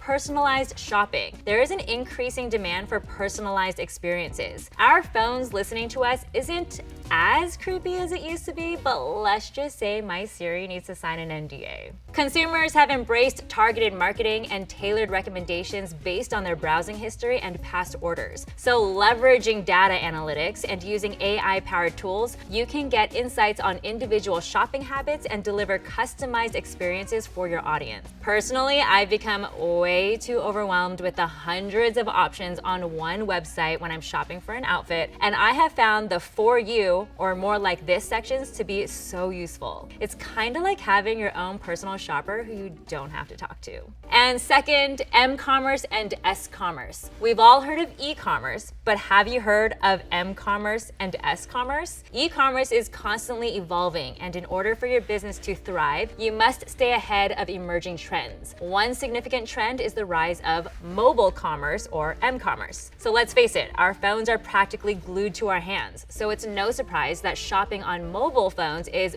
booming. If your store isn't optimized for those tiny screens, you're missing out on a huge chunk of customers. Additionally, and this one is my personal favorite, there is a growing popularity of social commerce, or S-commerce, which has opened up so many more opportunities for businesses to reach customers directly through social platforms like Instagram, Facebook, and TikTok. Doom scrolling your Instagram or TikTok feed and see something you love? Well, guess what? You can usually buy it right then and there and not have to leave the app to buy a product you see and want. Social media is becoming a shopping mall, so get your store in on the action. And finally, forecasting product demands and identifying market opportunities are so important to the success of a business. By regularly conducting market research and using predictive analytics, you can position your business to capitalize on these emerging trends to stay ahead of the curve and ahead of your competition.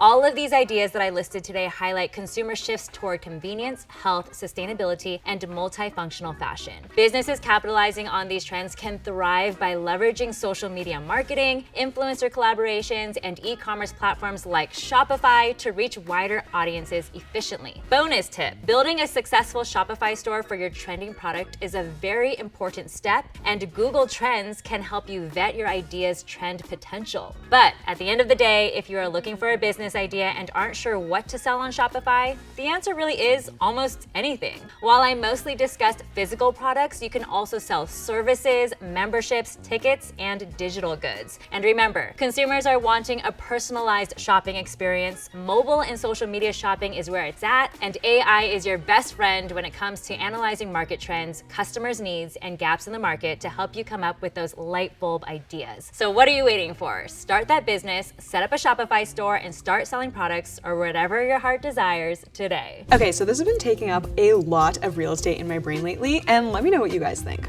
Two identical products, same price, same quality. One sells for 10x more than the other. What is the difference? The brand. And the more I thought about this, the more I researched it. And you guys want to know what I found? It actually floored me. Consistent branding can increase revenue from 10% to 33% when brands maintain uniform messaging and visuals across channels. So let's actually talk about what a brand is. A brand is the association people make with your business. It's how customers feel about your business. It's the notions customers and the public have about your business. What contributes to this? Logos and color palettes, yes, but more importantly, it's the influencers you work with. Are these influencers chic and high fashion, or are they relatable and everyday? It's the experience customers have with your products. Did your products break after 2 uses, or are your products so durable that customers make repeat purchases? And it's the promise that you make to the end user of what they'll receive and who they'll become. Like, hey, you associate yourself with us and you'll feel cool. Or, hey, you associate yourself with us and you'll fix this key problem. So put it all together, and what does that spell? A brand is a collection of ideas that consumers have about said brand. And so, that being said, this is why most beginners fail. Because they make the common mistake of starting with design instead of strategy. They put the cart before the horse. You can't really create a logo without knowing who you're talking to. Great brands start with great strategy, so let's make a great strategy together. Step number 1, know your people. I've said it on this channel before, this is the golden rule for any business. You cannot speak to everyone, so speak to someone. Start by completing research on your target audience. Google your product category and study competitors. Join Facebook groups where your customers hang out, browse Reddit threads in your niche, and check out who follows similar brands on Instagram. After you complete your research, write down specific characteristics of your ideal customer. This will include psychographics like fears and motivations. Demographics will include age and gender, and more nuanced data like income and occupation. The more specific you get, I promise you, the more your brand will stand out. Now you know who your target audience is. Step number 2 is finding your brand voice. If your brand were a person at a party, who would they be? The outgoing, chatty, jokey one, or the super knowledgeable, nerdy one? I can tell you who'd be the chatty, jokey one, Wendy's. Have you guys seen their socials? Complete jokers. I love it. And then Google, of course, would be the knowledgeable one. Now, if you're stuck on what kind of a person your brand would be, try filling in these blanks. We offer what, for who, to value. Unlike competition, we difference.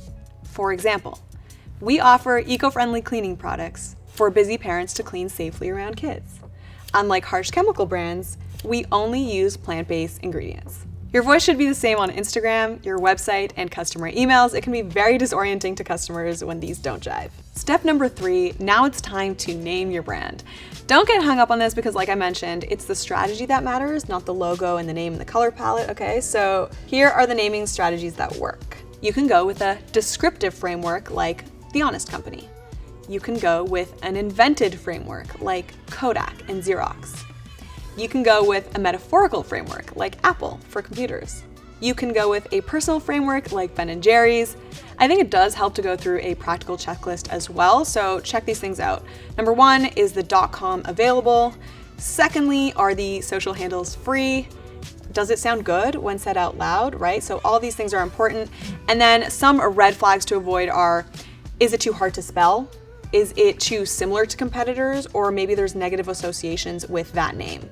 And Shopify actually has a business name generator tool that you can use for free. I actually used it when I was creating my own brand. I definitely found it helpful. So I will link that for you guys in the description box down below.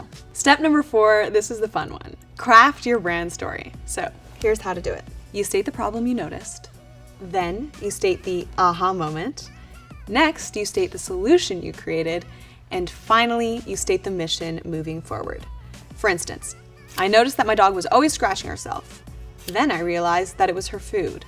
I created a dog food line that was free of the most common allergens so that dogs everywhere could live happily and healthily. Make it personal, make it authentic, and make it customer focused. Put it in your about page, social media bios, and pitch decks to hammer that ethos home. You guys thought you'd start the process with design, didn't you? This is actually step number 5, guys. So at this point, you'll design your visual identity, and this is where you're gonna choose your brand colors and your fonts as well. So to choose your brand colors, you're gonna want to leverage psychology basics. Blue is trust, so think like Facebook and PayPal. Green is health and money, so think of Whole Foods and Shopify. Red is energy and urgency, so think Coca-Cola and Netflix. And then black is luxury, think Apple and Chanel. What you're gonna wanna do is you're gonna choose 1 to 2 main colors and stay consistent across all platforms. And pro tip, look at your competitors' colors and choose something that's different. Font strategy tips. Now, you're gonna wanna choose what fonts you're going to use. This will be used on social ads, email signatures, websites, etc., etc. Stick to the 2-font rule, 1 for headlines and 1 for body text. Fonts have personalities too, okay? So serif is traditional and trustworthy. Sans serif is modern and clean, and script is elegant and personal. Don't use more than 2 fonts, it's gonna look amateur. Now, step number 6. Now it's time to create your logo. Here are the logo types explained. Wordmark is just your business name, like Google or Coca-Cola. Icons are just symbols, so think like Apple and Nike. And then also, guys, you can do a combination with both text and symbols like Burger King or Starbucks. A beginner-friendly approach is just start with a very clean word mark. And your logo should work in black and white as well and be readable at like very tiny sizes and be simple enough to remember. If you're working on a budget and not trying to hire a designer, there's DIY options for you guys, so check out Shopify's free logo maker. That's a really good place to start. Final step, although we're not done because I want to share common beginner mistakes in just a second, but step number 7 is to apply your brand identity everywhere and consistently. So the consistency checklist is as follows. Website design and copy, social media profiles and posts, email signatures and newsletters, product packaging, and customer service tone.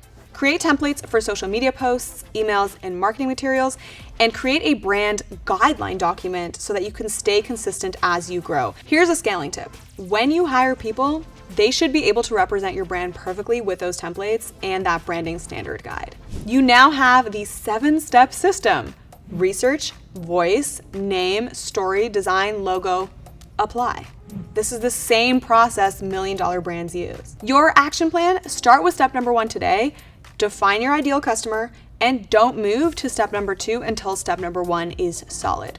Remember, strategy first, design second. This commerce brand went from being completely unknown to making $5 million in sales within 2 years from starting, just through using TikTok. I'm gonna show you how to start making real sales on TikTok by reaching billions of active users. First, let's talk about TikTok Business Center, the powerhouse behind your paid marketing strategy on TikTok. Think of TikTok Business Center as your command center. It's where you'll create, manage, and analyze all of your paid campaigns. And honestly, compared to some other platforms, it's quite straightforward to use. Now, here's the thing that makes TikTok ads different from other platforms. They don't actually feel like ads, and the best performing TikTok ads look and feel just like organic content. And that's honestly why businesses are seeing such amazing results. Now, you might be asking yourself, why should I invest my time and money into TikTok instead of other platforms? First off, TikTok is one of the main places for people to go and discover products. Did you know that 2 out of 3 discoveries on TikTok actually happen through the search bar? People aren't just watching dance videos anymore. They are actively searching for products, information, and brands. On top of that, TikTok users are 1.5 times more likely to discover new brands compared to users on other platforms, which means they are literally on the app to discover new things, and your business could be their next discovery. TikTok has over 1 billion active users, with the average user spending 95 minutes a day on the platform. It's a place where people truly engage with content. They leave their honest thoughts, they make purchases, and they keep up to date with their favorite creators. The beauty is that you don't have to run ads to make sales. You can do it through organic content as well. Plus, in the past few years, TikTok has become an online shopping center. What's shocking is that 55% of TikTok users have made a purchase after being exposed to a brand on the platform. That is a pretty high stat. And on top of that, 870 million TikTok users make purchases regularly through TikTok Shop. That, my friends, is insane conversion power. So what exactly can you accomplish on TikTok for your business? Let's break it down. TikTok is absolutely incredible for building a genuine community around your brand. It's where you can show the human side of your business, take people behind the curtains, share your founding story, and connect with your audience in a way that feels authentic. Authenticity isn't just a nice to have, it is a must have. Now, here's where TikTok really shines. If you're selling services, you can add lead forms directly to your videos where people can request quotes or book consultations without ever leaving the app. This is an incredible way to reduce friction and make it super easy for customers to give you their money. Beyond that, you can use TikTok for driving conversions. Whether you want website visits, email signups, or actual purchases, TikTok's algorithm has gotten scary good at finding users who are likely to take that specific action that you're after. And I've seen small businesses completely transform their traffic patterns within weeks of a strategic TikTok campaign. And I can't talk about TikTok without mentioning TikTok Shop. It has completely changed the game for anybody selling products. You can tag products directly in your videos, run these super engaging shoppable live streams that convert like crazy, and even set up a complete storefront right on your profile.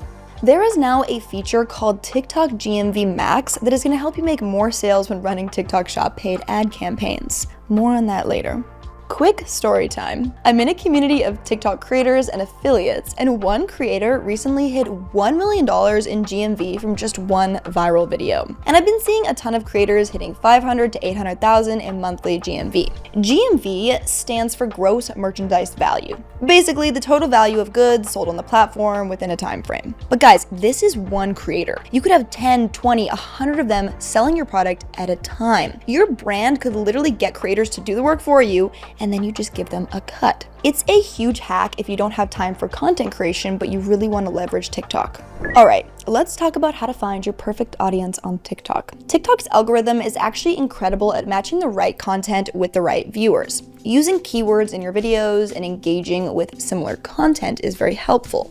But if you're running ads, setting up the right targeting strategy can really take things to the next level. Here's how TikTok targeting works. You can target users based on their interests, viewing behaviors, and even which creators they interact with most. This means you can get super specific about who is seeing your ads. For example, if you sell sustainable workout gear, you can target people who are interested in fitness and sustainability, who watch videos about eco-friendly products, and who follow specific fitness creators who align with your brand values. Now, here's a tip that might surprise you. Keeping your targeting somewhat broad often works better than getting really specific. Why? Well, because TikTok's algorithm has gotten super sophisticated, so much so that it can optimize who sees your ads based on who's actually engaging with them. This is really helpful, especially if you aren't 100% sure who's going to buy your product yet. This is called automatic targeting, and it's available for most campaign objectives like traffic, app install, lead generation, and conversion. That said, if you already know who your customer is, you can absolutely narrow down your targeting by age, gender, language, and interests. But remember that the more restrictions you add, the smaller your potential audience becomes. The sweet spot that I've found is to be specific about the interests and behaviors, the ones that matter most to your business, but leaving demographic factors like age and location pretty broad, unless they're absolutely crucial to the product you're selling. Now, let's talk about creating killer content for TikTok. This is honestly where businesses struggle the most.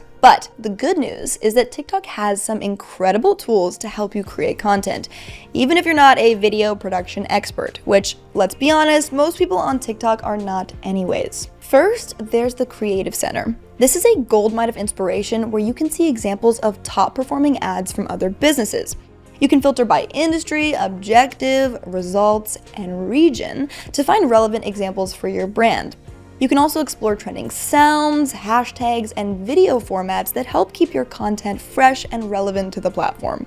Even better, TikTok offers hundreds of customizable video templates, and these are pre-designed video formats where you just drop in your own photos, videos, text, and logos. It is super easy, and the results look professional and native to TikTok. Then there is, of course, the TikTok video editor, which lets you add music, captions, effects, and transitions right within the platform. This is great for quick edits and making sure that your content has an authentic feel. A little tip, it's super important to add captions to your videos because majority of users watch videos with the sound off. Now, the truth about TikTok is that it is insanely creative heavy. You need content that stops the scroll and grabs people's attention in the first 2 seconds.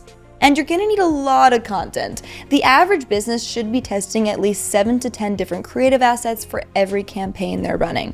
But don't let that intimidate you. Some of the best performing TikTok ads are super simple. Somebody just talking directly to a camera about their product or showing a quick before and after. Authenticity beats production quality every single time on TikTok. People want something real, something they can relate with. Maybe something they're even shocked by or that piques their curiosity. When it comes to format, you need a hook, a curiosity loop, a payoff, and a call to action. Let's get into how to measure your performance on TikTok, because you can't improve it if you can't track it, okay? Now, the most important tool in your measurement toolkit is the TikTok Pixel. This is a piece of code that you install on your website that tracks what people do after they click on your TikTok ads. Setting up your TikTok Pixel is super easy, especially if you use Shopify. There's a built-in integration that takes literally 2 minutes to set up. Just go to the Shopify App Store, download the TikTok app, and follow the prompts to connect your accounts. With the Pixel installed, you can track key events such as page views, add to carts, initiate checkouts, purchases, email signups. And guys, this data is crucial because it tells you which ads are actually driving results, not just getting views. Beyond the Pixel, TikTok offers a customizable dashboard where you can track all of your key metrics in one place. You can see things like cost per click, click-through rate, conversion rate, or your return on ad spend. For organic content, TikTok business accounts give you access to analytics that show you video watch time, which is very important, where viewers dropped off, audience demographics, and even which time of the day your audience is most active. This information is gold for optimizing both your organic and paid strategies. For example, if you notice that your audience is most active between 7 to 9 p.m., that's when you should be posting your organic content and potentially setting your ads to run. TikTok has introduced some advanced features that make it easier than ever to see exactly how your TikTok efforts are impacting your bottom line. Now, the biggest game changer is the enhanced web attribution model. Basically, if somebody sees your TikTok ad and doesn't click, but later on searches for your brand and makes a purchase, TikTok can now attribute that sale to your ad. So if you want to set it up, TikTok will give you the exact instructions. Now, let's get to the exciting part, actually launching your first TikTok ad campaign. I'm gonna break this down into super simple steps.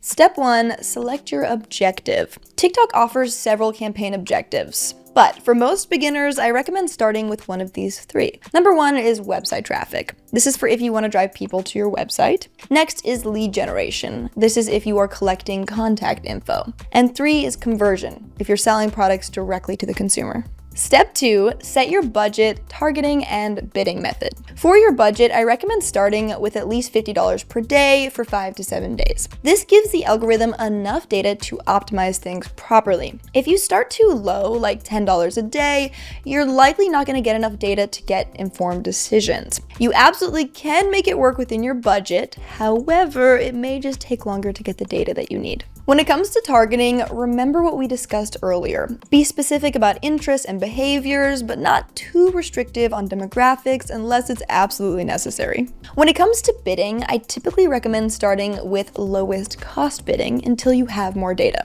This lets TikTok's algorithm find the most efficient way to reach your goals. Step 3, choose your creative assets. Upload your videos, write your ad copy, and select a call to action. Remember, the most effective TikTok ads don't look like ads at all. They just look like normal organic TikTok content.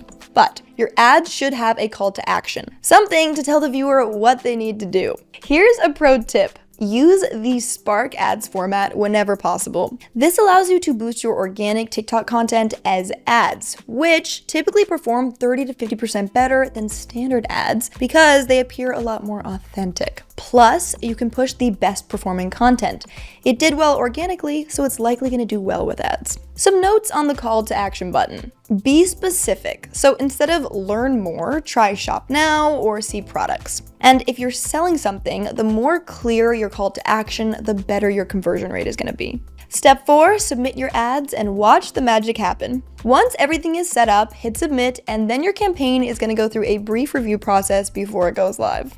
But do not just set it and forget it. The key to success on TikTok is continuous testing and optimization. I recommend testing at least 7 to 10 different video creatives for each campaign. Then, after about 48 hours, pause the underperforming ones and scale the budget to the winners. If your campaign is profitable, you can start scaling by increasing your budget by about 20 to 35% every 1 to 2 days. Just don't increase too quickly or the algorithm will need to recalibrate and you might see a temporary drop in performance. Now, before you dive into marketing on TikTok, you need to decide which account type is right for your business. Let's break down both options so you can make the best choice. With a business account, you're getting the full e-commerce package. You'll have access to product links and TikTok shop integration, detailed analytics that really show you who's watching your content, and that super useful commercial music library that keeps you copyright safe. Plus, you can run paid ads, and you can put that handy email contact button right on your profile. But here is the trade-off. You won't have access to all the viral sounds that often make videos take off. This can actually limit your organic reach since trending audio can be a huge part of TikTok's algorithm. Your content may also come across as a bit more commercial feeling. And of course, you can't tap into the creator fund to monetize your videos. On the flip side, creator accounts give you access to all the trending sounds that you could ever need to boost your organic reach. The content tends to feel more authentic and native to the platform, which of course people love to watch. And you get better monetization options like the creator fund and gifts during live streams. The downsides. You'll have fewer e-commerce features, and you can't run ads directly from your account. And of course, you will need to hit 1,000 followers before you can even add a website link, which can really be a problem. My recommendation, if selling products directly through TikTok Shop and running ads is your priority, go business. If you're building a personal brand or service-based business where authenticity matters more than direct sales, a creator account might be your best bet. And remember, you're not locked into your choice. Many brand owners actually use both. A creator account for organic growth, and a business account for running their shop. And plus, the platform makes it super easy to switch between the types as your strategy evolves. Pop quiz. Let's see if you were paying attention.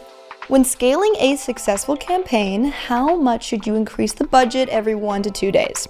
A, 5 to 10%, B, 20 to 35%, or C, 50%?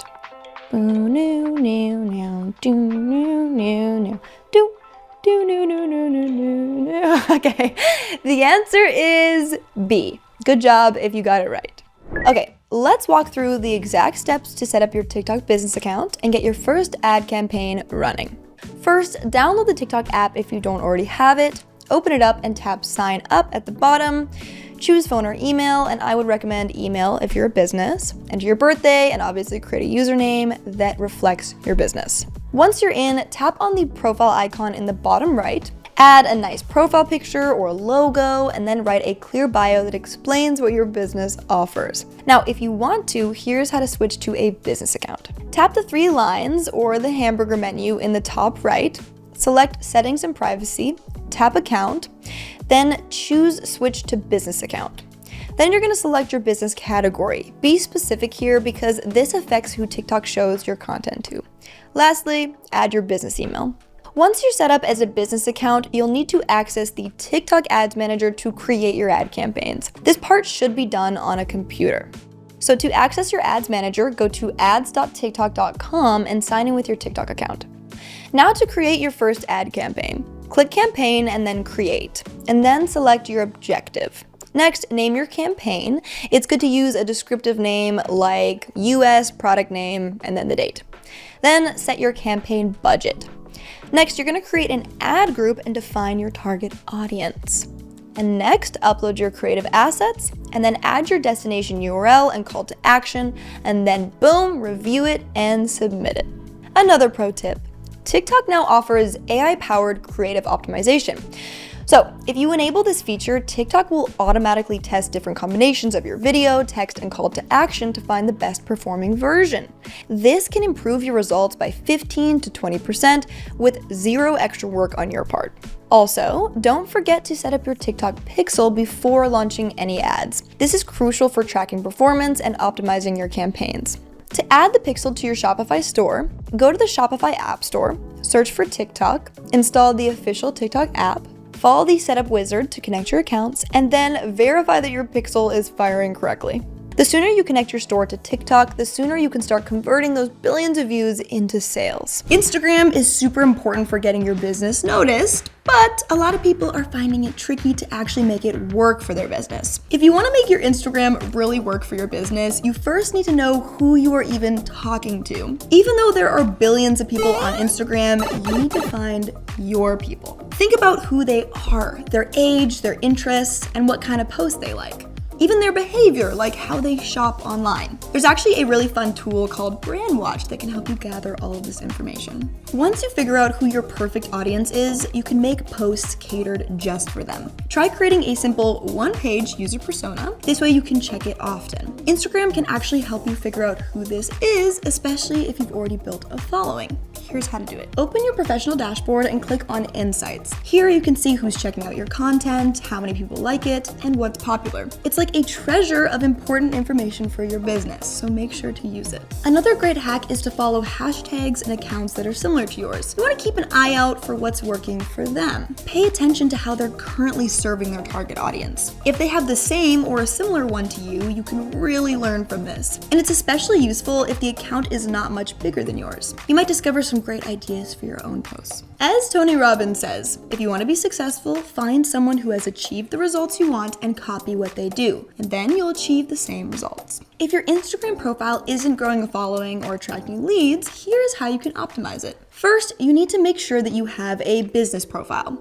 So to do that, go to Business Tools and Controls or Settings and Privacy, then click Switch Account Type. Next, click Switch to Professional Account. This is very important if you are promoting a business on your Instagram because you're going to get access to a lot of really cool tools. Here are some essential elements to make your Instagram profile shine. First, try to make your profile picture tell the story of your your brand. Potentially a standout logo or a great shot with your color scheme, something that communicates who you are, because this is the first thing that people are gonna see. In your bio, write what you do and who you do it for. Try to also include any relevant keywords that your audience may be looking for. Lastly, put a clear call to action and add the link to your website on your bio. You can also use an app called Linktree if you want to showcase multiple links at the same time. A little tip for curating your profile. Right now, you have the opportunity to build out an entire world with your account. Brands and creators who are doing this are the ones turning followers into mega fans. Make it uniquely yours. Share or create your own character, signature phrases, storyline, unique style, or color palette. You want to make it a place that people want to belong to, a world they can step into and instantly recognize as yours. When you create this kind of immersive experience, your audience is going to want to follow along on the journey and be associated with your brand.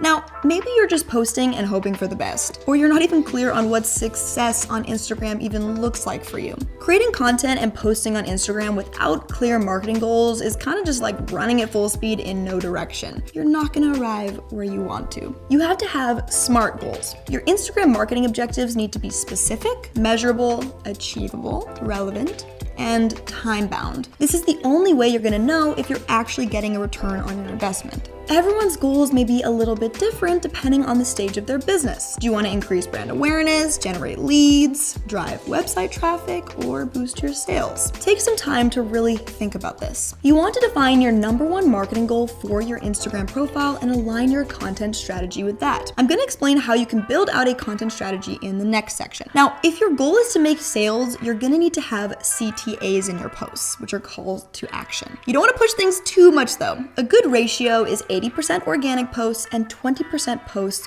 with CTAs. You want to give people value 80% of the time. This way they keep coming back for more. I'm going to explain how you can build out a killer content strategy in the next section. If you're struggling to know what to post next, it's likely because you don't have a proper content strategy laid out. So you want to spend some time making a good content strategy. It will be worth it. And it's going to save you time from freezing when you have to create content next time. There's a lot of routes you can take, but remember, you want to create content for your target demographic. You want to make sure it's something they're going to pay attention to. Okay, here's how to break your content strategy down. Formats. There are reels, carousels, static posts, stories, lives, and UGC. Pick your top 2 to 3 content formats and repeat the ones that work well for your audience. Then create these so many times that you end up mastering them. Content pillars. What 3 to 5 topics will you consistently be posting about? For example, tutorials, behind the scenes, storytelling, comedy, style videos, maybe it's pranks. Next,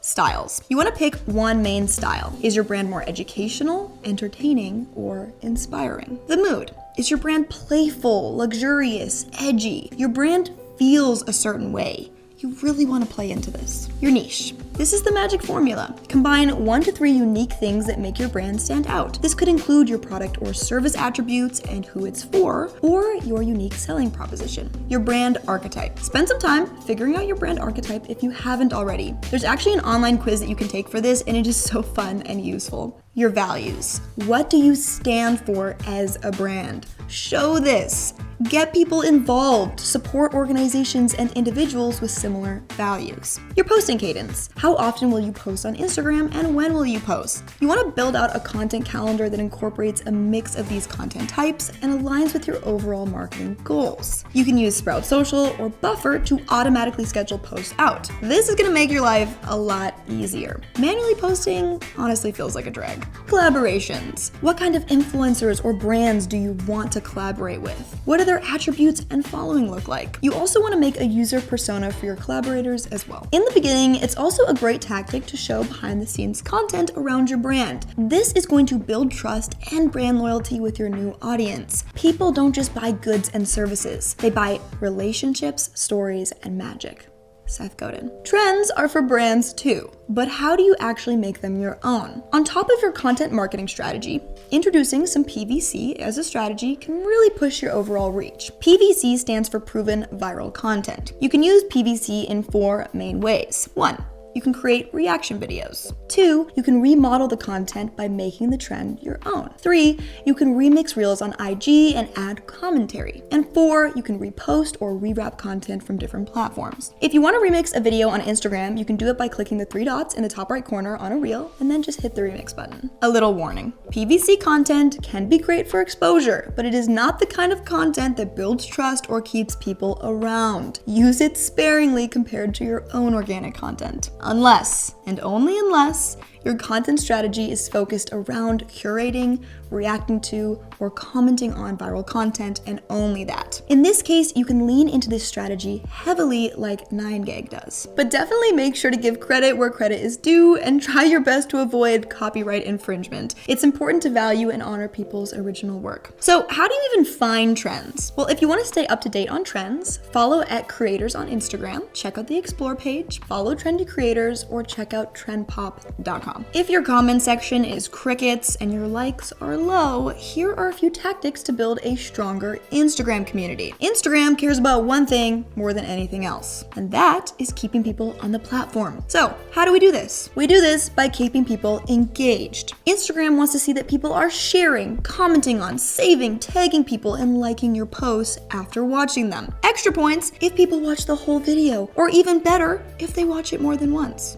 So how can you increase your engagement? Well, always respond to comments within the first hour of posting. Use interactive story posts such as polls or questions. You want to get people interacting. You can run giveaways and contests. I've actually seen a huge level of success with this. Guys, use storytelling. Our brains connect to good stories more than anything else. Tell your story, someone else's story, or just another rendition of an engaging story. You can even create a content series that people are excited to come back to. The best skill that you can have is to turn every video idea that you have into a story format. You can look into ones like The Hero's Journey, or Rags to Riches, or The Mountain. You can find more resources for this on Google or ChatGPT. Use proven hooks in the first 3 to 5 seconds of your videos or in your captions to get people to stay around and watch your content all the way through. Lastly, you can play into subtle controversy. Get people talking about your content in the comments. It doesn't have to be serious. It could be something like Coke versus Pepsi. Just something people have very strong opposing opinions on. Maybe you've even built a following or have engaging posts already, but the sales are just not coming through. Well, here are some moves to get people to not just enjoy your content, but actually purchase your product. Fun fact, you can give people the opportunity to shop your products right off your Instagram profile. So to set up your IG shop, just click on your professional dashboard, then click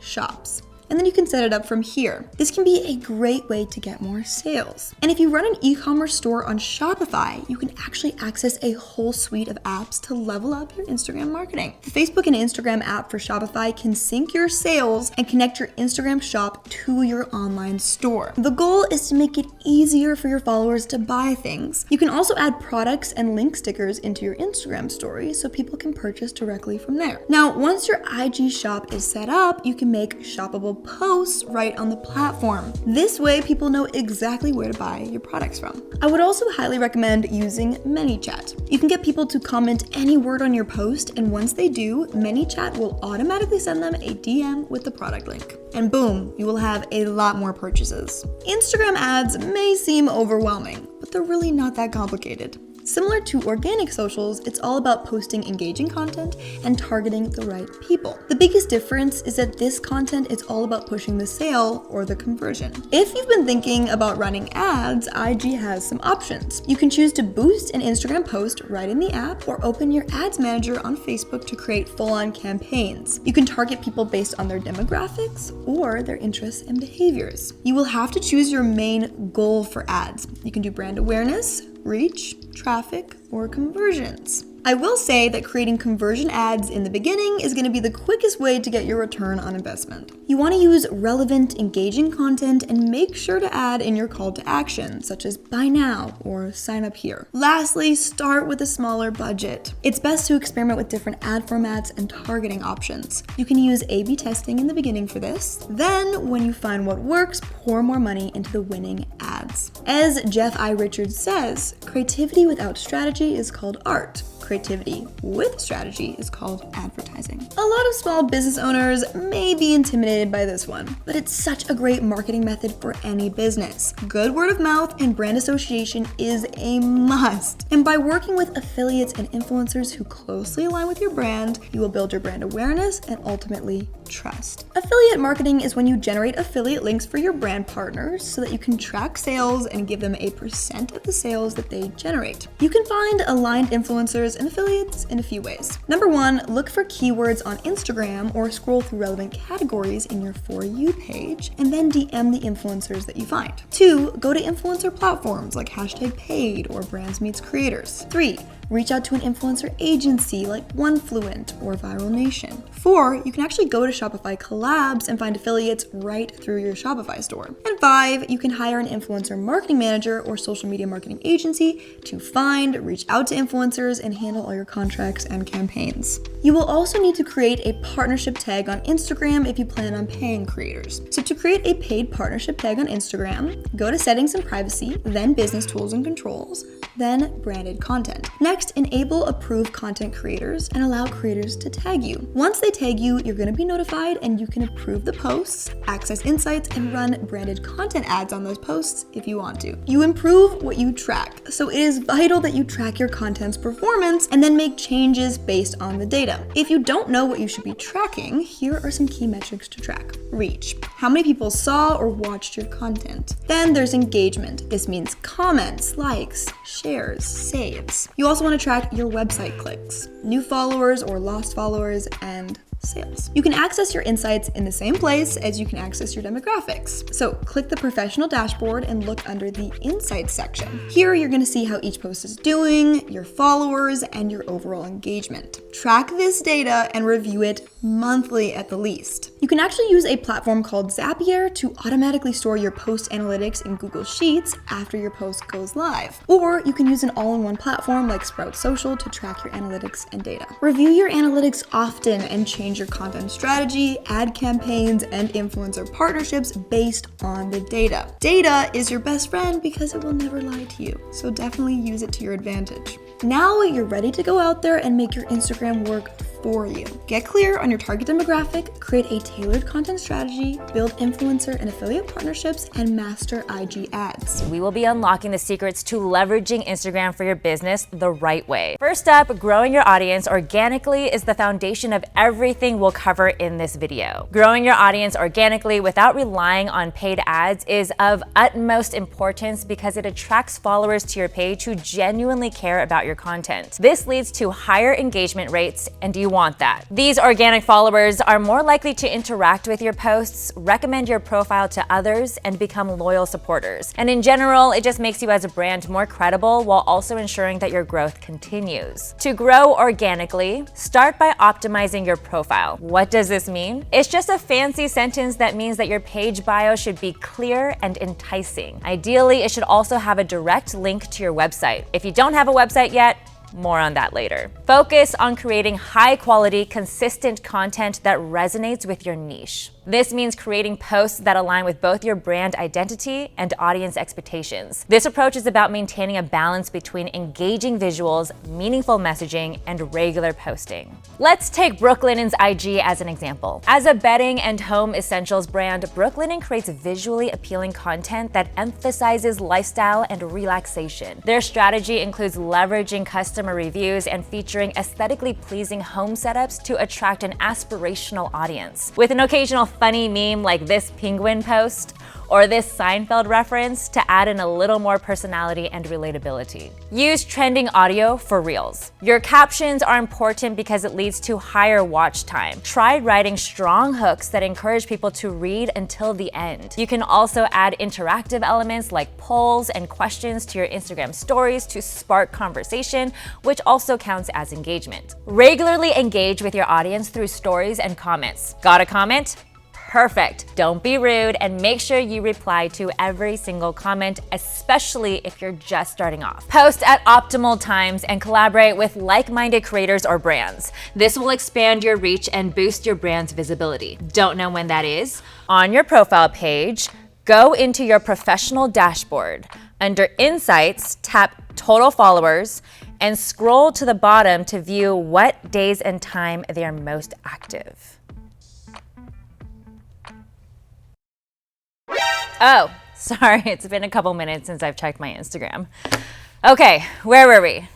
Oh yeah, okay. People spend a lot of time on IG, myself included. So your best chance at getting the attention of potential customers is meeting them where they already are. Let's talk running ads on Instagram. IG ads can be a game changer. So utilize the Facebook Ads Manager to create targeted campaigns. Have no idea what that is and how to get started? No worries, we've made a video on this channel called How to Run Meta Ads that you can watch right here.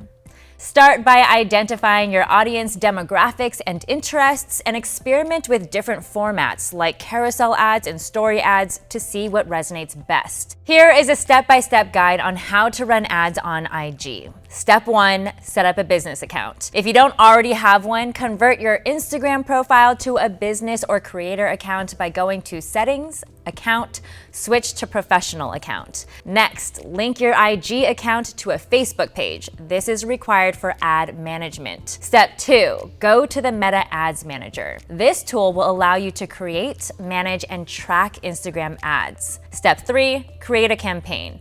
Click on Create to start a new campaign. Choose an objective based on your goal, like for example, sales, and hit Continue. From there, you can choose a manual sales campaign and start filling out all the details. In order to create the best targeted campaign, you'll need to do Step 4, define your target audience by demographics in order to set the age, gender, location, and language preferences. By interest and behavior, choose interests like the product or service you're selling relevant to your audience. And by lookalike audiences, who are people similar to your existing followers and customers. Personally, the easiest way I've learned to check my demo is by going into my professional dashboard on Instagram and looking at all the tabs under Insights. Here you can see the accounts reached and how many of those accounts were followers or non-followers. You can also see if most of your activity happened on your stories, your static in-feed posts, or reels. And if you scroll to the bottom, it will tell you the top cities, countries, age range, and gender of the accounts reached. You can find the same insights for the accounts engaged and your existing followers. However, for the latter, if you scroll to the very bottom, you'll be able to see the prime window times when your followers are most active. All of these insights are so clutch, and once you realize who your demo is, you'll be able to start tailoring your ad campaigns in a much more optimal way. Moving on to Step 5, set up your budget and schedule. Choose whether you want to spend a certain amount daily or over the entire campaign, then pick specific dates and times to show your ad. Step 6, choose your format. Here are some different ad formats you can choose from. Photo ad, a 4x5 static standalone image asset with a caption. Carousel ads, which are multiple images or videos in a swipeable format. Reels ads, these are short form vertical video ads that should be no longer than 60 seconds, but shorter is definitely better. And Stories ads, which are full screen vertical ads in IG Stories. Step 7, upload creative content. Always use high quality visuals, whether they are images or a video. Write engaging captions with a hook to immediately capture your audience's attention, and include a call to action like shop now or learn more, and a direct link to your website.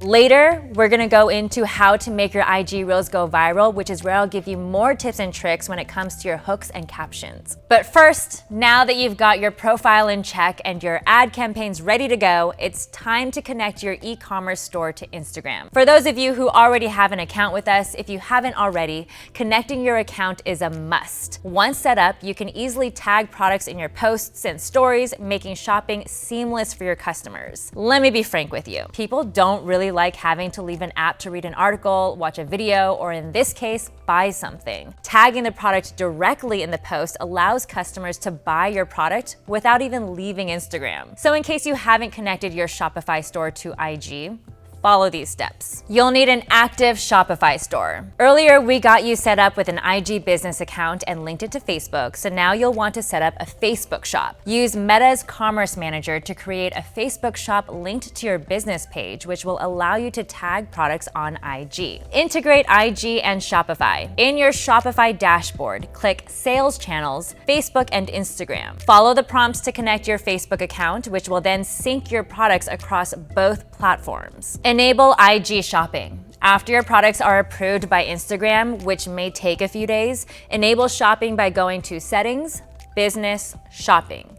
And finally, tag products in posts. When posting on IG, use the tag products option to link your Shopify products.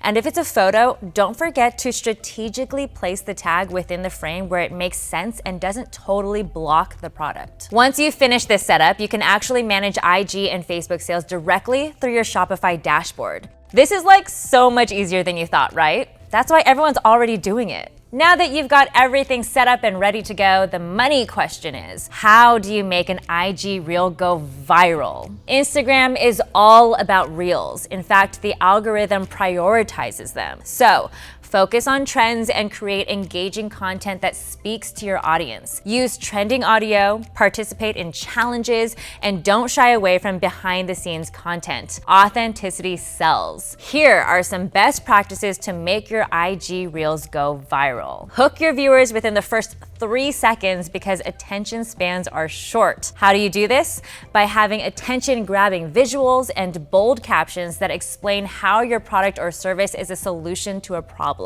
Hooks don't have to just be captions. It can also be sound. Use trending audio when it's trending. Don't save it to use it later because by the time you do remember to use it, it probably won't be trending anymore. Using trending audio will also increase the chance of Instagram's algorithm boosting your reel to more people.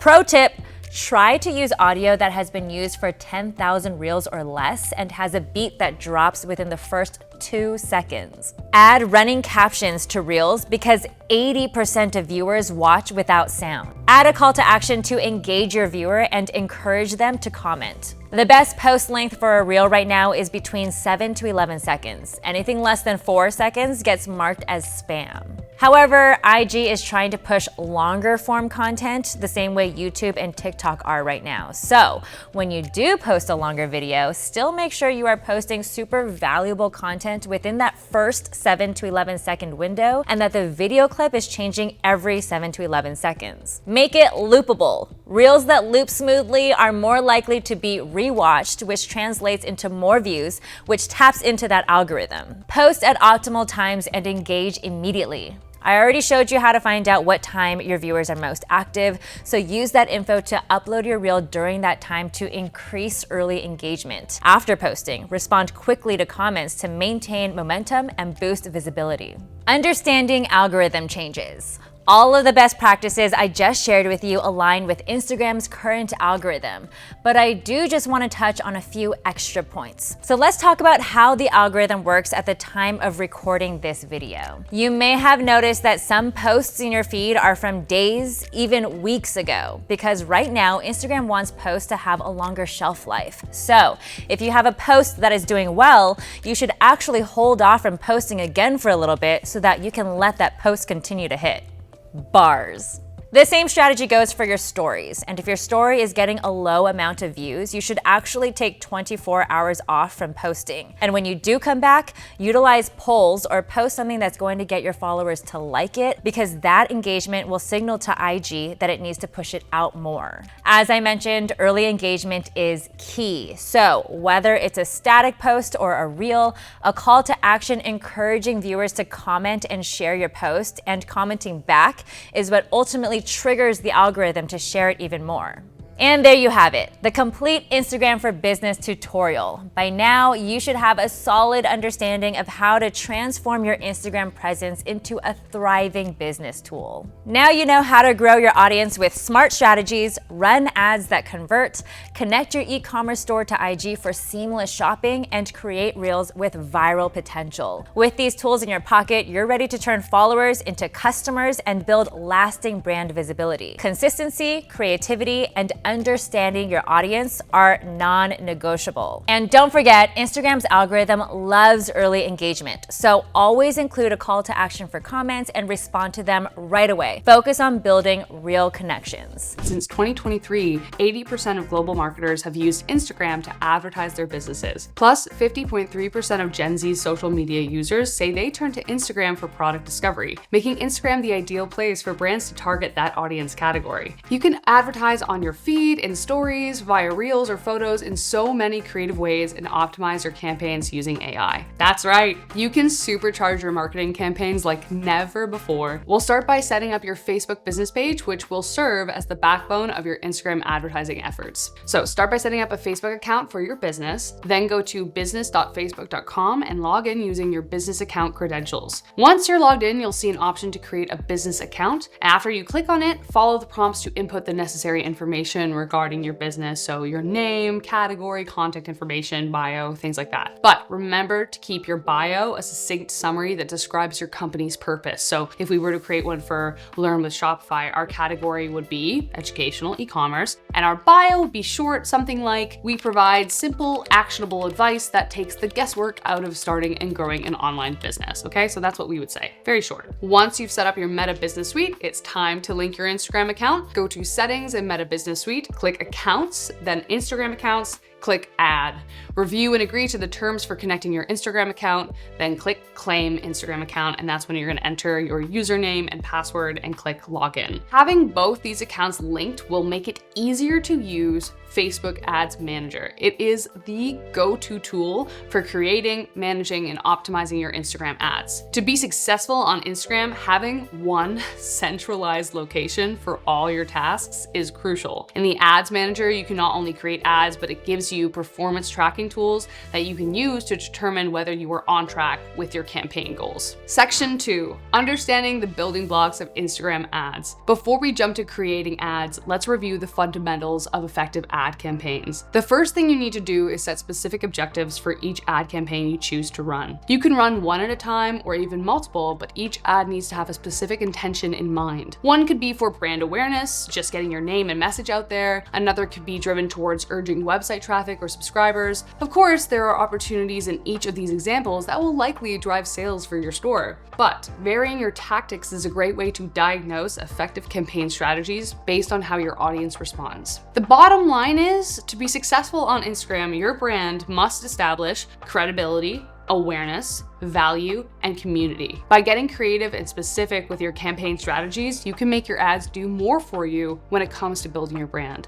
For example, to encourage website traffic, you could create an ad specific to valuable information on your website that's available to lure them there. To encourage audience engagement, run a campaign that asks a question or sparks competition. To increase awareness, run a reel campaign on your stories that demonstrates the commitment your brand has to its mission to connect with like-minded followers. These are just a few examples, but you get the idea. How do you create Instagram ads in the first place? Well, this is how. In the Meta Suite sidebar, click the Ads tab and you'll see a button at the top that says Create Ad. Just FYI, you can technically create ads via mobile app the same way, but I will be using the desktop version for my examples. It's then going to ask you to choose your campaign objective like we talked about earlier, wink wink, so you can select brand awareness, website traffic, conversions, etc. But before I show you the manual process of how to create an ad, mosey on over to the left-hand corner where Automated Ads is located. What are automated ads? It is an AI tool that recommends personalized ads to help you reach your goals. As it learns what's most effective, it will adjust the audience's reach over time and make suggestions for improvement. It will create multiple versions of your ad and suggest call to action buttons, text, and other creative details based on your page. Once the ad has been running for a good amount of time, it will automatically narrow down and show the most effective one. Plus, it uses Advantage Audience to help build a personalized audience for you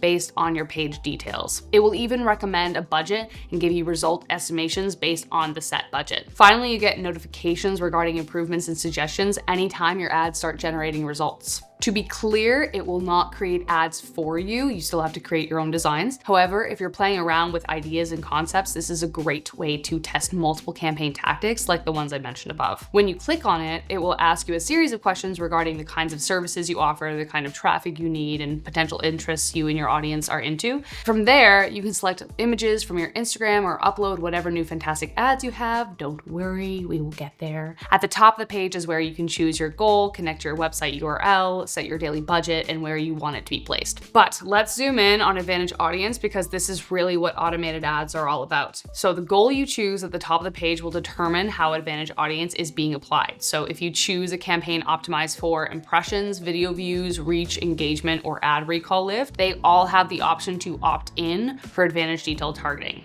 Campaigns optimized for leads have Advantage targeting automatically applied with an option to opt out. Campaigns specifically for conversion, app events, value, link clicks, or landing page views have Advantage targeting applied with no option to opt out. So something to keep in mind. You can adjust the audience reach by selecting the pencil icon next to Advantage Audience, and I suggest you do. Start with the audience you think you want to target and then see how it changes over time. To create your own ads outside of automated ads, go back to the previous page and choose from a list of goals to the right, and it will lead you to the Create Ad page. It's pretty intuitive. It gives you the option to use a post or upload new media, add a call to action, select your audience, budget, timeline, you know the drill. Similar to the automated ads page, you'll see estimations based on your budget choices reflected on the right-hand side. Once you've determined all of that information, you're gonna wanna make sure Advantage Plus Placements is checked off. It is a crucial AI tool that optimizes performance in real time while it shares your ad across the metaverse for one price. This gives your ad more opportunities to be seen by your target audience and utilizes your budget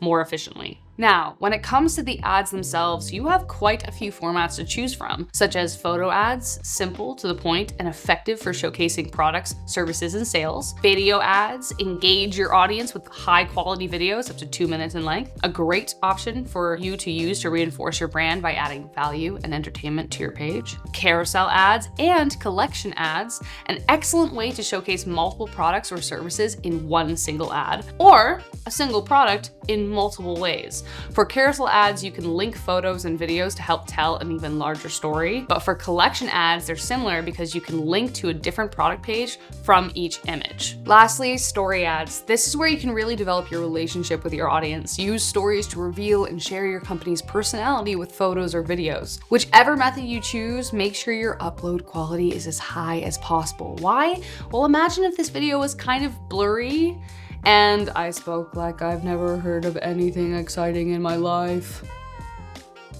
Ugh. See, that wasn't fun. That kind of felt like a horror film. We didn't like that.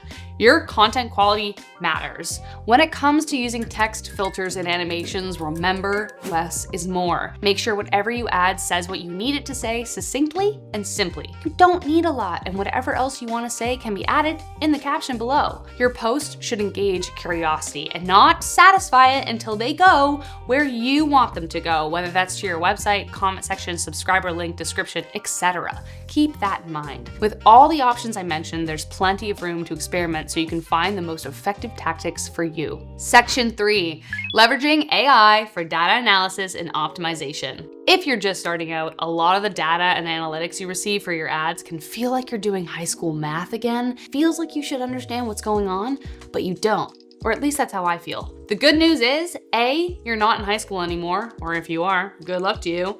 B, AI is a great tool that you can use today. The market changes all the time, so why not use AI as a mechanism to keep you up to speed? Start by downloading your analytics from your ads manager. You can upload it to an AI platform and have it interpret it for you. Here's how. Go to Ads Manager and in the left sidebar, click Ad Reportings. You'll see exports in the top right corner. Before you click that, be sure to select how you want the data to be presented, either a pivot table, trend, or bar chart. Then head to the right-hand side and select the factors of your data you want interpreted and the running time. Remember to include a wide or specific data range time frame. This will provide valuable context and help you identify long-term trends in your campaign performance. Click Exports in the top right-hand corner and choose PNG. You can also choose Excel or anything like that, but PNG is going to be useful for later. You can do the same with Instagram Insights. Go to All Tools and select Insights. At the top, make sure the tab is set set to Instagram.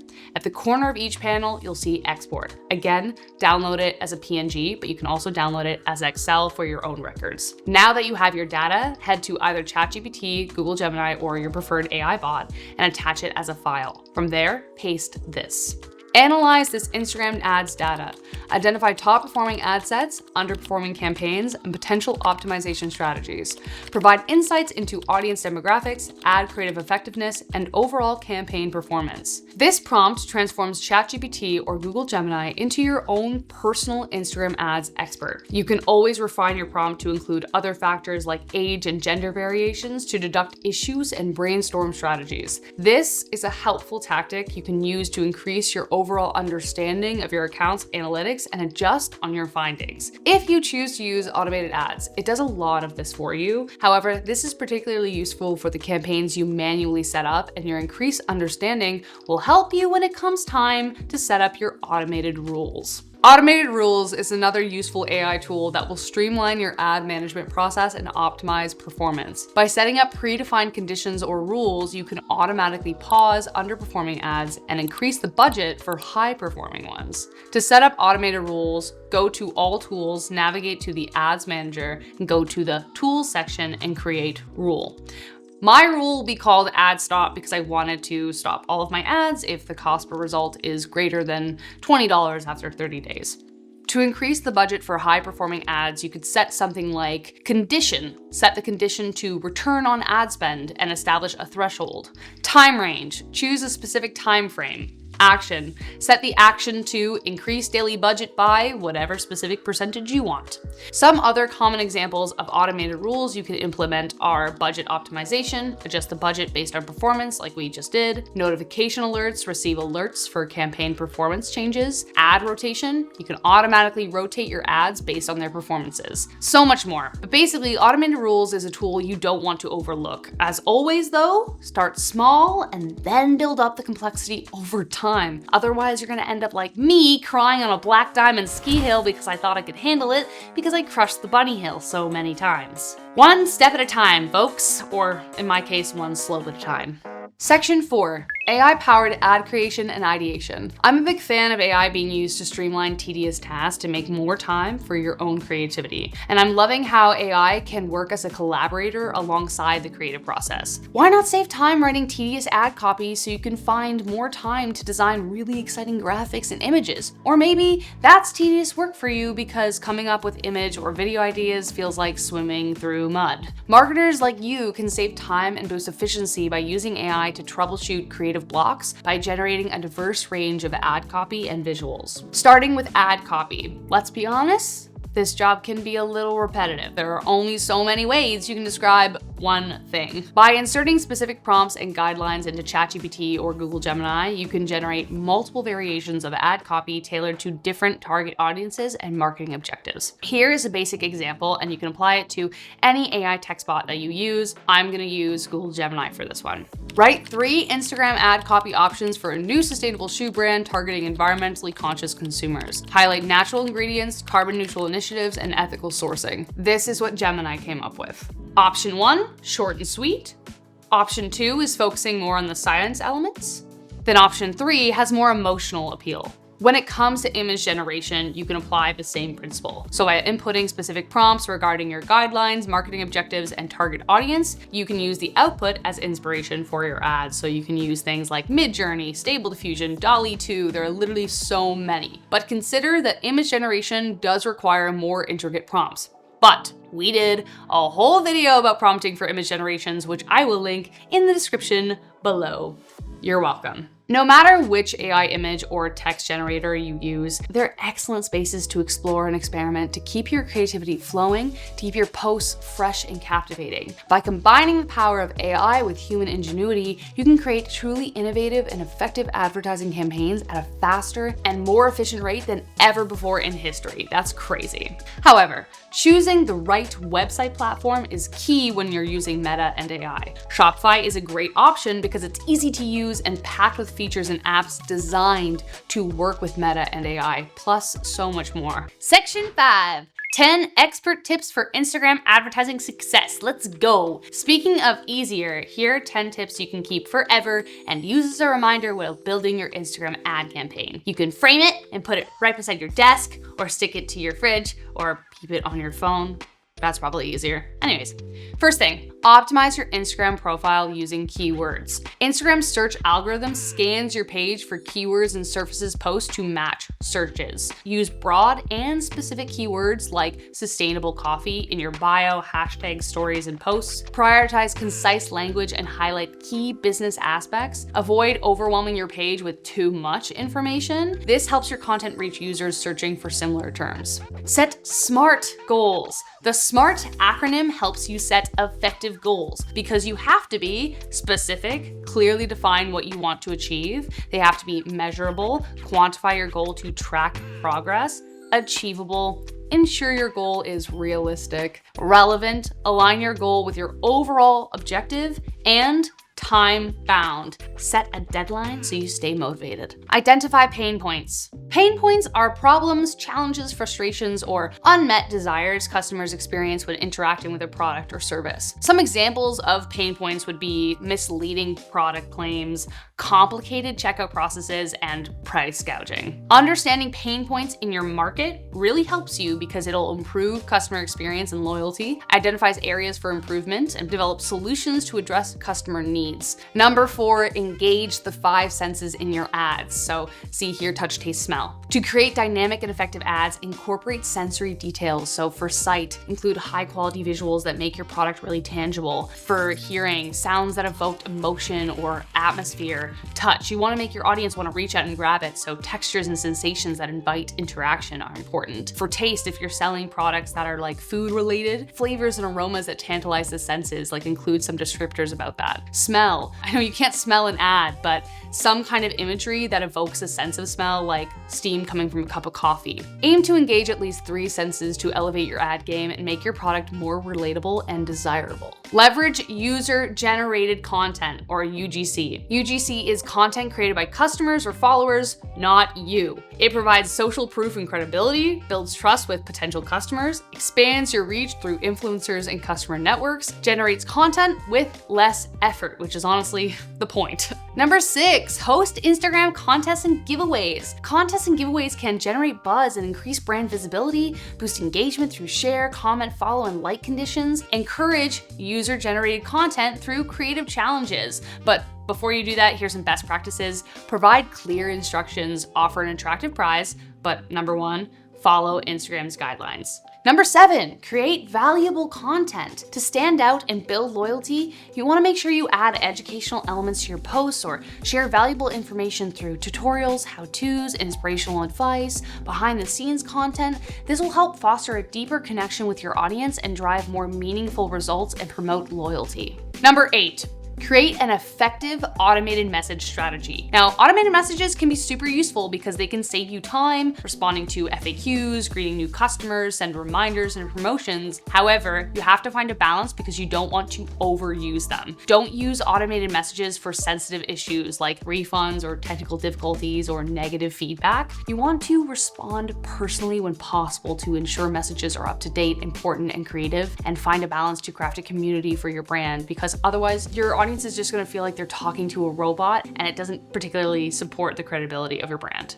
Number 9, create community and partner with complementary brands. Benefits of partnering with adjacent brands means you get a shared audience with aligned interests, increased brand relevancy and engagement. It's more cost effective because you can actually resource pool, and there's a potential for additional sales channels because they could maybe sell your product on their website or in their store. Number 10, create a schedule to track, analyze, and optimize your Instagram ads. To keep your ad campaign on track, building a schedule with daily, weekly, monthly, and quarterly tasks is crucial. Prioritize tasks to avoid burnout and focus on timely reviews. Regularly review and adjust your campaigns to keep them fresh, relevant, and impactful. Sticking to a schedule helps you make data-driven decisions and achieve your SMART goals. But Where is the proof in the pudding? Does Instagram marketing work for anyone in real life? Trust me, I wouldn't have spent all my time on this video if it didn't, but in case you need a little extra encouragement, let's have a look at some case study examples from our Shopify users. So first one, Allbirds, a sustainable shoe brand,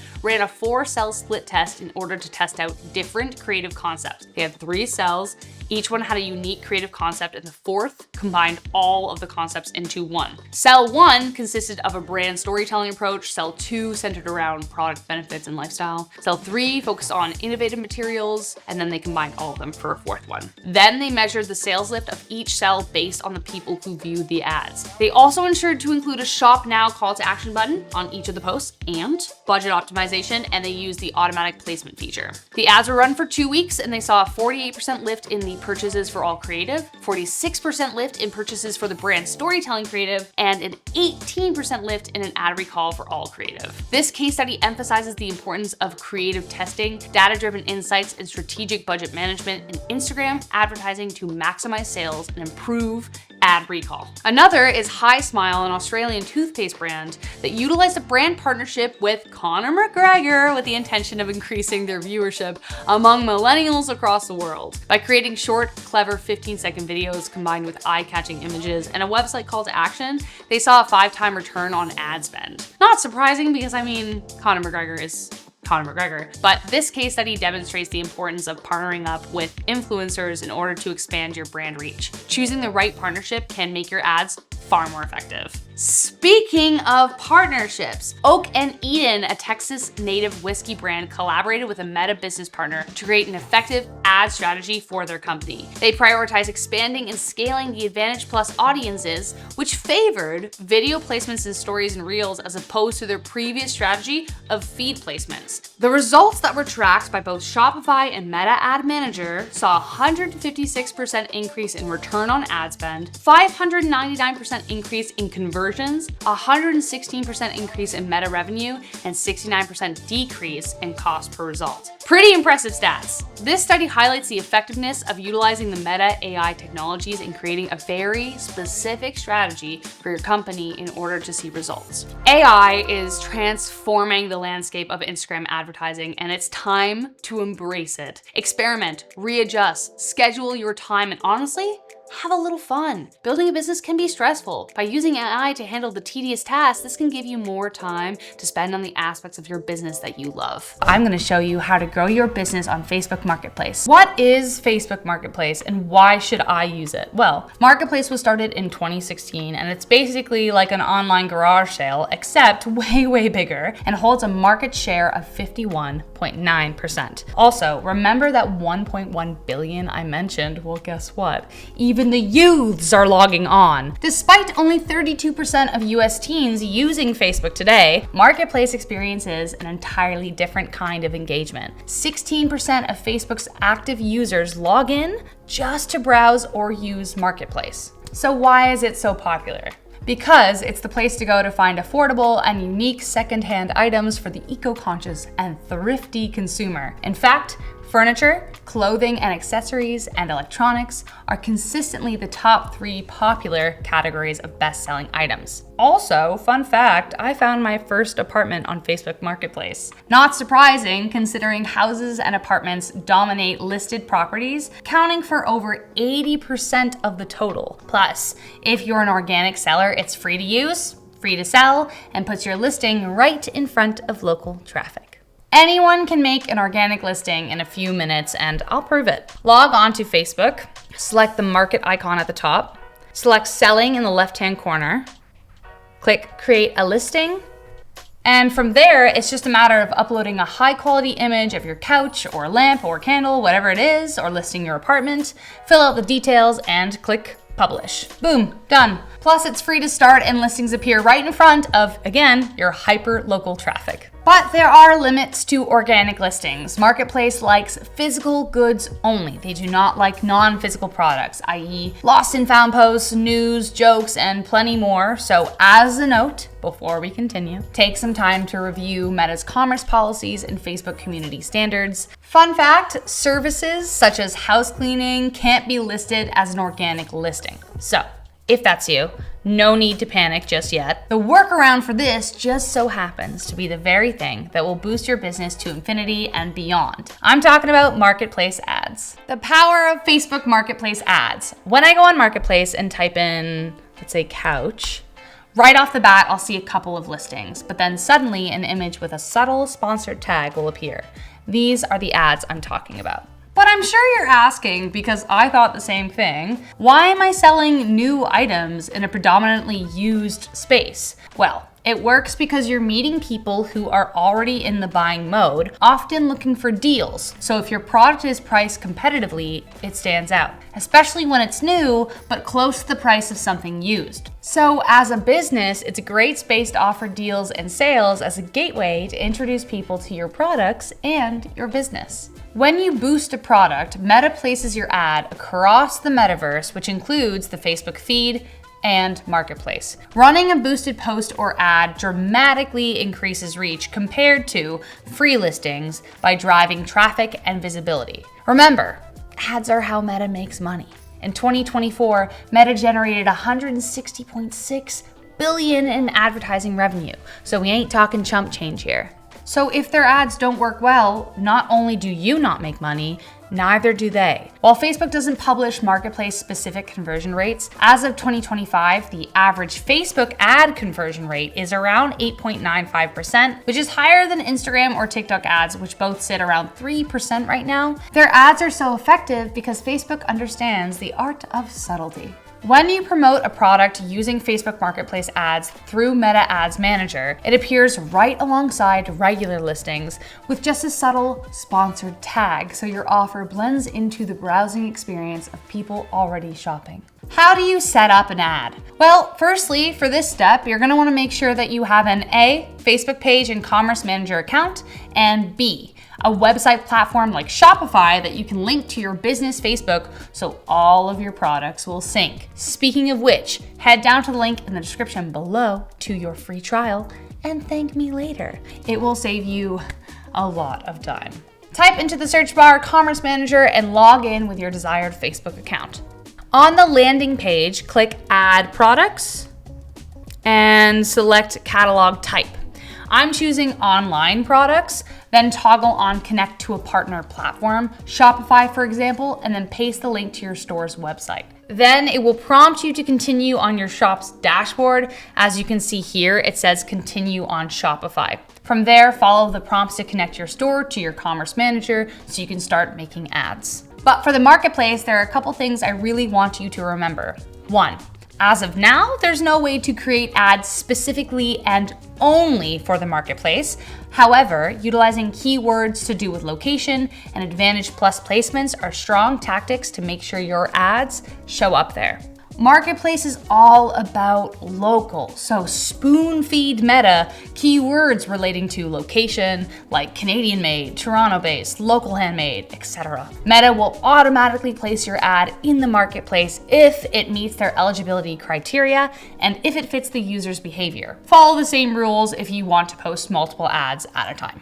Driving conversions. The whole point of paying for ads is to drive conversions. What are conversions? Basically, when an ad prompts a sale, or a click, or traffic, someone sees it, clicks on it, places your product in their cart, and clicks pay now, you know? But where people tend to go wrong is that they make big, shiny ads that don't follow through with the promise. Here are some tips to bolster your conversions on the marketplace. Clarity. When crafting ads, knowing whether you want more sales, subscribers, or just exposure will make all the difference to whether you get what you want. If you want to sell a product, take them to it. If you want more subscribers, entice them with discounts if they sign up. You get it.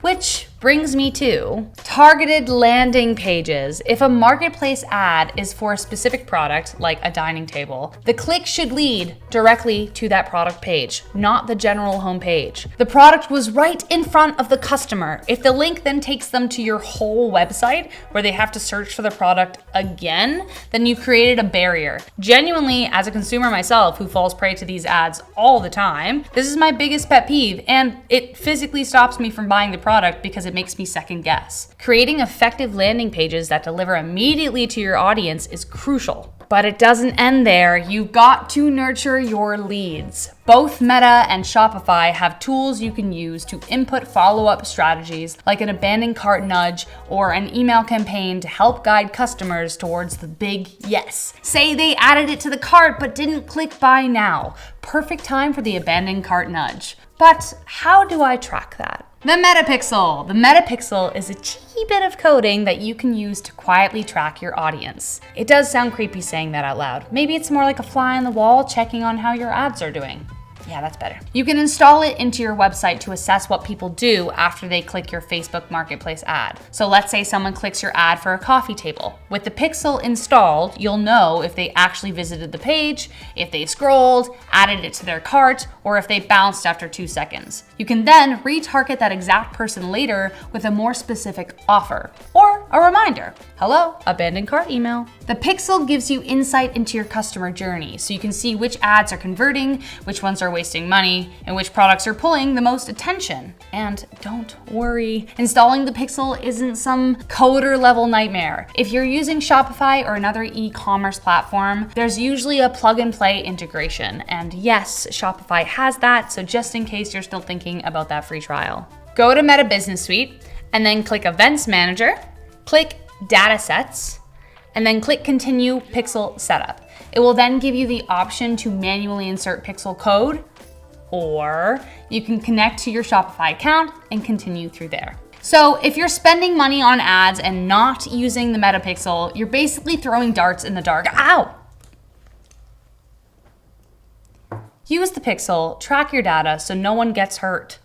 How to stand out while blending in. The reason Facebook Marketplace has done so well is because engagement is often driven by necessity and the appeal of affordable secondhand shopping. In other words, the Gen Zers are thriving. People who shop the marketplace are often eco-conscious consumers looking for a deal, a steal, and a thrifty, fabulous find. And I'm talking about me too. That's what I'm looking for.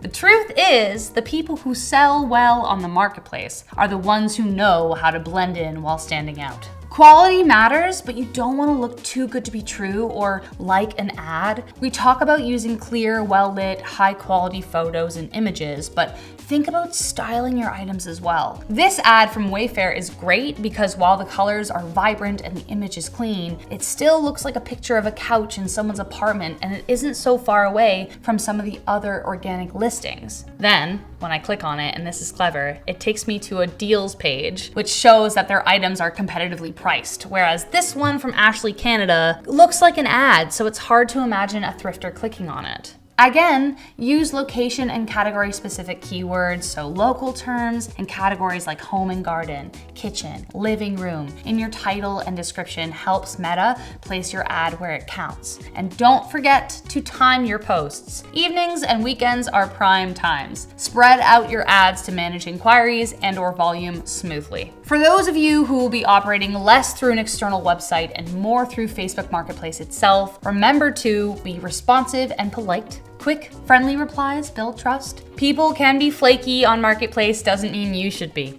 Oh, and remember to ask buyers to leave ratings. It boosts your credibility and visibility. Also, be open to negotiation. Price slightly higher than your bottom line to leave room for offers without losing money. It's time to rethink how you approach your ad campaigns with AI, your new secret weapon. Step 1. Gathering data. So you're running Facebook ad after Facebook ad and you can't figure out what's not working. You can speculate based on what your competitors are doing, sure, but that doesn't tell you much. Gathering information from your Facebook ads data, however, is crucial for understanding your campaign performance and making data-driven decisions, not just speculative ones. Downloading the files is super easy, and you can even download it as a CSV format so you can manage your data directly in Excel. To do this, go to Ads Manager and in the left sidebar, click Ad Reports. You'll see a tab on the left hand that says Reports and Exports. When you click Exports, it will ask you which report you need to export, something you'll need to select before this step. So, go back to Reports, click Create Report. This allows you to create your own filtered options. You can choose Pivot Table, Trendline Chart, or Bar Chart. After you select one, you can customize what you want to download by selecting options on the right. Ensure to include campaign names, ad set names, and ad names to add further specificity to your data analysis. Remember to include a wide or specific data range time frame. This will provide valuable context and help you identify long-term trends in your campaign performance. Go back to all reports once you click save, and you will see it as an option to export. Step 2, leveraging AI for analysis. Data, data, data. Yes, all wonderful, but how on earth do you figure out what all this means? I feel like so many people talk about analytics and say, ooh, don't forget about these useful analytics without actually explaining how to do that. Well, for those of you who do know, right on. But for those of you who don't, you can use AI as your teacher and interpreter in this case to help translate the data into words you'll understand. Now that you've set up your separate reports, it's time to export them. Click export and download the files in your preferred format. You can choose CSV, PDF, or PNG. Download it as an Excel file for your own records, but for the sake of inputting it into AI, use a PDF. I'll explain why. Now that you have your data, head to either GPT or Gemini and attach the file. From there, paste this. Analyze this Facebook ads data. Identify top performing ad sets, underperforming campaigns, and potential optimization strategies. Provide insights into audience demographics, ad creative effectiveness, and overall campaign performance. This prompt transforms ChatGPT or Google Gemini into your own personal Facebook ads expert. You can always refine your prompt to include other factors like age and gender variations to deduct issues and brainstorm strategies. You can also turn your AI of choice into your very own teacher by inputting this prompt instead. Provide me with a sample Meta Ads Manager dataset. Explain the different data types and how to visualize them. Present me with a problem in this dataset and guide me through the process of interpreting the data, identifying patterns, and drawing conclusions. Here's an example of how Google Gemini might respond. Now, this is a little bit of a simplistic example, but despite it, Gemini took me through and broke down each category and demonstrated how we can summarize the data we receive, which is pretty awesome. But what would be even more awesome is if there was a way to track negative patterns, so when an ad wasn't doing well, I had a system that could automatically remove it. So I could, sleep in maybe, or go for a walk, or actually sit down and read a book I like. It's just... Sorry.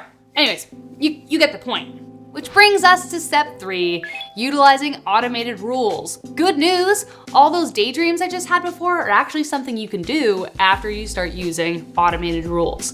Automated rules allow you to streamline your ad management process and optimize performance. With it, you can automate tasks like pausing underperforming ads, increasing budgets for high-performing ads, and sending notifications. This can save you time and help you optimize your ads more efficiently. Here's how to set it up. Go to Ads Manager and log into your Facebook Ads Manager account. Navigate to Tools by going to Tools on the left sidebar. Then it's gonna ask you to create a new rule. So you can create rule, click that, and then it's gonna ask you to name it. I'm gonna name mine Ad Stop because I want it to stop all underperforming ads. Define the rule. So you're gonna set the condition for the rule to trigger, i.e. a cost per result exceeds a certain threshold or a specific metric reaches a certain value. And then you're gonna set a time frame. Specify the time frame for the condition to be evaluated. Lastly, an action. Choose the action to be taken when the condition is met. So for instance, pause the ad set, increase the budget, send a notification. For the sake of this example, I will set mine to Ad Stop. When using automated rules, make sure to monitor performance, so regularly review the performance of your automated rules to ensure they are working as intended. Number 2, be specific. Use clear and specific conditions and actions to maximize the effectiveness of your rules. Test and experiment with different rule combinations to find the optimal settings for your campaigns, and avoid overcomplicating them. Keep your rules simple and focused on key performance metrics. Automated rules helps you work smarter, not harder. It helps you react faster to your changing market and increases the quality of results you earn from your ads without having to manually intervene all the time. Again, work smarter, not harder. You don't have to walk uphill both ways to school anymore like your parents say they did. They didn't really. It's fine. Step 4, exploring other AI tools. For this section, I asked the expert, Meta AI itself. but also, we made a video about Meta AI you can check out in the description after this video. For today's video, I used my phone to access Meta AI on Messenger and asked it to tell me about itself. And boy, does it love to brag, with good reason too. Beyond automated rules, Meta Ads has integrated AI into many aspects of their programs, such as AI-powered automated insights, such as performance analysis, ad campaign recommendations, and data-driven optimization suggestions. There's also dynamic ads. Dynamic ads is an AI-fueled advertising sect that automatically places your ads across the metaverse in the pathways of users whose interests match your products. It identifies user interests based on browsing history, search queries, likes, and interactions. Then it takes relevant products from your uploaded catalog and presents them to your best determined potential customers. Not only that, you can use dynamic ads to help you create personalized calls to actions, descriptions, and images. To use dynamic ads, you must have a Facebook Business Manager account, a product catalog set up in Facebook Commerce Manager, and number 3, Facebook Ads Manager account. I'm gonna presume you have all those things. Once you have them though, go to Facebook Ads Manager, click Create Campaign, choose conversions or catalog sales as the campaign objective, and then select Dynamic Ads as the ad type. Step 2, set up ad settings. Choose ad formats such as single image, carousel, collection, whatever you want to do. Select targeting options, interests, behaviors, demographics. Set your budget and bidding strategy, and then choose optimization goals, so conversions, clicks, etc. Step 3, connect your product catalog. Select the product catalog you want to use. Choose the product sets or individual products to advertise. So a special tip, make sure the images you upload for your products are as high quality as you can get, okay? Step 4, customize ad creative. Upload a default image or use a product image from your catalog. Write a compelling headline and description. Use AI-generated options or customize manually. Then finally, step 5, review and launch. Review and preview your settings. Launch the campaign. Done. Easy. Combining all these tools allows you to create a sophisticated advertising strategy without having to manage everything manually. It's basically like having your own mini advertising team that puts everything in a tiny little email instead of filling your whole morning up with meetings that could have been an email. If you know, you know. Plus, if you're a one-person show, this is gonna make you feel way less stressed because it's gonna help you set up your business. But I'm not done talking about ad creation, and I know you have questions about it, so let's get to it. When you're starting your business or even looking to change up your look, creating brand images can feel really daunting. While I don't think image generators can replace working with design professionals, they can inspire ideas, create great images, and save you time on crafting monotonous copy for your ad campaigns. ChatGPT and Google Gemini are great editing partners to use when drafting copy for your website, your posts, and your ads. Write a prompt like, write 5 Instagram ad headlines for a new sustainable fashion brand targeting eco-conscious consumers, or whatever else you want to put into it. If you've already typed something out for your bio page and you think it's long and needs adjusting, copy it into Google Gemini and ask it to make cuts or give you suggestions or reword awkward phrases, which is so useful. Just remember to always proofread and fact check everything it writes for you, and don't put any personal or financial information into it for your safety. While AI models are becoming increasingly sophisticated, they can still make mistakes, especially when dealing with complex topics or requiring specific knowledge. Before you use AI, the last thing you want to do is create the same kind of messaging your competitors are using, which is why it's important to know the pain points of your rivals. Wow, that felt a little villainous to say. Kind of like it. Anyways, instead of scrolling through reviews, get ChatGPT to flag any common issues for you instead. To do this, go to your competitor's Google review page, copy the link, and then in the chat prompt box, ask it to analyze these reviews, highlight all common issues and pain points, and then paste the link. It will highlight them all for you.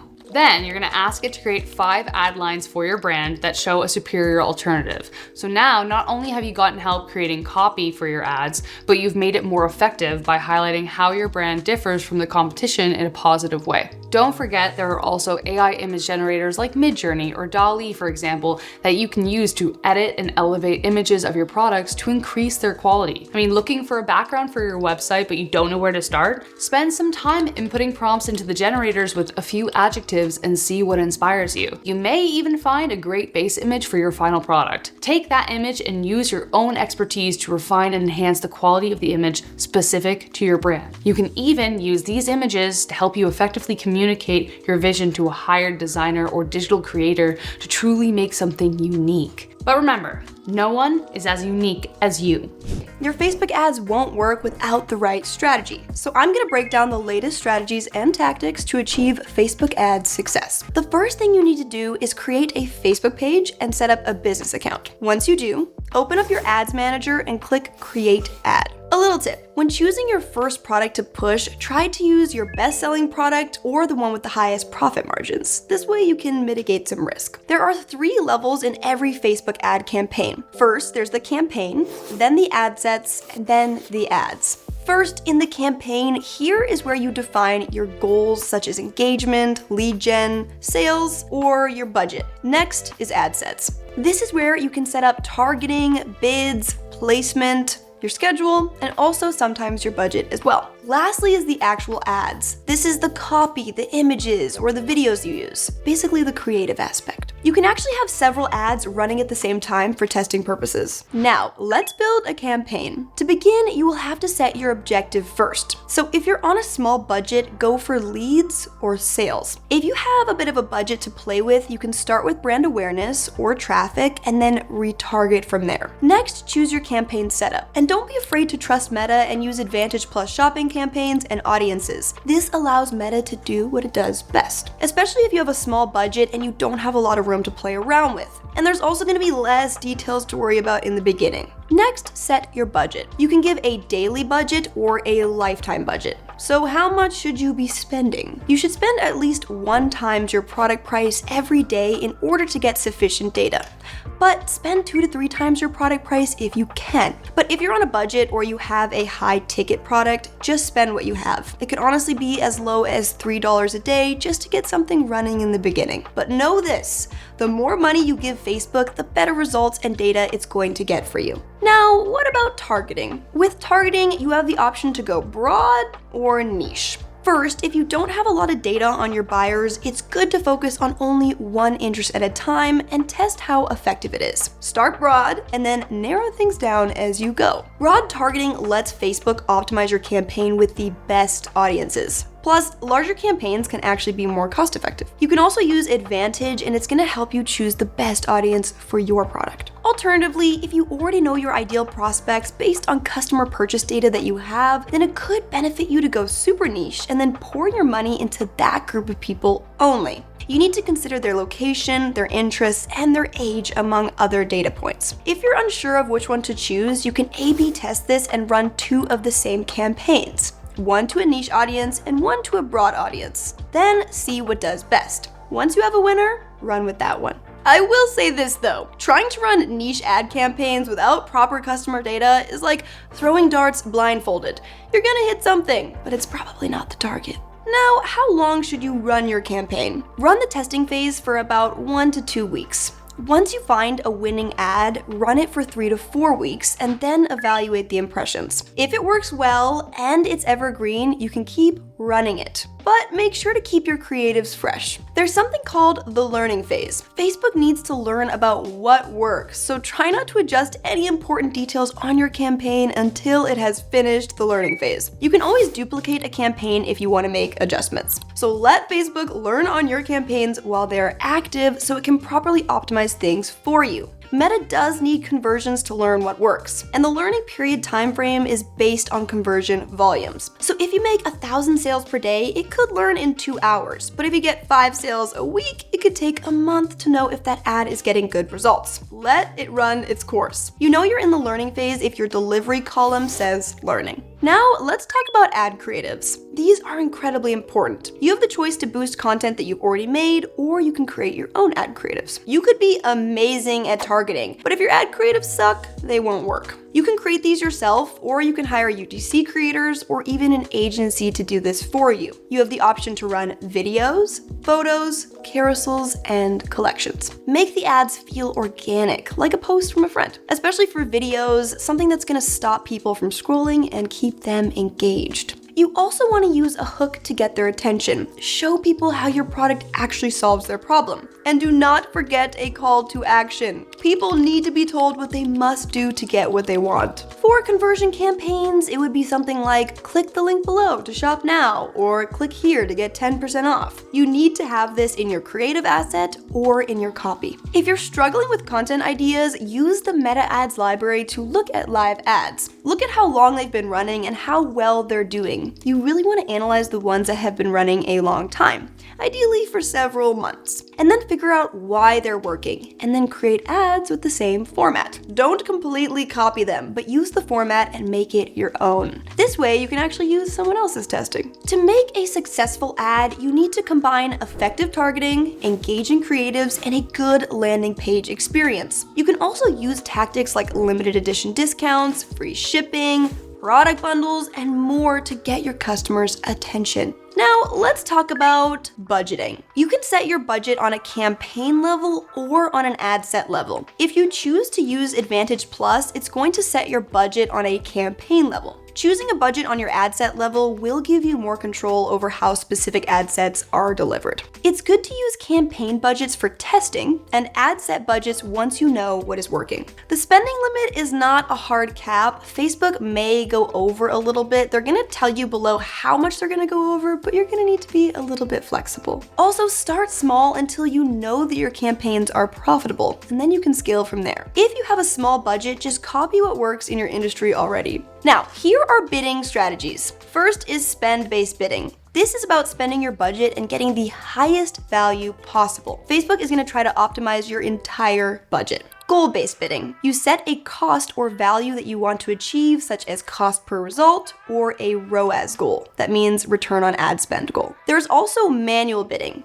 Here, you control how much you bid across ad auctions. Bid caps are good for advertisers who have an understanding of predicted conversion rates and can place the right bid. You can set the maximum bid, which is how much you're willing to spend in a day, and the minimum bid, which is the lowest amount you're willing to spend in a day. If you want to keep your spending low and control your costs, Facebook recommends using cost per result bidding, such as cost per sale, for example. Quick question for you. What is your biggest challenge when it comes to running Facebook ads? Leave it in the comments down below. Now, let's talk about A/B testing. The best thing to do in the beginning is to test. Testing is going to be your best friend in this process. You're going to want to A/B test different ad creatives, test different audiences, and even test your landing pages. We want to find what works and then pour our ad spend into that. You're not going to know exactly what works for you until you start testing. However, you should only be testing one variable at a time. This way you can actually understand what's causing the most success. To run an A/B test, you can either duplicate your ad set, or your campaign, and then change the factor that you want to test. Alternatively, you can click the A/B testing button and then select what attribute you want to A/B test. Now let's talk about ad tracking and optimization. You will need to track the success of your campaigns with a pixel. If you're wondering, a pixel is basically a tracker that monitors conversions, views, and actions on your website or wherever you're sending your leads to. So to set up a pixel, go to Events Manager, then connect data sources, then web, and enter your URL. Next, install the pixel code on your website pages, or you can do it using your pixel ID. And make sure your ad campaign is attached to the right pixel. So what are the key metrics that you should be paying attention to? First, there is CTR. This stands for click-through rate. You want to aim for a 1 to 3% click-through rate. Next is ROAS, which stands for return on ad spend. This tracks how much revenue your ad generates. There's also CPA, which means cost per action. Then there is conversion rate. This is the percentage of users who took your desired action after interacting with your ad. For e-commerce, 2% to 5% is standard. Frequency is the average amount of times a person in your target audience saw your ad during a specific time period. Lastly is CAC, which stands for cost to acquire a customer. This is all very important data to understand.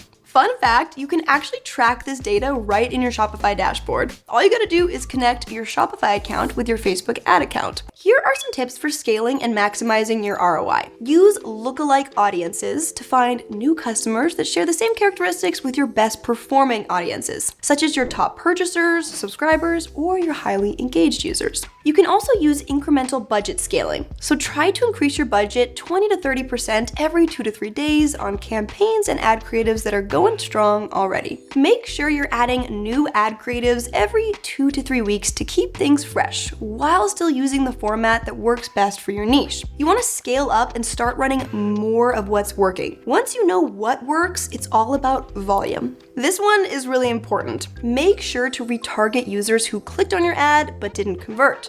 Retarget people who viewed your product or put it in their cart but didn't buy. Psychologists say that people typically need to see a product 7 times before they buy. Retargeting is a very effective tool. Once you've done it enough, people will not be able to forget you. Now you know that Facebook ads are a powerful tool for advertising online, and you now have the tactics you need to run successful campaigns. Are you looking to start advertising on Google, but you don't know where to start? First things first, you're gonna need to sign up for a Google ad account. So to do that, go to ads.google.com. And if you're a first-time advertiser on Google, you're in luck because Google likely has a promotional offer for you. Potentially some free money. Let me show you how to find them. But first, look at the results that IKEA got from Google Ads, and United Airlines, and Pringles. But you don't need to be a global business to get these kinds of returns. Small businesses are doing it all over the world. Now, let's make Google work for your business.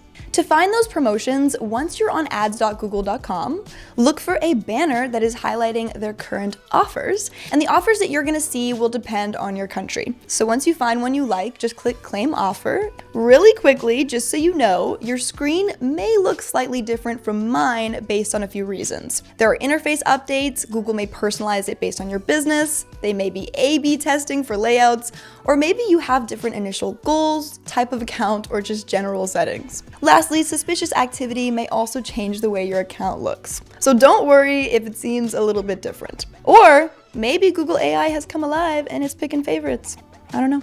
To set up your account, first enter your business name and your website URL. Next, you do have the option to link your accounts like YouTube and your Google business profile, but this can be skipped and added later. So if you want to do that, just click skip to move on. Let's talk about location and language targeting.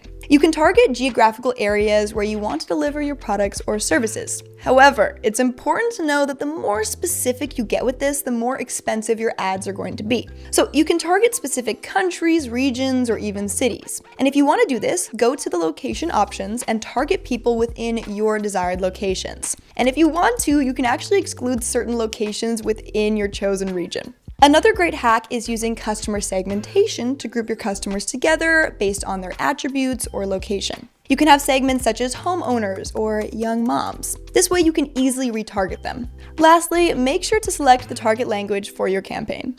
Next, you have to choose your campaign goals. You can choose sales, leads, website traffic, brand awareness, or app promotion. There are a lot of options, so choose what's best for your brand. I will say though that sales or leads are best for beginners because you're likely trying to make some money quickly. So getting calls booked or your services bought is kind of a priority. Sales means someone pulled out their wallet and actually bought something from you. Leads are people who are interested but not quite ready to buy yet. Maybe they booked a call, scheduled an appointment, or filled out a form to learn more. They're just checking things out before making a decision. So for the purpose of this video, we're gonna select leads. Now you're gonna need to choose your campaign type. So here are the main types of Google ad campaigns. There's the Performance Max campaign. This is where you use AI to run multiple campaign types across different Google platforms. There's search campaigns. These show up when people search on Google. Next is display campaigns. These show up on the side of websites. And then there's shopping campaigns. These are the ones that are on the top of Google search results, and they typically have photos. They're really great for e-commerce companies. I've definitely bought things from these myself, probably too many times. Next is video campaigns. These show up on YouTube videos before and during, and then there's app campaigns. Pretty obvious, they're used to promote apps. Next, you get to decide what type of bid strategy you want to use. Google pushes people to go for conversions, but you can also do clicks or impressions as well. It's great to track clicks for Google search ads if you want to optimize your cost per click. Basically, how much it costs you to get someone to click on your Google ad link. When it comes to your budget, on the low end, you can start with spending around $10 to $30 a day. However, you do need to give Google enough to work with. If you only spend $1 a day, Google will not have what it needs to get the data or push your products out. It's not gonna work for nothing. So Once you feel comfortable with a number, enter your budget and we can move on to the next step. You don't have to be pouring money out like Mr. Beast to make money back on Google Ads, okay? So now let's talk about keyword research. A great way to find keywords for your ads is to look at ads already running in your niche, but in different markets. So if you're selling in California, for example, look at similar businesses that are selling in New York and copy their keywords. Another great tool is Keyword Planner. To use it, just head over to Tools, then Planning, then Keyword Planner. Here you can see what people are searching for. Google will show you search volumes and new keywords. For example, if you search marketing agency, keywords related to this and the volumes will show up. You can save all the ones that you want to use for later. Keywords are how people will find you, so it's super important to use the right ones. Now let's talk about creating ad groups and keywords. Here is a Google search ad structure. The first level is the campaign, then the ad group, and then the keywords and the ads. You can create an ad group based on a specific theme, for example, digital marketing for startups. Next, add in your keywords. There are 3 types of keywords you can use. There's broad, exact, or phrase match keywords. You can hover over the question mark to see how to input each type. Fun fact, you can also exclude certain keywords if you don't want to show your ads to people who are searching up specific phrases. Next, you can create more ad groups based on your unique services or products. Okay, now you actually get to create your ad. Search ads have headlines, descriptions, and a display URL. We're gonna fill all of this information out and then add in the final URL. You can use a website or a simple landing page. Next, you want to write some effective headlines and descriptions. Google is going to score your ad based on some important factors. So you want to think of what people are searching for right now. And don't forget to refer back to those keywords that you saved. What problem do you solve for people and who are you solving it for? Make this as obvious as you can. Another tip, you can actually pin headlines to keep them on top. Now, you're gonna need at least 2 descriptions for Google to start testing your search ads. You can absolutely add more though. I definitely did here because it gives Google a lot to work with. Another little tip is that Google recommends adding 3 ads into each ad group. You can absolutely start with just 1 though. Now, if you want to, you can add site links to specific sections on your website. This can be an extra opportunity to make some more sales. Here's an example of this on a Google search ad. You can also add something called a callout extension on your campaign or ad group. With these, you can highlight unique product or service benefits, such as free shipping on all orders or AI-optimized strategies. Be very specific with this though, and try to avoid using vague terms like quality service or best in the business, because people don't really know what this means. It's also best to use at least 4 callouts and make sure that they are concise and specific to your ad. Just remember that there are no perfect ads in the beginning. You have to take your time to figure out what works. Try to make your ads just a little bit better each time until you find the strategy that works for your business. Finally, review your campaign details and hit that publish button. And once it's sent, you will have to wait for Google to approve your campaign, but don't worry, it should only take about 1 to 2 days. Once it's approved, you can officially run it. Now, first off, congratulations for sending out your first Google ad. Once it is out there, it is incredibly important to monitor how the campaign is performing with data such as the click-through rate, the cost per click, the conversion rate, and your return on ad spend. If your click-through rate is low, test out your headlines and your callouts. If your conversions aren't good, adjust your landing page or your targeting strategy until you maximize your ad's impact. You want to solve each problem until the data starts to look healthy. You will also need to set up conversion tracking with Google using a Google Ads tag. You can track actions on your website, phone calls, app installs, local actions, and a lot more. Google does have tutorials on how to set this up, so just go to their support page to do that. You have just created your first Google Ads campaign. The old ways of starting a business are slow, expensive, and risky. Market research, product development, branding, it all takes time and a ton of upfront investment. And even then, success is far from guaranteed.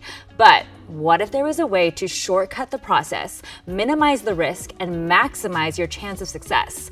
That's where the power of AI comes in. You need to come up with a winning idea for a business. Can't figure out where to even start? LLMs like ChatGPT and Google Gemini can analyze market trends, customer needs, or gaps in the market to generate that lightning bolt business idea. Just prompt it with something like, what are the top trending products or services on the market right now? And based on the results, choose the product or service that appeals to you the most. A good rule of thumb is to generally choose something you yourself are interested in or passionate about. Doing so will ultimately make everything a little more easy, fun, and enjoyable for you, because we're not trying to have a bad time while running our business every day, right? Okay, so this is awesome. Based on these results, I'm going to pick noise-canceling headphones because, funny enough, I was literally in the market for a pair this month before an upcoming trip. Who knew I wasn't the only one? Next, we're going to prompt it with, what are profitable online business ideas related to noise-canceling headphones? And as you can see, ChatGPT just listed 8 different profitable business ideas with subcategories that leverage the rising demand for my trending product. In fact, number 3, dropshipping business with headphone accessories, even suggests using Shopify. I know what you're thinking, but that was not a paid advertisement. We're just that good. And it's as easy and quick as that. Once you've found your genius business idea, the next hurdle is creating the perfect name for your brand and a memorable logo. AI-powered naming tools like Namelix and Atom are able to suggest unique and catchy business names, while AI design tools like Looka and BrandCrowd can help you create professional-looking logos in minutes. AI-powered branding tools ensure your new business starts with a professional look and feel, because first impressions matter. Next, writing a business plan is crucial, but it can be time-consuming. However, creating one with AI is faster and easier than ever because it streamlines market analysis to help you better understand your audience and competitors by scanning industry data, social media behavior and reviews, financial projections to help you forecast your growth by estimating revenue based on trends and competitor benchmarks, tracking and forecasting expenses, and testing what-if scenarios to evaluate financial risks and opportunities, and social media marketing strategies by using AI tools like Shopify Magic to generate product descriptions and social media captions. More on this in a bit. And recommending ad copy, targeting strategies, and posting schedules. And the best part, AI will actually give you ideas that you can implement right away. LivePlan is a great AI tool that offers step-by-step guidance for creating business plans and includes templates, financial forecasting, and performance tracking. Honestly, it low-key feels a little like cheating, but it's not. With AI as your co-pilot, you can spend your valuable time focusing on innovation and growth while it handles the details. Part 2, create a Shopify store with AI. Did you know Shopify has AI tools built in like Shopify Magic and Shopify Sidekick? You can also use AI to streamline essential tasks so you can save time and improve efficiency. Here's how they are beneficial. Jasper and Copy.ai can create tailored SEO-friendly product descriptions based on a few product details, ensuring consistency and quality across listings. MailChimp uses AI to write compelling email campaigns, including audience segmentation and subject line generation. And I have personally found ChatGPT and Gemini to be my favorite when it comes to creating social media captions. And again, if prompted correctly, these tools will help you create ads that are aligned with your brand's existing tone. Remove.bg is a tool that removes backgrounds from images so you can create professional product photos. Fun fact, Shopify Magic also does this as well, so if you already have a Shopify account, you can access this feature for free. Better visuals enhance trust and increase conversions, and ultimately, you can present polished product images without needing expensive photo shoots or editors. See, we're saving money. Girl math. And for businesses expanding internationally, Shopify Magic even offers multi-language support to connect with a broader audience. Next, let's talk about the Robin to your Batman. You've got your store up and running, but now you need to make sure everything is running smoothly day to day. Tools like Shopify Sidekick act as your virtual business assistant. Sidekick simplifies tasks like changing themes, updating inventory, or adjusting store policies via conversational commands. It analyzes sales trends and customer behavior, suggesting ways to improve performance, such as discounts or new marketing strategies. And it helps resolve issues on the spot, like fixing shipping settings or finding the source of a sales dip. For example, if a business owner asks, "Why did sales drop last week?" Sidekick can quickly identify that a key product went out of stock. Here's why all of this matters. These AI tools help entrepreneurs scale their businesses efficiently by reducing manual effort, optimizing content, and providing actionable insights. Shopify Magic focuses on engaging customer communication, while Sidekick ensures smooth operations by acting like a virtual store manager. Together, they enable business owners to spend more time on growth and strategy. See, Alfred, now you get my whole Batman and Robin analogy. All right, y'all, we made it to your part 3, improve your Shopify business with AI. For those of you who are already set up with a business on Shopify, here's how AI can help you scale your existing business. And for those of you who are just getting started, here's how to use AI once you've got your business up and running. Use AI chatbots like Tidio or Zendesk within Shopify's built-in tools to provide 24/7 customer service. You might be surprised to learn that these chatbots are able to handle common inquiries, so you can be free to focus on more complex issues. The added benefit? This also improves customer satisfaction and reduces response times. It's a win-win. Next, AI tools can predict sales trends and suggest inventory levels so you never run out of stock or overorder. This ultimately reduces carrying costs and improves cash flow. Shopify Flow can automate stock updates, low inventory alerts, and product restocking so you can manage supply chains efficiently and meet customer expectations. Also, did you know you can use Shopify's ad integration tool to create, optimize, and manage ad campaigns automatically? AI helps target the right audience, improve ad copy, and adjust budgets for a better return on investment. And finally, AI analytics tools like Shopify Reports and Sidekick provide real-time insights into sales, conversion rates, and customer behavior. These tools also recommend actionable improvements so you can make data-driven decisions to scale operations and increase profitability. Tools like Shopify Analytics now include AI-powered insights to help you make smarter business decisions. By leveraging AI tools effectively, Shopify store owners can boost efficiency, enhance the customer experience, and grow revenue without adding complexity to their workflows. These tools make it easier to automate routine tasks so you can focus on scaling the business. Work smarter, not harder. I'm gonna put AI to the biggest test yet. Can it run my business? Can it manage my emails, attract leads, make sales, create content, write copy, run my operations, manage my finances, and do my bookkeeping? And if it can, how can I integrate it all together so it runs like a machine? So after doing some research, it looks like AI agents and AI virtual assistants can perform tasks like negotiating through email, scraping the internet for leads, predicting customer needs before being asked, and extracting and summarizing trends, and so much more. So my next question is, how can we actually make one of these AI assistants? Let's ask ChatGPT.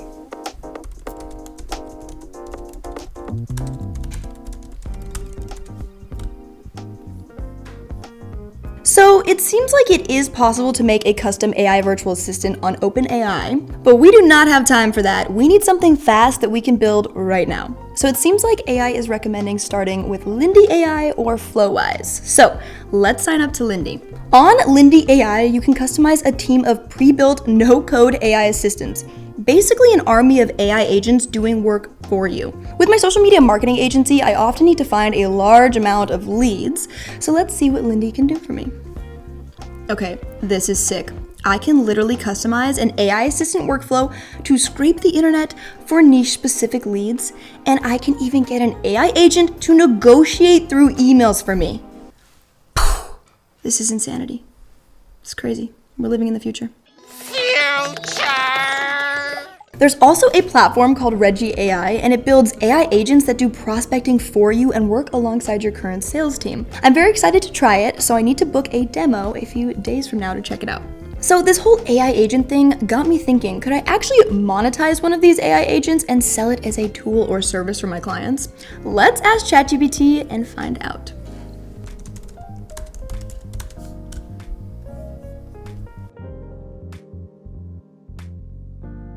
So according to AI, if I want to put an AI assistant on the market as a subscription service, I either need to build it myself or confirm that the platform I made it with gives me permission to use their pre-built AI for commercial use. So let's send Lindy an email and ask them if I can sell it. A big part of running a business is creating content and building a presence online. Ideally, I could get AI to do this for me so I don't have to do it myself. So let's ask ChatGPT what AI tools it would recommend for this. Okay, so it seems like I can use Jasper AI for writing blogs, social content, and ad copy. I can use Synthesia and Video Leap for video generation. And I can use Photo Leap and Comfy UI for photo generation. I can use Lately for social media scheduling and repurposing content. And lastly, I can use Shopify Magic as a perfect way for creating emails with Shopify Inbox. It seems like content creation is covered. On to solving the next problem. Side note, look at these sick images that I created with Photo Leap. Okay, my next question was how can I use AI to streamline my business operations? I want AI to automate my business and free up my time so I'm not spending 80 hours a week on this business. So first, I need help scheduling my appointments, and it seems like Calendly is the perfect option for this. Next, I want an AI note taker for my Zoom meetings. And Otter AI is perfect because it summarizes your meeting notes, and you can even chat with an AI bot and ask it questions about your meeting. And there's an app on your phone too, which is really nice. Now, I also need help managing my clients and my emails, so I found an app called Pipedrive. It's a CRM system that utilizes AI. Next, the platform called Superhuman seems perfect for organizing and prioritizing my email inbox. Another thing that takes me forever is cold outreach emails. So let's see if AI can run this for me, because then AI is gonna get rejected and not me, which I like. So let's go ask ChatGPT for some tools. Okay. So according to ChatGPT, Instantly is a perfect option for doing cold outreach. And between my AI agent scraping leads and Instantly AI sending out automatic emails and follow-ups, it should be a perfect lead generation machine. Now, I want all of this to come together. I still need AI to help me run my business operations as a whole, like helping me manage my contractors, my customer experience, and connecting all of my AI tools together. So, ChatGPT, tell me how I can do this, please. Okay, so AI is recommending Zapier, which I already use and absolutely love, and I'm actually going to share some cool integrations with Zapier workflows later in the video for you. But Chat is also recommending this program called Make AI that can run your operations and integrate your apps all into one place. This is starting to feel like a full-force team of AI agents.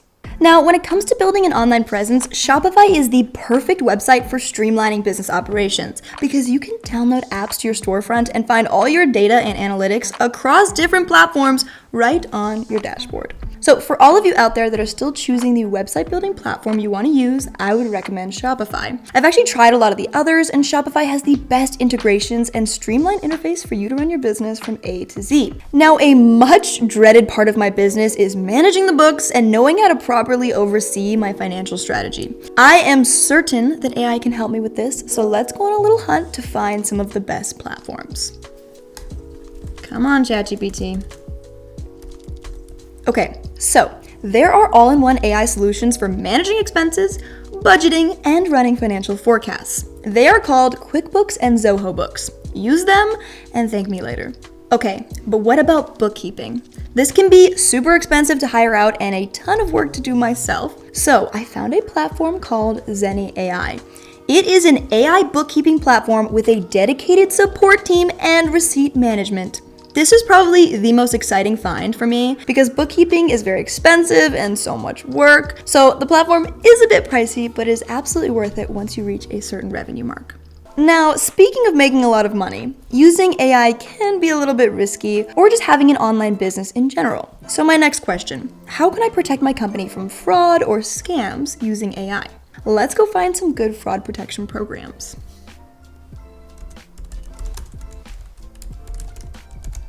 Okay, first there's a platform called Signified, which seems like a great beginner-friendly option because it requires a lot less work on my end, which is nice.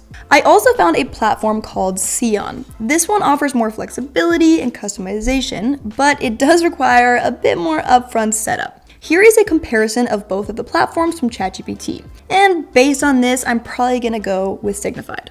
What's actually really cool is that it looks like both of these integrate into the Shopify dashboard through the Shopify App Store, which is super easy and simple.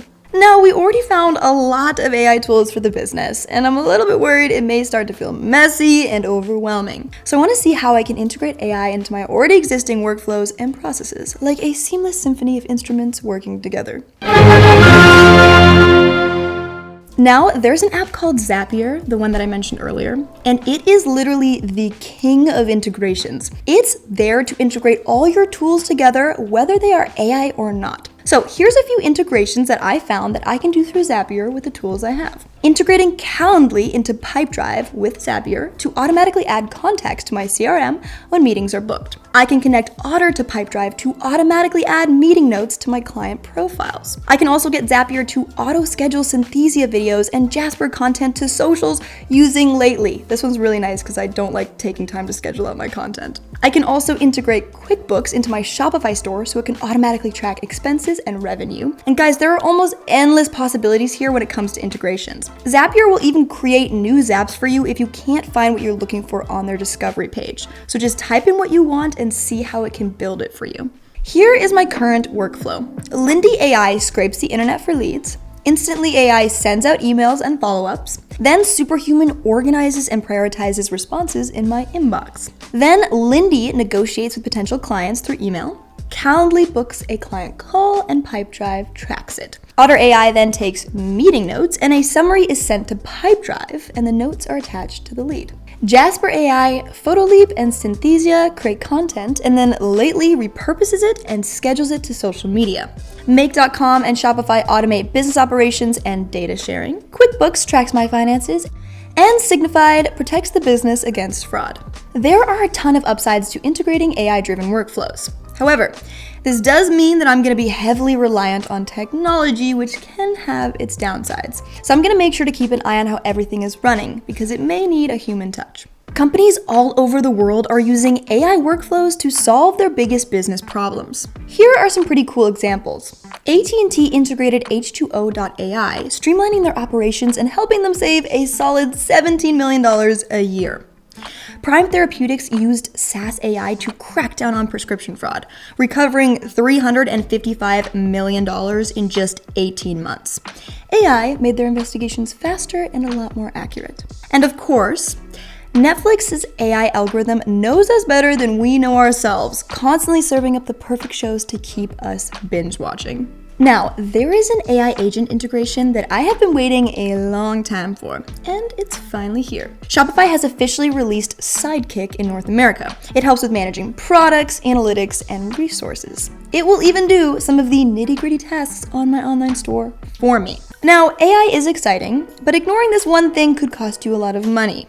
Data privacy laws. Just ask OpenAI, who got fined 15 million euros in 2024 for breaking them. Depending on where you live, different rules apply. For example, in the EU, under the GDPR, you can't just collect data however you want. People have to give clear consent. And in California, under the CCPA, businesses now have to disclose when AI is making decisions for people, such as approving loans, screening job applications, or deciding on medical treatments. Users have the right to opt out of AI decisions or demand a human review. If you're using AI in your business, be transparent, audit your AI to avoid improper biases, and most importantly, own up to your mistakes. Maintaining your trust will keep you in good standing with your clients and the law. I know the law! Now, AI is moving a million miles a minute, so here are some trends to stay on top of. First is AI agents as a service. We've talked about this a bit in the video, but companies are replacing the traditional software tools that require human interaction with autonomous AI agents that can independently perform tasks, manage workflows, or even run entire operations. It is going to be a game changer in the SaaS world. Next is Edge AI. This tech processes data directly on devices like phones and wearables instead of off the cloud. It means faster speeds and offline functionality. We could be seeing a lot more wearable AI devices soon. Next is AI in the metaverse. People are making virtual experiences feel insanely real, from digital shopping assistants to AI-powered events. Feels like we're kind of living in the movie Ready Player One. It's the only place that feels like I mean anything. Also, Threads is a great place for AI news. Just search AI trends and the algorithm will start to keep you updated. Staying ahead of this will help us adapt to where the market is going. As amazing as AI is, there is still a lot of room for the human imagination, insight, and creativity. By setting up AI workflows, you can focus on what you want to do rather than wasting all your time on repetitive tasks. And after doing part 1 and 2 of this series, I can absolutely say that you can start and run a business using only AI. And yes, you can continue to scale this way. However, when you're ready to scale, hiring a human team is going to give you critical thinking and a personal touch that customers can truly connect to on a deeper level. Have you noticed getting great responses from ChatGPT 5 feels different even though it's more powerful? The entire platform has changed. But don't worry, I've uncovered 10 techniques that will completely transform your responses from basic to mind-blowing. If there is one skill you need to learn in this day and age, it is how to write a good prompt. Good prompts will make any AI model leaps and bounds more effective. Before we dive into the new features, let's get you prepared with the 7-step prompt guide straight from OpenAI's team. Number 1, give it a clear role. Maybe it's a travel expert, a marketing assistant, or a business coach. This simple framing helps the model prioritize what matters most to you. Number 2, give it the exact task that you want it to perform. So instead of tell me about travel destinations in Canada, try research the top 5 travel destinations in Canada that offer both outdoor adventure and luxury accommodation with local dining recommendations. There is a very big difference between these two prompts. Number 3, give it context. This could be in the form of documents, voice recordings, images, or just text. So for my travel example, I'd tell ChatGPT that I'm an adventure seeker who loves nature and local food, but I need reliable Wi-Fi. And I would also tell it to look out for tourist traps. Everybody travels differently, and chat doesn't know your style yet. Number 4, define the reasoning approach by telling it the exact steps it should take and in what order. It's kind of like giving someone GPS directions instead of just an address. You're going to get to your answer a lot faster and more reliably. Number 5, give it rules or constraints so it knows what not to do. For example, you could say, don't include major cities, or even something simple like, please don't add emojis. These constraints make your results a lot more focused. Number 6, give it a stop condition so you can tell it exactly what done looks like. You could say, continue generating ideas until you have 10 viable options, or you could say, stop once you've provided examples for each categories. You're basically telling it when to give you the output. And of course, number 7, make sure to explain the output style that you want. This could be something like, give me an organized chart with the main reasons why each destination is a good option. You can also use something called XML tags to give your prompts more structure. So here's what an XML tag looks like. Now, test and refine until the output is exactly what you want it to be. If you're still confused in any way about building prompts, honestly, just get ChatGPT to build out your prompt in this structure. Role, task, context, reasoning, rules, a stop condition, and an output style. Okay, here's a hack to make ChatGPT 5 even smarter. It actually helps it tap into higher reasoning powers. So you can use something called trigger words in your prompts. This is words and statements like think deeply, double check your work, or be extremely thorough. They all act as signals, and they encourage GPT-5 to use its more advanced reasoning capabilities, which can lead to more accurate and reliable results, especially for any high-risk tasks. My answers have been 10 times better using these statements in my prompts. Now, most of us have used ChatGPT as some kind of coach, whether that's for relationships, business, health, cleaning, or honestly anything. But did you know that ChatGPT can actually coach itself? Here's how to do it. Ask Chat to create a rubric. Basically, a checklist of rules, such as keep it simple, clear, or 5th grade level. After it writes its first draft, have the AI score itself against that checklist and point out any gaps. This multi-step process makes the outputs come out a lot more clear and reliable. It's kind of like the difference between somebody checking their work 2 to 5 times and someone just trusting the first draft. Make sure to tell it what to look for and ask it to rewrite after critiquing and repeat until it feels right. Another example for a rubric would be make all of your writing easy to read with no jargon and keep the tone relevant for young adults aged 18 to 30. No lists or emojis, only paragraphs. And give each output you make a score from 1 to 10, and then rewrite until you're hitting at least 9 out of 10 across the board. You will be getting the responses you want a lot quicker this way. OpenAI says GPT-5 is a major leap forward when it comes to coding and agentic tasks. It creates more complete, usable code and is a lot better at debugging than the prior models. You can actually build out full stack apps in one shot rather than continuously recoding it. And I can 100% confidently say that the coding is way better and much more advanced than any previous model that I've used. It got my prompts immediately and made an app exactly how I wanted in the first go. So, how can you get the most out of this new coding model? You can ask GPT-5 to build a small SaaS locally. You could do something like an interactive dashboard that helps you evaluate businesses or a story plot generator for social media. OpenAI CEO Sam Altman himself referred to this process as software on demand. In order to test out your app inside of ChatGPT, get it to make the tool in HTML format. This way you can preview it and use it right in the app. Guys, you can get super creative here. You can create any SaaS you want without spending any money on a developer, which was unheard of years ago. For anybody wondering, SaaS stands for software as a service. Some tools may need outside integration. So if that's the case for the platform that you're making, some good apps for integration are Make.com and N88. ChatGPT now has agent mode. You can use persistent prompts and clear stop conditions to make ChatGPT work autonomously on complex multi-step tasks. Here's how it works. Turn on agent mode and add a persistent prompt. Say something like, you are an agent. Keep going until you figure out which AI tool would save my company the most time. Compare features, pricing, and give me the top 3 recommendations. Don't stop until the answer is completely resolved. Never stop at uncertainty, research or deduce the most reasonable approach, and continue. GPT-5 will work through entire complex workflows without constantly asking you for clarification, making it really nice for research, analysis, and any multi-step problem solving. The answer will take a lot longer though, so make sure to give it the time it needs. Chat has always been a good writing partner, but the main problem that I found is that the tone of writing was constantly the same. So I actually love to use GPTs from the app market like Monday because it would actually write to me in a more sarcastic human tone. But now you can choose the tone that you want ChatGPT to speak to you in. GPT-5 can be really great for writers because it deeply understands characters' emotions and motivations. But it can also handle research and scientific details really well, which means it can switch fluidly between reasoning, web search, and multimodal tools, keeping you in creative flow mode. Now, let's talk about changing the tone of writing in ChatGPT. First off, if you prefer older ChatGPT models, you can actually switch between them, going from friendlier or more precise. If you go into settings and click personalization, you can actually personalize your ChatGPT with a specific tone, style, and even information about you. You can choose between default, cynic, robot, listener, and nerd, but you can actually give it whatever style and tone you want here in the chat box. Okay, let's get it to write a LinkedIn post about marketing tips for e-commerce brands in the winning LinkedIn format. It should be writing in the tone that you gave it. And again, we always wanted to double check its work. Do you wish you could predict the future?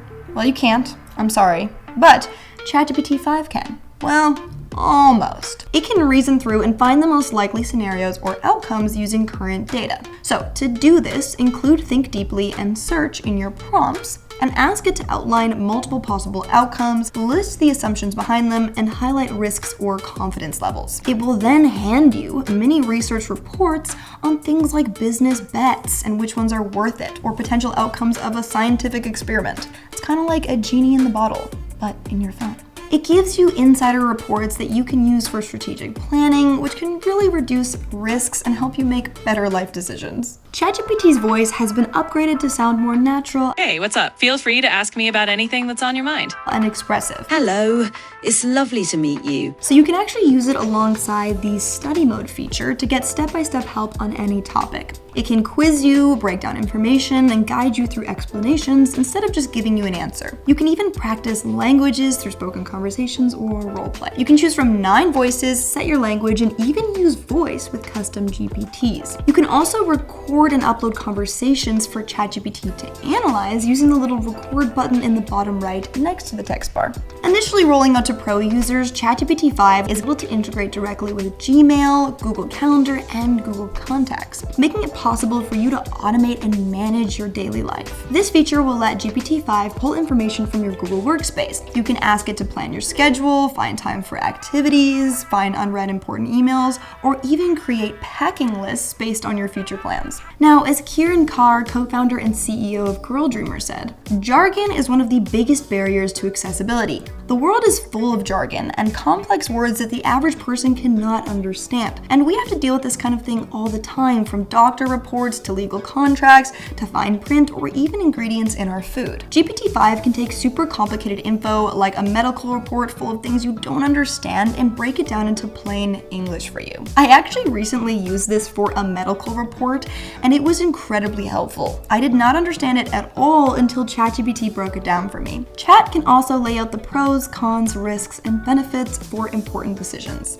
Having somebody break down complex scenarios and having proper context can be super helpful when you're making big life decisions. GPT-5 gives you clearer explanations than you would usually get, with fewer errors, so you can actually understand what is going on. Another great way to use this is breaking down data from your Shopify store, especially things that you don't fully understand. Shopify can actually integrate with thousands of AI tools. We have to mention GPT-5's massive context window. It has a total context window of 400,000 tokens in the API, meaning it can keep track of entire books, long research papers, or big code bases without losing the thread. This expanded memory makes working with large data so much smoother than with previous models. There you have it, 10 hacks to make ChatGPT 5 work harder for you and get more done. In the next few minutes, I'm going to show you how to turn your ideas into a reality using nothing but text, and then how you can plug that into Shopify to start selling products right away. So, what is vibe coding? Vibe coding is basically telling AI what you want it to create and then watching it bring it to life in real time, turning your ideas into working websites or apps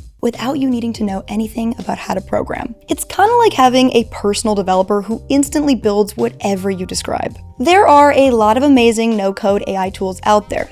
But today, we're going to use a platform called Lovable to code out our online webpage. Lovable is an AI-powered platform that lets people of any skill level create full-stack web pages and apps within minutes. All you have to do is describe what you want, and Lovable will build it out for you. We will need to connect Lovable to Shopify's admin in order to start making sales and accepting payments. Shopify will take care of the back office, so to speak, things like checkout, payments, tax compliance, shipping, and inventory. Shopify's checkout is secure and already trusted worldwide, which means customers are going to feel more comfortable to make their first purchase on your site. I'm going to show you how to connect your Lovable to Shopify later in the video. I once had a website ready to launch. The design looked great, the graphics were nice, but when I tried to demo it to my friends, nothing actually worked. It was very awkward to say the least. Lovable and Shopify's features working together will take that part out for you. Now, here's how to use the Lovable platform. The interface is incredibly simple. You just have one main text box where you describe whatever you want to build. Explain your idea, web page, or app, and it's going to start building it for you. You can also attach files or photos to base your web page on. And once Lovable starts coding, it's actually going to break down the process so that you know what it's up to. And at any point, you can reprompt it to make changes. You can customize your web page with things like quizzes, games, forms, profiles, or even a social space for customers to connect. If you can think of it, Lovable can likely add it to your web page. Okay, let's test it out and build something from scratch, then connect it with Shopify.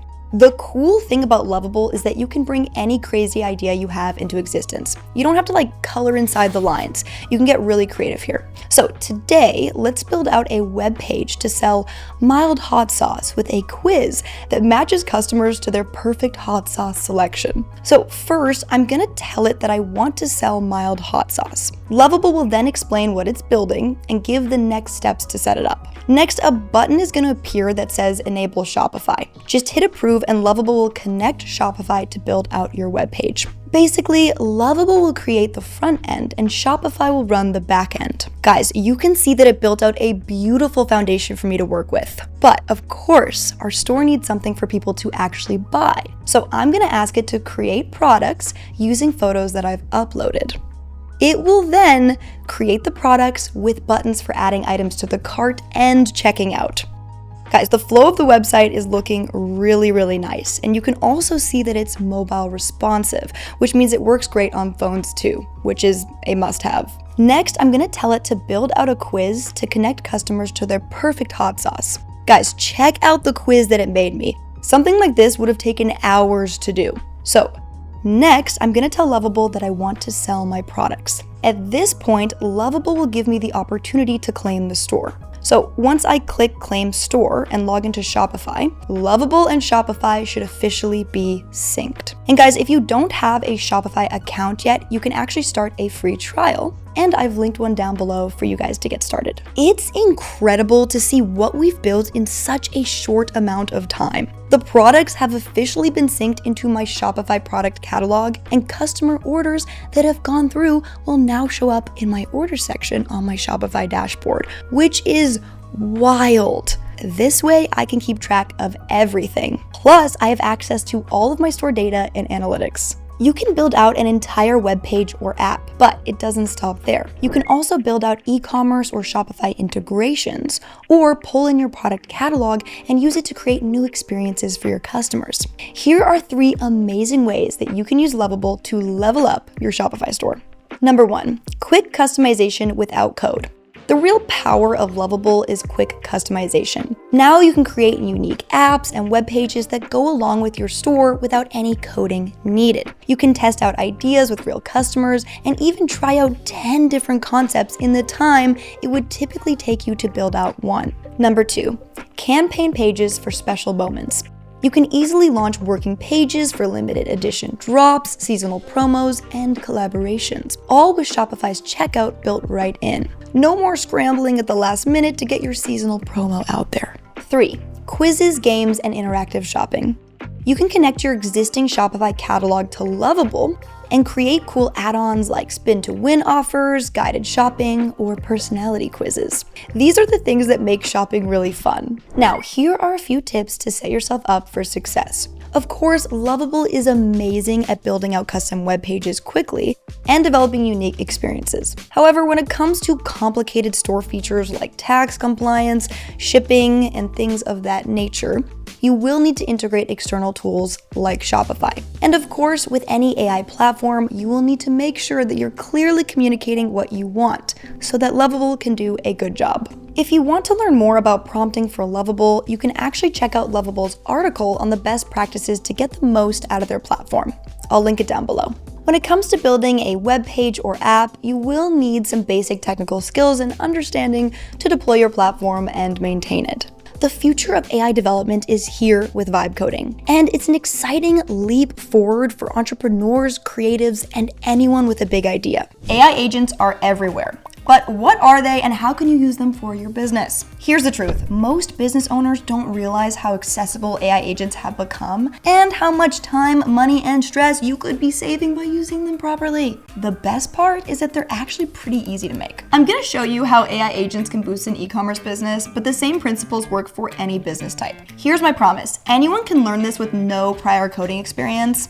It's just important that you understand the fundamentals and the limitations in the space. First, what are AI agents? An AI agent is like a digital teammate that can reason, remember context, access information, use external tools, take action, and it adapts based on feedback. Think of it as software that can work autonomously toward goals that you set for it. To understand AI agents, you need to first understand the levels of AI. Level 1, large language models. LLMs like ChatGPT or Claude are the foundation. Most people use these for conversations and basic tasks. So if you ask ChatGPT, write me a newsletter about my best-selling products, it can create good writing but doesn't actually have access to your real sales data. Level 2.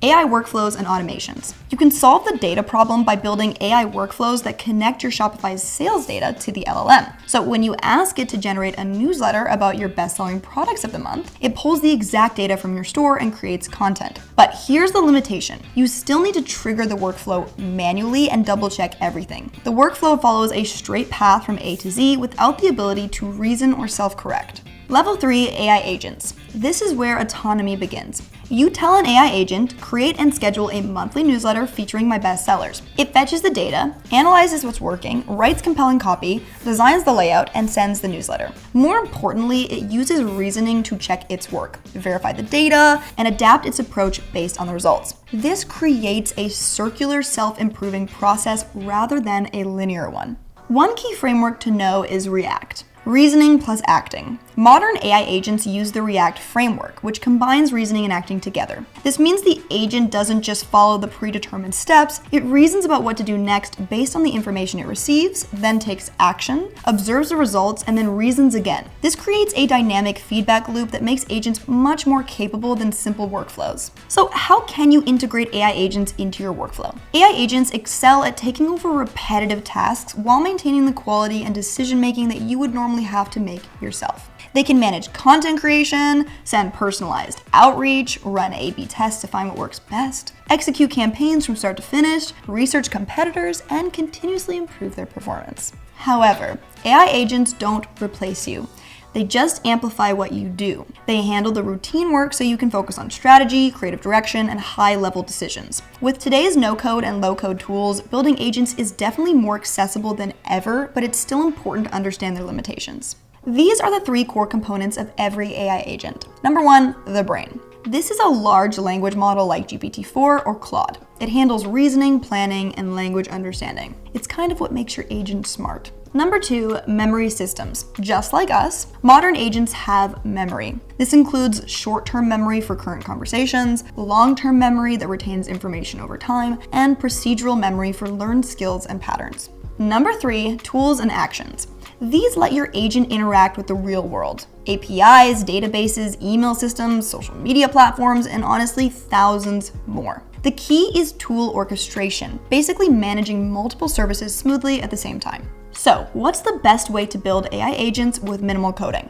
There are several amazing platforms, each with different strengths. For visual, no-code building, there is NHN. It's basically a visual workflow builder that has really amazing AI agent nodes. Next is Flowise for drag and drop LangChain flows. Then there's Microsoft Power Platform, which is more enterprise focused and has really strong integrations. If you want a little more control, you can dip your toes into some light coding. Some good tools are OpenAI Agents SDK, which works with over 100 different AI models. There's LangChain and LangGraph, which are great if you need more complex step-by-step behaviors. And then there's AutoGen from Microsoft, which makes it easier to set up multiple agents that can work together. I'm gonna focus on N8N for this tutorial because it strikes a good balance between what it can do and how easy it is to use. Okay, let's talk briefly about safety and limitations. Of course, there's certain things that AI agents can and can't do. They're really good at repetitive tasks with clear patterns, data processing and analysis, content generation and optimization, customer service, and basic decision making. But they do have current limitations. They can still make mistakes and hallucinate information. Complex reasoning still has gaps, and they still need human oversight for critical decisions, especially high-risk actions. And lastly, costs can add up with heavy API usage. A good way to get started is by giving your AI low-risk, repetitive tasks, the kind where mistakes don't matter that much. So for any high-risk tasks, always keep somebody in the loop to double-check and guide the AI's process. And also make sure that you have monitoring and alert set up so you'll know if something goes wrong. And also give the AI clear, specific instructions and build in safety checks to confirm that the results are accurate before you fully rely on it. Okay, now let's walk through creating your own AI agent. It is such a wild world that we are living in when you can literally create your own employees. Insane. To start, you can of course choose any of the offered templates. However, I'm going to show you how to create an AI agent from scratch so that you know how the process works. The same principles will apply when using templates. If you don't want to make an agent, but just want to keep learning about them, you can skip this section, but I definitely wouldn't do it if I was you. Now, I'm going to build a Shopify agent that can create product pages, gather all of my store analytics, run ads on Facebook, make content for social media, and even post it to the accounts. It's going to be a powerful e-commerce agent that can help automate all the routine tasks. And guys, even though it's autonomous, I'm going to want to monitor its performance. You can do one of these functions I'm doing or all of them. Totally up to you, but you can definitely start small.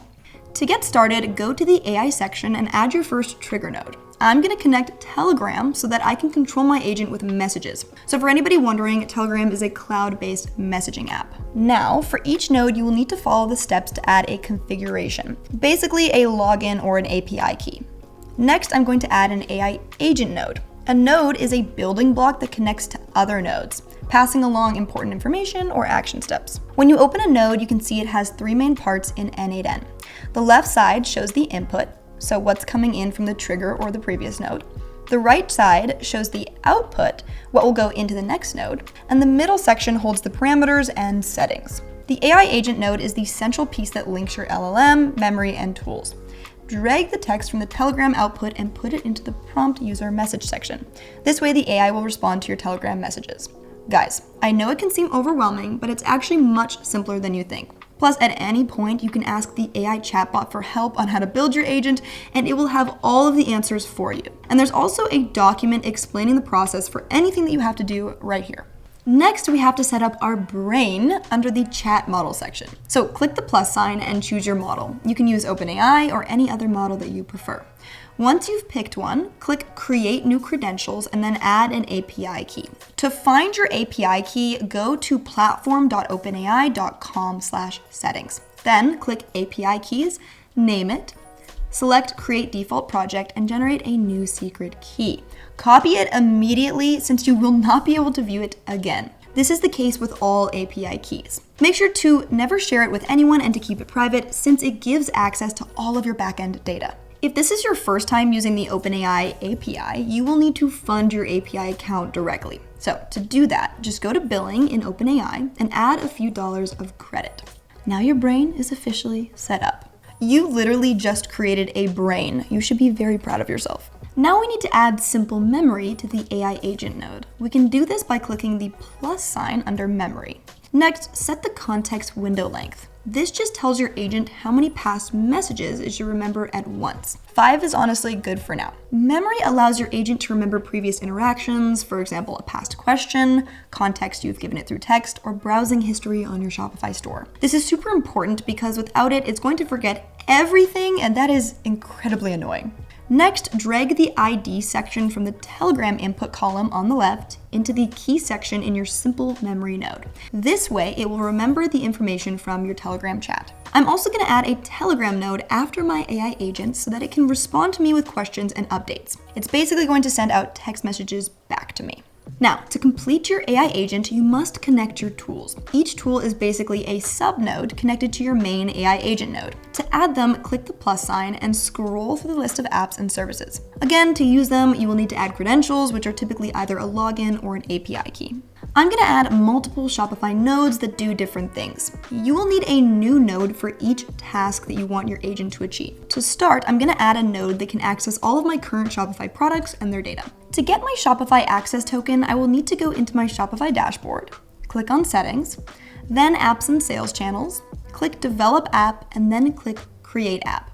Give it a name based on what I want it to do, then click Configuration, and then click Configure under Admin API Integration. Next, I'm going to add the scopes that I need for my node to perform properly. You can ask the N8N chatbot for the exact scopes that you need to approve. Of course, I need mine to be able to read and write products. So once you've selected them, click Save, go back to the overview, and then click Install App. Then you will be able to see your access token and your secret API key. Copy these and paste them into your N8N node along with the beginning of your original Shopify domain.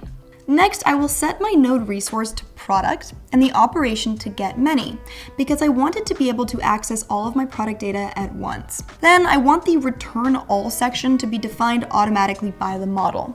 Next, I'm going to add nodes for my AI agent to access all of my order data, update it, and even create and update products in my store.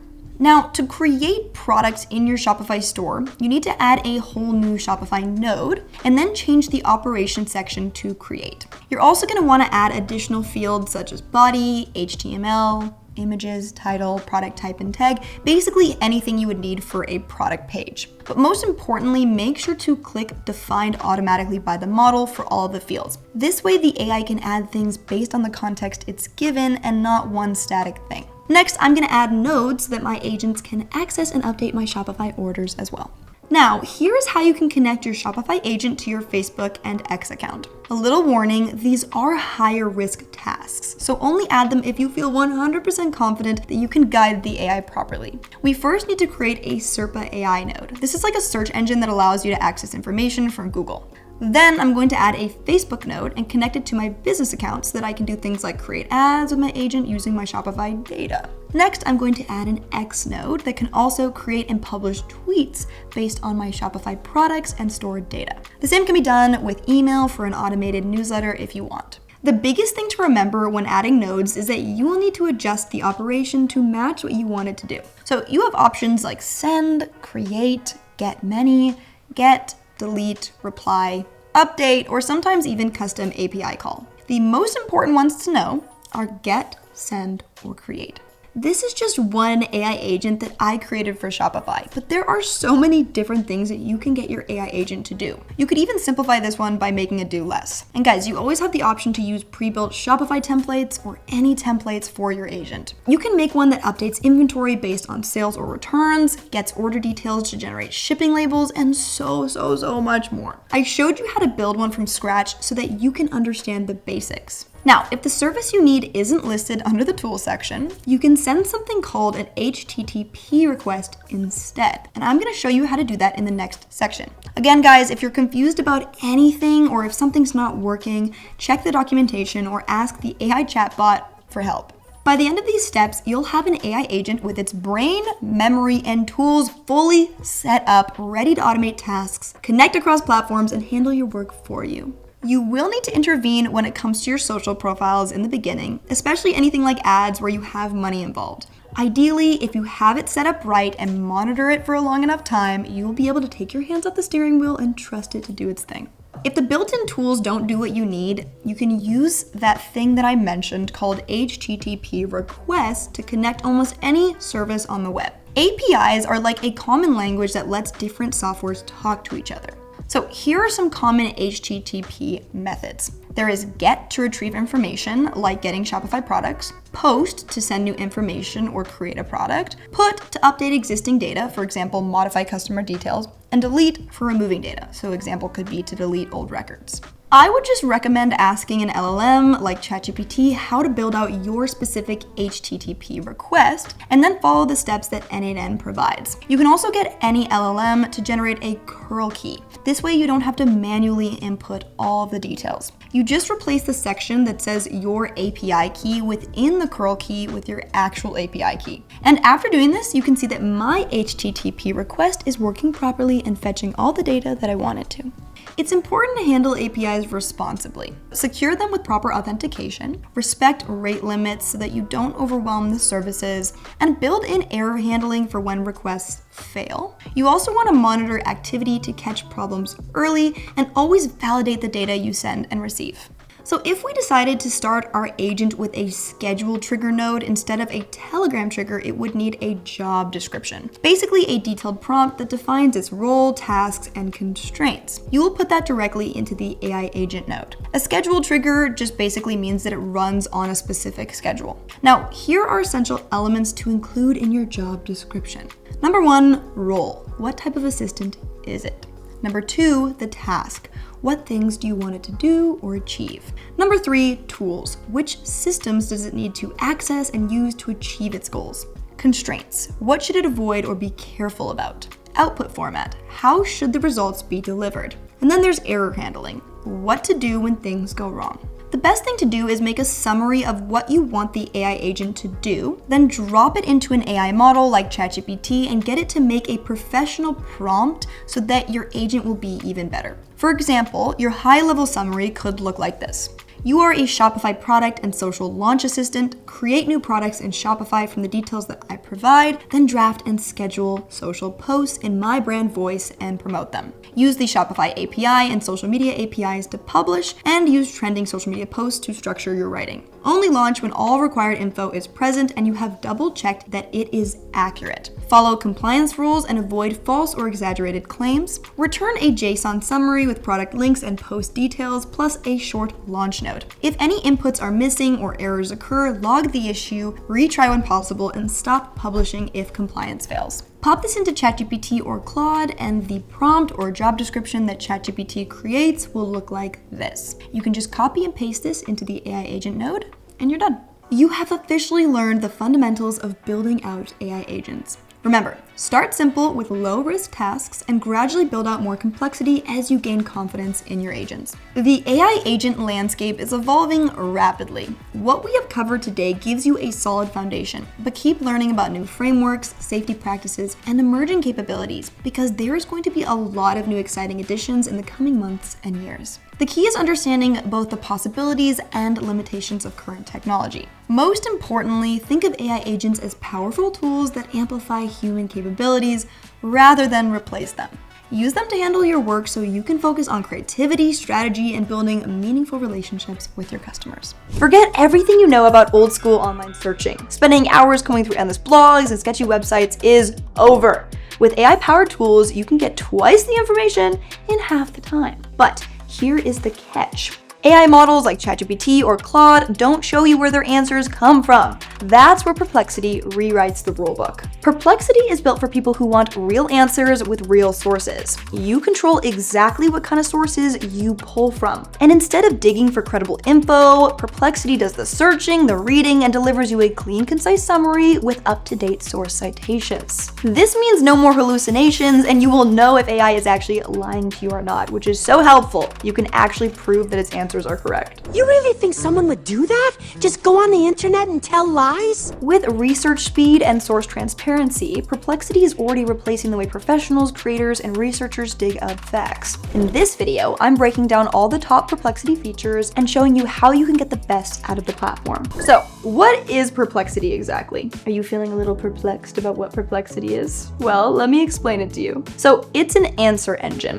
What makes it different from a typical search engine like Google is that Perplexity gives you summarized answers from multiple sources, while Google gives you a list of links that you have to dig through. Perplexity does the hard work for you. Now, where can you access this wealth of knowledge? Well, you can use Perplexity on your browser, on the desktop app, or on your phone. There's a free plan for all of my savers out there, and a pro plan and max plan for those of you who really want to take their search to the next level. The free plan is honestly pretty nice because you get unlimited quick searches and 5 pro searches per day.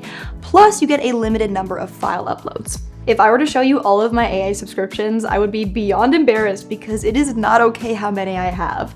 This is why we have to take advantage of those free tools because those dollars add up. Searching on Perplexity is super straightforward. You just type your question into the search bar and click enter. You're gonna see suggested questions, and then once you choose one, you will be given a condensed summary with images, multiple sources, and citations that you can click on. There are also suggested follow-up questions. This can be super helpful finding the next steps to figuring out your answers. In my opinion, this feature is what makes Perplexity a truly unique tool. You can choose exactly what kind of sources it's getting its information from. So to do that, just click the plus sign and then toggle the focus modes on or off. To start, there is web mode. This is where you can search across the entire internet. Next is academic mode, where you can search through academic papers. And then there's finance mode, which is like a cheat code for digging into official company reports. As an example, you could find out how much NVIDIA made this year. Next is social mode to search for social discussions and opinions such as Reddit threads. And lastly, there is incognito mode. If you toggle this on, your chat activity will not be saved or remembered.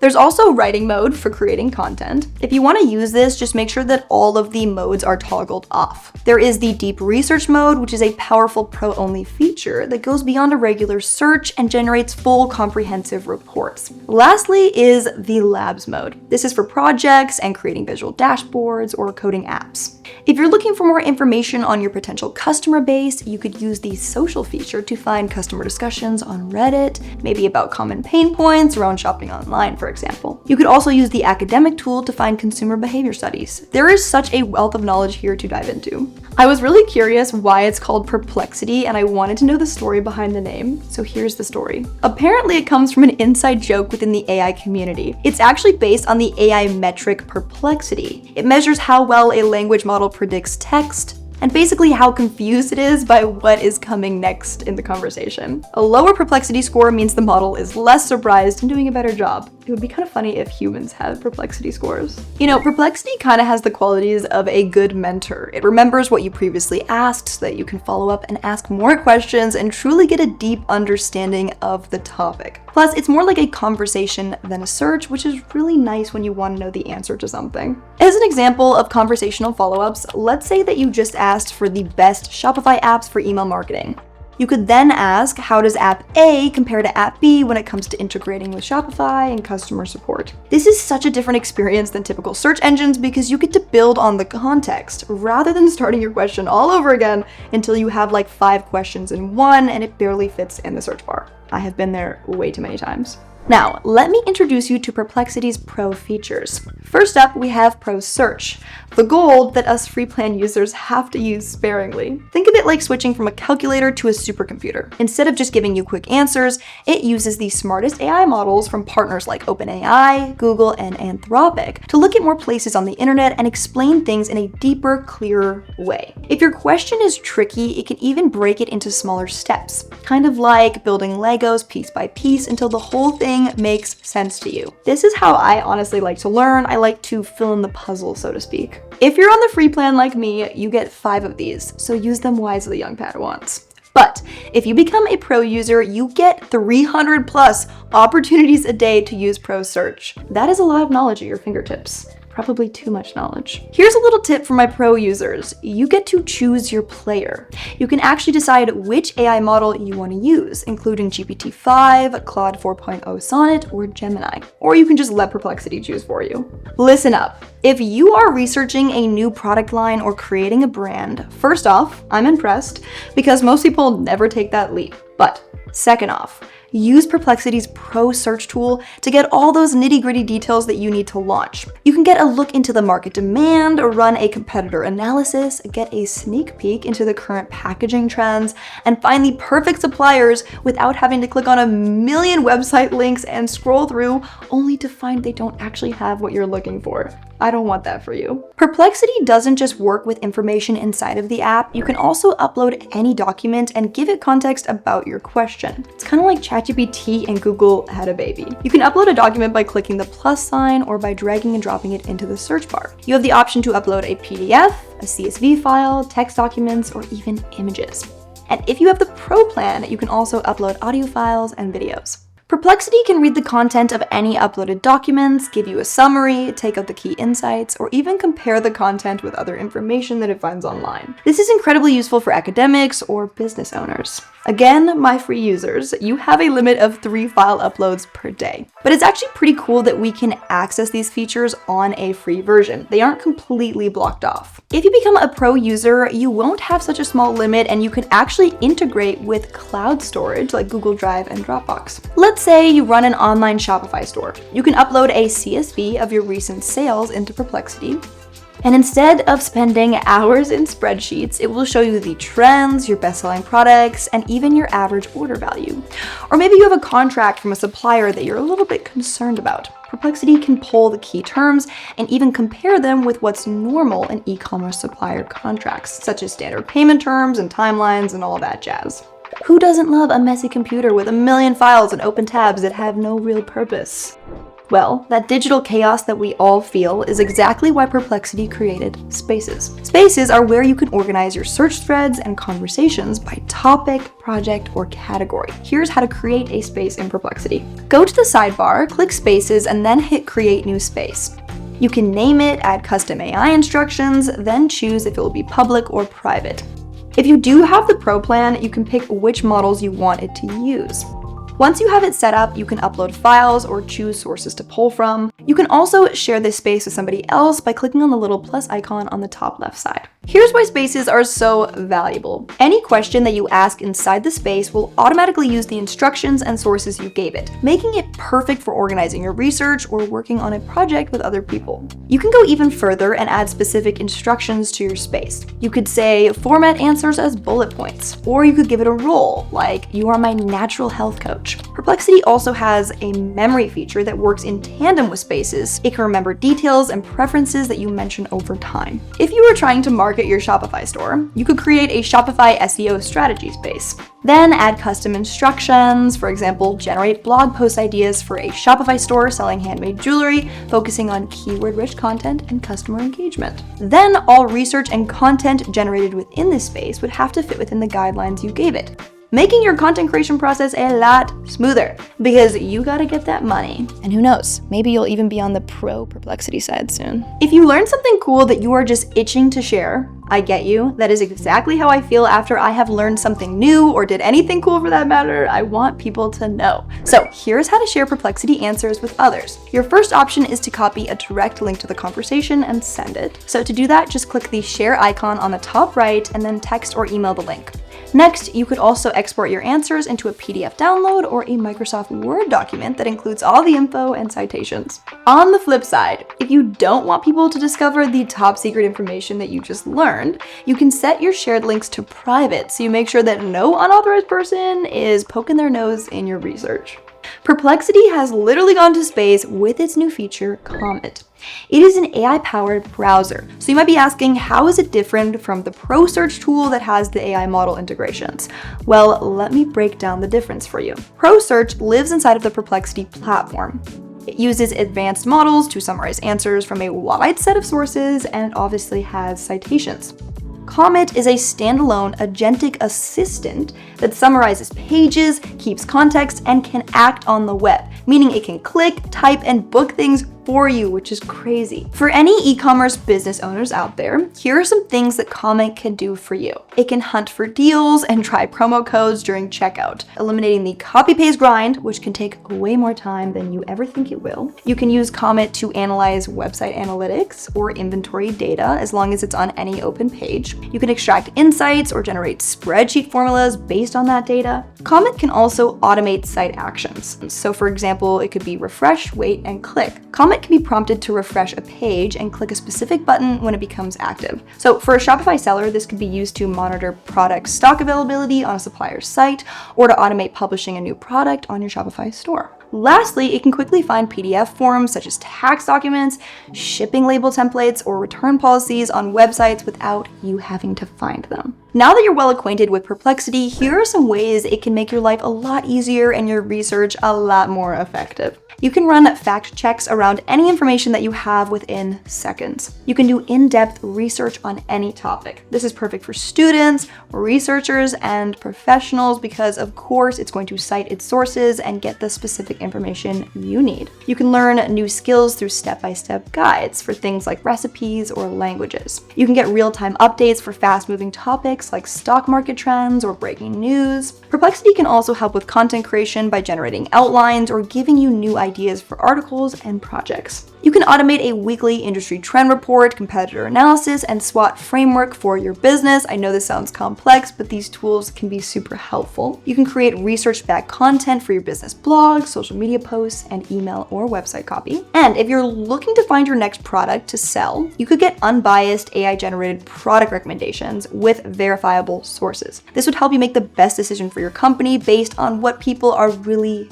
buying. Perplexity has a lot of skills, but if you are planning to do highly creative tasks like brainstorming, creative writing, or generating unique ideas, other tools such as ChatGPT or Google Gemini are likely a better fit. There you go. Perplexity is a smarter, faster, and way more reliable way to find real-time cited answers. Go out there and search up those questions I know that you are already asking. I'm about to jump into an AI-generated podcast and ask these fake people questions. Understanding salt, fat, acid, and heat is the bedrock of confident and delicious cooking for everyone.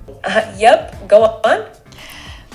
Hey, what would be the fundamentals that I need to know to become a good home chef? That's a great clarification. You want to focus on being a good home chef? And the wonderful thing is the fundamentals we're discussing absolutely apply. We've all heard about ChatGPT and Google Gemini, but if you're trying to study, organize your thoughts, or work on an ongoing project, they're kind of a hot mess. I found a new love, and it is called NotebookLM. NotebookLM can help you research, learn, and summarize insanely large amounts of information. Rather than just scanning random sources, you choose the sources that NotebookLM pulls information from. It's more than a chatbot. It's like an intelligent, interactive notebook.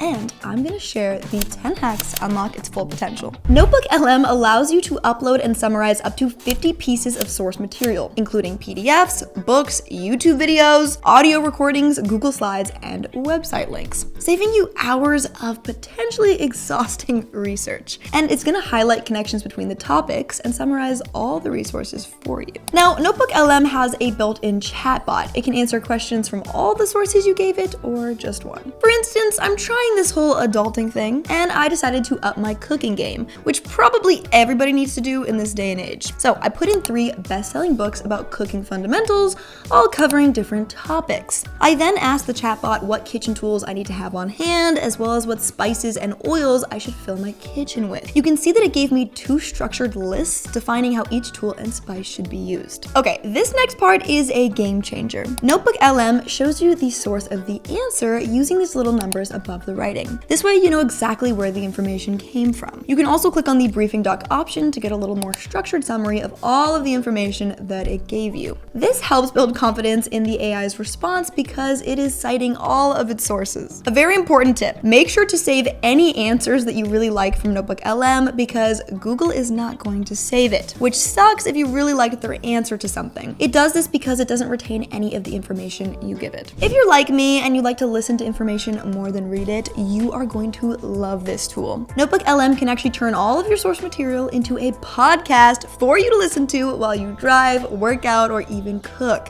It is the perfect habit stacking trick. So here's how to do it. Of course, upload all of your source material to NotebookLM and click Generate Audio Overview, or click Customize under the Deep Dive Conversation section. This is going to be in a conversation style, which in my opinion is much more engaging than just one person talking. Another cool thing is that you can actually customize the podcast to focus on specific topics, questions, or even different audiences. Guys, listen to the podcast that it generated for me around cooking fundamentals. It feels a little bit strange to listen to fake people talking, but it actually was quite engaging and easy to listen to. Fat is often demonized, but in cooking, it's absolutely essential. Right. It adds richness and flavor, and it helps with texture too.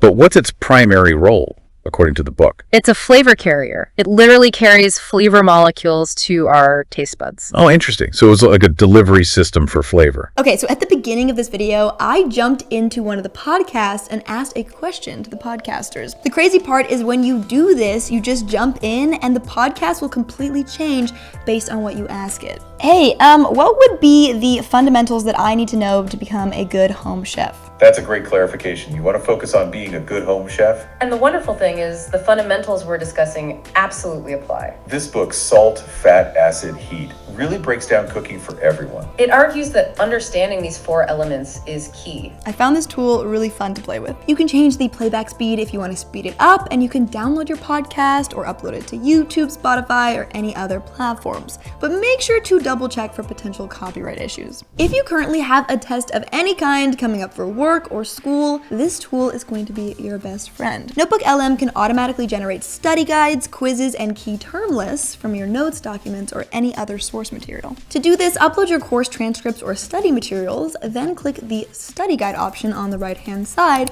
and it's going to generate a whole study guide for you. So scan through the guide, quiz questions, answers, and key terms to make sure it is exactly what you need. And now you can access this at any time right in your notes. You can literally listen to the podcast it generated and then make a study guide to quiz yourselves on the questions. Kind of like having a study buddy. Do you have a bunch of completely unorganized voice notes on your phone and you can never find the one you need?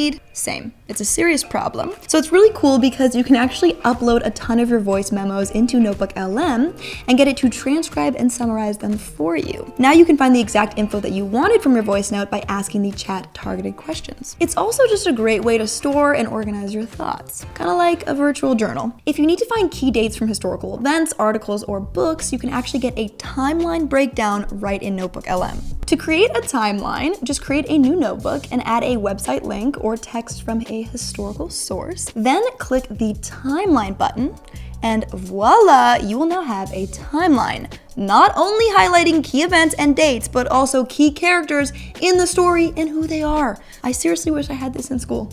It would have been amazing. So please definitely try it out. If you need to work with source material from another language, translate text, or maybe even learn a new language, then this one is for you. NotebookLM can help you out by using integrated translation tools. First, create a summary or briefing document in NotebookLM. And if your goal is to learn a new language, for example, you can upload documents that cover topics that you really want to learn in that language. Then copy the text and paste it into a translation tool like Google Translate or DeepSeek. Translate the text into the language you need, and then use NotebookLM to create a language learning guide for you. You can see that it created a study guide for me based on the books I gave it and translated the study guide into Spanish and English. This would be super helpful to not only learn a language, but to learn a language on a very specific topic. If you're often in meetings or sharing presentations, it can be super helpful to know why some meetings and calls are more successful than others. So a little hack is to upload presentation slides and call recordings that were successful and the ones that weren't, and then get NotebookLM to analyze what you did well and maybe what you didn't. This can be really helpful for improving your future meeting and presentation success. Most people will likely not be honest with you about what you did wrong, but NotebookLM will. To do this, just create a new notebook, then upload your presentation slides and call recordings. Use the chat feature to ask questions about speaking patterns, consistency, tone, and overall messaging. This way you can spot trends and areas that you could improve based on its analysis. If you are a business owner looking for more ways to optimize your sales calls and conversion rates, on top of having a good sales strategy, having a good website is a must. And I have actually linked a free Shopify trial down below for you to check out, because guys, the best part is you can literally add over 8,000 different apps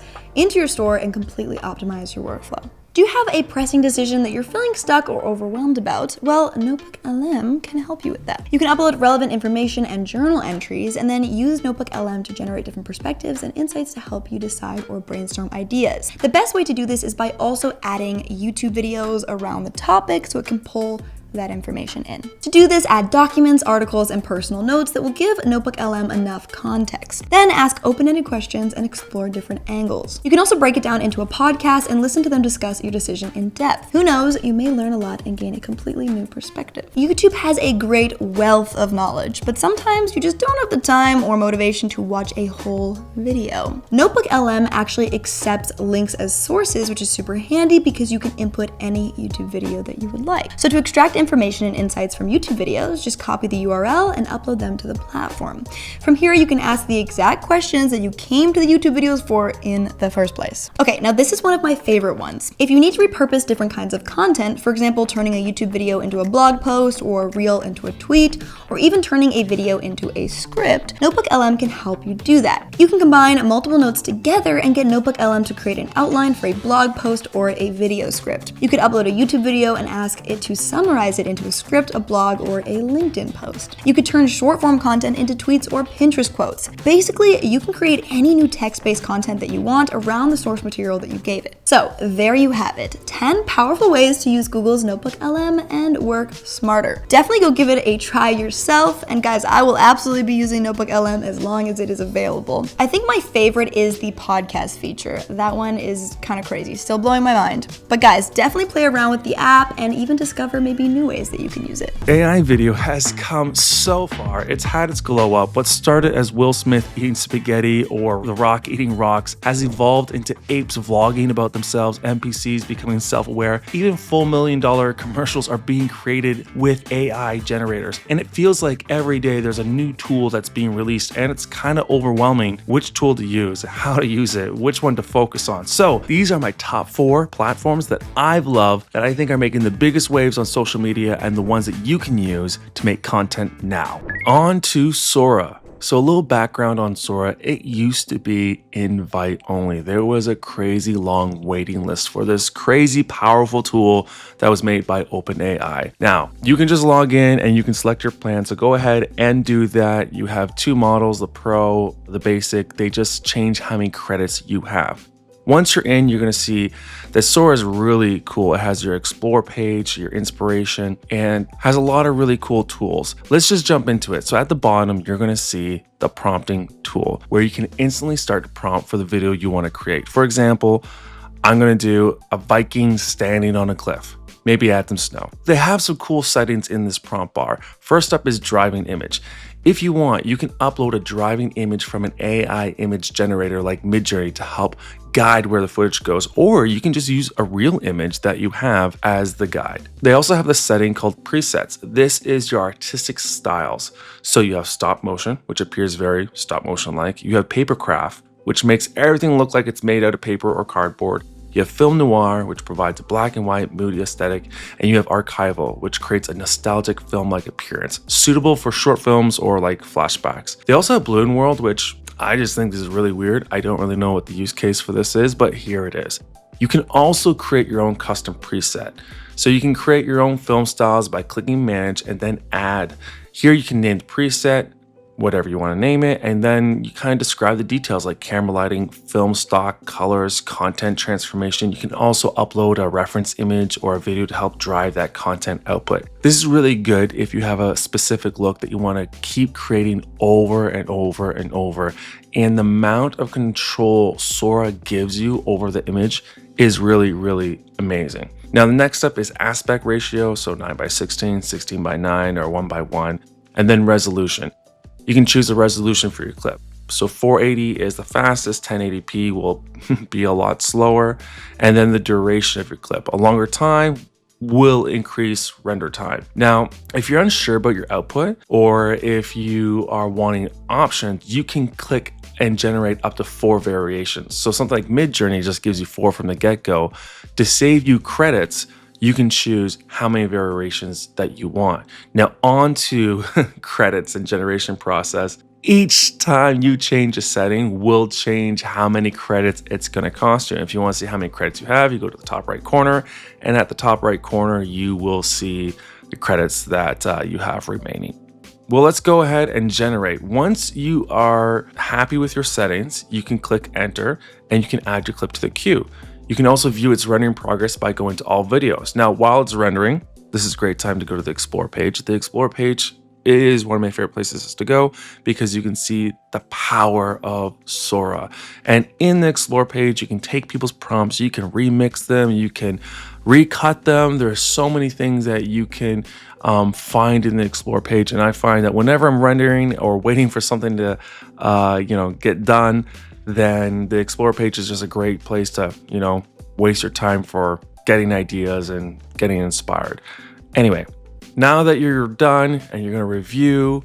So as you can see, Sora is a super powerful tool, and it's a great video generator, and it's very easy to use. So Sora has some of the most advanced tools for AI generators out there. The first one up is Storyboard.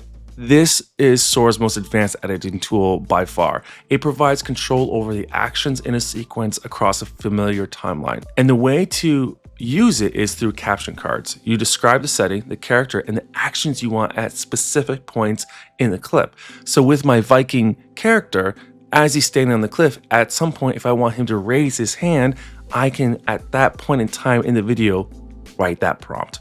There's also a really cool experimental tool called Blend that allows you to transform and influence one video with another. So if you like one aspect of another video and this aspect of a video, you can effectively smash those two videos together. Some of the other tools are Recut, Extensions, and Loop. So that's Sora. Sora is super exciting, and I can't wait to see what you guys make with it. One of the things I love about Runway is its Explore page.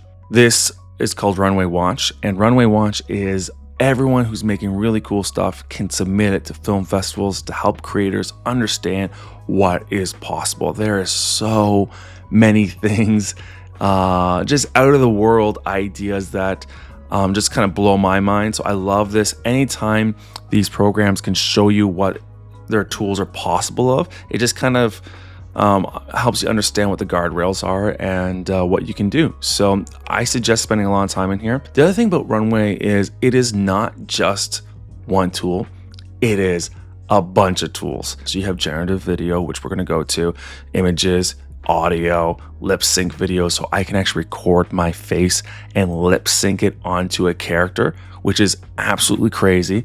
Slow motion, so you can take regular speed footage and slow it down, and you have in painting where you can paint somebody out or paint them in. Today we are going to be going into generative video. You can do chat mode, right here. So very similar to Gemini or Google VO3, where you just describe your image. Or you can go to this mode, which is tool mode. And this gives you a lot of options. It has add a reference image, and then it also has sketch a scene. You can draw out what you were thinking, and it's giving you multiple ways to attack generating things. And I love that. I love that for somebody who needs to sketch it out, or for someone who's better describing it, or if you want to add reference images, or if you want to do all three of them together. This is a great tool for that. So let's go ahead and generate our first image. I always like generating the image first and then going to the video. So here's my prompt. I don't know exactly how it's going to happen, but in reference mode, you're able to tag all of your elements and you can reference them in your prompt. So this is such a cool tool. So I have it at night referencing this image, stands in front of a large castle, this castle right here, and it has cold and cool tones like color. So gain the color from that one. And so here we go. Are we ready? Yes, we are. Oh, look at this is amazing. Look at this. So again, it gives you all these options. I'm going to input this for video. So zoom in on the night. Smoke blows in the background. He grimaces as the camera pushes forward. Now you also have your settings in here that you can kind of play around with, and you can change your aspect ratio. Let's do 21:9. Yes, sir. And here it goes. So, okay, so we're looking at this. And his facial expressions are not great. So I'm going to take a recorded video that I did. Where is it? This guy. And we're going to see if we can take this face and use it over here. I'm going to go back to 21:9 because that's cinema mode. Crop. Using Act 2. Again, Act 2 is this really great new update that they have where you can take video performances and you can overlay it onto your video. So let's generate. Let's see what happens. And it's done. Look at this. Look at this. Okay. This is absolutely crazy. It's a little freaky. So with Act 2, you're able to make your characters come alive, not just with your facial expression, but you can also move the entire body and animate scenes that weren't possible before. Okay, so Midjourney. Midjourney is super exciting. To go through it, you have your Explore page, your Create page, your Edit tab, and your Personalization tab. So you have your Explore page, which shows you everything that Midjourney can do. And a reminder, this is the best of Midjourney. You have your Create page where you can go write a prompt. You have your Edit page where it's like your own built-in Photoshop.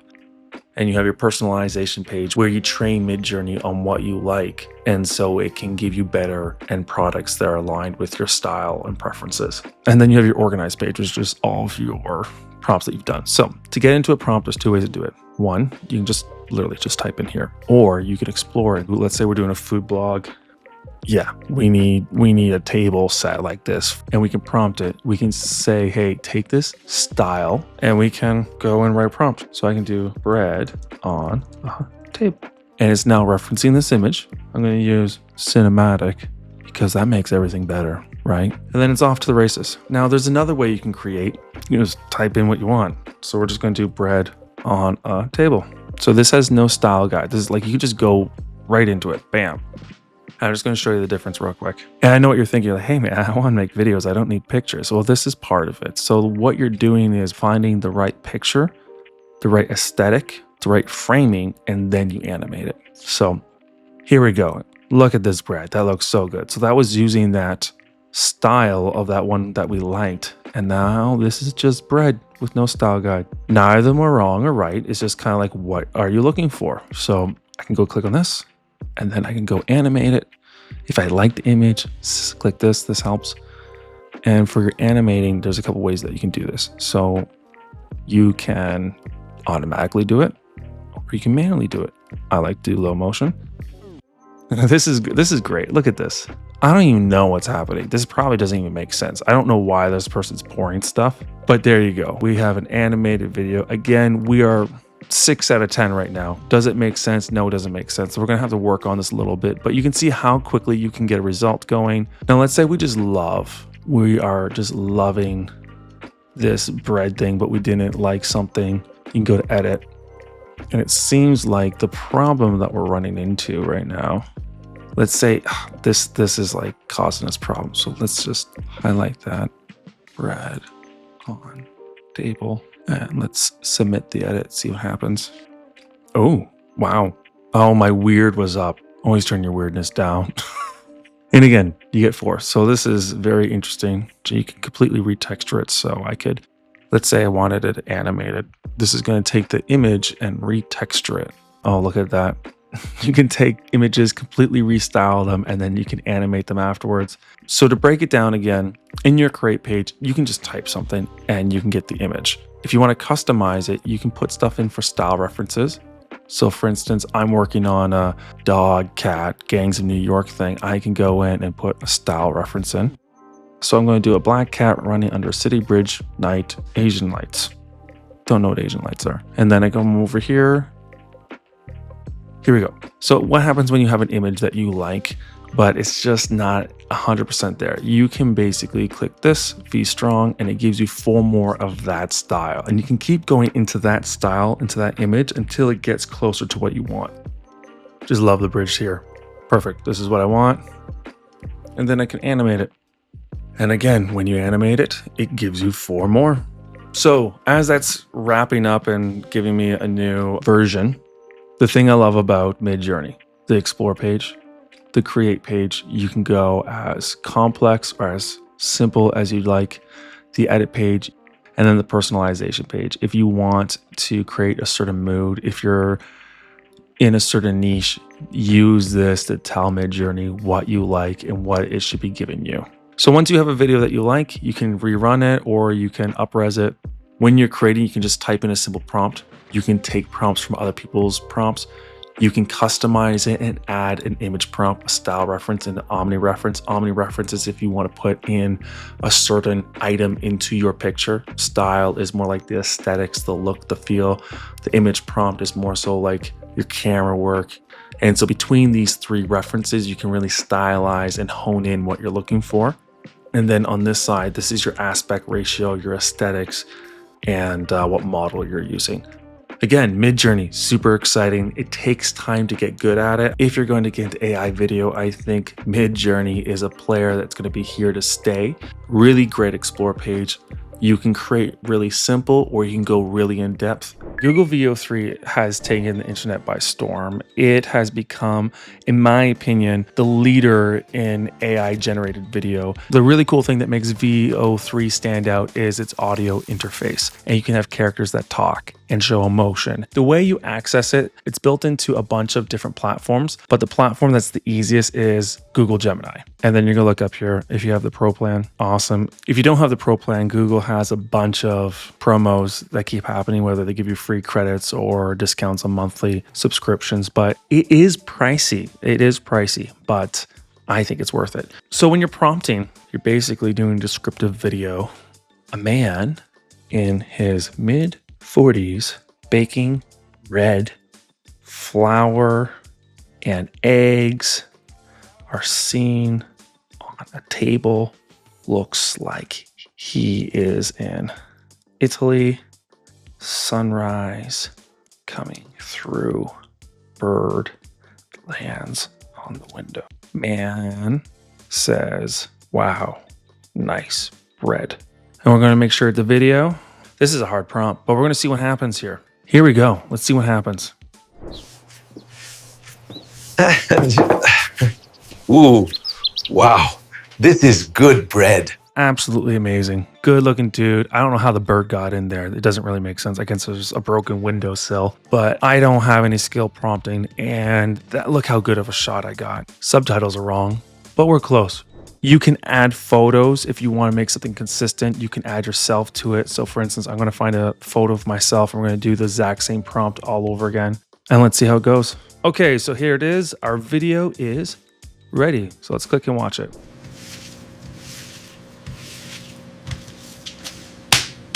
Wow, this is good bread. No idea what I did to the bird, but this is a cool scene. You think creating scroll-stopping product ads means hiring a full video crew or shelling out thousands of dollars? Think again. This ad, I made it under 10 minutes and with barely any experience. In this video, I'll show you how to create scroll-stopping product ads using Higgsfield AI with just one image. It's perfect for Shopify merchants who want to showcase their products without the overhead. I used one photo and 2 AI tools to generate a cinematic video ad. No editing timeline, no templates, no production crew. And the best part, you don't need to know anything about video editing to do this yourself. But let's take a step back because right now, AI is everywhere. It's the biggest buzzword online, and honestly, it's overwhelming. Master Skywalker, there are too many of them. What are we going to do? You've got tools like Google VO3, Runway ML, Midjourney, ChatGPT, CapCut, the list goes on. All doing different things, and it's hard to know which ones are actually worth using. The exciting shift is this. There are tools finally making things simpler, bringing the best parts of AI together into one place. It lets you go from a basic phone photo to a polished video ad with cinematic movement, lighting, and VFX, without touching software like After Effects or Photoshop. Let's talk about why video content matters, especially for product-based businesses. The average shopper scrolls past dozens of posts every minute. Static images don't always stop them, but motion, especially clean, well-lit cinematic motion, that gets attention, and attention leads to clicks. Clicks leads to sales. This is why big brands spend thousands on high-end product ads. They're just not selling features, they're selling feeling, lighting, energy, and vibe. The good news, you can create the same level of polish on your own without booking a shoot or hiring an agency. You just need a good product shot and the right workflow. That's what this tutorial is going to give you. You'll see exactly how I go from a phone photo to final video and how to pick the right style that fits your brand. By the end of this, you'll be able to generate videos that not only look good, but also convert. So, if you're a Shopify merchant or content creator who wants to stand out online without spending hours of editing and loads of money, this is a step-by-step walkthrough you can actually follow. So, let's get into this.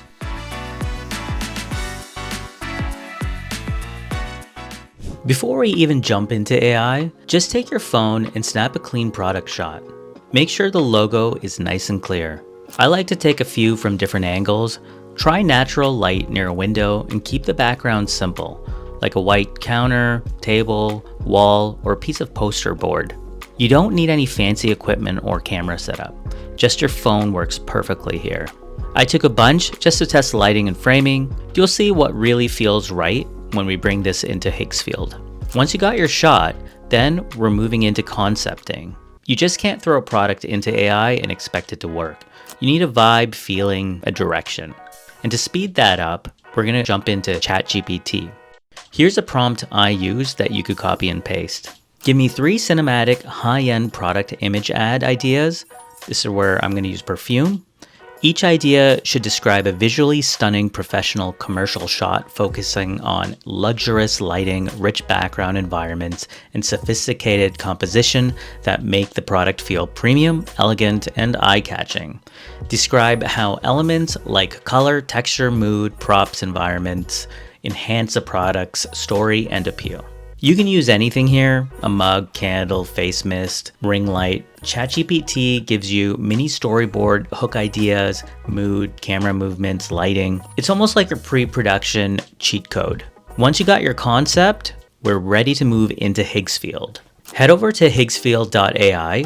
Higgsfield AI has some really powerful features that can help you take your Shopify product content to the next level. With your UGC tools, you can turn product photos into motion pieces that feel personal and premium. You also get access to image upscaling. So even a casual photo taken on your phone can be enhanced up to 4K without losing any quality. This is huge if you're creating content for full screen banners or print. And then there's the motion and VFX library. I love this one. You can take a flat photo and give it depth, camera movement, light flares, and glassy reflections. Things that normally require a full video shoot. It feels cinematic without any of that gear. Now, let's start enhancing our image. Head over to Canvas, click Product, Now, you want to upload your photo that you just took, or you could drag that in. Now, from the model list, select Flux Content Max. It's their photo editing engine. It's perfect for cleaning up lighting, removing distractions, or giving your product a really realistic depth. Here's a heads up. This uses some credits, so make sure you're good on your balance. Next, pick your aspect ratio. For Instagram stories or vertical Shopify video blocks, I'd go with 9:16. Now grab your ChatGPT prompt we just used earlier and paste that in. Click generate and let it run. In a few moments, you'll get a refined cinematic professional image that's more vibrant and visually striking and ready to be transformed into a video. Now let's animate this. Click on video and you'll see a few model options. Higgsfield is the most cinematic with over 150 motion presets and camera movements like dolly in, arc, and more. It's the one I recommend if you want that big brand ad look. Minimax, lightweight, fast, and good if you're running multiple tests or don't need heavy VFX. VO3 is built for lip sync and character animation, probably more useful if you're doing UGC style content with faces or dialogue. Seedance Pro is more performance-based, better for stylized movement or dynamic ads with rhythm. For this demo, I'm going to use Higgsfield and the Arc preset. This gives you that smooth cinematic rotation around the product that feels really premium. Choose this model, select the motion preset, and click generate. That's it. That's how simple it is. You'll get high quality MP4 with cinematic movement, shadows, depth, and all of it started from a single image. Try out different presets and models to see what fits your brand best. Then you can add this to your product page, homepage, banner, or run it as a short form ad. Let's wrap with a recap. Higgsfield helps Shopify merchants make high quality video content by uploading one product image, just using a phone, enhancing it with Flux Content Max, selecting a motion model and preset, and letting AI generate the movement and visual style. Exporting it as MP4, you can use right away. No editing timeline, no production budget, no need to hire anyone.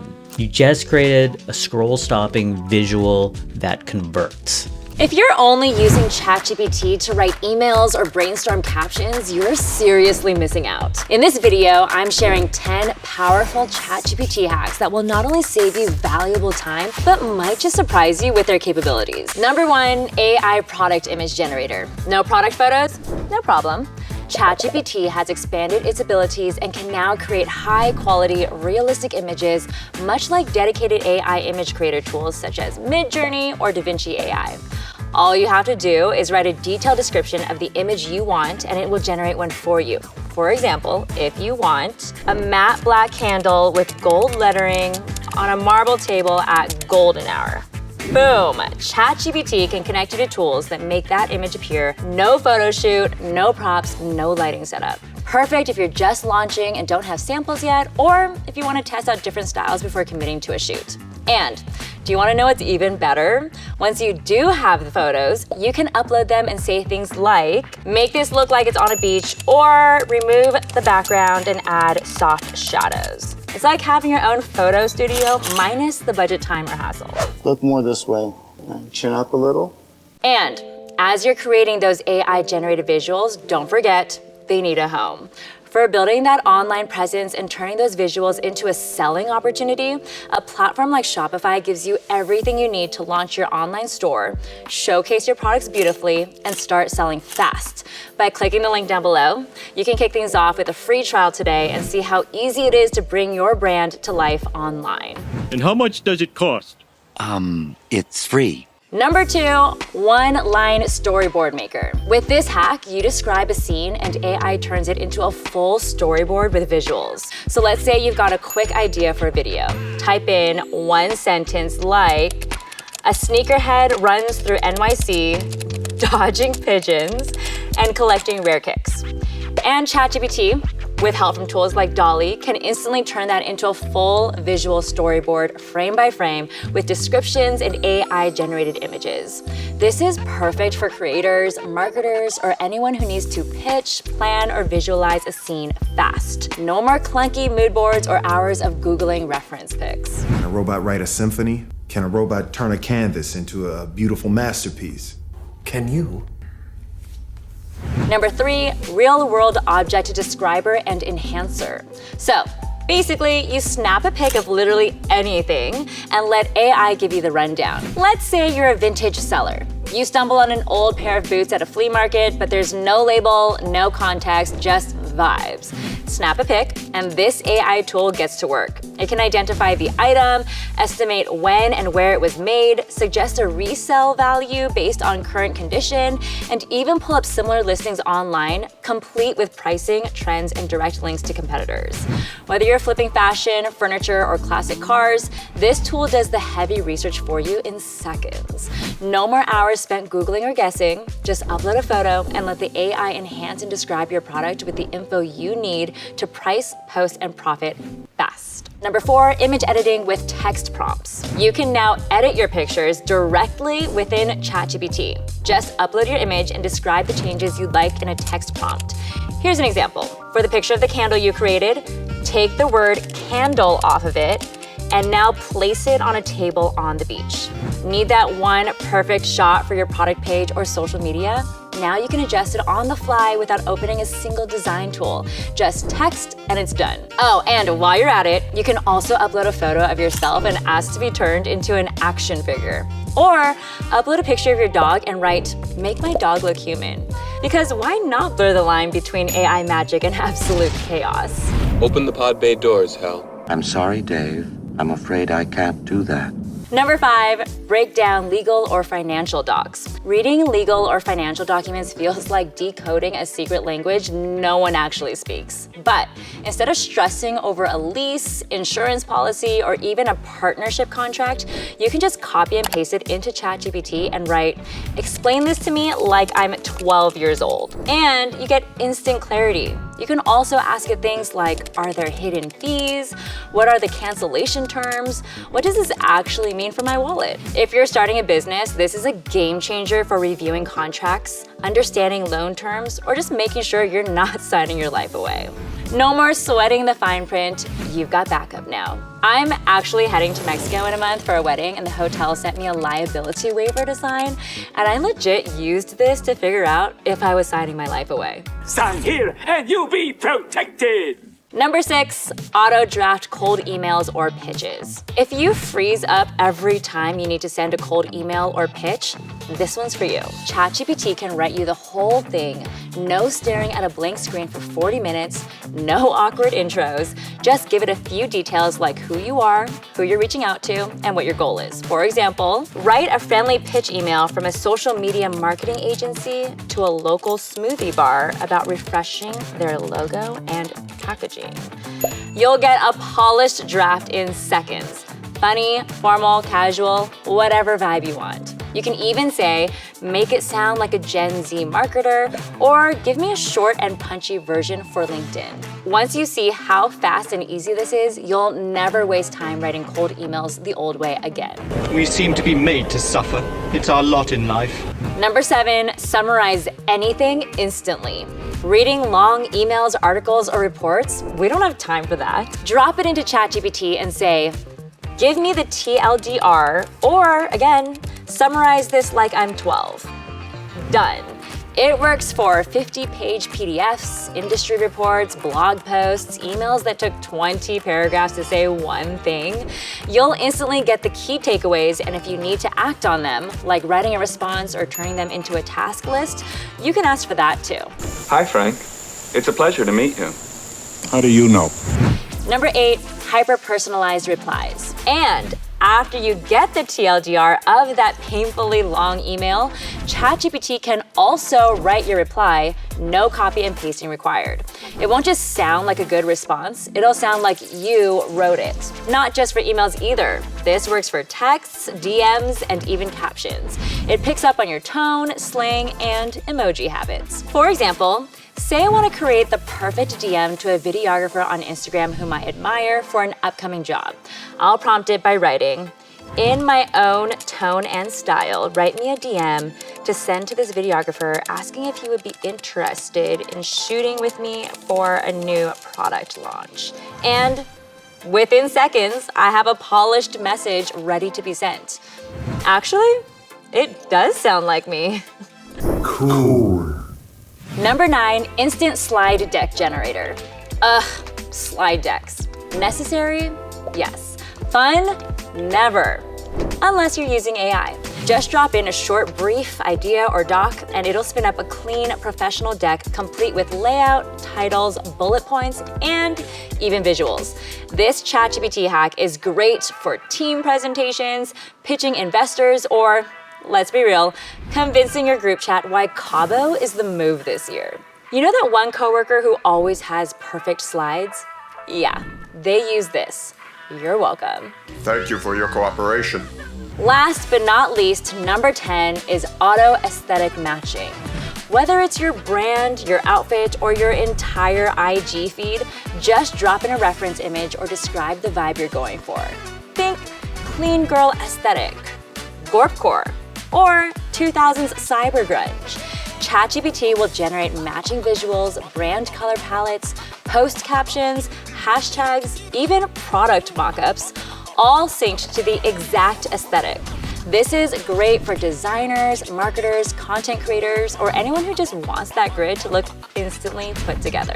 More input, Stephanie, more! And there you go, 10 ChatGPT hacks that'll seriously save you hours, whether you're building a business, freelancing, or just trying to get your life together. DeepSeek could be saving you hours of your precious time every single week. And contrary to what I initially thought, DeepSeek is not just another chatbot. It can code a game or even make an AI tool. It can solve complex life problems, teach you a language, copy other AI apps, and a ton more. The crazy part is that it's free. I'm like, take my money. And DeepSeek is like, nah, I don't even do that, which is crazy. And guys, people who don't use AI tools like this, they're gonna be at a serious disadvantage in the future. I'm gonna break it down and give you the 10 DeepSeek hacks that are gonna blow your mind, because honestly, they blew mine. Okay, so DeepSeek can create a custom AI tool for anything that you wanna automate. You can run the tool you made right in the app, or you can export it. But make sure that you ask for it to be made in HTML form. You can even tell DeepSeek what your problems are, and it's gonna suggest an AI tool to help solve them. To show you how it works, I'm gonna make an AI hook generator for Instagram Reels based on the top IG lifestyle creators. So I asked it to build the code and the UI. It actually built it out for me, and it even showed me its entire thought process while building it. Kind of like a real person, which is creepy, but also cool. To use the tool that I built, I have to click Run HTML in order to test it. And if you want to export your tool, you have to copy and paste the HTML into a text editor, like TextEdit or Notepad, then save the file and open it in your computer browser. DeepSeek is also going to give you the specific steps that you need to set up your tool. Just to check, I asked DeepSeek what other tools it could generate for me, and it literally made me 5 new AI tools. It didn't just tell me, it literally made them. Okay, I'm gonna test out this number generator and get it to pick a random number of push-ups that I need to do. So here we go. You have to put a minimum and a maximum. So top I'm gonna do is 20. And it gave me 13. Yay. I really don't want to do push-ups. But anyways, you can see that it works really well, and it literally built this for me in 5 seconds, so you can build any kind of fun tool like this. DeepSeek can also be used as a thinking partner to help you look at the pros and cons or potential risks of a decision. It can be really easy to freeze and waste a ton of time when you have to make a big or risky decision, so having a little help from an expert can go a long way. Unfortunately, most of us don't have experts we can just call and ask to help us with these complex problems, and our friends don't really know the answer either. But DeepSeek does. So tell it that it's an expert in the field and then go ask the big question. But make sure to give it as much personal context as you can, and make sure to click on the Deep Think button so it works properly. The goal is to not only pay attention to the answer it gives, but also how it thinks about the problem at hand. You can break down its thought process and use it to help you make better choices in the future.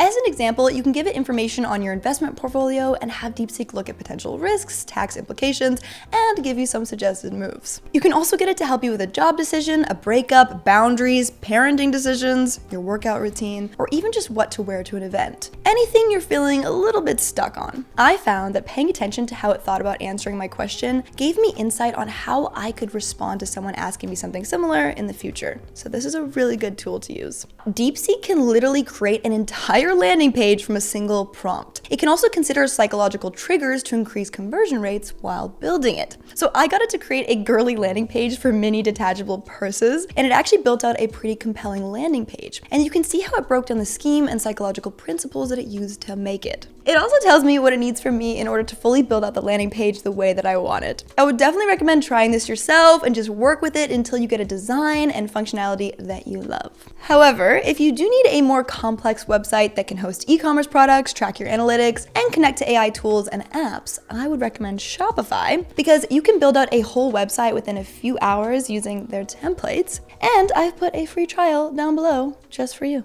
Okay, if you're looking to have a little bit of fun with AI, then you're really gonna like this one. DeepSeek can actually create games from scratch, which is so much fun if you have a creative mind or you already have a creative game idea. So I gave it a pretty complex mini game and it understood the assignment. I did have to prompt it a bit more before it gave me the design elements and the functionality that I wanted, but it's really cool. And guys, when you make one yourself, be sure to ask for the game in HTML format so you can easily test it out right in the platform. DeepSeek is gonna provide the code, instructions, and controls for you to play. I feel like this would be super useful if you were trying to teach people something. You could literally make a game out of it for them to learn, which is super helpful. Or you could just deploy a mini game website. Honestly, there are so many fun uses for this one. Okay, so I made a little game based off my cat Bella and Cheeto, and basically they have to like catch the fish, but they get distracted by this little cheese. If they get distracted, then the fish runs away. But every time they catch enough fish, they like level up and get cool outfits and stuff, like little belts or hats or whatever. So anyways, it's just really random and fun. You can make a game based off anything that you want. So highly, highly recommend. Look, I just leveled up. See? Super fun. Okay, this one is wild. DeepSeek can also clone other applications. Kind of makes me think of those supervillains who can clone superheroes' powers and take them on all at once. This literally means you can create a free version of any app for you to use since DeepSeek is free. So to test it out, I got it to clone Grammarly and it honestly did a really good job. You can see that the interface resembles Grammarly and it corrects my terrible grammar, which is good. And if I spent longer building this out, I could probably create an identical platform, but I just wanted to show you how it works. I decided to ask DeepSeek if it could build a Hootsuite clone. It did build out a rough outline, but it's a very complex platform. So to build it out fully, I would need to add in some integrations, but you can see that it actually gives me instructions on how to build it out. I've actually seen somebody make a Perplexity clone on DeepSeek, which is crazy. I don't even know how this is possible, but DeepSeek will create a UI and code the application for you to use inside or outside of the app. I would definitely try this if you have any app that you want to get a free version of. I wanted to put DeepSeek up to the test and give it a really complex math problem to solve. So I went over to ChatGPT and asked it to give me the most complex problem it could think of. But then it basically gave me an unsolvable problem that there was $1 million prize for solving. It would be crazy if DeepSeek solved it and then I won $1 million. That'd be a really good use of DeepSeek. But I wanted to find something that DeepSeek could actually solve a little bit easier. So I went back to ChatGPT and asked for a complex but solvable problem. I put it into DeepSeek to solve and it showed me the whole thinking process of how it broke down the problem. To be honest, it was so complex that I didn't understand any of it and it kind of went on for minutes, but according to ChatGPT, it solved it correctly,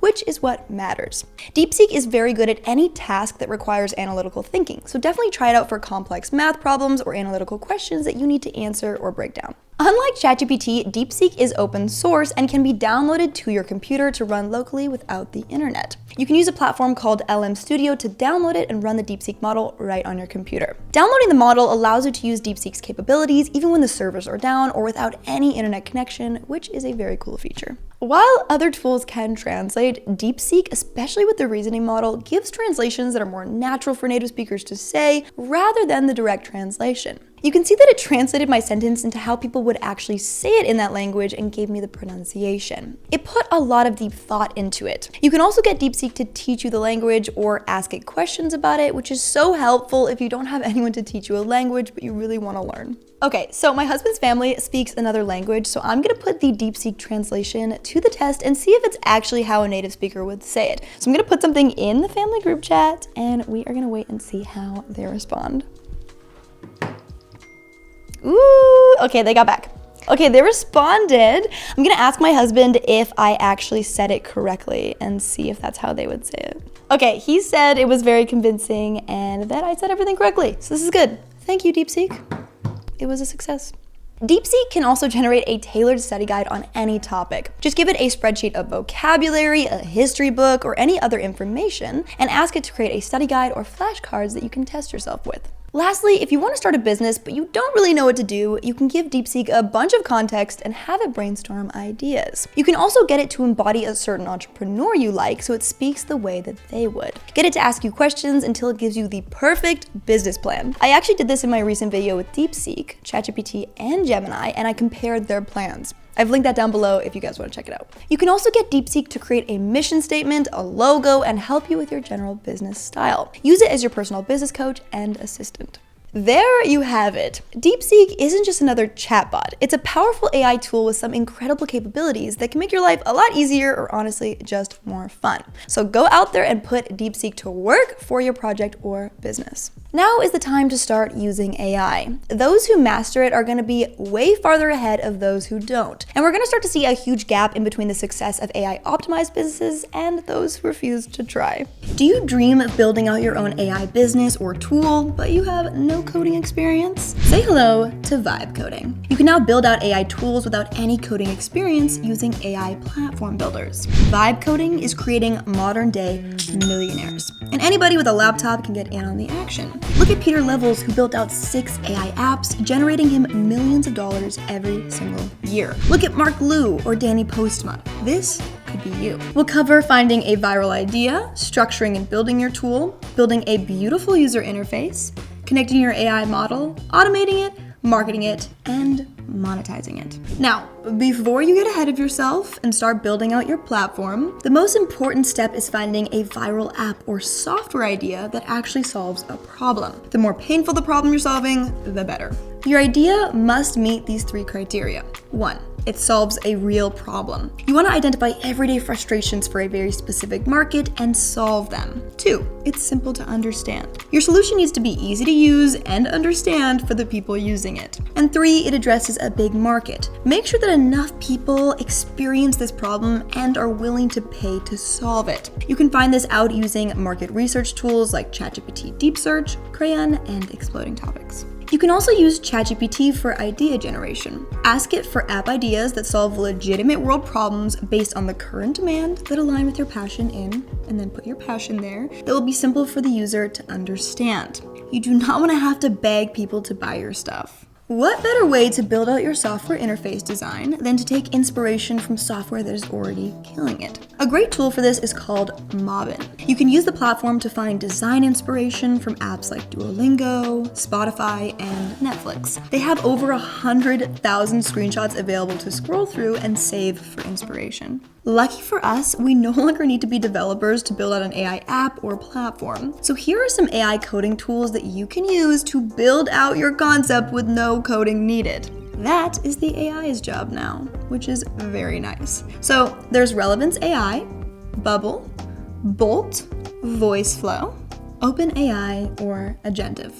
With these platforms, you can drag and drop interfaces and pre-built AI components to build out your dream AI tool. To give you a brief rundown, here are some of the AI tools that you can create with these kinds of apps. You can create an AI chatbot, an AI web app or iPhone app, an AI agent or assistant, data tools, automations and workflows, or content generators. There are a lot more, but each platform has different strengths when it comes to making each different kind of tool. Next, how will your AI tool be structured? You want to think about the customer journey from the point they open your platform to the point they get what they came for. Every AI tool should follow a simple structure. First, there's the input. The user asks a question, like, how can I save $500 per month? Next is processing and prompting. The AI analyzes the user's spending habits, identifies areas to cut costs, and then generates a personalized saving plan. Then there's the output. This is where the AI responds with a tailored recommendation, for example. It might say, based on your expenses, you could save $500 per month by cutting dining out by 20%, canceling unused subscriptions, and setting up an automatic savings transfer. and then it might even offer to create a budget for you. As an example of another tool, Christian Pavarelli made an AI tool that turns people's voice notes into LinkedIn posts by first processing them through ChatGPT and then Claude. You're gonna need to think of what kind of integrations and tools that you need in order to create the full workflow for your AI tool. I'm gonna show you how to add integrations later in this video. I decided to use OpenAI to create an AI assistant. I initially worked with VoiceFlow, but then I found that OpenAI was easier to integrate with the other platforms. VoiceFlow is a little bit more complex to work with. However, it does have a super cool feature that allows you to train your AI assistants with website URLs, which I really liked because with OpenAI, you can only use files for this. So it's kind of a give and take, but I ultimately went with OpenAI. As Steve Jobs once said, design is not just what it looks like and feels like. Design is how it works. He understood the importance of good design, and we should too. Which leads me to my next point. Once you've built out your AI tool, you will have to build out your user interface so that people can actually use it. Some of the no-code AI builders I mentioned earlier will include a user interface, but some of them you're going to need to connect to another platform in order to build one. Good options for building out a UI are Bubble, Bolt, or WordPress. I found that Bolt is a lot more beginner friendly than Bubble. Bubble is great for custom apps and SaaS products because you can use their templates and customize them. However, with Bolt, you just use their AI chatbot and it's going to build out the code from scratch. You can give it visual inspo, integrate tools, and you can ask it what you need to do next, which I found super helpful because it wasn't just building the code for me, it was also coaching me on how to build the code. It's also connected to Supabase, so you can customize the code yourself afterwards if you are a little tech savvy. Now, once your AI model and UI are ready to go, you can use something called APIs to connect them together. You can also use APIs to give your AI tool a lot more cool features and integrate a ton of different applications. An API is an application programming interface. Basically, you use APIs to connect other platforms to your current workflow or AI model. They sound kind of intimidating, but they're pretty easy to work with. I wanted to connect my OpenAI assistant to my Bolt app interface. I did this by generating a secret API key from OpenAI and then adding it to my Bolt app code. You can see that after I did this, the OpenAI chatbot is working in the app, which I found so fun to play around with. A little tip, you definitely want to make sure your API codes are safe and kept secret. Make sure to copy and save your API codes as well because you will only get access to them once. You may also need some help from postman.co to break down your API code so you can easily integrate it into your AI tool or workflow. It depends on the platform whether you will need this or not. Now that your AI tool and UI are created, it's time to get creative.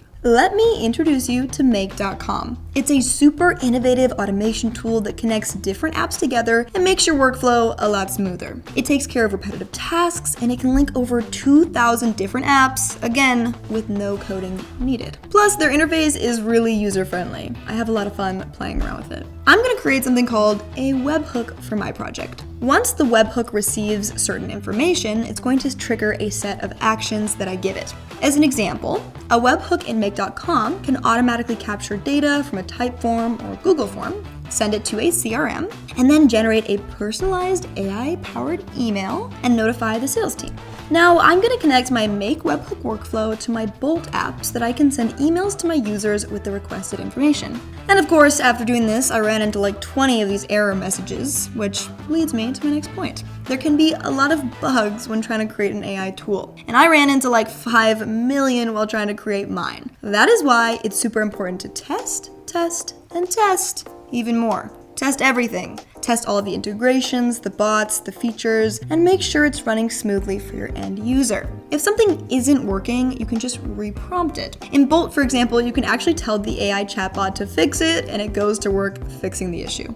You can also pop your AI tool or app into Cursor AI and let it help you out. So if you're stuck on a bug or you need to clean up your code, you can just ask Cursor AI's code editor. It's going to suggest fixes, auto-complete your code, and even help you find files or functions without having to deal with a huge hassle. Tools like these make the process a lot smoother. Now guys, once you're ready to launch, it's best to run a beta test with a few users and gather feedback. This way you're going to know what you need to update with your AI tool before the official launch. Now that you've made a one-of-a-kind AI tool to serve the world and solve their problems, you will need to market it. Here are the steps that you can take to ensure that you have a successful launch. First, you need to build a landing page to highlight the benefits and features of your tool. Add customer testimonials, the founder story, and anything else people would love to know before they sign up. You want to make sure there's a buy button or maybe a book a call button, and potentially even offer a demo. And make sure people can actually download the app on your website. And if you're still looking for a simple website builder that also uses AI, Shopify is a really great tool because they have over 8,000 apps that you can integrate right into your store, and they also have an AI assistant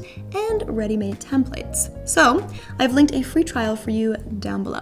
Another way is to do direct outreach. You want to collect leads using tools that find verified emails and phone numbers. So good tools for this are Apollo or LinkedIn Sales Navigator. Then once you find them, reach out to your ideal clients on LinkedIn, email, and DM. A great hack is to actually offer them a free trial of your AI tool. This is one of the quickest ways to get paying customers. Once they try your app and fall in love, they're going to want to pay for it. You can also create social media channels and post organic content sharing what your tool does and explaining how it works. Another method is creating UGC and running ads on platforms like Facebook, LinkedIn, and TikTok, depending on where your target demographic hangs out. Now, before getting into specific monetization strategies, the most important thing is that you avoid just sharing the features of your tool. You want to make sure you're promoting the value that users get after actually using it. Now, here are some monetization strategies for you to make some money with your AI tool. First is pay as you go. You can charge per user, so people only pay for what they need and how they use your app. You can do subscription tiers, so you can offer different plans with more perks at higher levels. You can do white labeling, so businesses can just slap their logo on your AI and they can sell it as their own. You could do one-time purchases with extras, so you can sell your tool once but keep the cash flowing in by selling add-ons. You can do referral perks, for example, give users rewards for bringing in new customers. You can even offer AI services on the side, so you can offer done-for-you options for those who need some expert help beyond just using your platform. You can give smart data insights, so you could sell your platform's analytics without compromising user privacy. And lastly, you can do enterprise packages, so you can hook up big businesses with custom AI setups. Now get out there and go create your new AI business. It honestly took me about a day's work to figure it out and build my own. And guys, a really big hack is that most of the platforms have educational content right on their websites to help teach you how to use their tools. So if you feel a little lost, just know that there are resources out there every step of the way. And the crazy thing is that once you create an AI tool, it's gonna work for you 24/7. This is one of the quickest ways to reach a passive income. Join the AI revolution and build your reputation as one of the OGs in the vibe coding world. Today's question: can AI build you a killer business plan? I'm going to show you how to prompt AI to build the perfect personalized business from the ground up. I've chosen 3 AI mentors. One will be left standing and the rest will be defeated. We're not killing AI today. All right, I have 3 tabs open. One with ChatGPT, one with DeepSeek, and one with Google Gemini. I'm not gonna lie, I am low-key hoping that ChatGPT wins because we've been through a lot together. She's my homegirl. But bias aside, we are gonna find out the best business coach. You are gonna be my business coach. I want you to ask me questions until you have enough information about me, my interests, and my current situation to help me build a business plan that I can use to take over the world. To make money. I will be rating you on how clear, concise, relevant, and achievable your responses are. I just put it into Gemini. We are now asking ChatGPT. And lastly, we're asking DeepSeek. Ooh, we're already getting answers. Gemini says it's excited to help me, which I like. That's very emotionally supportive. ChatGPT says, let's get straight to the point. Not messing around. And DeepSeek is really on getting the good score. It literally just spoke it back to me. It's I'll get clear, concise, and relevant questions for you. So a little less personality on the DeepSeek side here, but I took your advice. From now on, I'm normal. Okay, so Gemini gave me 5 questions, and whoa, ChatGPT gave me a crazy extensive list of questions, 4 phases. This is a real business plan situation, I feel like. Okay. And wow, DeepSeek gave me 7 sections. So let's kind of start with Gemini here. Okay, I'm gonna go through this as quick as I can to see who gives me the most amazing business plan the quickest. If they ask me a question, I'm only gonna answer their question. So they better ask me some good questions. Okay, so right now I'm kind of just bulk answering all of their questions individually, and I'm gonna see what they give back to me. So ChatGPT's questions were super detailed, and I really liked this. They asked me my ultimate goal for the business, how much money I wanna make. It asked me what kind of lifestyle I want, which I really like because this is super important when you're building a business. It asked me what assets I have right now. Like if I have clients, network, software, audiences. It's a really good question because it makes me think of anything I currently have that I can actually use practically. And then it asked me how much capital I'm willing to invest up front, which is a really good question. It actually wants to know, okay, like how much money do you have to invest? Because depending on how much money I have to invest, that's really gonna affect the business plan. And it actually broke it into 4 phases, which was fascinating. So it was breaking it into business clarity and vision, strengths and resources, market and opportunity, and execution and scalability. So it looked at each kind of phase of the business. And what big problems in business do you see that no one is solving well? So it wants me to actually fill a gap in the market. I'm really loving the ChatGPT questions. Like, it's really good. This is what I would ask somebody. And do you want recurring revenue, one-off sales, or a mix? Definitely recurring revenue. Thank you very much. And what's the easiest way you can start making money with the least amount of effort right now? Again, so many good questions that you might not think of when you're starting a business. And I think that this is why it's so cool to have an AI business coach, because when you're first starting, you have no idea what you need to even think of or approach or just the problems you need to solve. So I feel like ChatGPT is doing a really good job of showing me all the areas that I need to pay attention to and the problems that I need to solve. So lots of good questions. I'm very excited to answer these and get all of the responses back from ChatGPT. So let's move on to the next one and see what it asked me. We're gonna look at Gemini now. Gemini literally asked me 5 questions, and just after looking at ChatGPT, it's just so not extensive.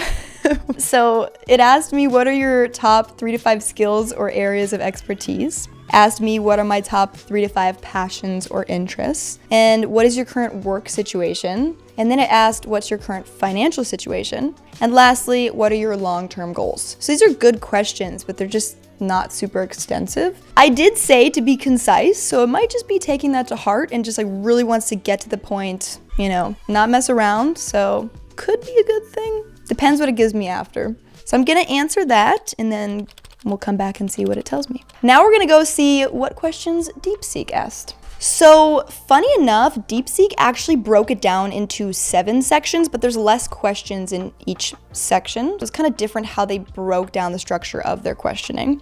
First is my background and interests. So what industry or field am I most passionate about? Do I have any specific skills, expertise, or experience that could give me an edge in the field? What motivates you to start a business? That's really important because in business, you're gonna only stay in business if you're motivated to. Am I starting it full-time or as a side hustle? Again, asking about my existing resources. And I actually asked it about taking over the world, and it wants to know what taking over the world looks like to me. Kind of a fun question.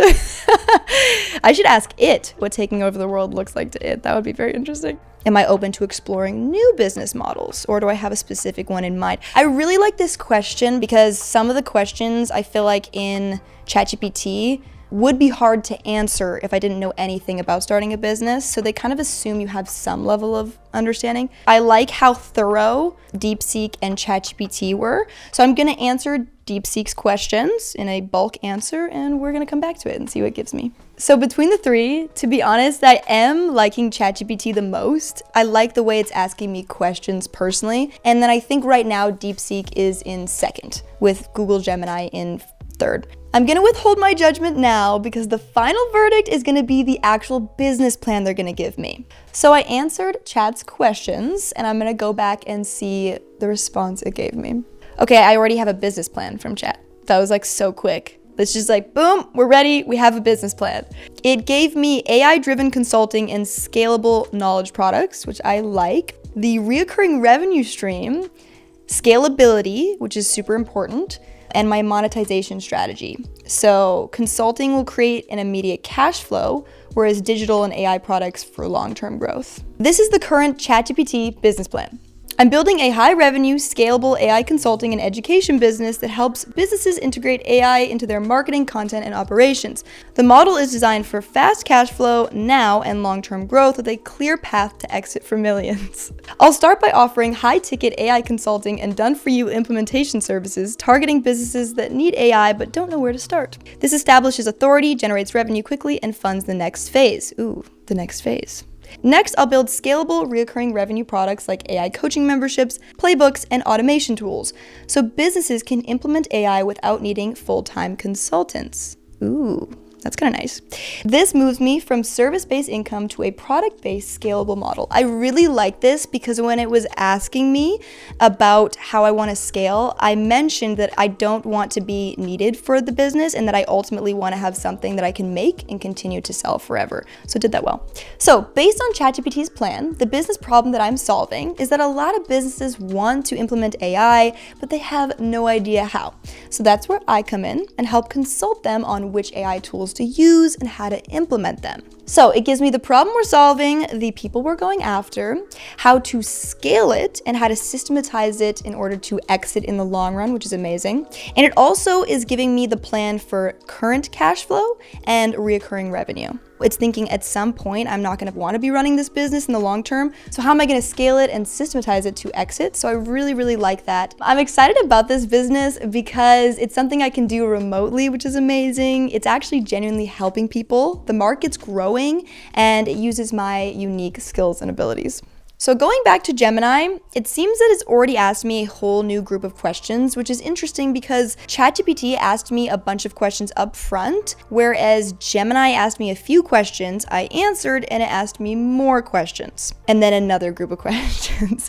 These were really good questions, but I didn't like that it grouped it into so many different questions because it kind of felt overwhelming. I'd rather it just be one big, large group of questions. But the questions themselves were actually really good. It almost was more thorough than the other ones, but just took a lot longer. So between ChatGPT and Gemini actually broke down my business plan into daily action steps and even smaller than that, what I need to be doing every day. And it feels a lot more achievable and doable. So I will give it a lot of points for that because looking at this, I know exactly what I need to do today, tomorrow, and the next day. There's no guessing. Whereas I felt like ChatGPT was more generic. Okay, this is fascinating. DeepSeek gave me a completely different business plan. It has month 1 to 2, month 2, 3, 4 to 6. And you know why it did this? It actually asked me my business timeline. It wanted to give me exactly what I need to do in each month in order to get where I want to go within that timeline. It's saying that I build a subscription-based coaching and resource platform for aspiring creatives and entrepreneurs. So it's telling me to build a platform out, which is actually kind of cool. I really like this idea as well. It's different. This is more of like a SaaS company, whereas ChatGPT and Gemini were putting me more in a service-based business. It's actually kind of fun. I'm really loving this one. It's even giving me a backup plan. If the business doesn't gain traction in 6 months, pivot to a lower cost model. Focus on digital products only or reinvest in a different niche within your expertise. It's fascinating to see how they see differently or how their questions led me to this different outcome. A few moments later. Okay, I just took a break, made a coffee, did my makeup, and I actually took another look through the plans and I decided to rank them on a few more factors. 1, a clear and achievable strategy. 2, a concise framework. 3, the relevancy. 4, creative innovation. 5, resource recommendations. And 6, of course, time and efficiency. So number 1, a clear and achievable strategy. How logical and achievable are their business plans? DeepSeek gave me a plan that flows step by step, like building a subscription platform with tiered pricing. And what stood out is that it actually gave me a backup strategy as well. It's not a perfect roadmap, but it feels like something I can really run with. ChatGPT went bold with the vision and gave me a really good plan to scale and exit my business. And I like that it focused on the short-term and the long-term revenue streams. Gemini asked some smart questions, but I found the output kind of vague and it was a little bit messy to piece everything together. A concise framework. How structured and easy is it to follow the plan? DeepSeek basically handed me a playbook with numbered steps, subheadings for the phases, and even a rough timeline. I feel like I could honestly get started on this today. ChatGPT broke it down into steps with timelines as well, but it wasn't as detailed as DeepSeek. However, I feel like I could definitely start following it right away as well. Gemini did use phases, which I like, but it wasn't as structured as the others, and again, I found it kind of hard to follow it from beginning to the end. Relevancy. Do they use the relevant information that I gave them, and do they understand the current market demand? DeepSeek used my skills, interests, and current circumstances to create a really relevant plan for me. It also projected revenue from a subscription model and broke down the tiers based on current market prices. ChatGPT also used my skills, interests, and current circumstances to create a really relevant plan for me. It also put some typical consulting rates right now, along with a 2-year SaaS revenue goal breakdown. However, it didn't actually break down exactly how I would get there or how many sales I would need to do. Gemini just completely skipped financials entirely and didn't even know how much I should charge for my services. Creative innovation. How fresh and exciting are the ideas? DeepSeek suggested a subscription platform with AI-driven content. I thought it was creative and also doable. However, ChatGPT pitched an AI-powered SaaS with white label tools for other consultants to use, and I really liked that it had a long-term plan. It wasn't just thinking in the now about making money, but it had a future thinking hat on, which I appreciated. Gemini, in my opinion, did not come up with as creative of an idea, and it also separated my businesses in two rather than finding a way to integrate them, which I found kind of messy. I would have preferred if it just put it all together in one business. Resource recommendations. Does it list specific tools for me to use? DeepSeek named tools that I can use to build and market my business. I could literally copy and paste this plan into a checklist and start working right away. I like that it gave me the tools to actually do what it's telling me. ChatGPT mentions ads and SEO, for example, but it doesn't really give me platforms or tools to use to execute the plan. Gemini suggested a content calendar and automation tools, but it doesn't come up with the exact names of the platforms. Lastly, time and efficiency. How fast did they actually give me the business plan? ChatGPT was the fastest at 10 out of 10 speed. It literally gave me a plan after barely asking me any questions. It was very, very fast. DeepSeek comes in second with a 9 out of 10 speed. It took a little bit longer, but was very thorough and efficient. And Gemini is the slowest, and it kind of dragged on with way too many questions in my opinion, so I gave it a 7 out of 10. So at the end, DeepSeek wins with 52 points out of 60, and ChatGPT is in second place in my opinion, and unfortunately, sorry Gemini, but it came in last place. The most important way to make sure that your brand is consistent across all channels and online and in-store is the visuals. It was more important that people were having a good time and discovering things as they moved through the space. There's a lot of reasons to love pinball. I feel like it's constantly kind of evolving and changing. Like, I really love the ingenuity that goes into each machine. I approach it from a collector's standpoint. It's like once you get one, all of a sudden you have 20. You know, I just love the ability to have them all in one room and have people come play them. Hi, my name is Jeff Iser. I am the creative director and co-owner of Revenge Of. Revenge Of is kind of a hybrid comic book store, pinball arcade, dry bar. It's kind of whatever you want it to be, honestly. So we started collecting pinball machines, which slowly started to take over my production design studio, one room at a time. So we found ourselves with the need to create a third space to not only house the pinball machines, but give ourselves somewhere to go, somewhere to be around other people. The entire idea of the store started with a nerd bodega. We wanted to have this sort of jam-packed convenience store vibe where you could go to get everything that your nerd heart desires. We took design cues from those New York bodegas, incorporating things like food coolers and drink displays. I've spent the last couple decades working in film and television. Being a production designer, I've always had a love for retail aesthetics and retail architecture, and specifically vintage and retro design from convenience stores, movie theaters, automats even. All of those things we took into account when deciding how to tell this story. The store itself is kind of divided into 3 spaces. You start out in the bodega, you move your way into the spaceship, and then you land on the base station. I think it was paramount to us to tell an interesting narrative when you walk in the store. For me, it's all about atmosphere and vibes, really. So when creating this place, we wanted it to be a fully immersive experience. We wanted everywhere you looked in the store to be something that's interesting and photogenic and, just cool. There was a lot of risky decisions made right off the get-go. When designing the store, I wanted to build every fixture from scratch. It took a lot of R&D, kind of reinventing the wheel to figure out how to display comic books. But, at the end of the day, I think the grocery cooler comic book display is a big statement that people remember. The most important way to make sure that your brand is consistent across all channels and online and in-store is the visuals.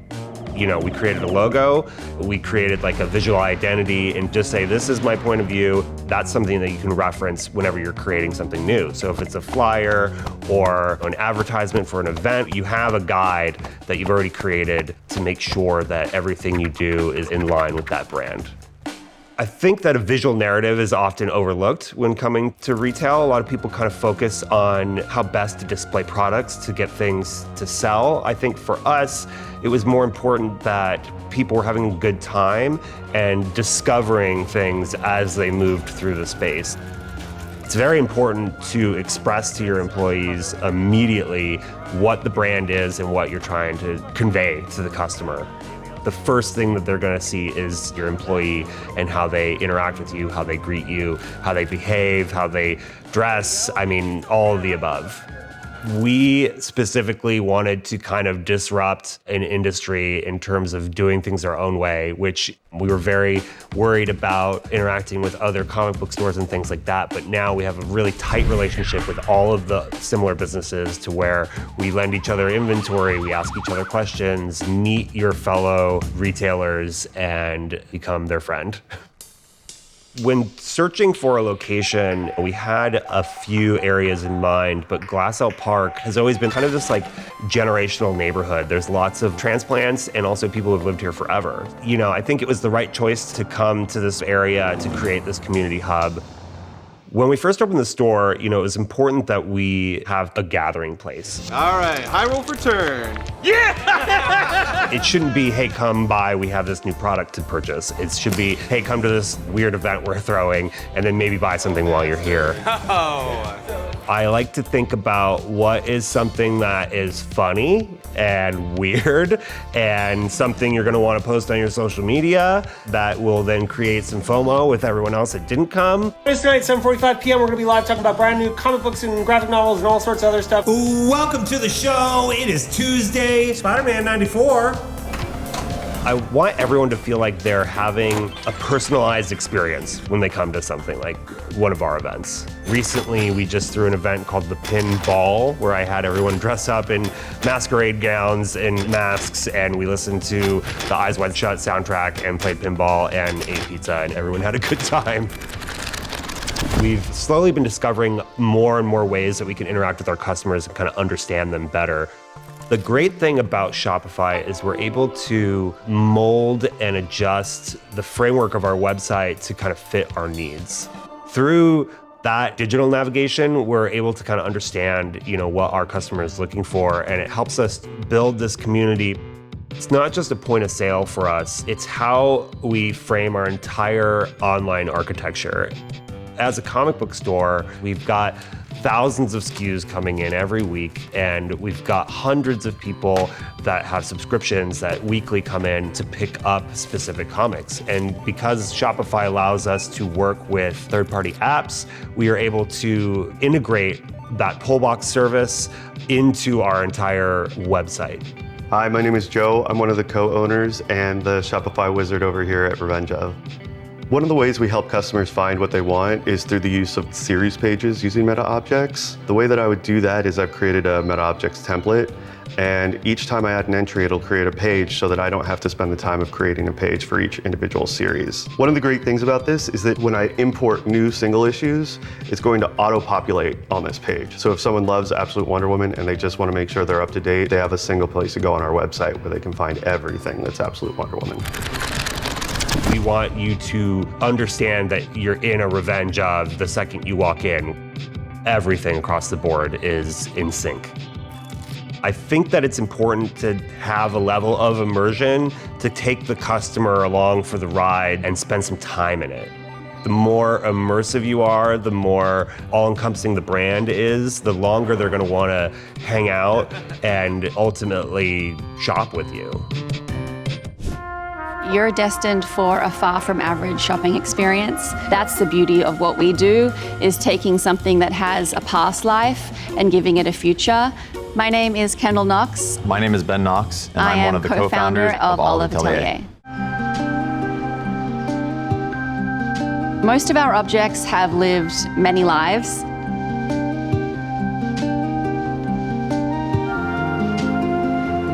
This one. We love them because they used to have a story and a place, and they now have a new story and place. That's the beauty of what we do, is taking something that has a past life and giving it a future. Olive Ateliers is a lifestyle brand and a home furnishings retailer. The word atelier means workshop in French, which quite literally means to change, iterate, build. Every time you enter our space, it's transforming, it's different. The atelier part of the brand is that ability to get down and dirty. It's the ability to touch and be really tactile with our objects. Olive Ateliers started as a side hustle and really quickly turned into a real hustle. We started in our backyards. We were collecting beautiful, one-of-a-kind objects and selling them on Instagram. People were picking up from our backyards on the weekends, and before we knew it, we were looking for our first retail space. Home furnishings, if done right, hold a place in your home permanently. We really want to design pieces that will leave a legacy in your home.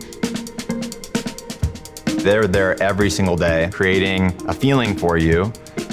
They are such high quality and have such a beautiful look, feel, and patina as they age that it's impossible to let go of.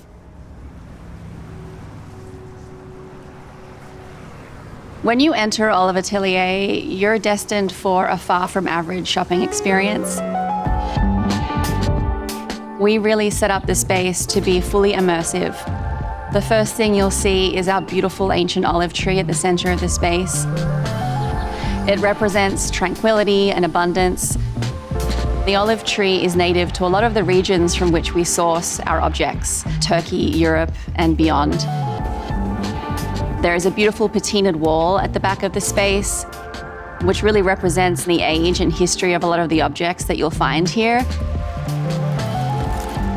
You'll experience a showroom setting, and then you'll wander into more of a warehouse environment where you can really discover and hunt for the perfect object for you. Hi, how you doing today? How are you? How are you? Doing really well. How can we help? I just love it. We say we like to celebrate curious living, and by that we mean we like to evoke the curiosity in the consumer. And this one over here? I really like that one. Yeah. So it's so unique. They like to ask questions. Where did this come from? Why does it have this finish? I wonder why it's chipped here or has a little bit of a tarnish there. They're the beautiful, unique stories that we like to tell and share with our customer, and they can then share with their community once they take that beautiful piece home.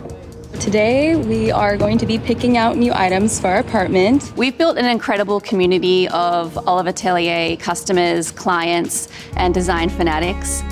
From our online experience and our social presence to the in-person experience. We like this role, we want it in our house. Our concierge service is similar to what might be known as a design service or a styling service. We sell a lot of beautiful one-of-a-kind pieces, so having that partner in crime for our customer is important. have objects with like different... We found that the concierge service has not only increased revenue, but also increased trust with our customer.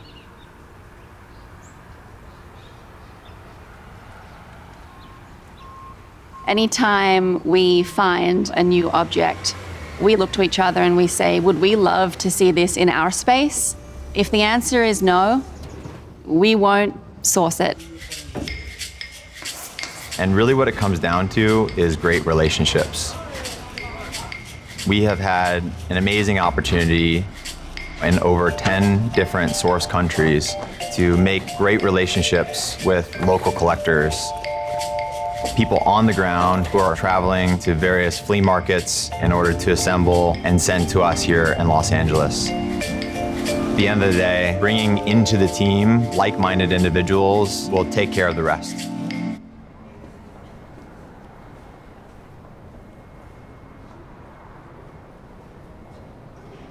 My biggest piece of advice going from an online business to, creating that in-person experience is really go big or go home. Spend a little extra to make sure that it's a perfect representation of your brand. Because this is the way that customers will truly touch, feel, and interact with who you are and, build that trust. All right, just tap on top to thank you. What I love about Shopify is that there's really no limitation to what we can do. As a brand marketer, I'm really able to take our beautiful, immersive in-person experience and recreate that online. The omni-channel experience is really important. Yeah, of course, happy to help. We have a thriving in-person retail experience where inventory is on the floor. It's cash and carry. And so the object that you're looking at is the object that you'll purchase and take home. Thank you. The fact that POS is unified with the online store. That ensures that we are able to efficiently manage the business. It's more than just e-commerce for us. It's emotion. It's creating an immersive experience for folks. It's not about selling product. It's about creating a space, whether it's online or in person, where you can interact with the customer and sell a vision, a lifestyle, and really, create emotion. When you walk into a plant material, you're not gonna find plants that you'll find at other retail nurseries. Our staff is passionate. They can literally design a garden with the customer without ever going to their house. If you're not having fun, the customers aren't gonna be having fun. Hey, I'm Matt Burrows, and I'm the owner of Plant Material. Plant Material is an ecologically focused and aesthetically minded plant retail store in Los Angeles. California is a very diverse place. We've got the most diverse floristic province in all of the world. We've got diversity of plant and biodiversity unlike any other place. Our retail concept is focused on California native plants. When you walk into a plant material, you're not gonna find plants and goods that you'll find at other retail nurseries. Plant Material is very specific about what we carry and what we don't carry. Try to be very thoughtful about our offering. Growing up, I was always a gardener. I worked in nurseries through college just as a side job. My wife and I started gardening. It was always something that we would do when we had time to relax. They have a new climbing milkweed coming from Moosa Creek. It seemed like a really good opportunity to bring it back all together. It brings me the balance that I was looking for in work and life. I'm proud of working with plants every day.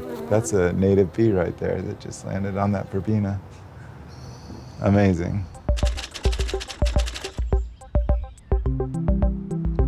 One thing I like about this shop is when we approached the design, we were working with the slope. As you come into the space, the plane of the shade sail stays level and you kind of descend into the garden. All of these posts were sourced from Angel City Lumber. Our friend Jeff was able to give us these extreme lengths that usually would have been cut off and not used. We also tethered and sewed through the perimeter of the shade structures that allows them to remain static in high wind situations. I'm really proud of the tiering effects that we've created. I've seen it at many retail stores, but I've also seen it forgotten, where things are just set on tables. You lose the ability to showcase the way plants layer on each other and the way that colors and the textures manipulate with each other. You'll notice that all of the signs are handwritten. It's not regurgitated from a computer. It has a human touch. One of the first things that was published about us in the LA Times was calling us a punk rock plant shop. Well, we don't necessarily play punk rock. It is in our ethos, and it is in the way we approach things differently.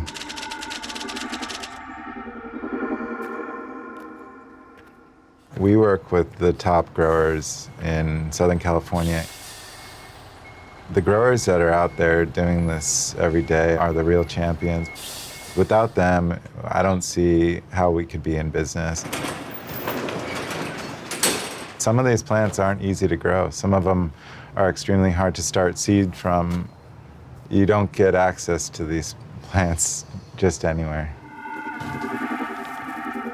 There's just a lot of shifts for large-scale nurseries to grow certain things that are easy to retail. You aren't shipping these.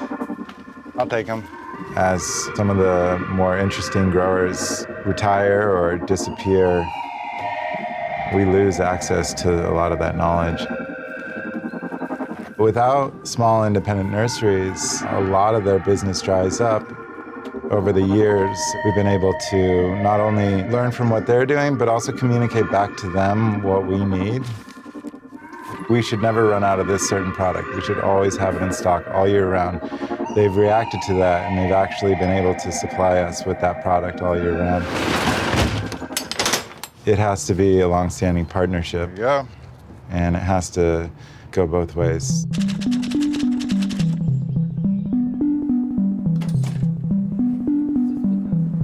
Our staff is small, but it's absolutely passionate about the plants that we sell. They're like prayer plants, you know, they kind of like rotate with the sun and like close and open, but our staff is knowledgeable.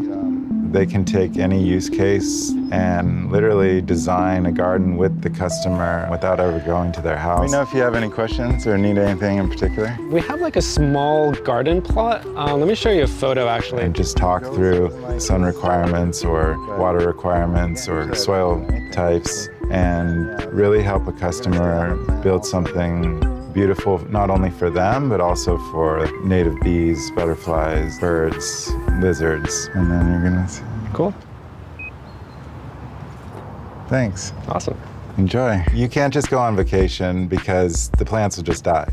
This is the best part of the job. Weather can shift dramatically. We've had winters where there was too much rain. We've had summers that were brutally hot. Everything drains differently, plants take up water differently. I feel like you have to communicate with the plants when you're here. You can almost look at a table and go, oh, that's gonna need some water and that's not gonna need some water. Did you know that our water usage is less than a single-family residence? I never expected it to be the case, but when I got the first bill, it just ended up being less than at my house. It's crazy.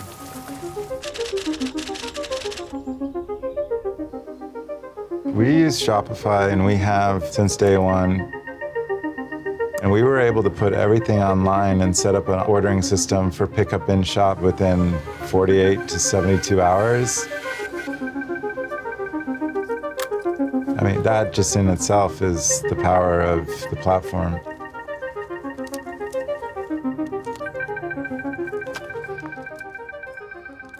I'm constantly mobile.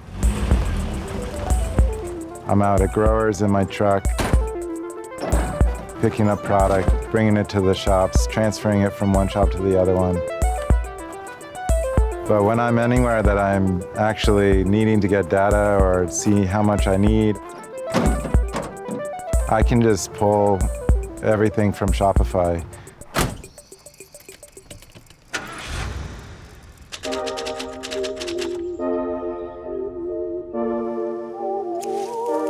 It's gonna be all-encompassing, and you gotta have a lot of passion. But if you're not having fun, the customers aren't gonna be having fun. It starts with the plants, but it's really about the people. It evolves and changes with the seasons. We don't know everything. We learn something new every day. And I think that's the beauty of working with plants is we've only scratched the surface.